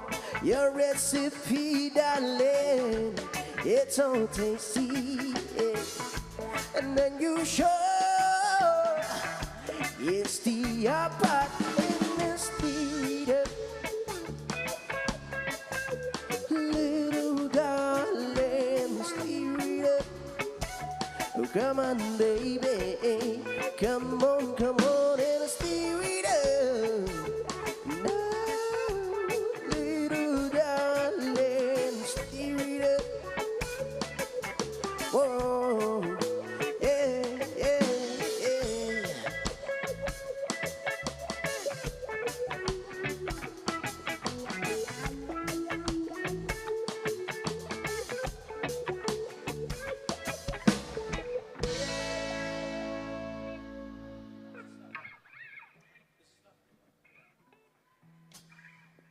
Yeah, easy. That song is coming straight to you. But first, this one is This Is Love. Come on.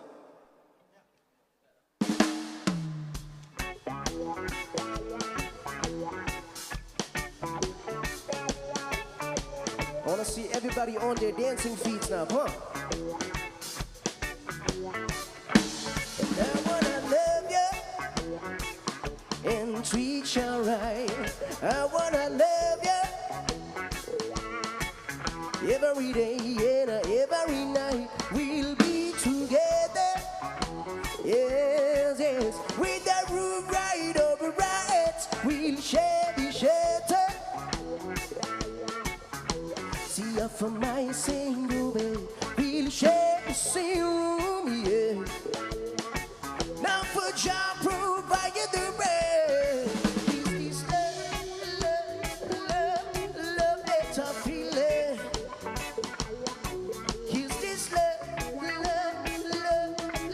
that I feel it? Oh,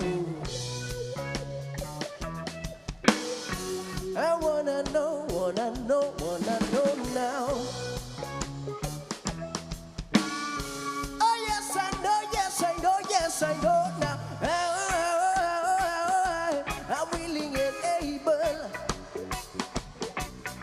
So I throw my cards on your table. See, and I wanna love you, and I wanna love and treat you right. And I wanna love you every day and every night. We'll be together. Yes, yes. With the roof right over our heads, we'll share the shelter. See ya for my single bed. We'll share the same room, yeah. Now for job provide the man. Is this love that I'm feeling? Is this love that I'm feeling? Whoa. Now yes I know now. Oh yes I know now. I'm willing and able. So I throw my cards on your table. See, and I wanna love you, and I wanna love and treat you right. And I wanna love you every day and every night. We'll be together. Yes, yes. With the roof right over our heads, we'll share the shelter. See ya for my single bed.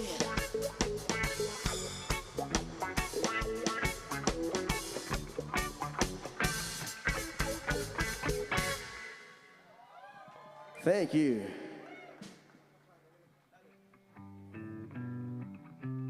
All right, the person who requested this song, this one is for you.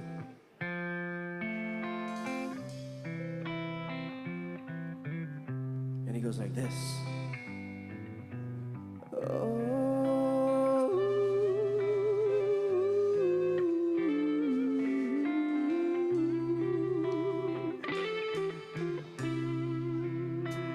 Everybody sing with me, come on. No woman, no cry. No woman, no cry. One more time, everybody, come on. No woman, no cry. No woman, no cry. And I say, say that remember when we used to say it. Yes, in the government short in Trenchtown. What about your observing the hypocrites? I say you what? Mingling with them good people we meet. Good friends we've had, oh, good friends we've lost along the way. In this great future, you can't forget your past. So dry your tears, I say, and I'm singing, no woman, no cry. No woman, no cry.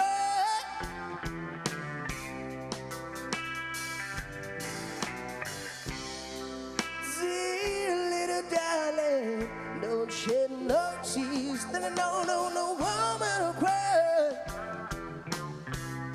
And I say that remember when we used to say it. It's in the government short in Trenchtown. And then Georgie would have made this firelight that is a worse that would burn into the night. And then we would cook, come the parade, of which I share with you. Set my feet, kiss my only carriage.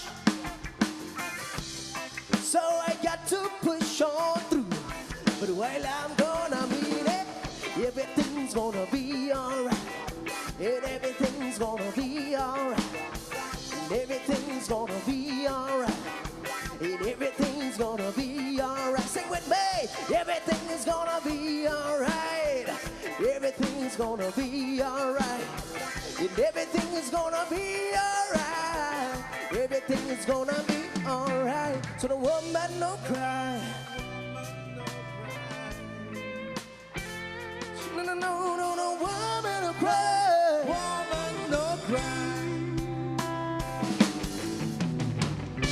Oh, come on, little sister, don't shed no tears. No woman no cry. Woman no cry. Clean it up, Michael, come on.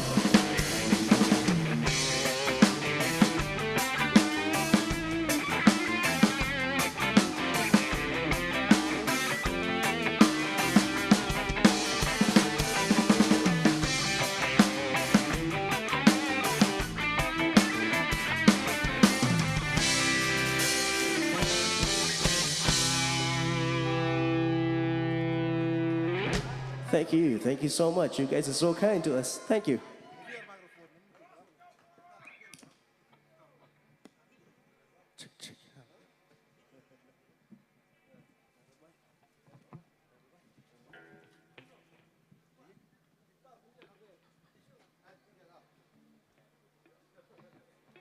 Okay, so this next one, I hope, that there's a person out there who's holding a red wine, because this one is dedicated for you.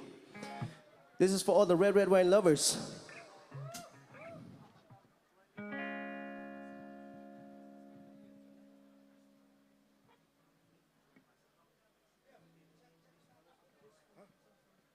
Check. All right, hope you guys are ready.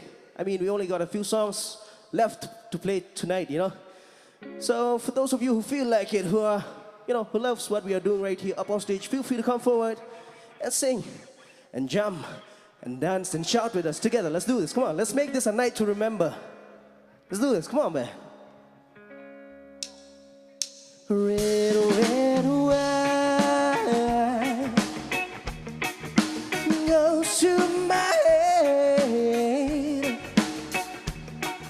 makes me forget that I still need her song. Red, red wine, it's up to you, yeah. And all I can do, I've done. Memories won't go, memories won't go.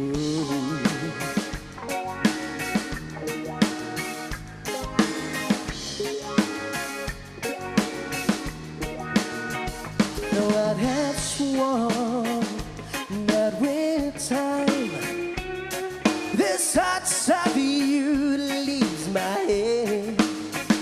And I was wrong, but now I found just one thing makes me forget. Red, red wine, stay close to me. Don't let me be alone. It's tearing apart my blue heart.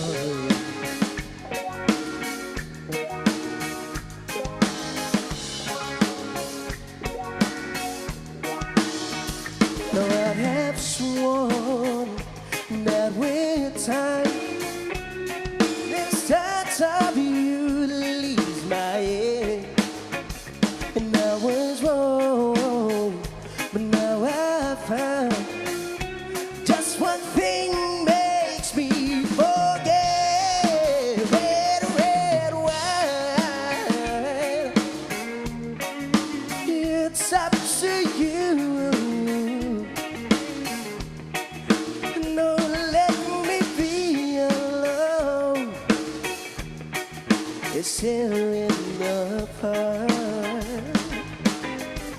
my blue heart.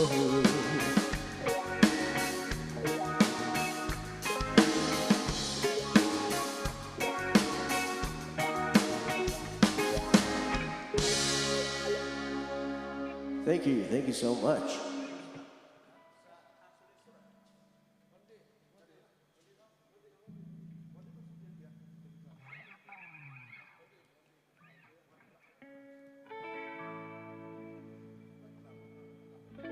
Alright, so this one's dedicated to everyone who are here in this venue. It goes like this. Sometimes I lay under the moon and I thank God I'm breathing. And I pray, don't take me soon, cause I am here for a reason. Sometimes in my tears I drown, but I never let it get me down. So when negativity surrounds, and I know someday it'll all turn around. Because all of my life I've been waiting for, I've been praying for the people to say that we don't know when to fight no more. There'll be no more war, and our children will play. Sing one day, one day, one day. Oh na na na na, one day, one day, one day. Don't start to bow, win or lose, but we are lose. But your feet on the souls of the innocent, black ledge pavement. Keep on moving though the waters are raging. And in this space you may lose your way, Yahweh. He might drive you crazy, but don't let it face you, no way, no way. Sometimes in my tears I drown, but I never let it get me down. So when negativity surrounds, and I know someday it'll all turn around. Because all my life I've been waiting for, I've been praying for the people to say that we don't know when to fight no more. There'll be no more war, and our children will play. Sing one day, one day, one day. No, no, no, no, one day, one day, one day.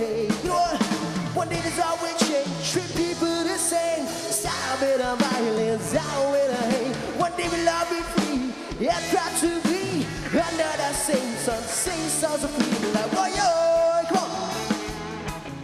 Why yo yo yo. One more time, Shillong. Why yo. Why yo yo yo. 'Cause all my life I've been waiting for, I've been praying for the people to say yeah, that we don't know when the fight over. There'll be no more war, and our children will play sing one day, one day, one day. You guys sing, come on. All right, come on, links. Easy, easy, easy, easy, easy, easy, easy, links. Come on. Let's give the crowd a chance to sing with us. Are you guys ready to sing with the links? Shillong! Are you guys ready for a memorable night? Are you guys ready to sing with us? Yeah! Let me get it one more time. Yeah! Louder than that. Yeah! All right, let's do this together. Let's sing one day. Come on. One day. Louder. Everybody. One day. One more time now. Come on. All those at the back, come on, one more time. One day, let's do this back, come on. One day, one day, one day. Now one day, one day, one day. 'Cause all my life I've been waiting for, I've been praying for the people to say that we don't know when the fight over. There'll be no more war, and our children will play. You say, one day, one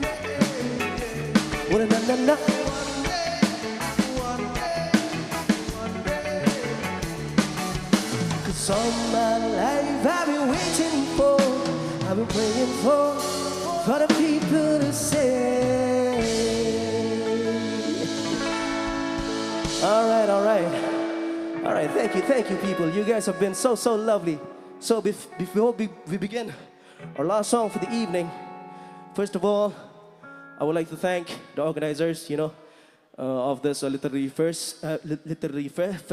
So sorry, I'm a little bit stuttering right now. I'm a little bit tired. I hope, please, sorry. And also thank you to CMMGMP for giving us this amazing opportunity, to be here in front of each and every one of you lovely people. So I think this counts as a blessing, We have received the sun, the moon, the rain, We have received every blessings, which we may not count right now, but then if you think about it, it's really huge blessings. So if you guys think that you have received a blessing today, feel free to sing with me on this one. I don't wanna act too high and mighty, 'cause tomorrow I may fall down on my face. Lord, I thank you for sunshine. Thank you for joy. It's a beautiful day, it's a beautiful day. Lord, I thank you for sunshine, I thank you for rain, I thank you for joy, I thank you for pain. It's a beautiful day, it's a beautiful day. Lord, I thank you for sunshine, I thank you for rain, I thank you for joy, I thank you for pain. It's a beautiful day, it's a beautiful day. Now sometimes life is good, but then the trouble comes my way. But whatever happens, Lord, I thank you for this day. When I'm feeling trouble, I lift up my hands and pray that your will be done in our rain or sun. Oh, it's a beautiful day. I don't wanna act too high and mighty, 'cause tomorrow I may fall down on my face. Lord, I thank you for, I thank you for joy, thank you for pain. It's a beautiful day, it's a beautiful day. Lord, I thank you for sunshine, and I thank you for joy, I thank you for pain. It's a beautiful day, it's a beautiful day. Come on, Michael.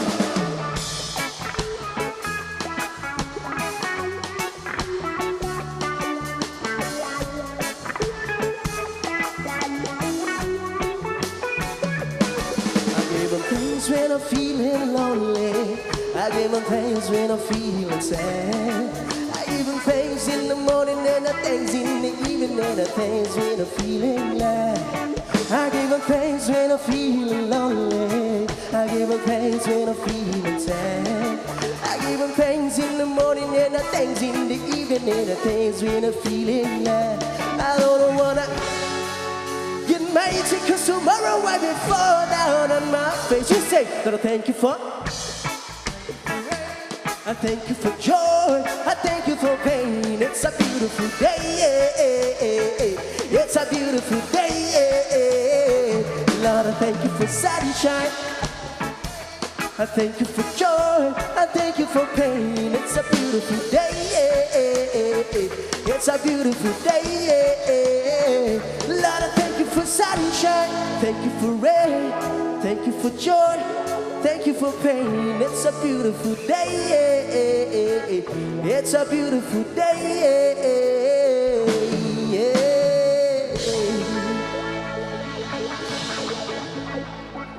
All right, so you know what? To make our friends who are from outside of state, you know, just to make them feel at home a little bit, I think. So let's do one Hindi song for you guys. Are you guys ready for that? It's all right. We're gonna take it the easy, rockin' steady, reggae easy now. Come on, let's do this. Gazab kahidin socho zara ye divanapan dekho zara तुम अकेले हम भी अकेले मजा आ रहा है कसम से all those hands up in the air sing a bit come on गजब का हिरन सोचो जरा ये दीवानापन देखो जरा तुम अकेले हम भी अकेले मजा आ रहा है कसम से sing the verse with me come on देख लो हमको करीब से आज हम मिले नसीब से देख लो हमको करीब से आज हम मिले नसीब से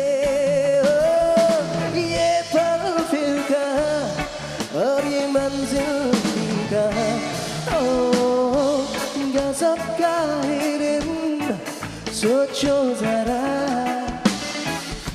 ये दीवानापन देखो जरा तुम अकेले हम भी अकेले मजा आ रहा है all right louder than that come on let's sing the second verse come on क्या कहूँ ये मेरा जो हाल है रातों दिन तुम्हारा ख्याल है क्या कहूँ ये मेरा जो हाल है रातों दिन तुम्हारा ख्याल है फिर भी जान जा मैं कहाँ तुम कहाँ हो गजब का हिरन सोचो जरा ये दीवानापन देखो जरा तुम हो अकेले हम भी अकेले मजा आ रहा है one time sing it all right you guys sing come on one time sing the chorus come on gazab you guys sing come on louder louder come on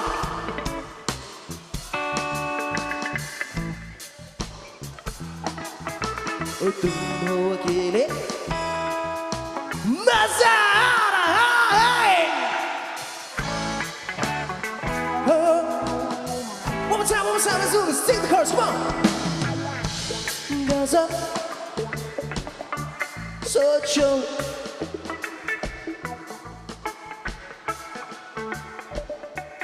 देखो जरा ओ तुम हो अकेले हम भी अकेले मजा आ रहा है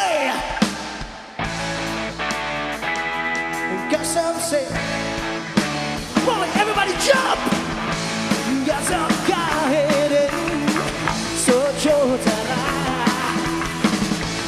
ये दीवानापन देखो जरा तुम हो अकेले हम भी अकेले मजा आ रहा है Oh कसम से one more time sing the chorus come on कसम का है रे सोचो जरा ये दीवानापन देखो जरा वो तुम हो अकेले हम भी अकेले मजा आ रहा है Oh कसम से कसम से कसम से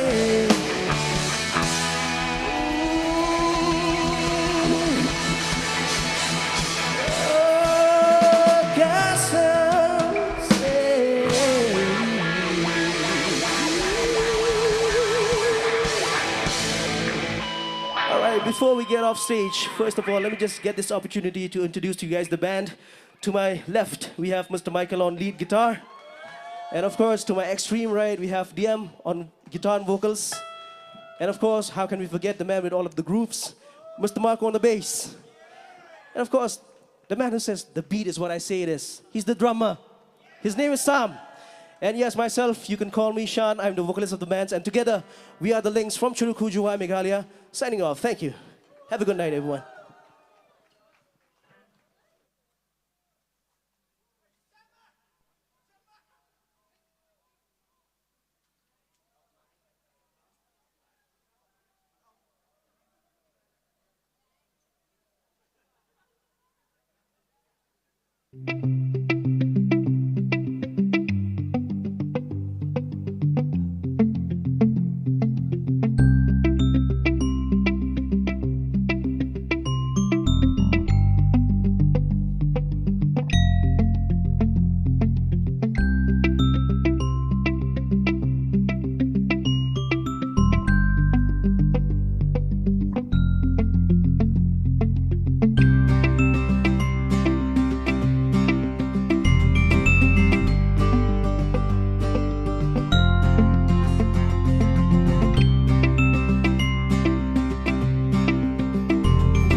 And where were you when I was hurt and I was helpless?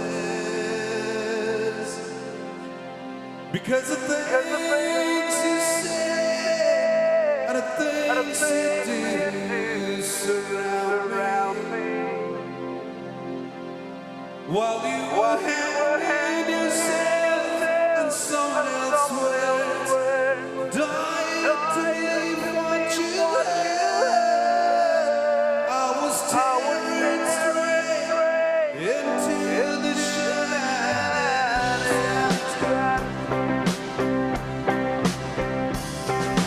Lost the thought and lost the time.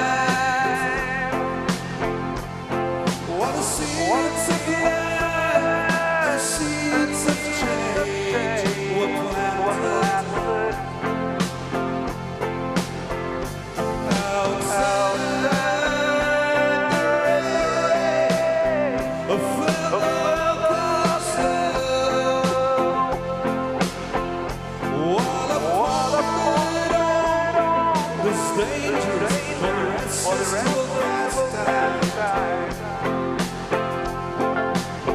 I took it to silence. I know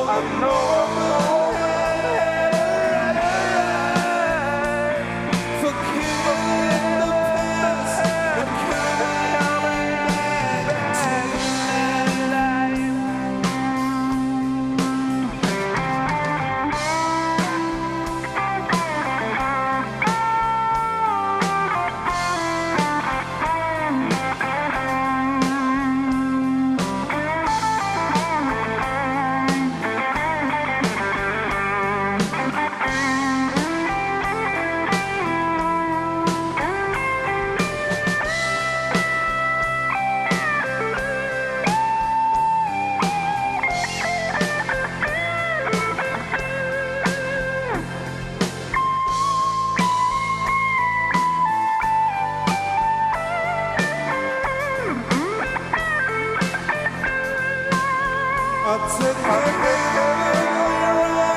to silence. I know the moment for killing the past and coming back to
Good evening, everyone.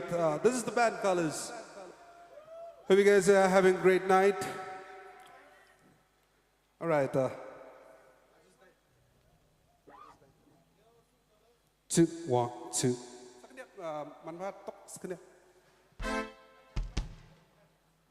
Two, one.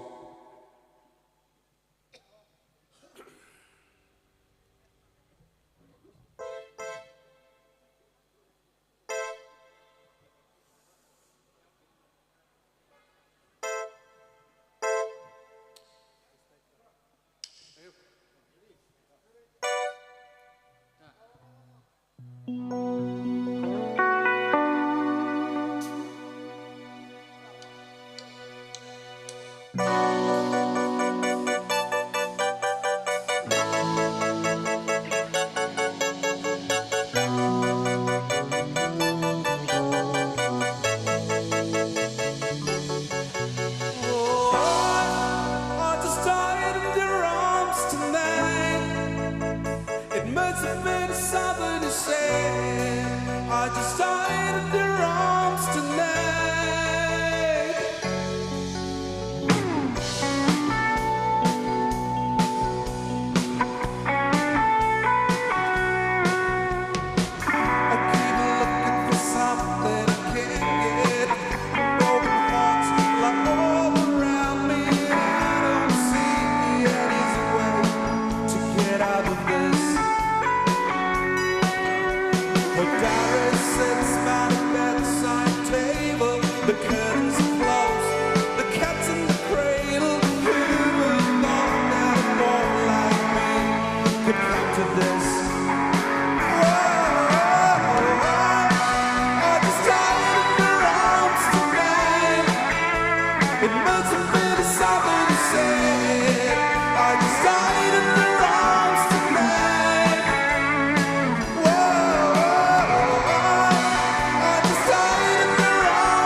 Thank you.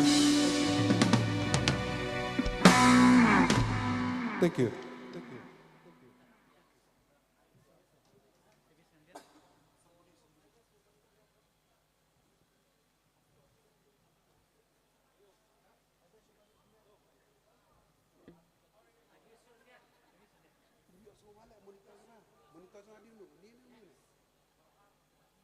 Two.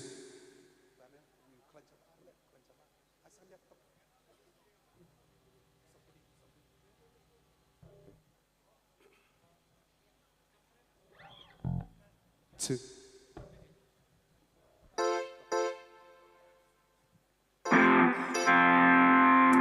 Alright, this is a song called Somebody.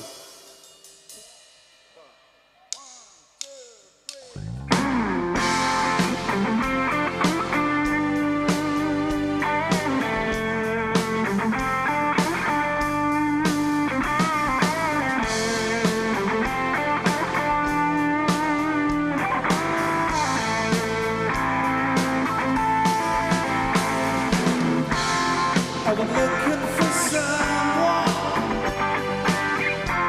between fire and flame. We're looking for something to ease the pain.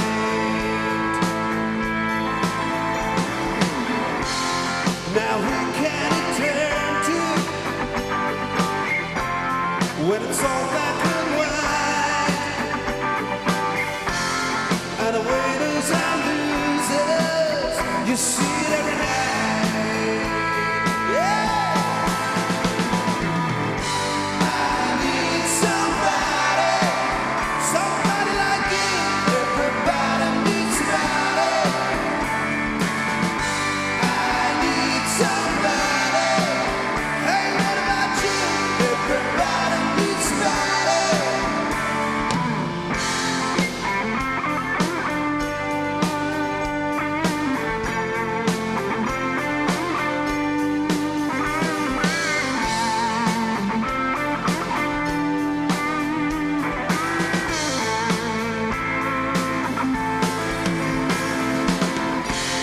When you're out on the front line and you're watching them fall, it doesn't take long to realize ain't no kind of boy. Yeah. In a town so Madonna, when you walk in the rooms, well, the rides were like diamonds, and they got dirty, yeah, they got dirty. I need somebody, somebody like you. Everybody needs somebody. I need somebody. Hey, what about you? Everybody needs somebody.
Thank you.